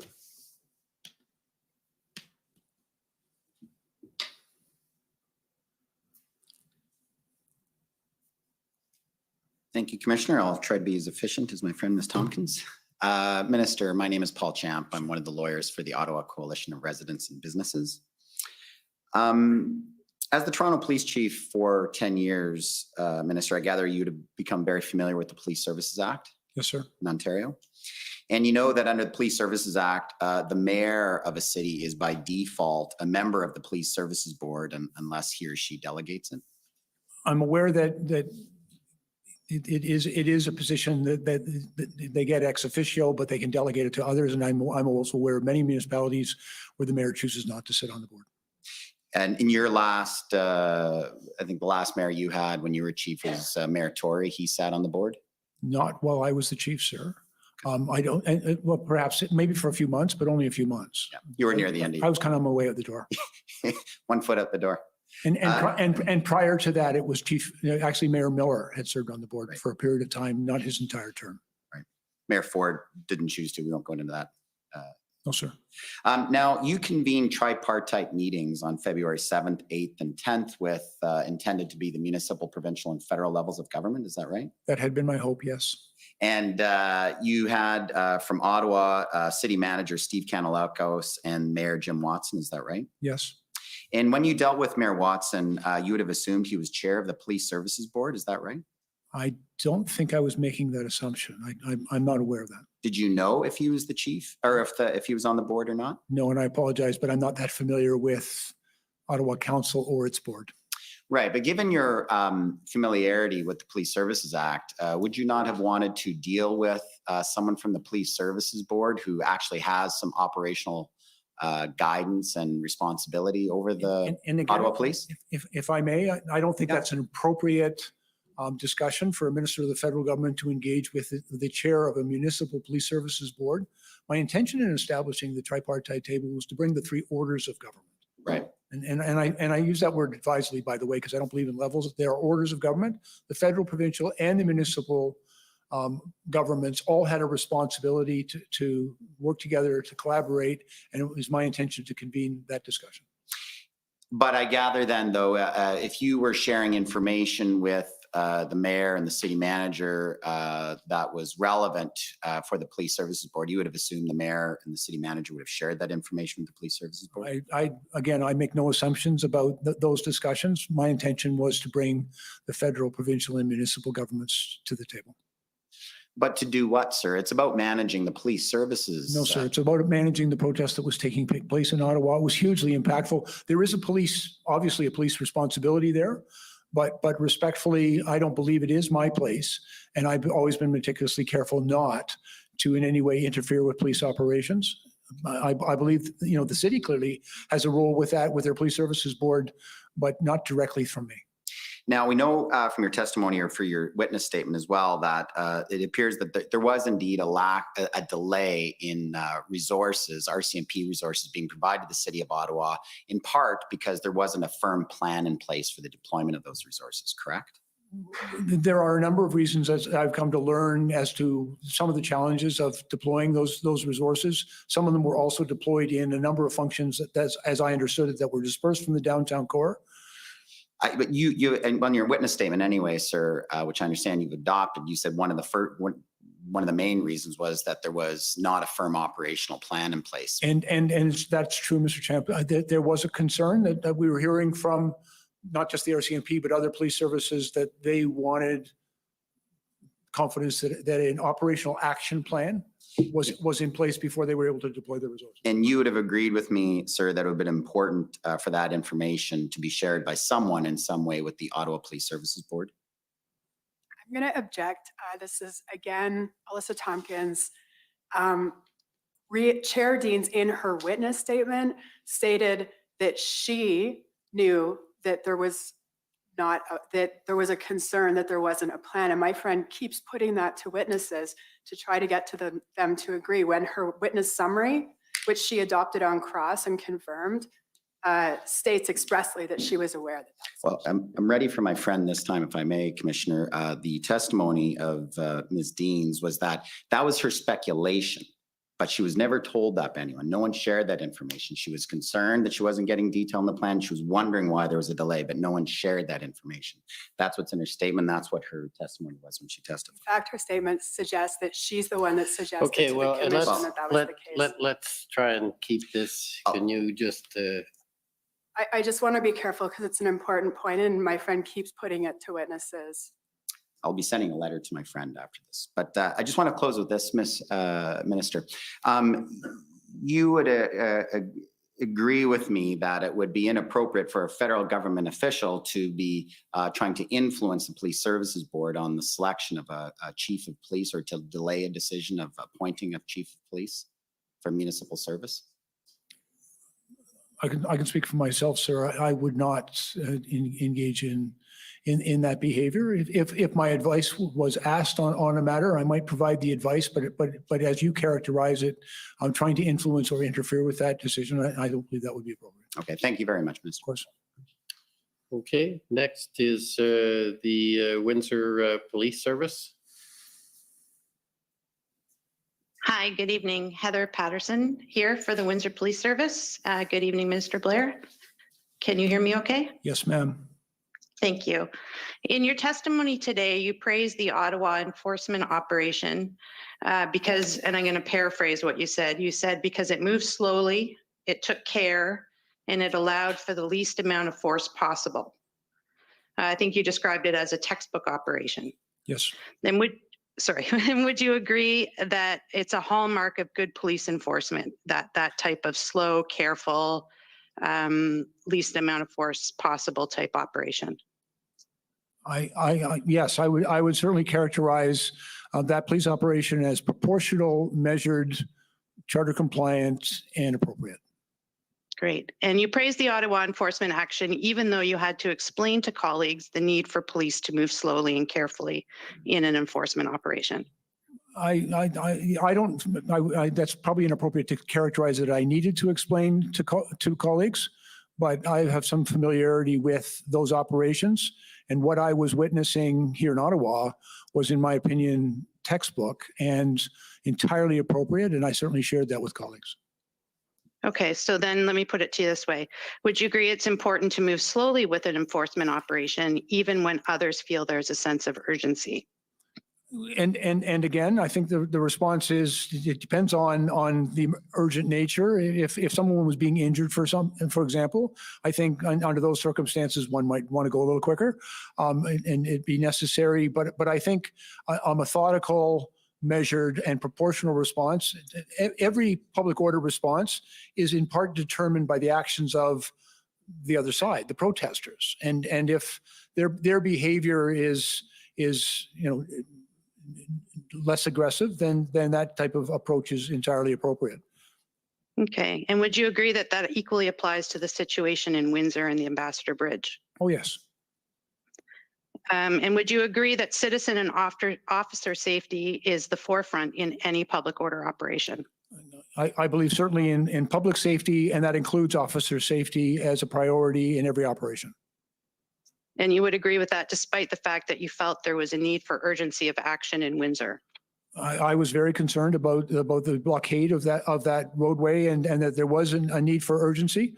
But at the same time, you know, the operational decisions made by the police commanders on the ground, knowing the challenges they face, the resources available to them and their legal authorities, I respect the decisions that they make. Okay, great. Mr. Slowly's counsel briefly referred to the letter you received from Chief Mizuno on February 9th requesting assistance from Windsor. Yes. Just for the record, I don't need to see it. It's WPS 60788. And you advised that you passed that along to others, but didn't respond to it directly. Is that correct? To the best of my recollection, it is not part of the process that I'm responsible for, the request for assistance, to receive requests directly from a municipal police chief. Those requests come through provincial and territorial ministers, and it was referred, to the best of my knowledge, to the appropriate minister in the Ontario government. And do you know who that minister was? I believe it would be the Solicitor General, Sylvia Jones. Okay, and if if I may be clear, that was likely done through officials. I don't want to suggest that it was done directly to Minister Jones, but it would have been done in all likelihood from federal officials to provincial officials to make sure that that information was properly shared. Okay, great. And Mr. Clerk, could you please pull up SSM CAN NSC 402671? And while that's coming up, you're going to see that this is a that after receiving the WPS request, this seems to be a draft between Carolyn Williams and Rady Barrick. Yep. These are members of your staff, correct? Yes. And did you direct them to prepare a draft response to Chief Mizuno's letter? You know, we tried to respond to every bit of correspondence and not leave it simply unanswered.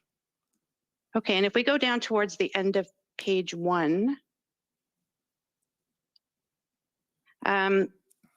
we see that this is a draft, but I've never been able to find whether it was actually sent or not. Do you know? No, I'm afraid I don't. Okay, and if you look in the last paragraph on that page, it says local communities are the ones ultimately paying the price for the actions of these demonstrators. Do you agree with that sentiment? I think certainly the local communities were in fact being significantly impacted by these actions and by these blockades and demonstrations that were taking place. Okay, and would you agree it's vital that government ensure that police have resources required to maintain public safety to bring about a peaceful resolution to a public order event? I believe keeping people safe is the first responsibility of every order of government, and to provide whatever resources are available to assist law enforcement in effecting their purpose. Great, thank you. Commissioner, I just have 3 more questions if I could have a brief indulgence. As long Please. as they're short. Yes, they will be. And are you aware the Ambassador Bridge is privately owned? Yes. And you're aware that it's the Windsor Police that will respond to incidents on the bridge, such as a traffic accident? I would have anticipated yes. Okay, and we looked earlier this afternoon at a February 12th text exchange that you had, for the record, SSM NSC CAN 3129. I don't need to see it unless you do, Minister. But this is where you said police are finally doing their job in Windsor. Yes. Are you aware that the enforcement action took place over February 12th and 13th? Yes. And that the bridge was opened in the early mornings of February 14th? Yes, I watched it very carefully. I was very concerned about the blockades at the Ambassador Bridge. And so you would agree that any difficulties the OPP or the WPS were having in Windsor were resolved before the Emergency Act was invoked?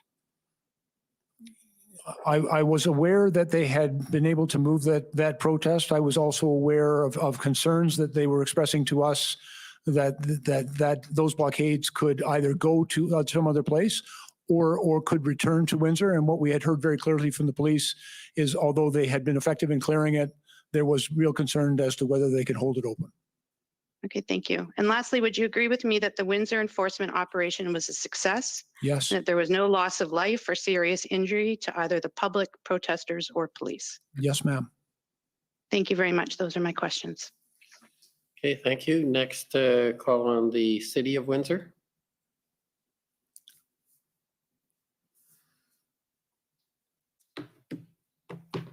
Good evening, Minister. Good evening. My name is Jennifer King. I am legal counsel to the City of Windsor. Minister Blair, I would like to start by confirming your views about the unlawfulness of the blockade in Windsor. Mr. Clerk, if you could please pull up PB NSC CAN 402437. Well, this is coming up. Can you confirm, Minister Blair, is it your opinion that the blockade in Windsor was unlawful from the outset? That is, when the protesters blockaded the bridge, access to the bridge on February the 7th? Yes, I believe that that was unlawful. I believe there are relevant statutes, municipal, although I don't have a deep knowledge of your municipal bylaws, but certainly within the Ontario Highway Traffic Act and even criminal code offenses that were relevant to the situation. Okay, so what I'm showing you is a transcript of a media availability that you held on February the 9th at 1 p.m. with Ministers Mendocino and Alhambra. Do you recall that media availability? I did several of them that week and the next, but I don't have a specific recollection of this unless you bring me to a specific. Okay, so this was one on February the 9th. It's the first media availability that I've been able to find, or statements that you made about the blockade at the Ambassador Bridge. My friends will let me know if there was an earlier one. Have you seen this transcript that's on the screen? If you could just scroll down a little bit, Mr. Clerk.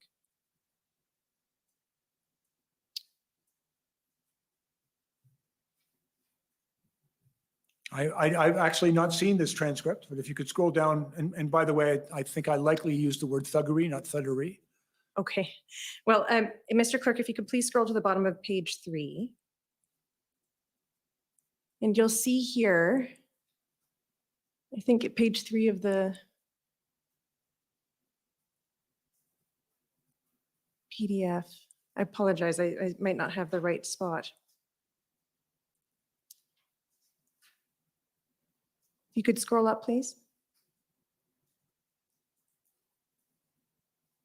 All right, so I don't seem to have the right spot, but instead of wasting time and scrolling through the transcript, I'm just going to read to you some of the parts of your transcript.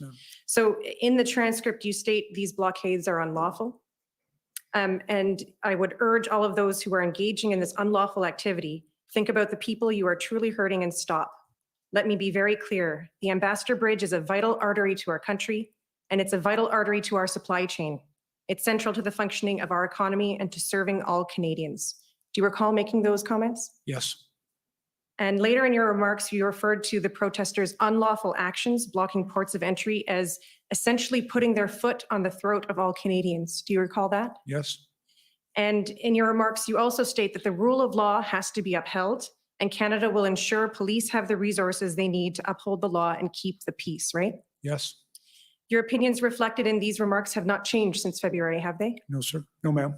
I take it you made these statements to national media to make it clear to the public and to the protesters that protesting by blockading ports of entry is unlawful, correct? Yes. And that the protesters should stop. Yes. Are you aware that the same day as this media availability, that it was widely reported by American and Canadian media that you and your fellow ministers labeled the bridge blockade as illegal? I didn't have the opportunity to read the American press, but I'm not surprised. Okay, but the protesters did not stop, did they? No. Okay. I have a few questions, Minister Blair, about planning around critical infrastructure. So will you agree with me that systems of support should be in place to support the communities and local authorities who are most often the first responders to emergencies? I would agree that local communities are often the very first impacted. I tried to make the point, though, the blockade at Ambassador Bridge went well beyond that intersection in Windsor. It was affecting auto plants, for example, right across the province and in Michigan, that, you know, a lot of people were being deeply impacted. But certainly I would acknowledge how difficult that was in Ottawa and in Windsor. Minister Blair, are you aware that shortly after the successful police operation, Windsor representatives, including Mayor Dilkins, started asking all three levels of government to sit down and develop a long-term sustainable framework to protect the critical border infrastructure? I did not have a direct conversation with Mayor Dilkins, but I believe my colleague did. Well, Minister, are you aware that Mayor Dilkins wrote to you directly on March the 17th? If you share it with me, it'll refresh my memory. I have no direct recollection of that letter from Mayor Dilkins, although we've communicated quite extensively over the course of the pandemic and other related matters. Okay, well, I will ask the clerk to bring this up. This is Win 402240. So he sent you a letter on March the 17th. And just to summarize it for you, and you can see it, but I don't have very much time, Minister. He does ask for you and Minister Mendicino and former Solicitor General Jones to sit down, to debrief and work together to protect Windsor's important international border crossings. You don't recall receiving this letter? I have no direct recollection of it, but it strikes me as a reasonable request from the mayor. Okay. And Minister Blair, are you taking any steps as Minister of Emergency Management to ensure the interjurisdictional collaboration that's requested by Mayor Dilkins here and the planning occurs to protect border infrastructures and the communities around them? There's a great deal of work ongoing about creating a more resilient critical infrastructure for this country from all hazards, including what we have seen over the course of last year. And if I may, I'm over my time. Are you taking any steps as a Minister of Emergency Management to ensure that municipalities and border municipalities are included in these conversations? I can tell you in every community that I go to, I try to go and visit the mayor. I believe very much in all three orders of government have a role here. And as I said, I've engaged with Mayor Dilkins on numerous occasions and many of the mayors, particularly the border mayors. Mm-hmm. And throughout the pandemic, I met on a very regular basis with all of the mayors of Ontario border communities. They had some important things to say and they needed to be heard. Thank you very much. Okay, thank you. I'd like to now call on the province of Alberta. Good evening, Minister Blair. My name is Stephanie Bose. I'm counsel for the province of Alberta. I'd like to start with document SSM.can 406055.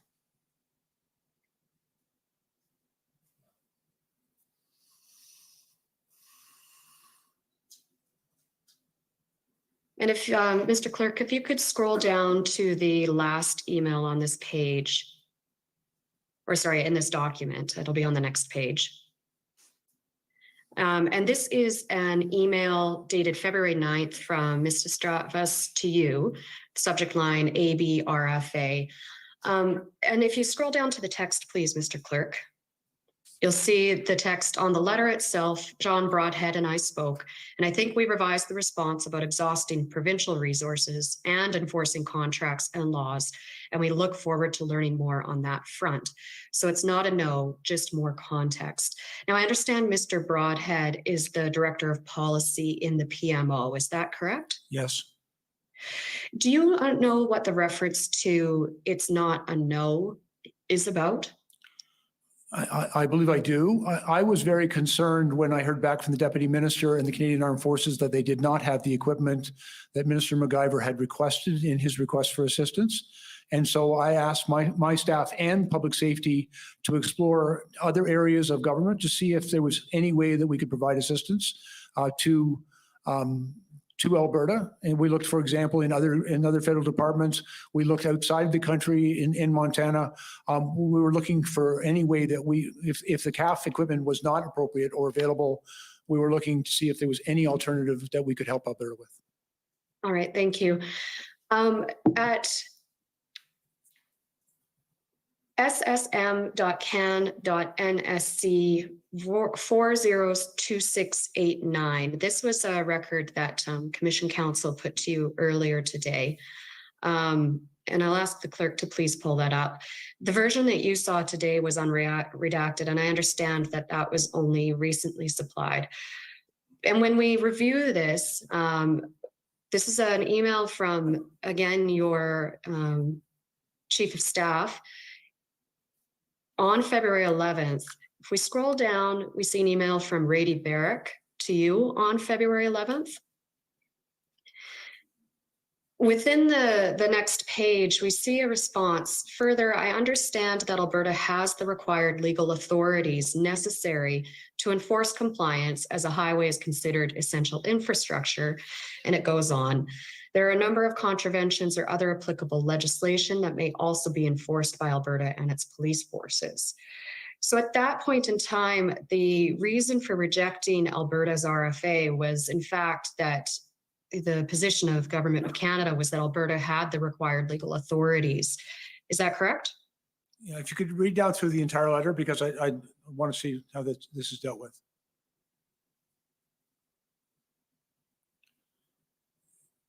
And I think it's also, it's relevant that in the last paragraph, where the letter also refers to the lack of commercial resources, the Canadian Armed Forces being the only federal asset, and discussions that make clear that CAF have neither the type of assets required nor the expertise to do this without significant possible risk.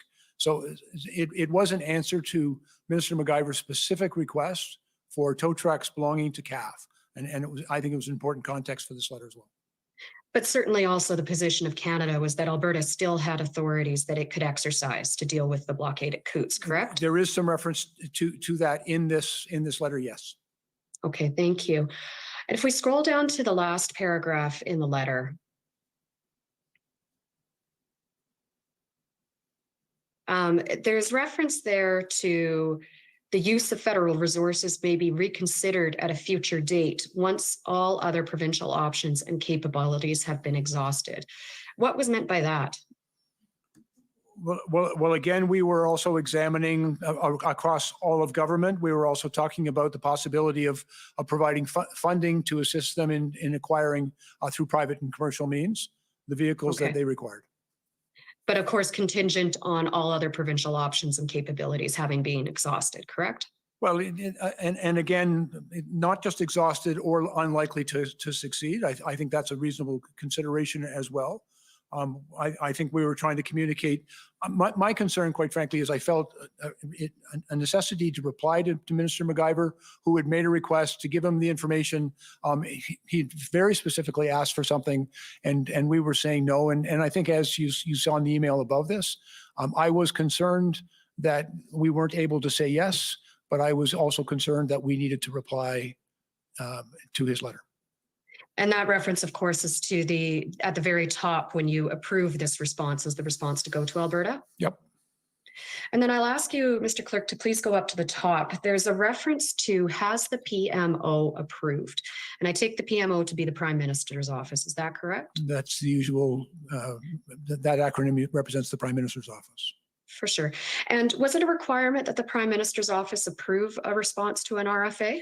No, not normally, but clearly there was communication between the offices about, because there's also an issue of intergovernment affairs between ourselves and the provinces. I think there was a complexity to this request because it involved a number of different ministries, and it was an unusual outcome because we always try to find a way to say yes. Do you know if the Prime Minister's office ever did approve a response to Alberta's RFA? I have no knowledge of that. I'm not involved in those communications.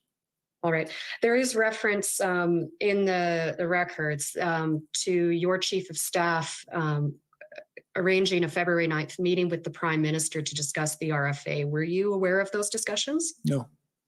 Okay, thank you.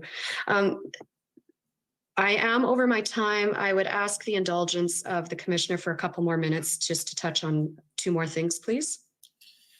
Okay, go ahead, but try and make it fast. Everyone's been For over, sure. with one exception, as I recall. All right, Mr. Clerk, could you please pull up document ssm.nsc.can 403164? And this is an email dated February 17th from you to your Chief of Staff, Minister Blair. Yes. I'll have you scroll down a little bit to that second email. It says, Zita, this letter from Alberta is incredibly helpful. They are asking for federal assistance. They say they've exhausted all existing authorities and resources. They are practically begging for us to help. We should think about publishing this. I'll take it this is reference to the February 5th RFA that your office received from Minister MacIver. Is that correct? Yes. All right. You wanted this letter to be published as support for Government of Canada's invocation of the Emergencies Act, correct? My intention was that it would be published because we were putting documentary evidence before Parliament. There was an ongoing parliamentary debate and there was a vote scheduled for the following week. And my recommendation, because specifically Minister MacGyver had talked about the RCMP exhausting, the language isn't in front of me, but I believe his letter said all of their resources and options. And I thought that was particularly relevant to the discussion around the invocation of the Act. But you were also aware prior to the invocation of the Act of Alberta's success in purchasing tow equipment, correct? I was aware that they'd purchased tow equipment. I also was aware that it had become somewhat moot because after the investigation by the RCMP, the seizure of weapons and the arrest of a number of individuals, the blockade that existed at Coots, most of those people skedaddled. All right, thank you. One last record to put before you. That's PB.CAN 401132.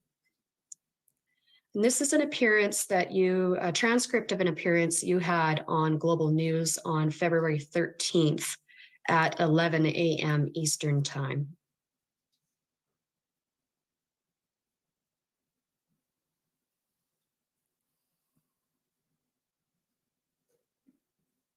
And if you scroll down, please, Mr. Clerk, to page 2.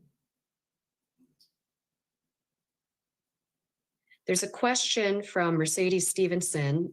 You can see it now just at the bottom of your screen. Are you prepared to invoke the Emergencies Act? It's not on the bottom of my screen, but sorry, can you scroll down there, please, Mr. Clerk? There it is there. And your response is, certainly, I will tell you the Emergencies Act has been under a very fulsome consideration right from the first day as to what needs to be done. When you refer to right from the first day, what day are you talking about? Actually, my responsibility as the Minister of Emergency Preparedness is to examine every federal authority and resource that can be brought to bear. As I've earlier testified, I'd actually examined the use of this particular act during the pandemic and determined that the threshold was not met. And throughout this event, I was aware of this and many other legislative options available to us. And so it was something that we were, prepared to examine. But as you can see in my answer, a more fulsome answer, below that, I was very clear that our work with the provinces was important, and I talked about the Ontario steps that they had taken with their own emergency act. And as I believe it said, we will see if their effectiveness is sufficient to bring the situation in Ontario under control. And as I've said, I don't believe that we had at the time of this discussion on the Sunday morning reached that decision. And I was indicating that we were prepared to look at every option. But you'll agree, your answer was that it was under very fulsome consideration. So it's not just a background option, it's something that you were seriously considering, correct? What I was attempting to convey is that every option was on the table and we were prepared to examine every option and then to do what was required to bring about a peaceful resolution of these blockades. Okay, I understand that you did I'm going to have to say that you're now more than double your time. So one last question is all I'll allow. All right, you will agree with me that by speaking on news programs on February 13th, you made the public aware that the federal government was considering the Emergencies Act, correct? I anticipated that the public was expecting their government to consider every option to bring about a peaceful resolution to these protests because it was hugely impactful, not just to the people of Ottawa and the communities impacted, but to the entire country. All right. Thank you very much for answering my questions today, Minister Blair. Thank you very much. Okay, the province of Saskatchewan, please. Good evening, Minister. My name is Mike Morris, and I'm counsel for the government of Saskatchewan.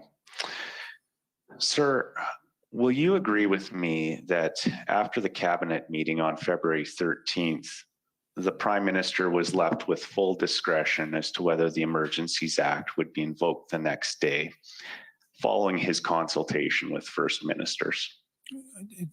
Just to be clear, sir, because if I'm going to agree with you, I want to be precise. Yes. The matter had been discussed at cabinet. It was left what we call ad referendum to the prime minister, but it was very clear to everybody that the prime minister's decision was contingent upon the consultation that he would undertake the following day with first ministers. Understood. My understanding is that cabinet did not meet again then, though, until after the Emergencies Act was invoked. Is that fair? Yes, sir. Okay. So the prime minister did not then take the consultations back to cabinet before invoking the act. You'll agree with me. And I believe, sir, that we'd had the cabinet meeting, as you've indicated, the night before. There was a cabinet discussion, but the final decision was left ad referendum to the prime minister following his consultations with the first ministers. I understand your answer. Minister Blair, I understand you're the president of the Privy Council, correct? Yes, I am.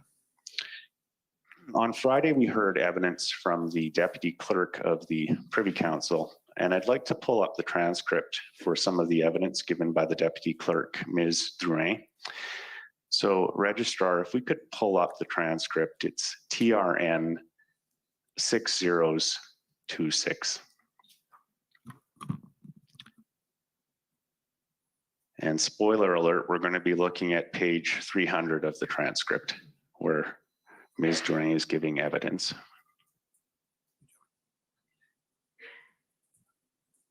It'll be 300, right, not on the PDF, but on the document itself. So can you go down just a little bit further? Remember is where I want to start. Okay, up just a bit. Okay, this is Ms. Drouin's evidence from last week. And she says, remember that we also discussed today that the moment we talk about the Emergency Act, that can trigger some reactions. And that was the CSIS assessment on the risk of triggering or invoking the Emergency Act. So we were quite aware that the moment that we talk publicly about the Emergency Act, the timeline to take a decision is very short. It can be a go or no go, but you cannot wait. I'm just going to ask you to scroll down a little bit further now, please. Scroll down a little bit further. Thank you. No, up. Okay, next paragraph. You cannot put that in the domain without taking a decision. And what we were afraid happened very rapidly. The moment we hang off the call on the FMM, it was already out there that we were thinking about the Emergency Act. So this is why, we were very concerned and concerned that talking about the Emergency Act will request a very rapid decision, a no or a yes, but a rapid decision.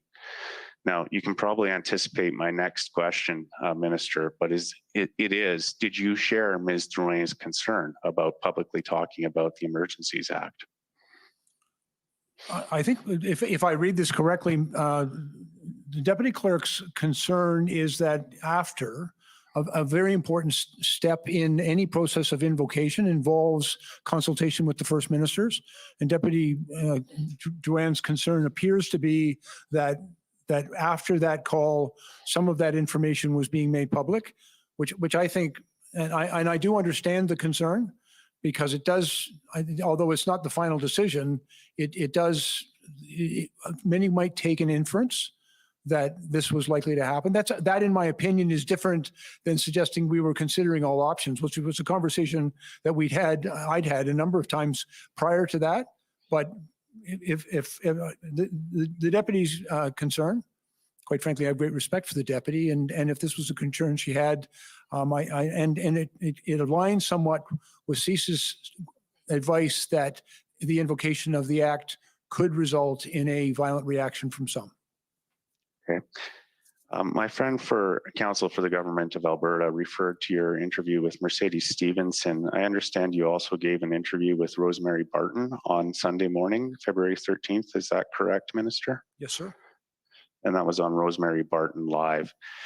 I understand at that time you advised Ms. Barton that the IRG had been having daily discussions about the potential invocation of the Emergencies Act. Is that fair?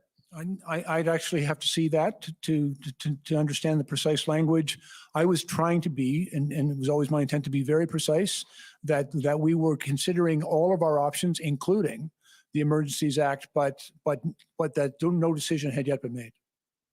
You recall telling Ms. Barton that the police now have new authorities and very effective tools. We just need the police to do their job. Yes, I do. And I was referring to the new authorities as those that had come from the province of Ontario with the invocation of their emergencies measures and as well the regulations that they had brought in on the Saturday.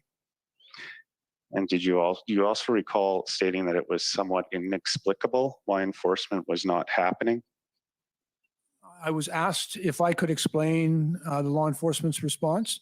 And I said it was somewhat inexplicable, and my meaning there, I hope, was clear, that I could neither explain nor account for law enforcement's response. Frankly, that's up to them.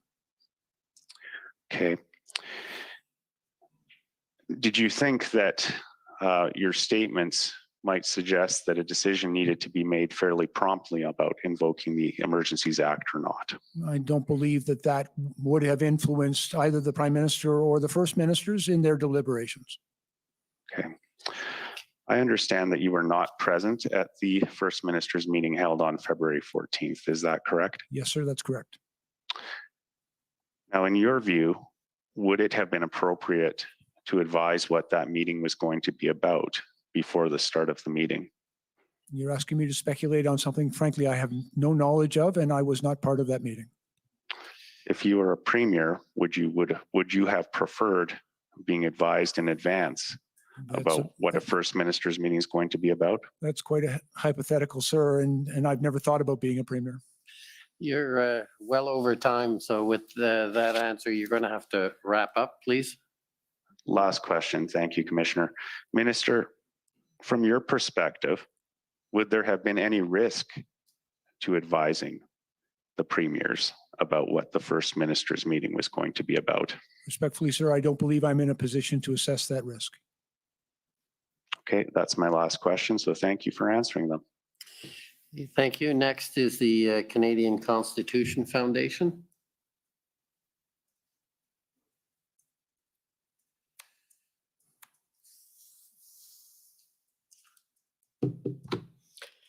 Minister Blair, good evening. My name is Sujit Chaudhry. I am counsel for the Canadian Constitution Foundation. I have some questions for you about some remarks you made or evidence you provided in your witness statement regarding the sequencing of requests by the OPS to the OPP and the RCMP. And so just for the sake of time, I'd prefer not to call it up, although I will if you'd like to refresh your memory. But do you recall you said that the City of Ottawa and the OPS were not following the proper procedure for requesting resources because requests for police resources in Ontario are formally governed by Section 9 of the Police Services Act? And I believe that I expanded upon that evidence in my examination in chief earlier today, sir, that I am familiar, of course, with a number of circumstances where various police services may seek and obtain assistance from others. I was also just simply pointing out to council that there is a provision within the Police Services Act that allows for a police chief dealing with an emergency that exceeds the capacity of his police service to manage. There is a section in the act that allows him to request assistance from the OPP. And Minister Blair, would you agree that that provision, although it authorizes a municipal police force or a chief of police to seek assistance from the OPP, it doesn't require that they go first to the OPP before going to the RCMP? No, and in fact, well, again, depending on the circumstances, they often go to neighboring police services. I can tell you from experience in the Toronto Police Service, we very frequently assisted other municipalities because we had a fairly robust and well-established public order unit that we would assist those other police services. And so you'll recall the tripartite calls that Chief Slowly participated on February 7th and 8th. Yes, sir. And you had a brief interaction with him. And this was after the request for policing resources was sent simultaneously by Mayor Watson and Chair Deans, both to Ontario and to the federal government.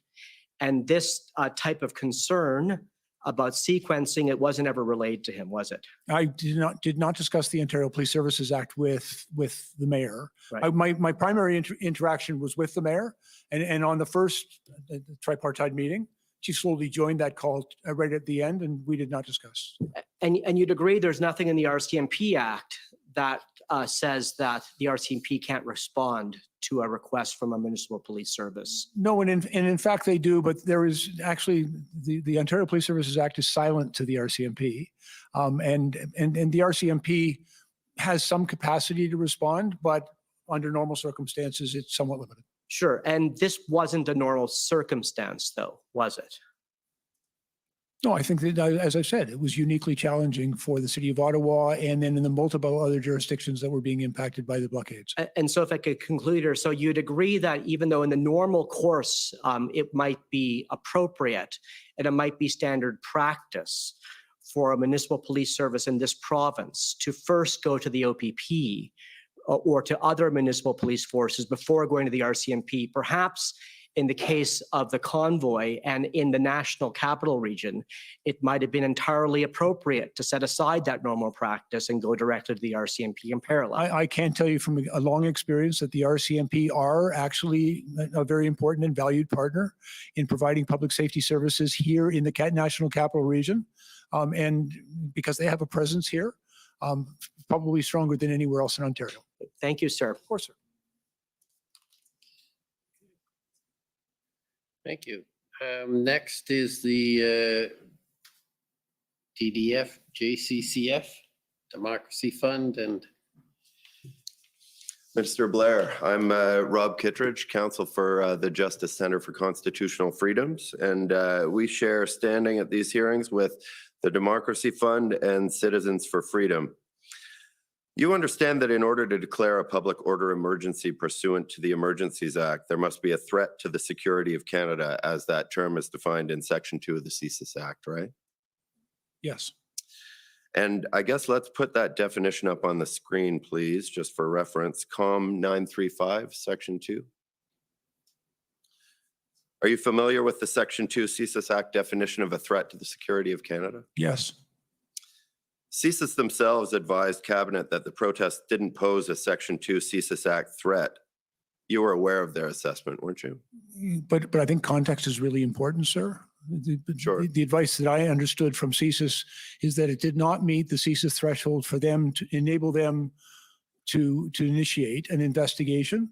And they were very clear about that. But for the purposes of the Emergencies Act, that definition, I believe, has a broader application that is contained within that definition. And it really, the violence and the threat of violence, I believe very clearly the threat of violence.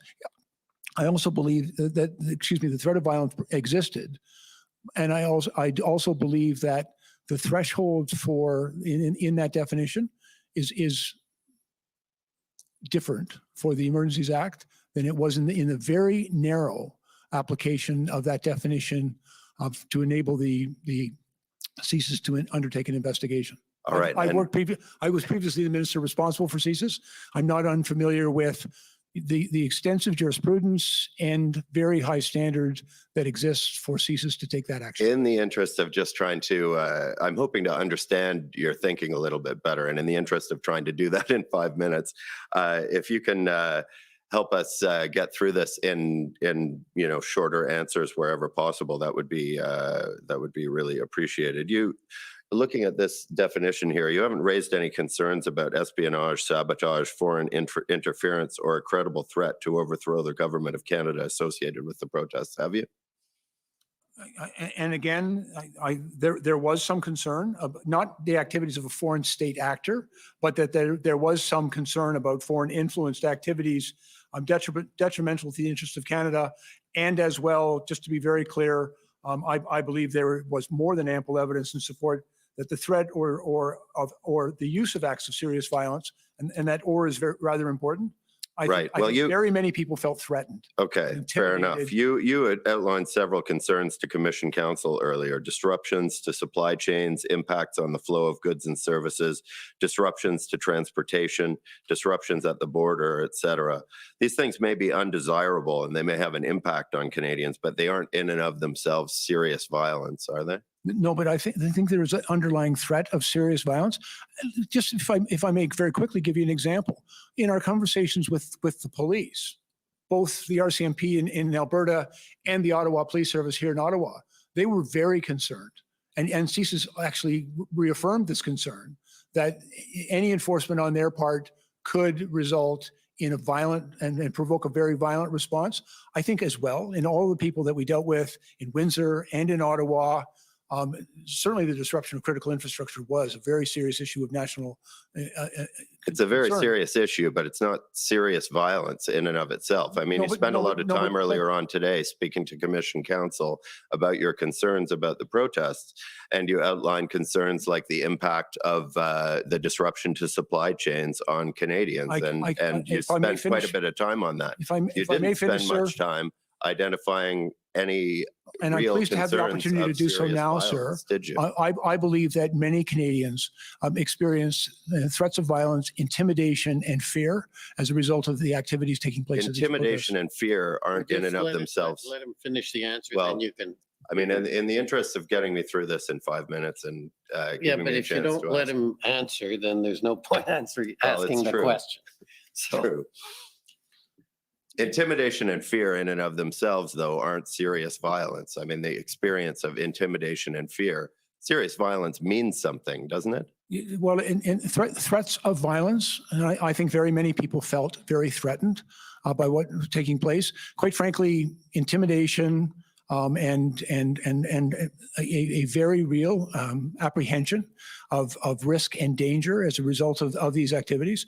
I think we heard from very many Canadians who were very sincerely fearful about these things, and we heard from the police who told us that just in the normal, even writing municipal bylaw tickets could precipitate a violent response. But it and so the didn't, police were did it? very fearful of a violent reaction. But writing municipal bylaw tickets didn't incite a violent response, did it? Well, again, we were talking about a threat of violence, not just merely the act. You know, I Right. think it's So, very clear. If somebody gets punched can I or just- or something blows up, that's crystal clear.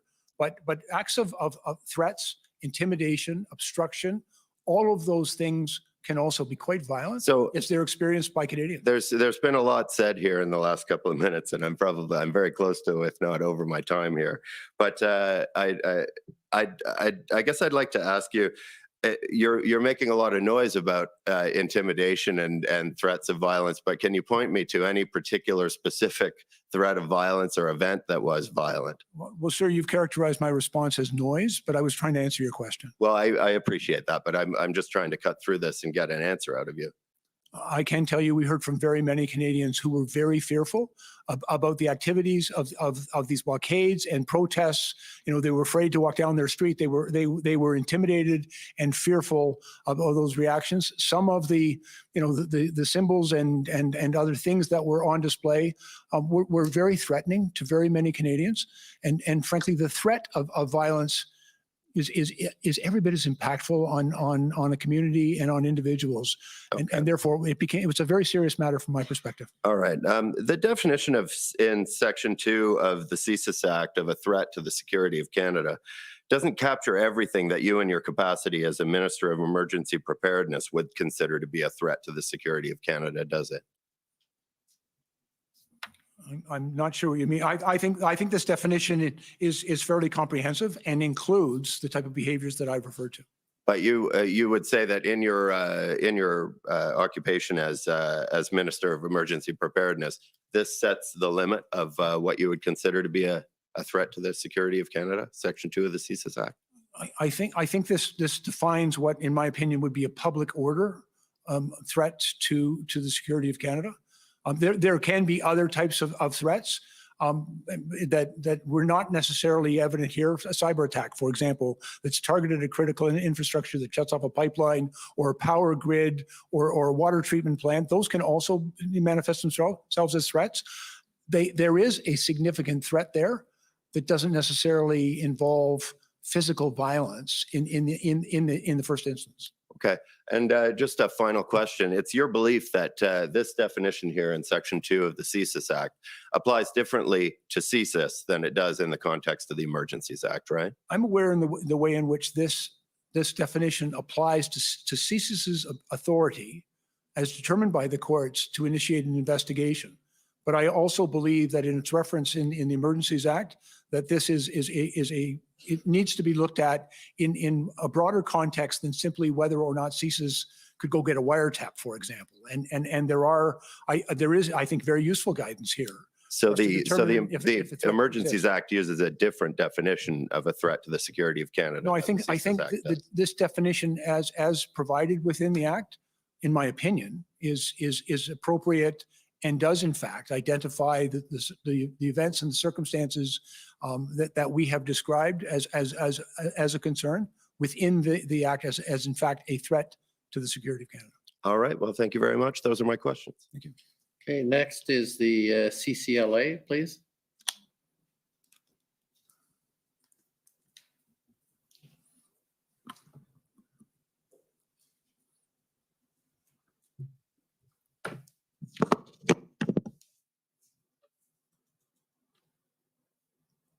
Good evening, Minister Blair. My name is Kara Zwiebel. I'm counsel for the Canadian Civil Liberties Association. I just have a few minutes with you, and I just want to ask you about those few days, I guess between February 10th and the 14th. So I think this is when we switch from the SSE meetings to the IRG meetings. Is that right? Yes. Okay. And is it fair to say, I mean, I think probably starting at the end of January, but certainly by this time that the federal government was feeling significant pressure from many quarters to do something about what was happening across the country? Respectfully, I would characterize that the government was feeling significant concern. We were concerned about the impact these protests were having on the people of Ottawa and the other communities impacted on critical infrastructure and in very many aspects of the country. Okay. And I mean, this was a crisis not just at the borders, but also at the seat of Parliament. We had people in the nation's capital. If I may, Parliament continued to function throughout this, notwithstanding it was a challenge and noisy. I think the impacts, from my perspective, were far more significant on the people living in Ottawa, trying to do business in Ottawa, and as well in Windsor. And, you know, I'm also very mindful of the impact that these events were having on people's ability to make a living, to go about their business. It was very impactful on a lot of people in a lot of different places.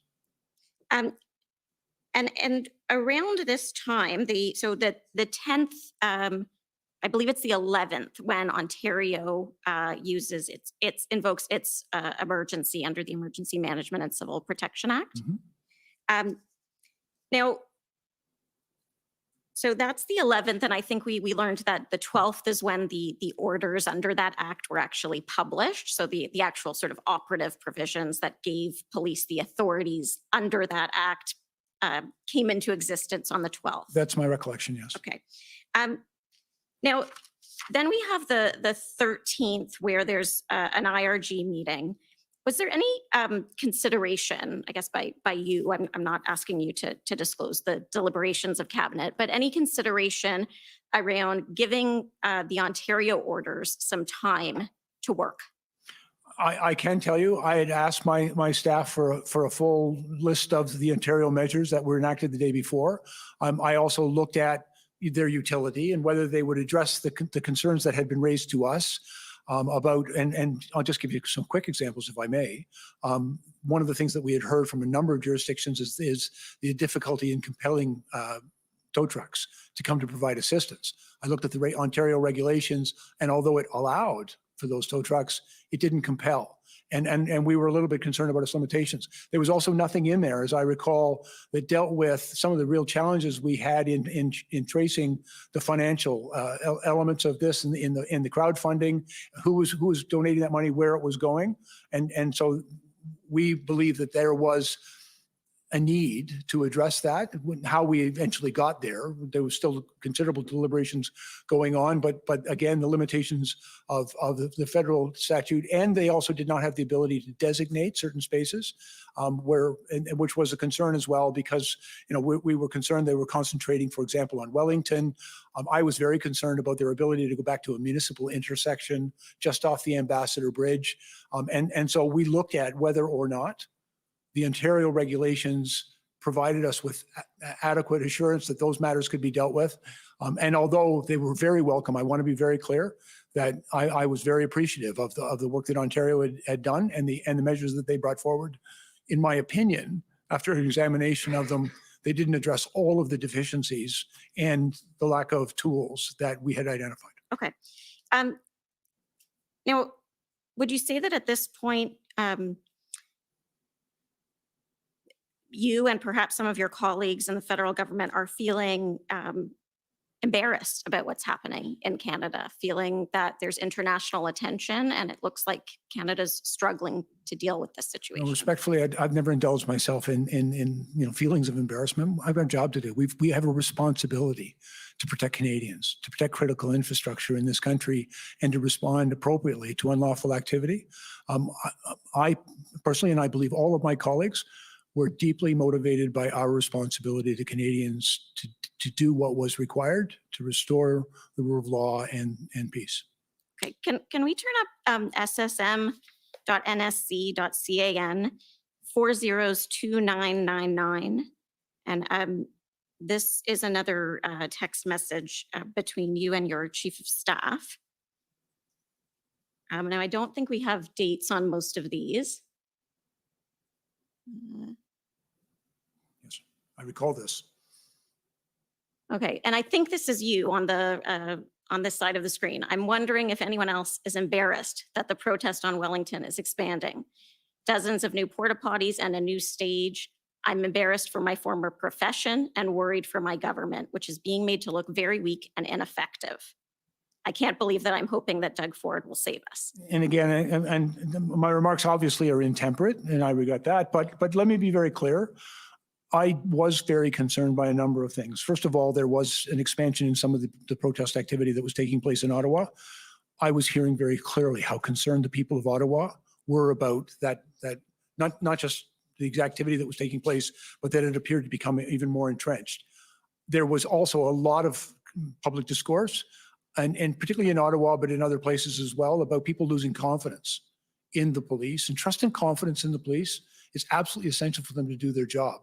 And so I was very concerned about the impact that the apparent ineffectiveness of the police to deal with this was causing in the public's confidence, in their competence and their ability to resolve this. And finally, one of the things that we were also hearing, a lot of people were very confused about who is responsible for policing in the city of Ottawa. And you know, for most people, they don't differentiate between the responsibilities of different orders of government. And what I was also hearing is that many people assumed that the federal government was responsible for this. And my comment was that I knew it was primarily the provincial responsibility, the province's responsibility under their Police Services Act to take certain steps. And I was hoping that they would take those steps. And by the way, subsequently on, I believe, December 11th, they did, in fact, pass their own Emergencies Act and introduce regulations on the 12th. Okay, and I know I'm out of time. Can I just have one more moment to wrap up? Thank you, Commissioner. So the IRG on the 13th, and then there's a cabinet meeting the night of the 13th as well. And then the following morning is when there's the first minister's meeting, and then the act is invoked. But we know that the morning of or overnight leading into the 14th, the blockade at Coots was dealt with and arrests were made. And the Ambassador Bridge, I believe, had also been cleared. Is there anything that could have happened between the 13th and the 14th that in your view would have caused the government or should have caused the government to pause and say, perhaps we don't need to take this nuclear option that we're about to take? Well, thank you for the question. I want to be very clear. We approach, and certainly my approach to this, but I believe an approach shared by my colleagues and the Prime Minister, we approached the invocation of the Emergency Act with great caution, with real reluctance. We saw it as a last resort, and we were prepared to do what was required, but only if required, and only for as long as was required. And so throughout all of our deliberations, there was that concern. You asked what circumstances might have enabled us to say we're done. If we'd been able to receive some assurances that the blockade at Coots had gone on for almost, I think, 13 days. Its resolution was not as a result of the towing away of those trucks or people deciding to leave. It was a direct result of an RCMP investigation in which several people were arrested, charged with very serious criminal offenses and the seizure of quite a number of weapons. and then they moved very quickly. We still had significant blockades at Emerson. We were seeing them in the Pacific Highway, although the Ambassador Bridge had been reopened. There was lots of intelligence suggesting that they would return. The police were telling us they had the ability to clear it, but not the ability to hold it. And we were hearing of an intention to go to the Point Edwards Bridge at Sarnia, to go to the Priest Bridge, to go to other bridges, all of which would have had a similar effect of significantly impacting Canadians and Canadian interests. And so we were still dealing with a set of circumstances where, although, yes, some very positive things had happened at Coutts and at Windsor, the threat that existed had not yet abated. And we were still dealing with that. Thank you very much. Those are my questions. Okay, next, the Criminal Lawyers Association.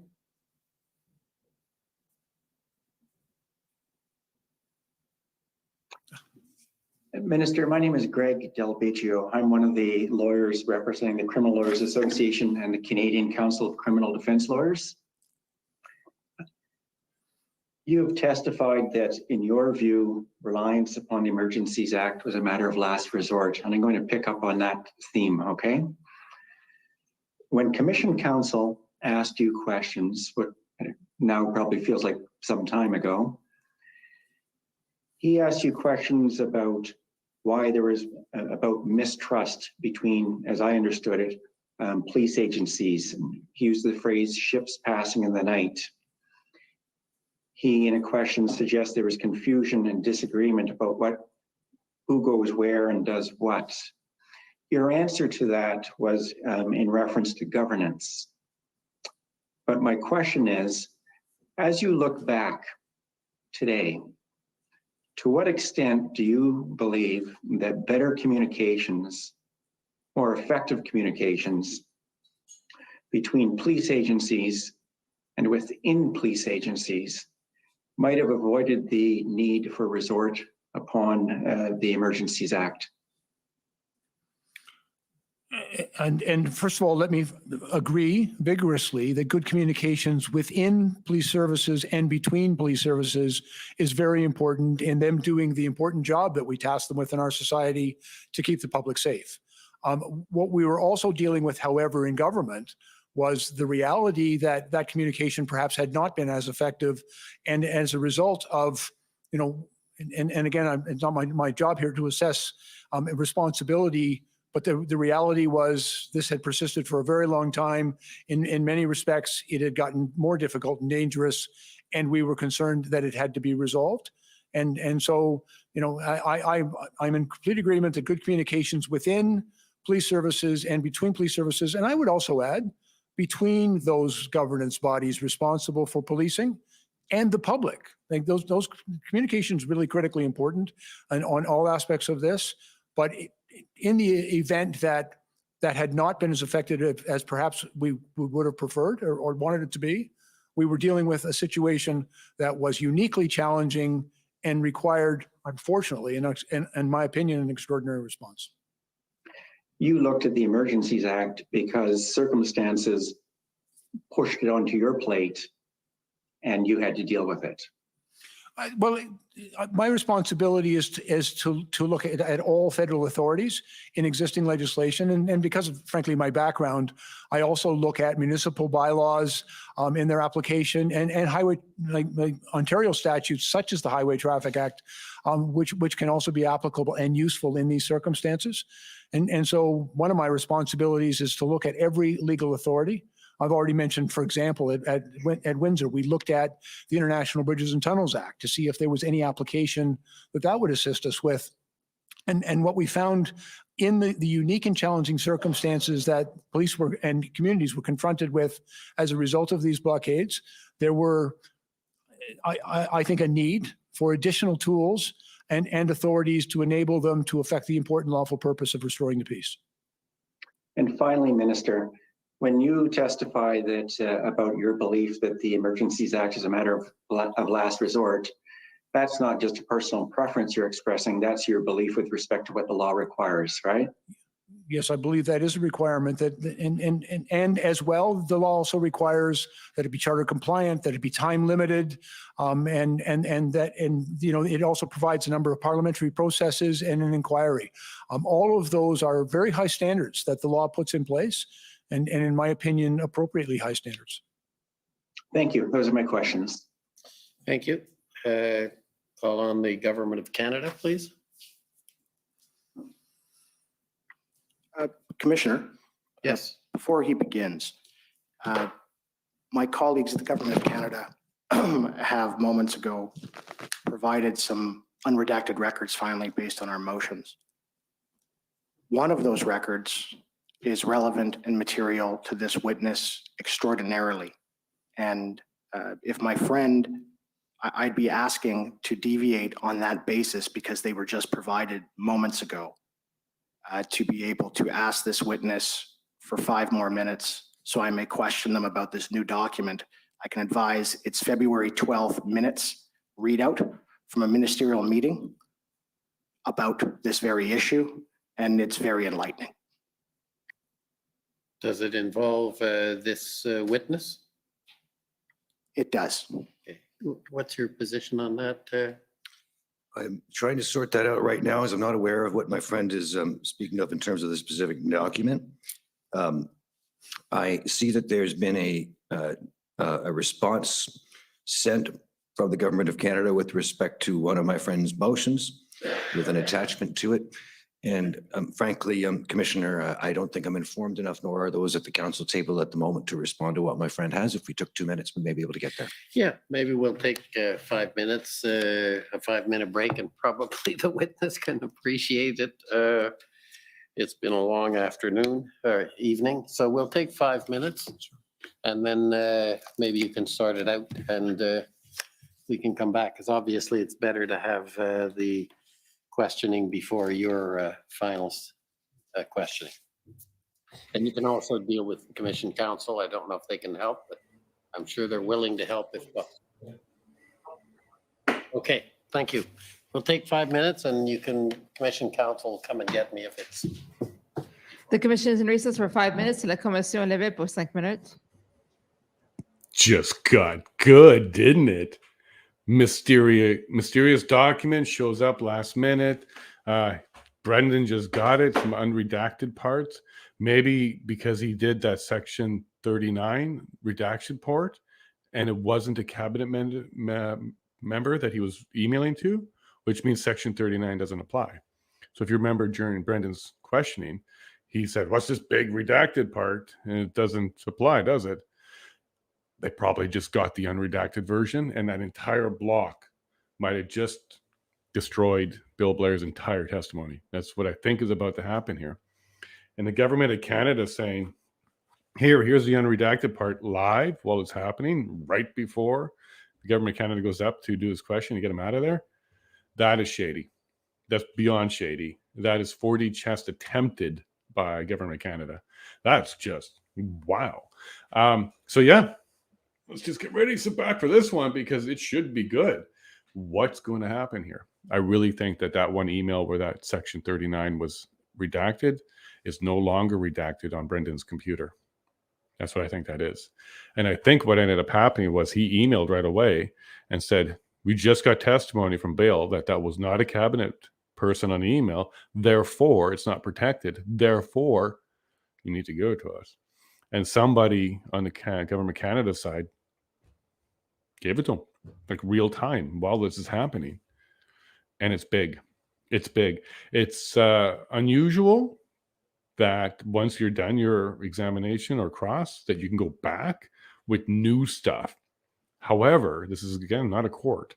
So a lot of the rules are not really applicable here.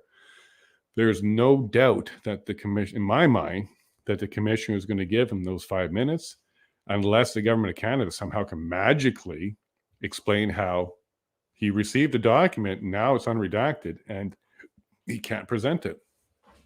It's going to be, I think, impossible. What are you guys thinking? Miller time. Go, Jeremy. Yeah, you're all over this.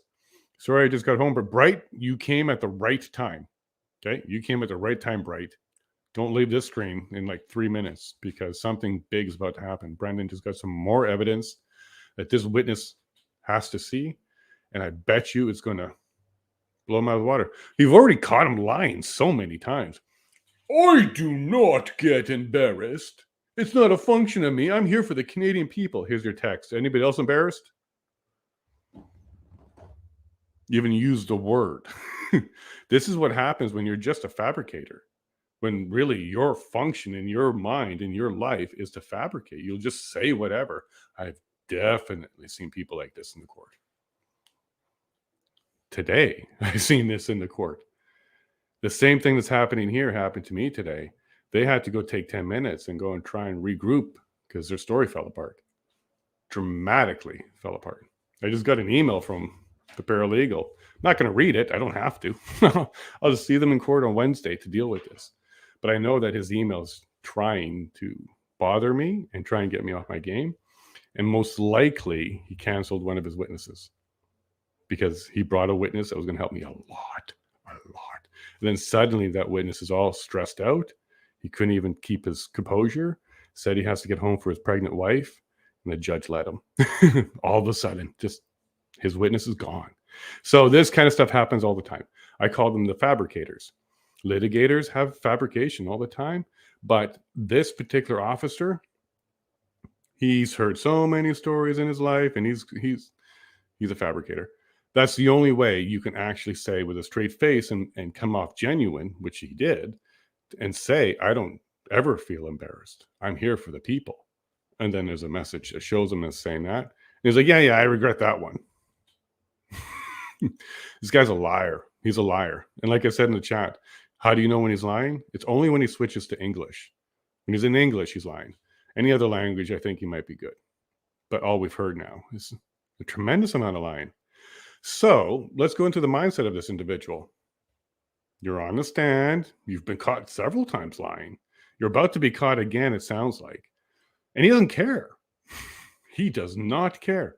He is absolutely ready to look at the commissioner and explain how his lie wasn't a lie. And he's going to try and tell the commissioner, don't believe your lying eyes or your lying ears. Believe me instead. Because this is his mindset. He absolutely believes that he can charm or convince or explain anything. Okay? Anything. He believes he can do that. That's clear as day to me. Do you guys see somebody different? Do you think he is just memory issues? Do you think he's just having problems trying to recall exactly what it was in the timelines and that kind of stuff? Or is he just simply not retaining any of that stuff? Because when you're a fabricator, you really can't keep track of all your lies. It's really, really hard to do that. So it's not in his head anymore because he just made it up at the time. That's what I think might be going on with him. And then I also mentioned in my chat here, he's got to be careful. Dementia qualifies for MAIDs, and dementia patients aren't the ones that have to approve it. So maybe you don't want to play this memory card so much there, Mr. Blair. He's busted. I do not see how he can get through. Azario, jump in if you want. I do not see how he can get through this. If you, hey bud, if he survives, it's like, how does he survive this? I'll ask you, Azario. So from what you've seen here, even busted with the, I never say embarrassed or I'm never embarrassed, but then here's a text from him saying, anyone else embarrassed? How does he get out of this with his career, his credibility? Order à l'autre. Oh, save that. The commission is reconvened. The commission reprend. Oh, this is going to be good, Azario. Okay, has it been sorted out? Commissioner, I've had a chance to speak to my friend with respect to the lifting of a redaction in document SSM.can.NSC 00002872. And I've undertaken to my friend that I'm happy to ask the witness, I'm not sure if it's technically feasible to put it on the screen, but to ask the witness the question whether he was advised of the information that has now been unredacted in a document that's previously been seen as a ministerial update readout. Okay, and is that acceptable? No, I advised my friend it wasn't. I would like to ask 5 minutes worth of questions. That's it, sir. That's all I would ask. Okay. Well, I think I'm going to exercise my discretion and let the convoy ask a few questions. And the reason is this has been a very difficult inquiry given the time constraints. The government has had a lot of pressure to produce documents, and we're very appreciative of their continuing efforts. And similarly with redactions have been done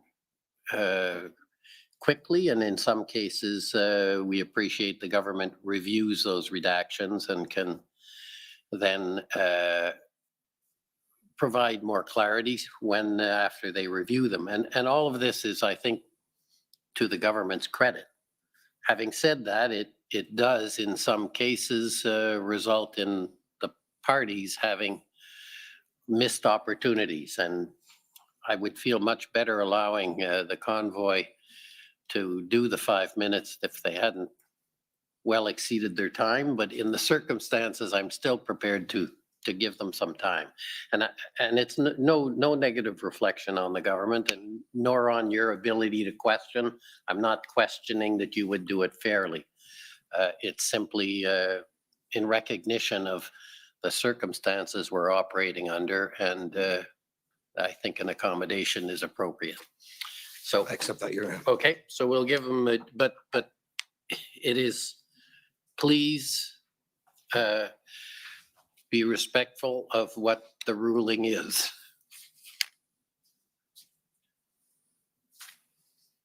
So hopefully this is already in relativity. It is document ssm.can.nsc.0000287220, I think. Is that, do you have it? Great. Thank you. So, Minister, this is the 1 p.m. ministerial update readout, and you can scroll up and see it's a readout of what happened at your ministerial meeting on February 12th, 2022, all right? And if we can scroll down to the second page, please, where it says Ottawa. Thank you. So I just need to know if you were made aware of this. Essentially right there, it says plan, this is for the third from the bottom. Plan presented yesterday was slowly for approval. OPP, RCMP have approved. Will further present to minister. Meeting with Slawley at 2. You're aware of that? You're aware that was what was advised on February 12th? I was present at that meeting, and although I don't have a specific memory of every point that's listed here, I believe this was part of the discussion. Right, and you can agree with me that the plan presented was the one from the Deputy Minister of Public Safety, Mr. Stewart. And I don't have any information on like whether the Deputy Minister was, I have no recollection of what you've just said. Okay. And so I'm unable to agree with you. Right, and are you aware, and is already in evidence, that on February 12th at 5 p.m., Deputy Minister Di Tommaso texted with Chief Slawley, and he too approved the plan? I have no knowledge of that. Well, if that's the case, and all of the police in the jurisdiction of Ottawa approved the plan, why'd you invoke the Emergencies Act? The invocation of the Emergencies Act was not contingent upon an approved plan. It was contingent upon what was necessary to bring about a peaceful resolution. But isn't the RCMP, the OPP, and the OPS approving a plan that isn't the Emergencies Act? Isn't that what law enforcement advised you to do? And again, I wasn't getting advice from law enforcement. We were getting information from law enforcement. I don't have any insight at all into whatever plan may have been devised by them. I had every expectation that they were working together and would develop a plan, but I don't know its particulars. And frankly, our decision was based on the threat assessment, the determination of the circumstances that existed across the country. And yes, I think it's a positive development that the police are working together in a plan, but the execution of that plan had not yet been realized and the threat had not yet abated. Last question. The plan, all right, the engagement plan or proposal, in all of the cabinet minute meetings where it was discussed, it's attached to the minutes as a document that was discussed. So I take it, can you agree that the engagement proposal, you had that document, right? I don't know that's what they're referring to in the document you've put in front of me today. Right. Okay, thank you. Okay, now I'm calling on the Government of Canada again.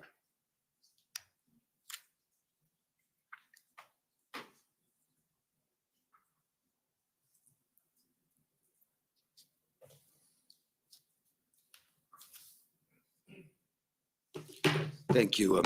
It's Brendan Vinny and Heiss for the Government of Canada. Just on the last point, looking at that word plan and the bullet point my friend was taking you to, are you certain sitting here today which plan that referred to? No, sir. I make an assumption that it was the police operational plan, but I've never been given the details of their planning. I've never asked for it and did not require it. Okay. So is it, looking at what's noted there, is it equally possible sitting here today, as far as you know, that that's the engagement plan as opposed to enforcement plan? And I don't know and wouldn't, I don't think it's appropriate to try to venture a guess. You know, it's clear that there was discussion that they had come to an agreement with respect to a plan, but I don't know its particulars. All right. I would like to come back now to the broader issues here and ask you some questions about the environment that you were assessing as one of a number of members of cabinet. This morning, Commission Council asked, or this afternoon, Commission Council had asked you a number of questions about your perspective on the policing of public protest, which included a couple of well-known protest events that occurred when you were the Chief of Police at the Toronto Police Service. Do you recall that? I'm taking you through the 2009 Tamil protests, for example. Yes, sir. And another well-known protest event in Toronto when you were the chief was the G20 held in June of 2010, right? Yes, sir. I think you and I are both quite familiar with that event, as well as the later process of accountability for some of the orders that were given by the Bronze Level Incident Commander on the Sunday, June 27th. Yes, sir. And as I recall, the evidence in that example, you ultimately intervened and ordered that an end be brought to certain of those operations when they came to your attention. That's correct, sir. I would like to ask you to focus for a moment on the events in Toronto on Saturday, June the 26th, and thinking about the scenario before us here in this inquiry. Do you recall what happened on June the 26th of 2010 in Toronto? On the Saturday, sir? Yes, sir. Yes, sir. There was a very difficult situation. What had been a relatively peaceful protest, although involving a very significant number of protesters, and there had been some incidents leading up to that. But on Saturday, unfortunately, a very significant portion of the protest began to riot. Tumultuously is I think the appropriate term. They were marching down towards the summit site. They turned and began running rapidly north up Yonge Street, smashing windows as they went. There was a number of police cars that were set on fire, and a number of my officers were injured as well. Yes, and so one of your officers was quite seriously injured as a result of the police car being attacked by protesters. Is that right? He was injured and rescued from the vehicle, which was subsequently set on fire. Now, leading up to that event, sir, were you aware that there was a not insignificant amount of advanced information and intelligence available with respect to certain actors, I think most famously associated with the Black Bloc, actors that were shared with the Toronto Police Service? Yes, sir. I recall that vividly. And those individuals and groups were assessed as intending to cause violence to property and potentially persons during the course of the G20 protests, yes? Yes, sir. That was the intelligence we'd received. And in fact, am I correct that some of these identifiable groups or individuals warranted or were found to warrant the issuance and execution of search warrants in advance of the protests? Yes, sir, that's correct. But the events you described on Saturday, June the 26th, they involved individuals who were not on your radar specifically, didn't they? That's correct, sir. The groups that smashed stores and laid waste to a long section of Yonge Street in downtown Toronto, do you know whether all of them were part of the target group assessed or as subjects of interest ahead of the summit? I believe many of them were not previously identified as subject of interest. I also believe, sir, that a number of people, frankly, get caught up in the moment. And it's part of the mob mentality sometimes when people begin to riot, that others who may not have come with that intention join in, and it becomes very challenging for the police to restore order. Do you have the same perspective with respect to what occurred on Queen Street West, where at least 2 of the burning police cars, I understand, occurred? Yes, sir. I recall watching that actually on video from police headquarters, and again, there was an element of that protest on Queen West, which was directly related to a number of identified anarchist groups, including the Black Bloc, but there were also very many other people that had not previously been identified and who joined in. And putting yourself back to the situation in the streets of Toronto on June the 26th, sitting there in the middle of that afternoon, would you have had any reason to think that obtaining more surveillance or monitoring authorities or wiretap authorities would have been useful as a response to what was going on in the streets amongst that mass of people? It's very difficult to say, if I may. I would also remind you, sir, that at that time I was the chief of police in Toronto, but there was an integrated command team that was put in place. The leadership of that response, planned well in advance and agreed to by all parties, was led by the RCMP. There was also integrated intelligence gathering units related to that. Certainly, we had a fair bit of intelligence available to us, but it was clearly not entirely complete. I think in hindsight, we could always hopefully have done more. Would that have been a useful public order response on June the 26th of 2010, when those events were occurring in plain sight on broadcast and social media in real time? Yes, and unfortunately, law enforcement did not have the capacity to monitor all social media, and neither do we now, by the way, or neither do they now have that capacity. But again, the extent to which more information is available, better intelligence can enable a more effective response. Now, coming back to February the 14th or 13th, the period in question leading up to the invocation of the Emergencies Act, did you have a view about whether there was an atmosphere of lawlessness in the city of Ottawa? Yes, sir. And not, I think, to be very clear, not just simply characterized by, some of the activities which were bouncy castles and hot tubs, but there was a number of activities which were concerning as I viewed them. And for example, there was a very real concern being expressed by citizens about people bringing jerry cans full of gasoline into the demonstration site. It is rather unusual. I will tell you, for flammable liquids, potentially explosive liquids being brought into a demonstration site, it can create a manifestly dangerous situation. And so the police had said they were not going to allow it.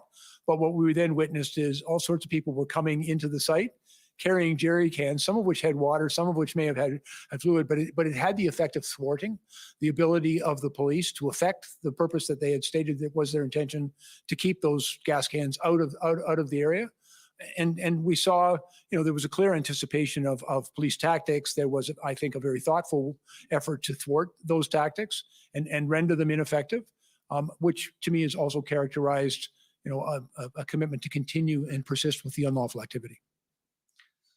So when you draw on that example, when you assess the environment of lawlessness or relative lawlessness in that scenario, is your assessment based only on information received from public officials, intelligence agencies, and police channels, or does it include what you can see with your own eyes? Yeah, I was obviously being briefed by our officials, but I was in the city of Ottawa at the time. I reside in the downtown area. I was in that area and saw some of this behavior firsthand. Where an environment of lawlessness persists for a protracted period, does that, in your view, affect the likelihood that there will be acts of serious violence against persons or property in a given city? I think it can. We also recognize that in areas where there is significant disorder, and that can manifest itself in many ways, but certainly during this protest, I think we could characterize a lot of the behavior as significant disorder in the downtown core. It has the effect, first of all, it has the effect on everyone else in the neighborhood, the law-abiding citizens. They stop using public space. They stop shopping on their main streets. They stay in their houses, lock their doors, put bars in the windows, and they're fearful of going outside and engaging with each other. And where that lawlessness becomes really entrenched, in my experience, that can actually create a very unsafe situation. And even behaviors that people might otherwise not be inclined to engage in more serious criminal behaviors, I think when you create a situation of significant disorder, they're more likely to occur. We heard from Commissioner Karik in this proceeding about his fears that his officers were being stretched between the extreme ends of this province, that is to say Windsor and Ottawa, so that it would become impossible or extremely difficult at any rate to have an effective public order response occur in both places at once. And my question for you, sir, is looking from the federal perspective, did you have a similar concern about the potential stretching of resources amongst the RCMP? I was witnessing very clearly the challenges that the OPP was having, not just for their activities in Windsor and Ottawa, but also having to cover off the Peace Bridge, assist the Niagara Regional Police, the Sarnia Police over at Point Edwards. There was also other activities on other highways, 402, for example, all of which had the effect of really pulling and stretching the capacity to respond of the OPP and their policing partners in Ontario. We also saw, for example, as a result of the Coots blockade, there was an Article 9 request from the province of Alberta to move additional RCMP officers into Alberta to assist with managing that particular event. They were drawn primarily from British Columbia, but then we saw almost immediately there was protest and blockade activity taking place at the Pacific Highway. So the place from which those resources had been drawn was then being challenged. And it appeared to be an effort to stretch even thinner, limited police resources. And I think one of the things we heard very clearly from the commissioner is that he had to make some very difficult choices about what he could do first and what he would then have to do subsequently, because he just didn't have unlimited resources to bring to bear. If there are inadequate numbers of police officers available to maintain law and order in a given location, do you consider that might affect the likelihood that there will be acts of serious violence that occur in that location against persons or property? I think it's very important to have enough resources to effect a lawful purpose. And again, I leave that decision to the operational commanders on the ground. But in my experience, having insufficient people to deal with a substantial protest, and I've been involved in protests where we were in our dozens up against thousands, and it becomes extremely difficult to bring that situation to a peaceful conclusion. I'd like to ask you about the risk of counter protest. Do you see that as a relevant risk in a protest situation where a risk of counter protest develops in terms of? It can be. And I want to be very clear that I know that there was a high level of frustration in Windsor and in Ottawa and in other places with the blockades that were taking place. And I did not see evidence of a violent response. But when there has been counter demonstrations, the police are also very challenged to sort of stand between the two protesting groups to maintain the peace between them. And that can be a very challenging environment. And it's because people who become quite upset and emotional and feel that they're being treated unfairly may, and I say may very carefully because we did not see evidence of this in Ottawa, certainly, but they can become quite agitated and upset, and that could lead to confrontation. Did it affect your sense whether there was a risk of serious violence against persons or property when you learned about the seizure of a large quantity of guns, ammunition, and body armor from Coots on February 14? Yeah, actually, I had been advised earlier in the week I believe around the 10th by the RCMP commissioner speaking at an IRG that I had convened, that there was concern about the presence of firearms at Coots. That immediately alerted, like for me, was a very significant potential escalation of violence and risk at that site. You know, where the police advised that they had that information and that they were dealing with it. And when the investigation was complete, I believe on the morning of, or on the 13th, going over into the 14th, and they began making arrests, the weapons that were seized, the charges that were laid were deeply concerning. I can't comment on any aspect of that matter now before the courts, but I can tell you it was deeply concerning that, and that's not to suggest, I want to be very clear, that's not to suggest that I came to believe that everyone involved in these protests was potentially armed, but it was deeply concerning that embedded within that protest in Alberta was a number of people who did appear to be armed, and that there clearly was some evidence that they intended to cause harm. Did it have any effect on your view of the likelihood or the risk level that there would be acts of serious violence against persons or property in Ontario when you learned on February 13 of the theft of a trailer of 2,000 guns near Peterborough, Ontario? Yeah, that was concerning, and we were getting information from the police. I'm aware as well that subsequently it was determined that that was not related to the protest activities, but in the moment of their theft and not knowing where they were, it was concerning that there was that many guns out there in unknown hands. Thank you. I'd like to ask you about a subject some of the lawyers in this inquiry have repeatedly asked witnesses about, and that is whether or not you believe in the rule of law. I spent my whole life upholding the rule of law, sir, so yes, I do. Does the rule of law include the sense that citizens will generally acknowledge and abide by the law of their own volition? I think overwhelmingly in our country, the vast majority of Canadians embrace the rule of law. It's frankly part of our social contract, that we all agree that these are the laws and that we will all obey them. What happens to the capacity of police to do their jobs if the vast majority of people do not voluntarily abide by the law?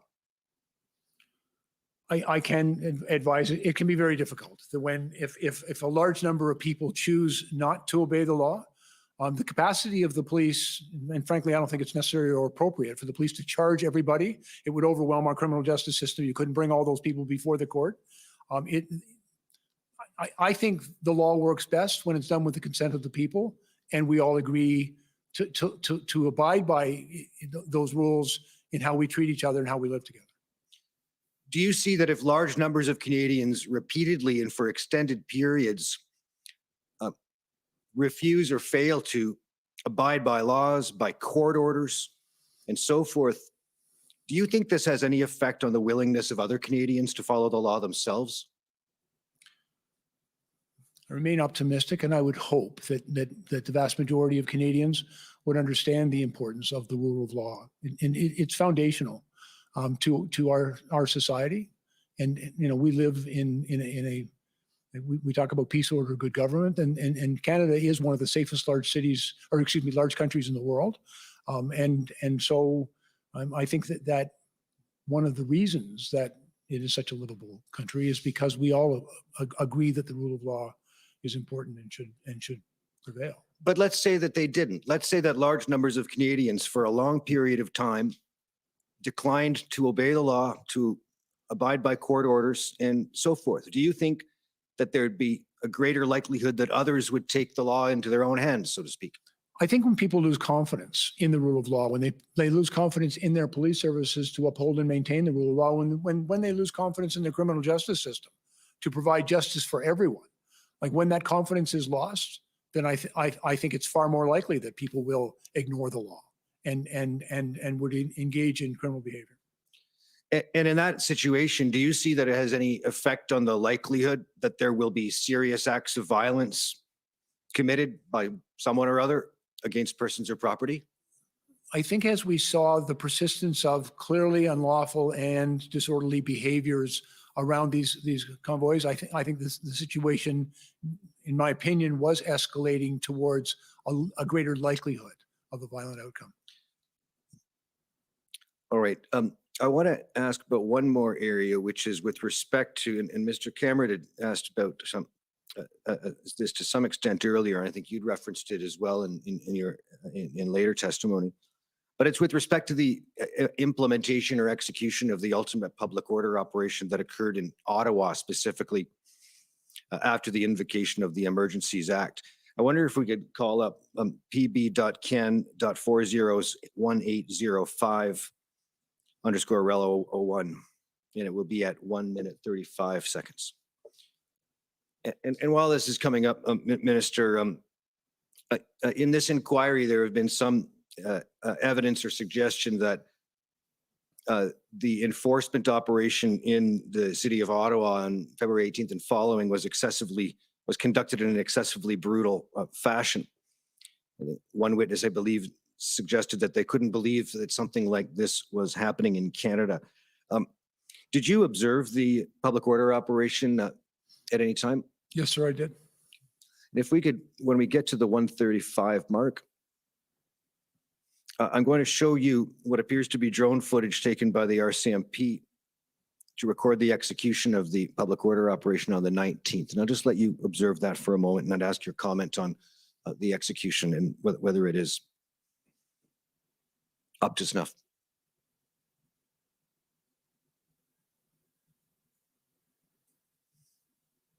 And I'll note as we go that it appears that at a certain point, the footage will be sped up and that'll be indicated on the screen.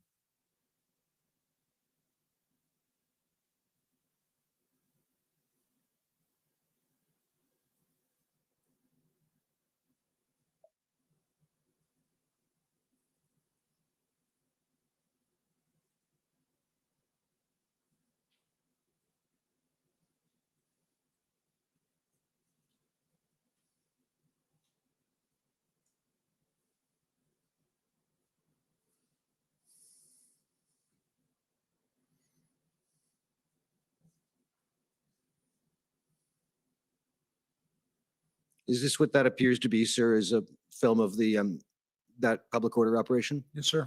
If you can stop the video there. Would you tell us your views on whether that represents a well-executed public order operation? I've been involved in many, sir, and that again, I describe this, sir, that type of behavior as textbook. I believe that the officers were responding in a very proportional and measured way. One of the things that happens in any public order event, if you line the police officers up, there will be some people that will come and push against them. And you know, clearly the police had adequate resources and a clear plan and were moving people out. I was particularly impressed as I watched that the protesters were given passive egress so that they could leave.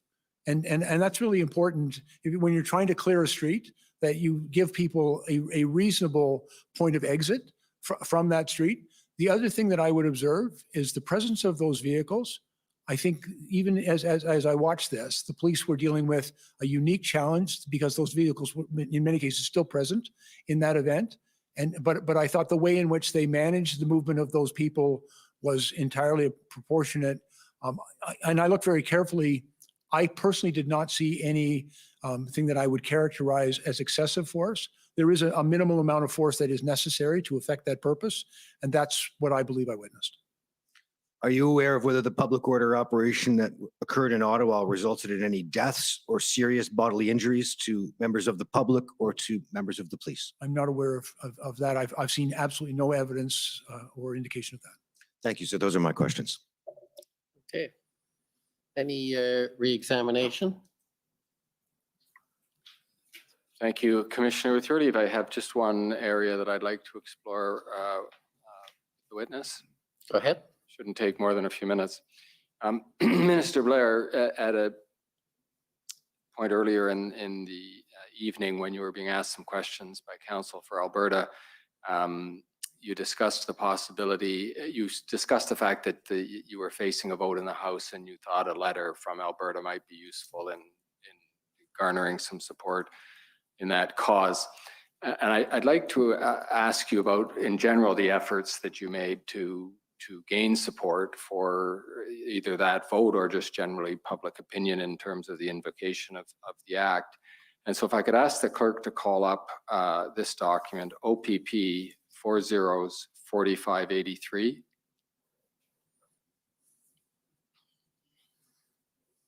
And when you get it, to go to page 54.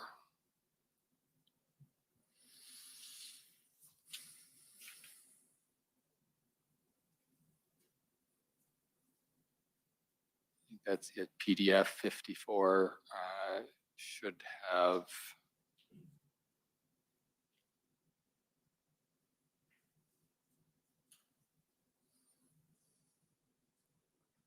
Yes, there we are. Thank you.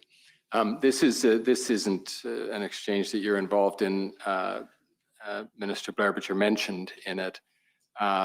Commissioner Creek is in green on the right of the screen, and Commissioner Lucky is in blue on the left of the screen. And she says this, the text begins with something that appears just a continuation of an earlier conversation. And then she says, has Minister Blair hit you up for a letter to support the EA? Question mark.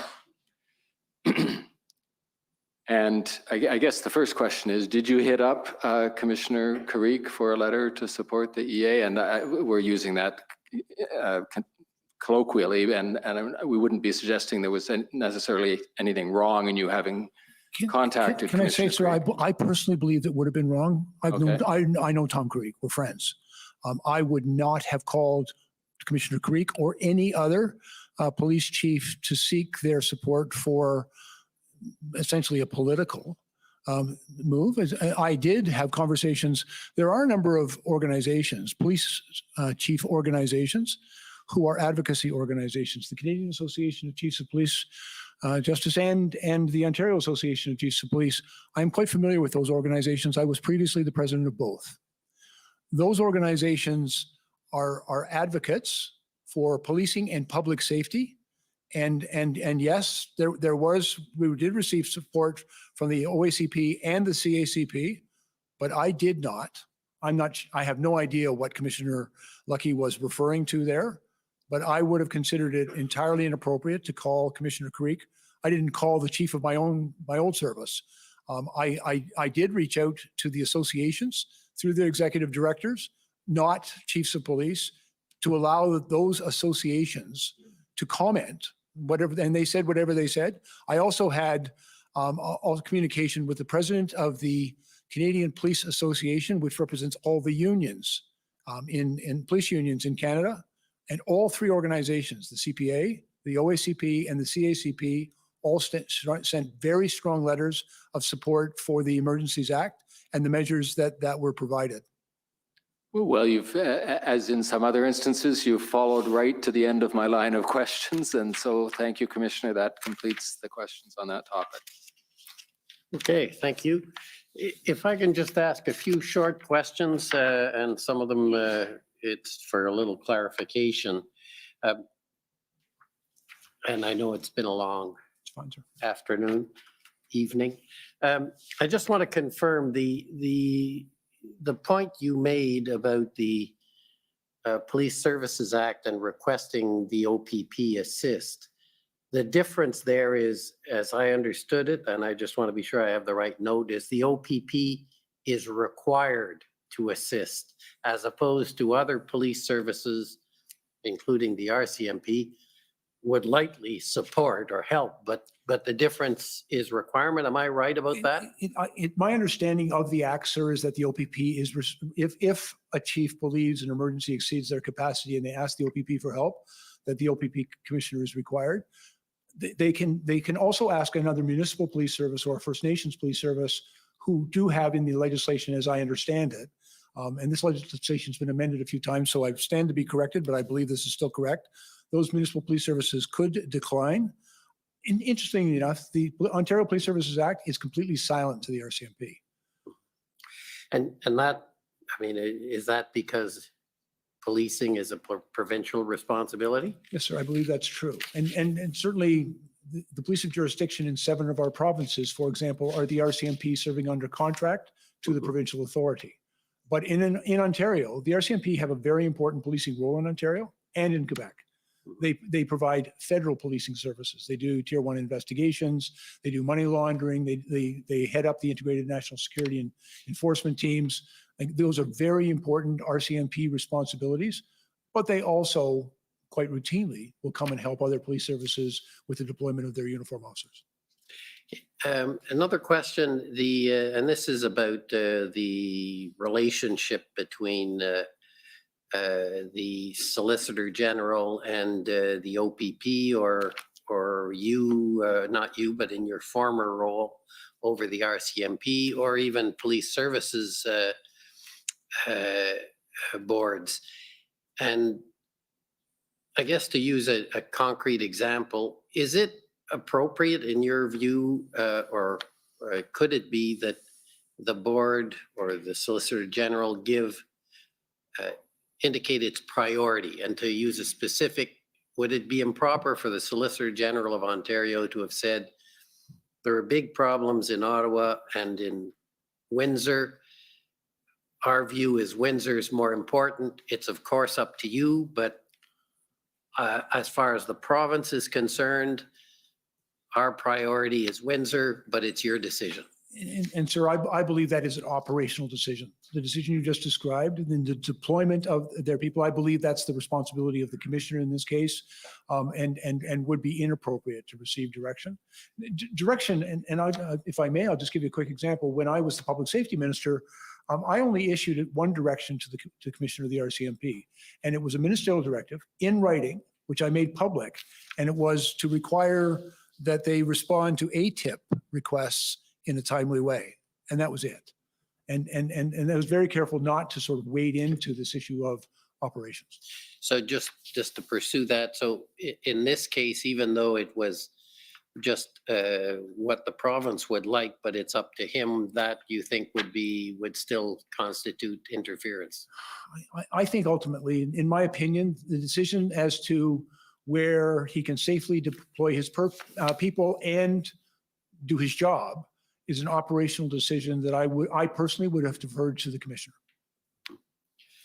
Okay, and then there was a question you answered about whether you were aware that Commissioner Lucky had said that there were still police tools available that had not been fully utilized.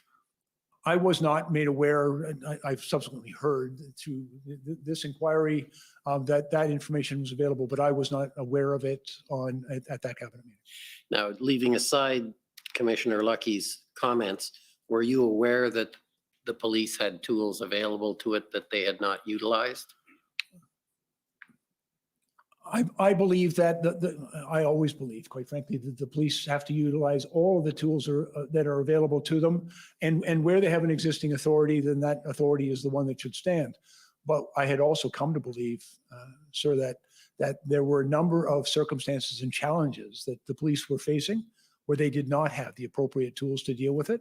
They had not asked specifically, and had not certainly asked me specifically for those tools, but they had indicated, the insufficiency of their existing authorities and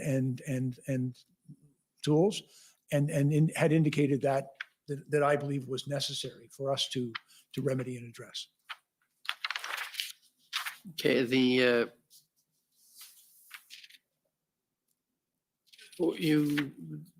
you made a mention, and I'm not sure I've got the correct note, when you were talking about the deficiencies or the tools that were added by the Emergencies Act. You talked about the financial and the FinTrack, and you mentioned the tow trucks.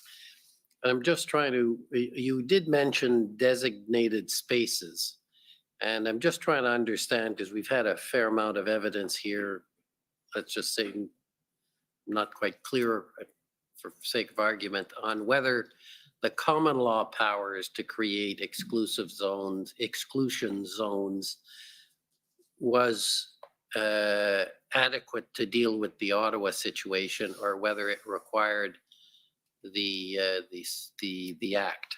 the Emergencies Act.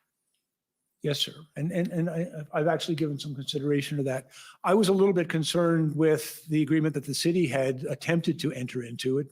Frankly, it kind of quickly fell apart because they had suggested that, the trucks would park on Wellington and Sir John A and not out of the residential area. I understand their motivation, but I was concerned it had the effect of potentially giving permission for those trucks to remain on Wellington and Sir John A, which I think could have been problematic. I was also very mindful of the challenge that Windsor had experienced because this had taken place in a municipal intersection, and our ability to designate that space because of its, I think, significant impact and vulnerability for critical infrastructure, that we needed to go beyond simply the tools of a municipal bylaw and potentially take a more proactive stance with respect to that. I am, of course, familiar with the common law authorities.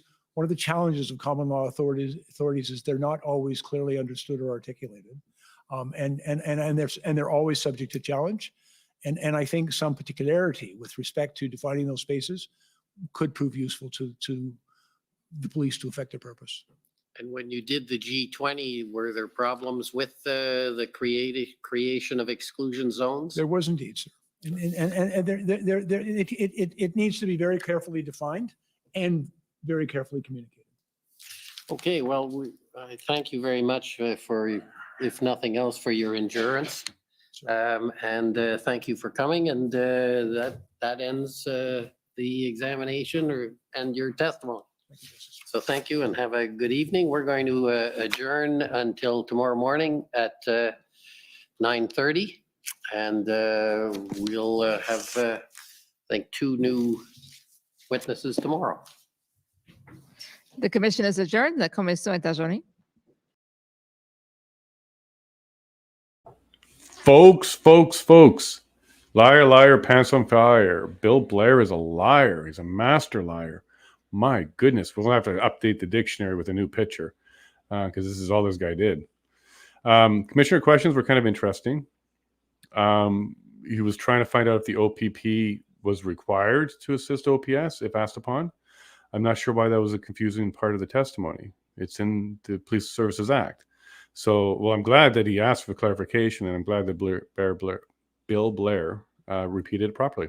So if the OPP were to be asked, and I guess the commissioner is going to this in his head, like if OPS was under so much trouble, now the Police Services Act, Article 9, if they make a request for assistance, is that optional or is that required by OPP? And here's what you got to understand what the commissioner is thinking. He's like, well, that's a tool before the EA. Had you executed that and it failed, and I can kind of see where you're going, but there was no request. So that was pretty cool. I think the commissioner is there. What do you guys think? Do you think he has any chance to take the government side and say, government was in the right, I don't think there's any recommendation for the government, and there's a whole bunch for the people? I don't think so. I think the commissioner's on it. I think the interaction with Brandon Miller was awesome and giving him the 5 minutes. So for all of you out there that may still think that the commissioner might be biased, there's yet another example when he absolutely seems to be doing some of the right decision-making and letting the right people speak.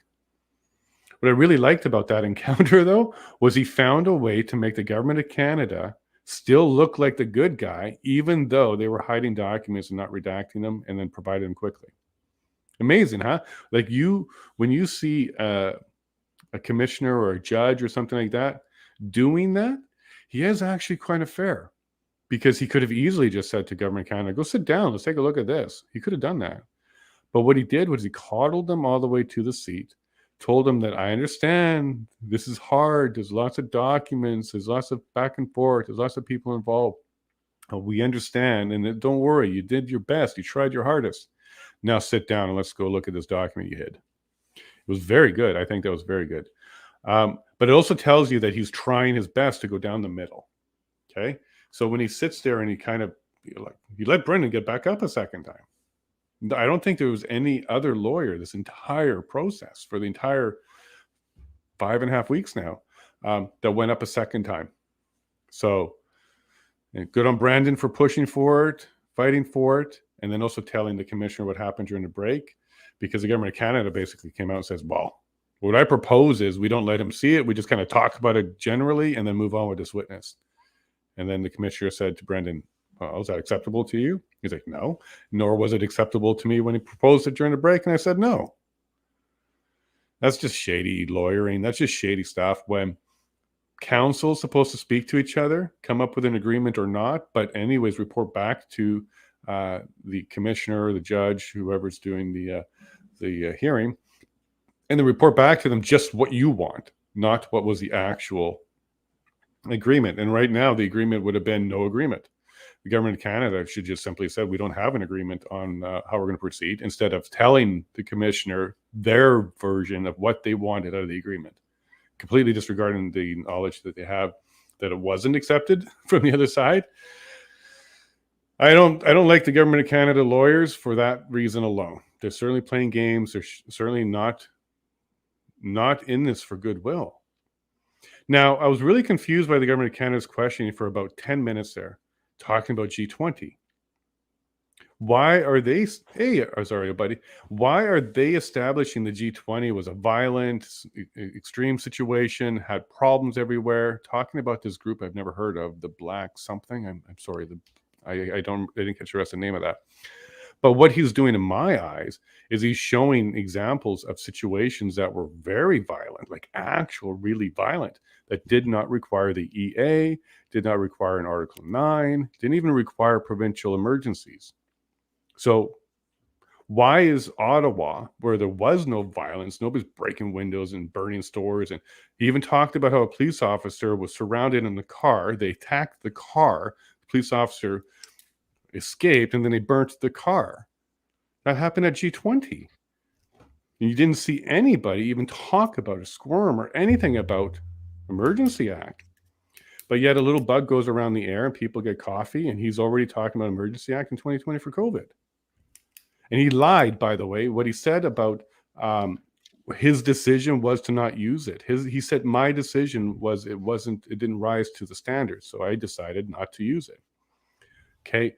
No, that's not what happened. We heard Alberta already tell them that they did have consultation with them and did provide them information that the province was capable of handling the COVID outbreak. Therefore, Bill didn't need to decide a thing. The standard wasn't reached by the provinces. There was no way to say the provinces have no tools. This is a national emergency, because the provinces said, we're good. We handle our healthcare provincially. We're good. That's why the EA couldn't be invoked in 2020. This dude has a superiority complex where he simply thinks reality up in his head and says it's so. And then from his throne, he starts talking about how he is the king. This is really bad. Like, I really want a psychology test, something like similar to the 25th Amendment in the United States, where the conjugative ability of somebody can be tested. And if they're not capable, they can be removed, because it's clearly what happens here. At least it's what he's portraying to me. But I don't know, Azario, after that little spiel there, what do you think? Do you think this dude, if we had a 25th Amendment similar to the United States, would he qualify? Would we want to execute it? And is this something we should have in Canada because of, people like this? I don't know. I think that he's trying really hard to skate around it. I don't think he's quite mentally incompetent. Like, I certainly think that he's certainly has that cognitive ability at this point, but it's just, you can see that he's just spinning things in his head and trying to make it look on the surface as best that it possibly can be. I don't know if he caught it a lot, but he was looking back out to the audience a lot. Yeah, a lot. Like, looking for reassurance or something. Yeah. There was somebody out there that he was checking in with to say, like, I'm doing good, I'm doing bad, or no, I suck. Like, that's what he was looking for, is some sort of reassurance there. Yeah, the feeling I got was kind of like a king on a throne looking at his audience like, you accept that, right? No, you're thinking he was looking for thumbs up and thumbs down?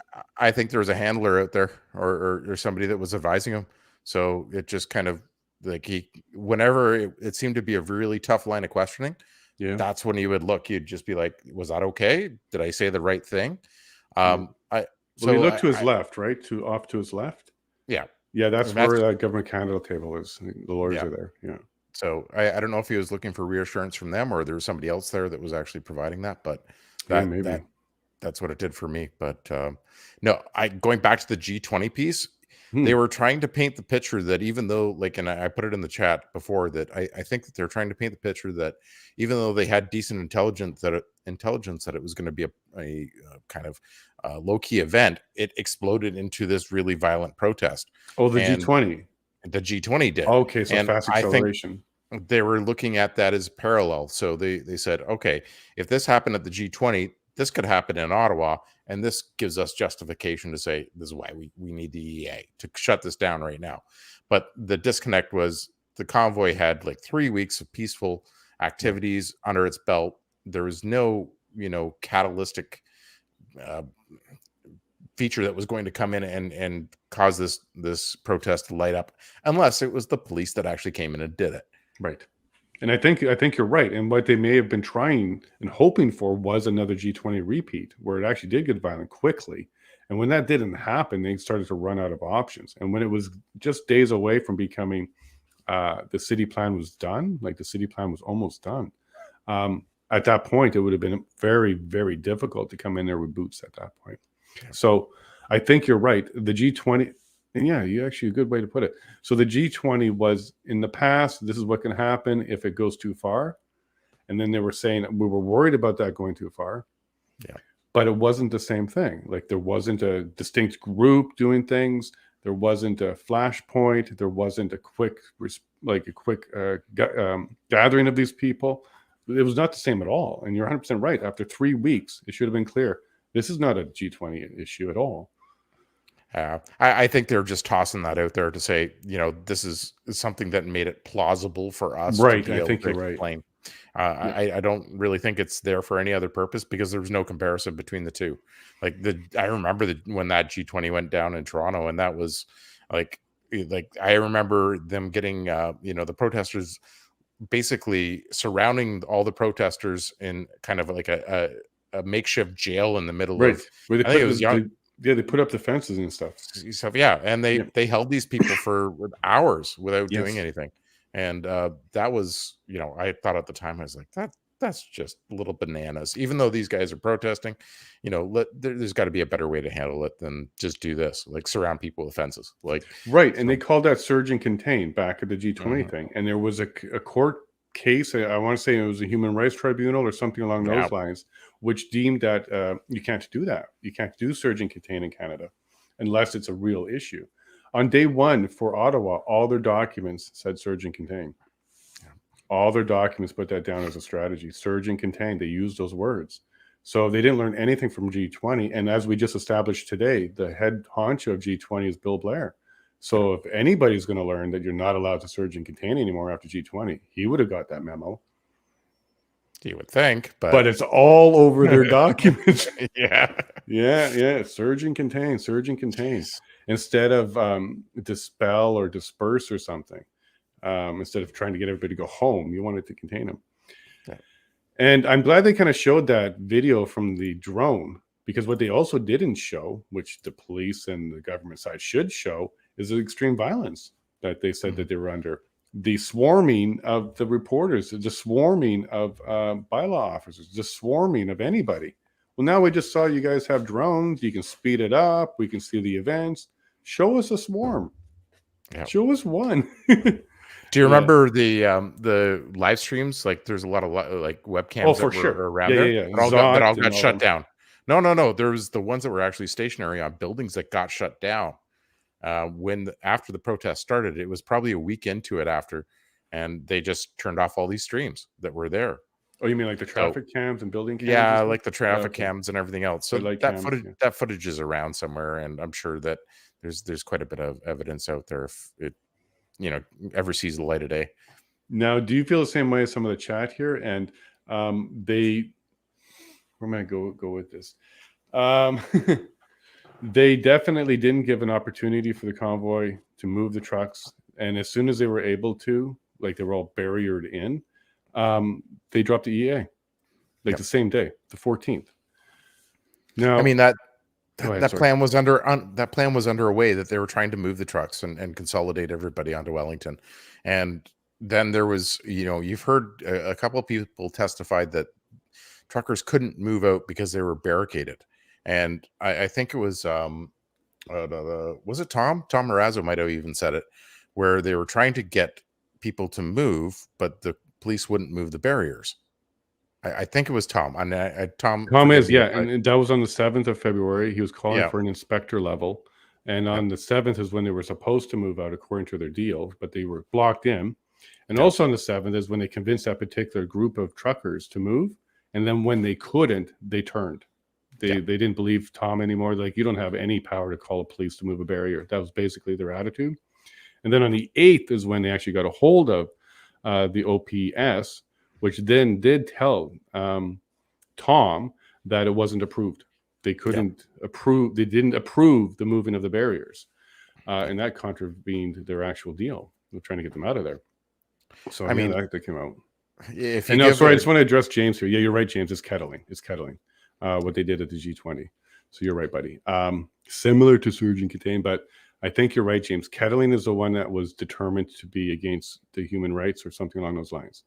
And I think where this is different than surge and contain is where they actually held them in like a barrier for a period of time. Yeah. Whereas surge and contain is you're surging and trying to move them around, I guess. So thank you, James, for clarifying that. I appreciate that. Okay, sorry, Azario, you're saying? Oh, no problem. I mean, this was the whole point of it. I think that if they, it all boils down to negotiation, and this never happened. Like, I mean, I see that the Ottawa Police Service and the city were trying to do something, but then that just got completely thwarted. And this goes back to our earlier discussions that we had, is like, why not just, let's see if we can get something to happen here. And if you can't get something to happen, all right, well, maybe we got to bring out a bigger tool that we can address this with. I think we probably wouldn't be at the same place we are today if that happened. I think that there's going to be elements of the convoy that would still stick around no matter what.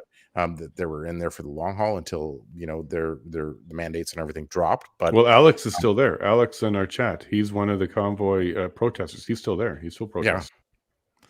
But I mean, to a degree, it's just like, I think give people the opportunity, especially with everything else, all the other measures that they were using, like the financial incentives, and that was enough leverage for them to go with. And don't get me wrong, I'm not on the side of the government here, but I'm just like, hey, you're trying to break something up. I get it, but I mean, the real thing is somebody could have had a conversation, and that's really what it boiled down to. So tomorrow we have Marco.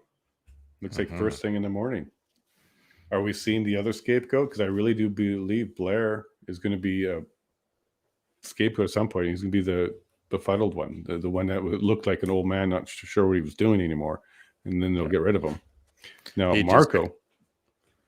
Sorry. Yeah, he got set up today, and it looks like they're priming him to get kicked out the door. So, well, that could be why they gave that document to Brendan real time during. Like, they could have just given it to him like 2 hours later, and that wouldn't have been a thing.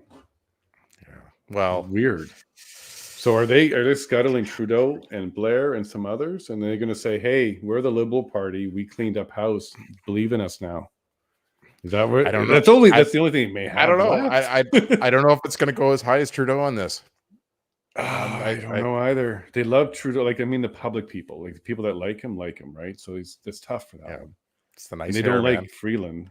Like, nobody really likes Freeland. So. No. Oh wow.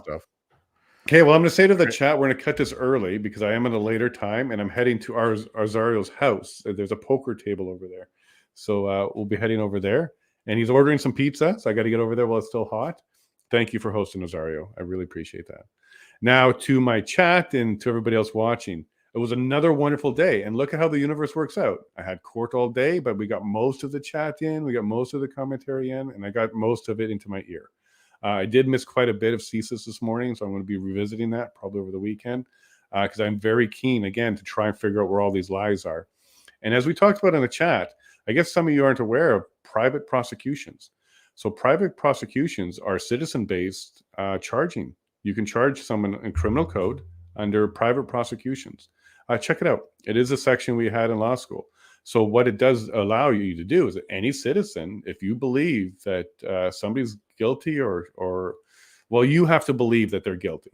You have to have good knowledge that they're guilty, and you have to have great evidence.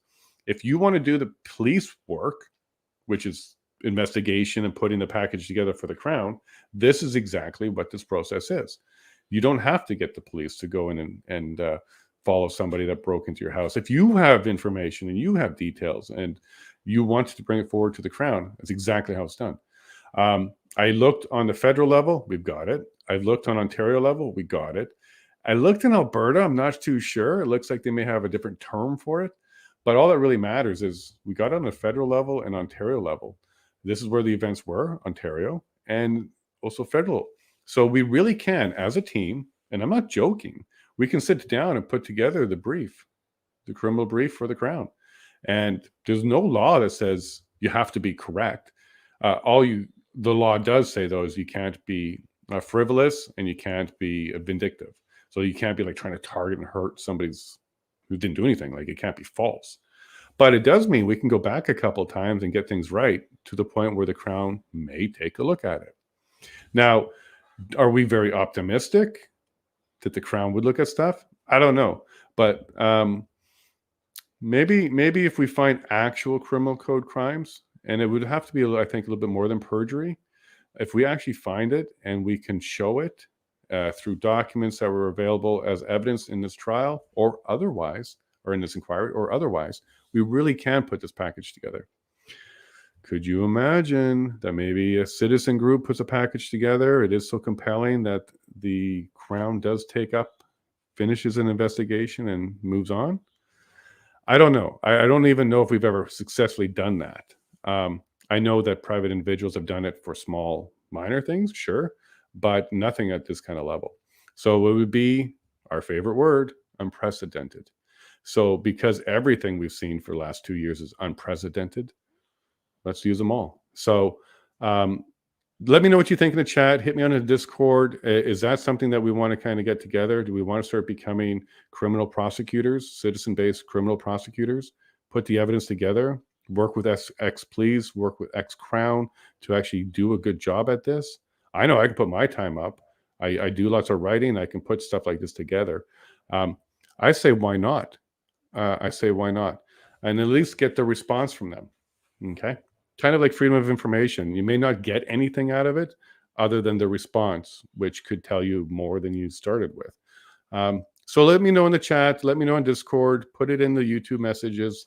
Let me know if you think it would be a good idea to put together some sort of citizen criminal investigation unit. All right. We've got nothing but time for the next couple of years before the next election. So this might be a way to do some good work, put some stuff together, and actually push it forward. And maybe also teach Canada that it's an option that we've always had, private prosecutions. It might be something that people are so unaware of that it's being underutilized. But I do know there's a lawyer group that does take this on, and they do help people with this. So Canada, you asked me several times, can we charge them? Can we go after them? Can they go to jail? The answer is it's difficult, but there is a path. There is a path, even if the government itself doesn't want to cooperate or the police themselves don't want to cooperate. If we can find a Crown attorney who's into it and there's enough evidence there, we might have something there. I've seen Mr. Green saying on Discord, you'll be there. Okay, so I'm going to say goodbye to everybody there, Azario. Now, did you want to also sign off as well first? And then... Yeah, sure. I just wanted to thank everybody for much love in the chat. I mean, you guys were really supportive today, and a couple bumps along the way, but I think we muddled our way through it and pulled it off. So no, we're not going to be streaming the poker game tonight. Nobody wants to see that. Yeah, so. Are they asking that? Yeah. Oh, no. Yeah. We have a private life too, folks. Exactly. Yep. Enjoy your nights, folks. We'll probably see you tomorrow or later this week. We'll see how it goes. But thanks for your patience and all the shouts out. Thank you. And a big ups to Azario. And this is one of the highest liked videos. So Azario, you did something very well. They liked it. People are clicking it for you. And thank you all very much for putting up with me as well, as I have to juggle my real life as we're trying to get this done. You got me all day tomorrow. I am sitting here. I'm watching Marco. It might be too early for popcorn, but I might go get some. I actually do have popcorn. My wife packed it for me. So thank you all very much. I had a great time. We're going to see Marco tomorrow, 8 or 9 o'clock Eastern time, and I'm actually in Eastern time, and 9:30 the inquiry starts. And guys, we're on our last 4 days, it looks like. Okay, we are on day 27, so we're going to have 31 days of this, and we're almost there, and we're at the big show. Take care. Good night, everybody, and God bless.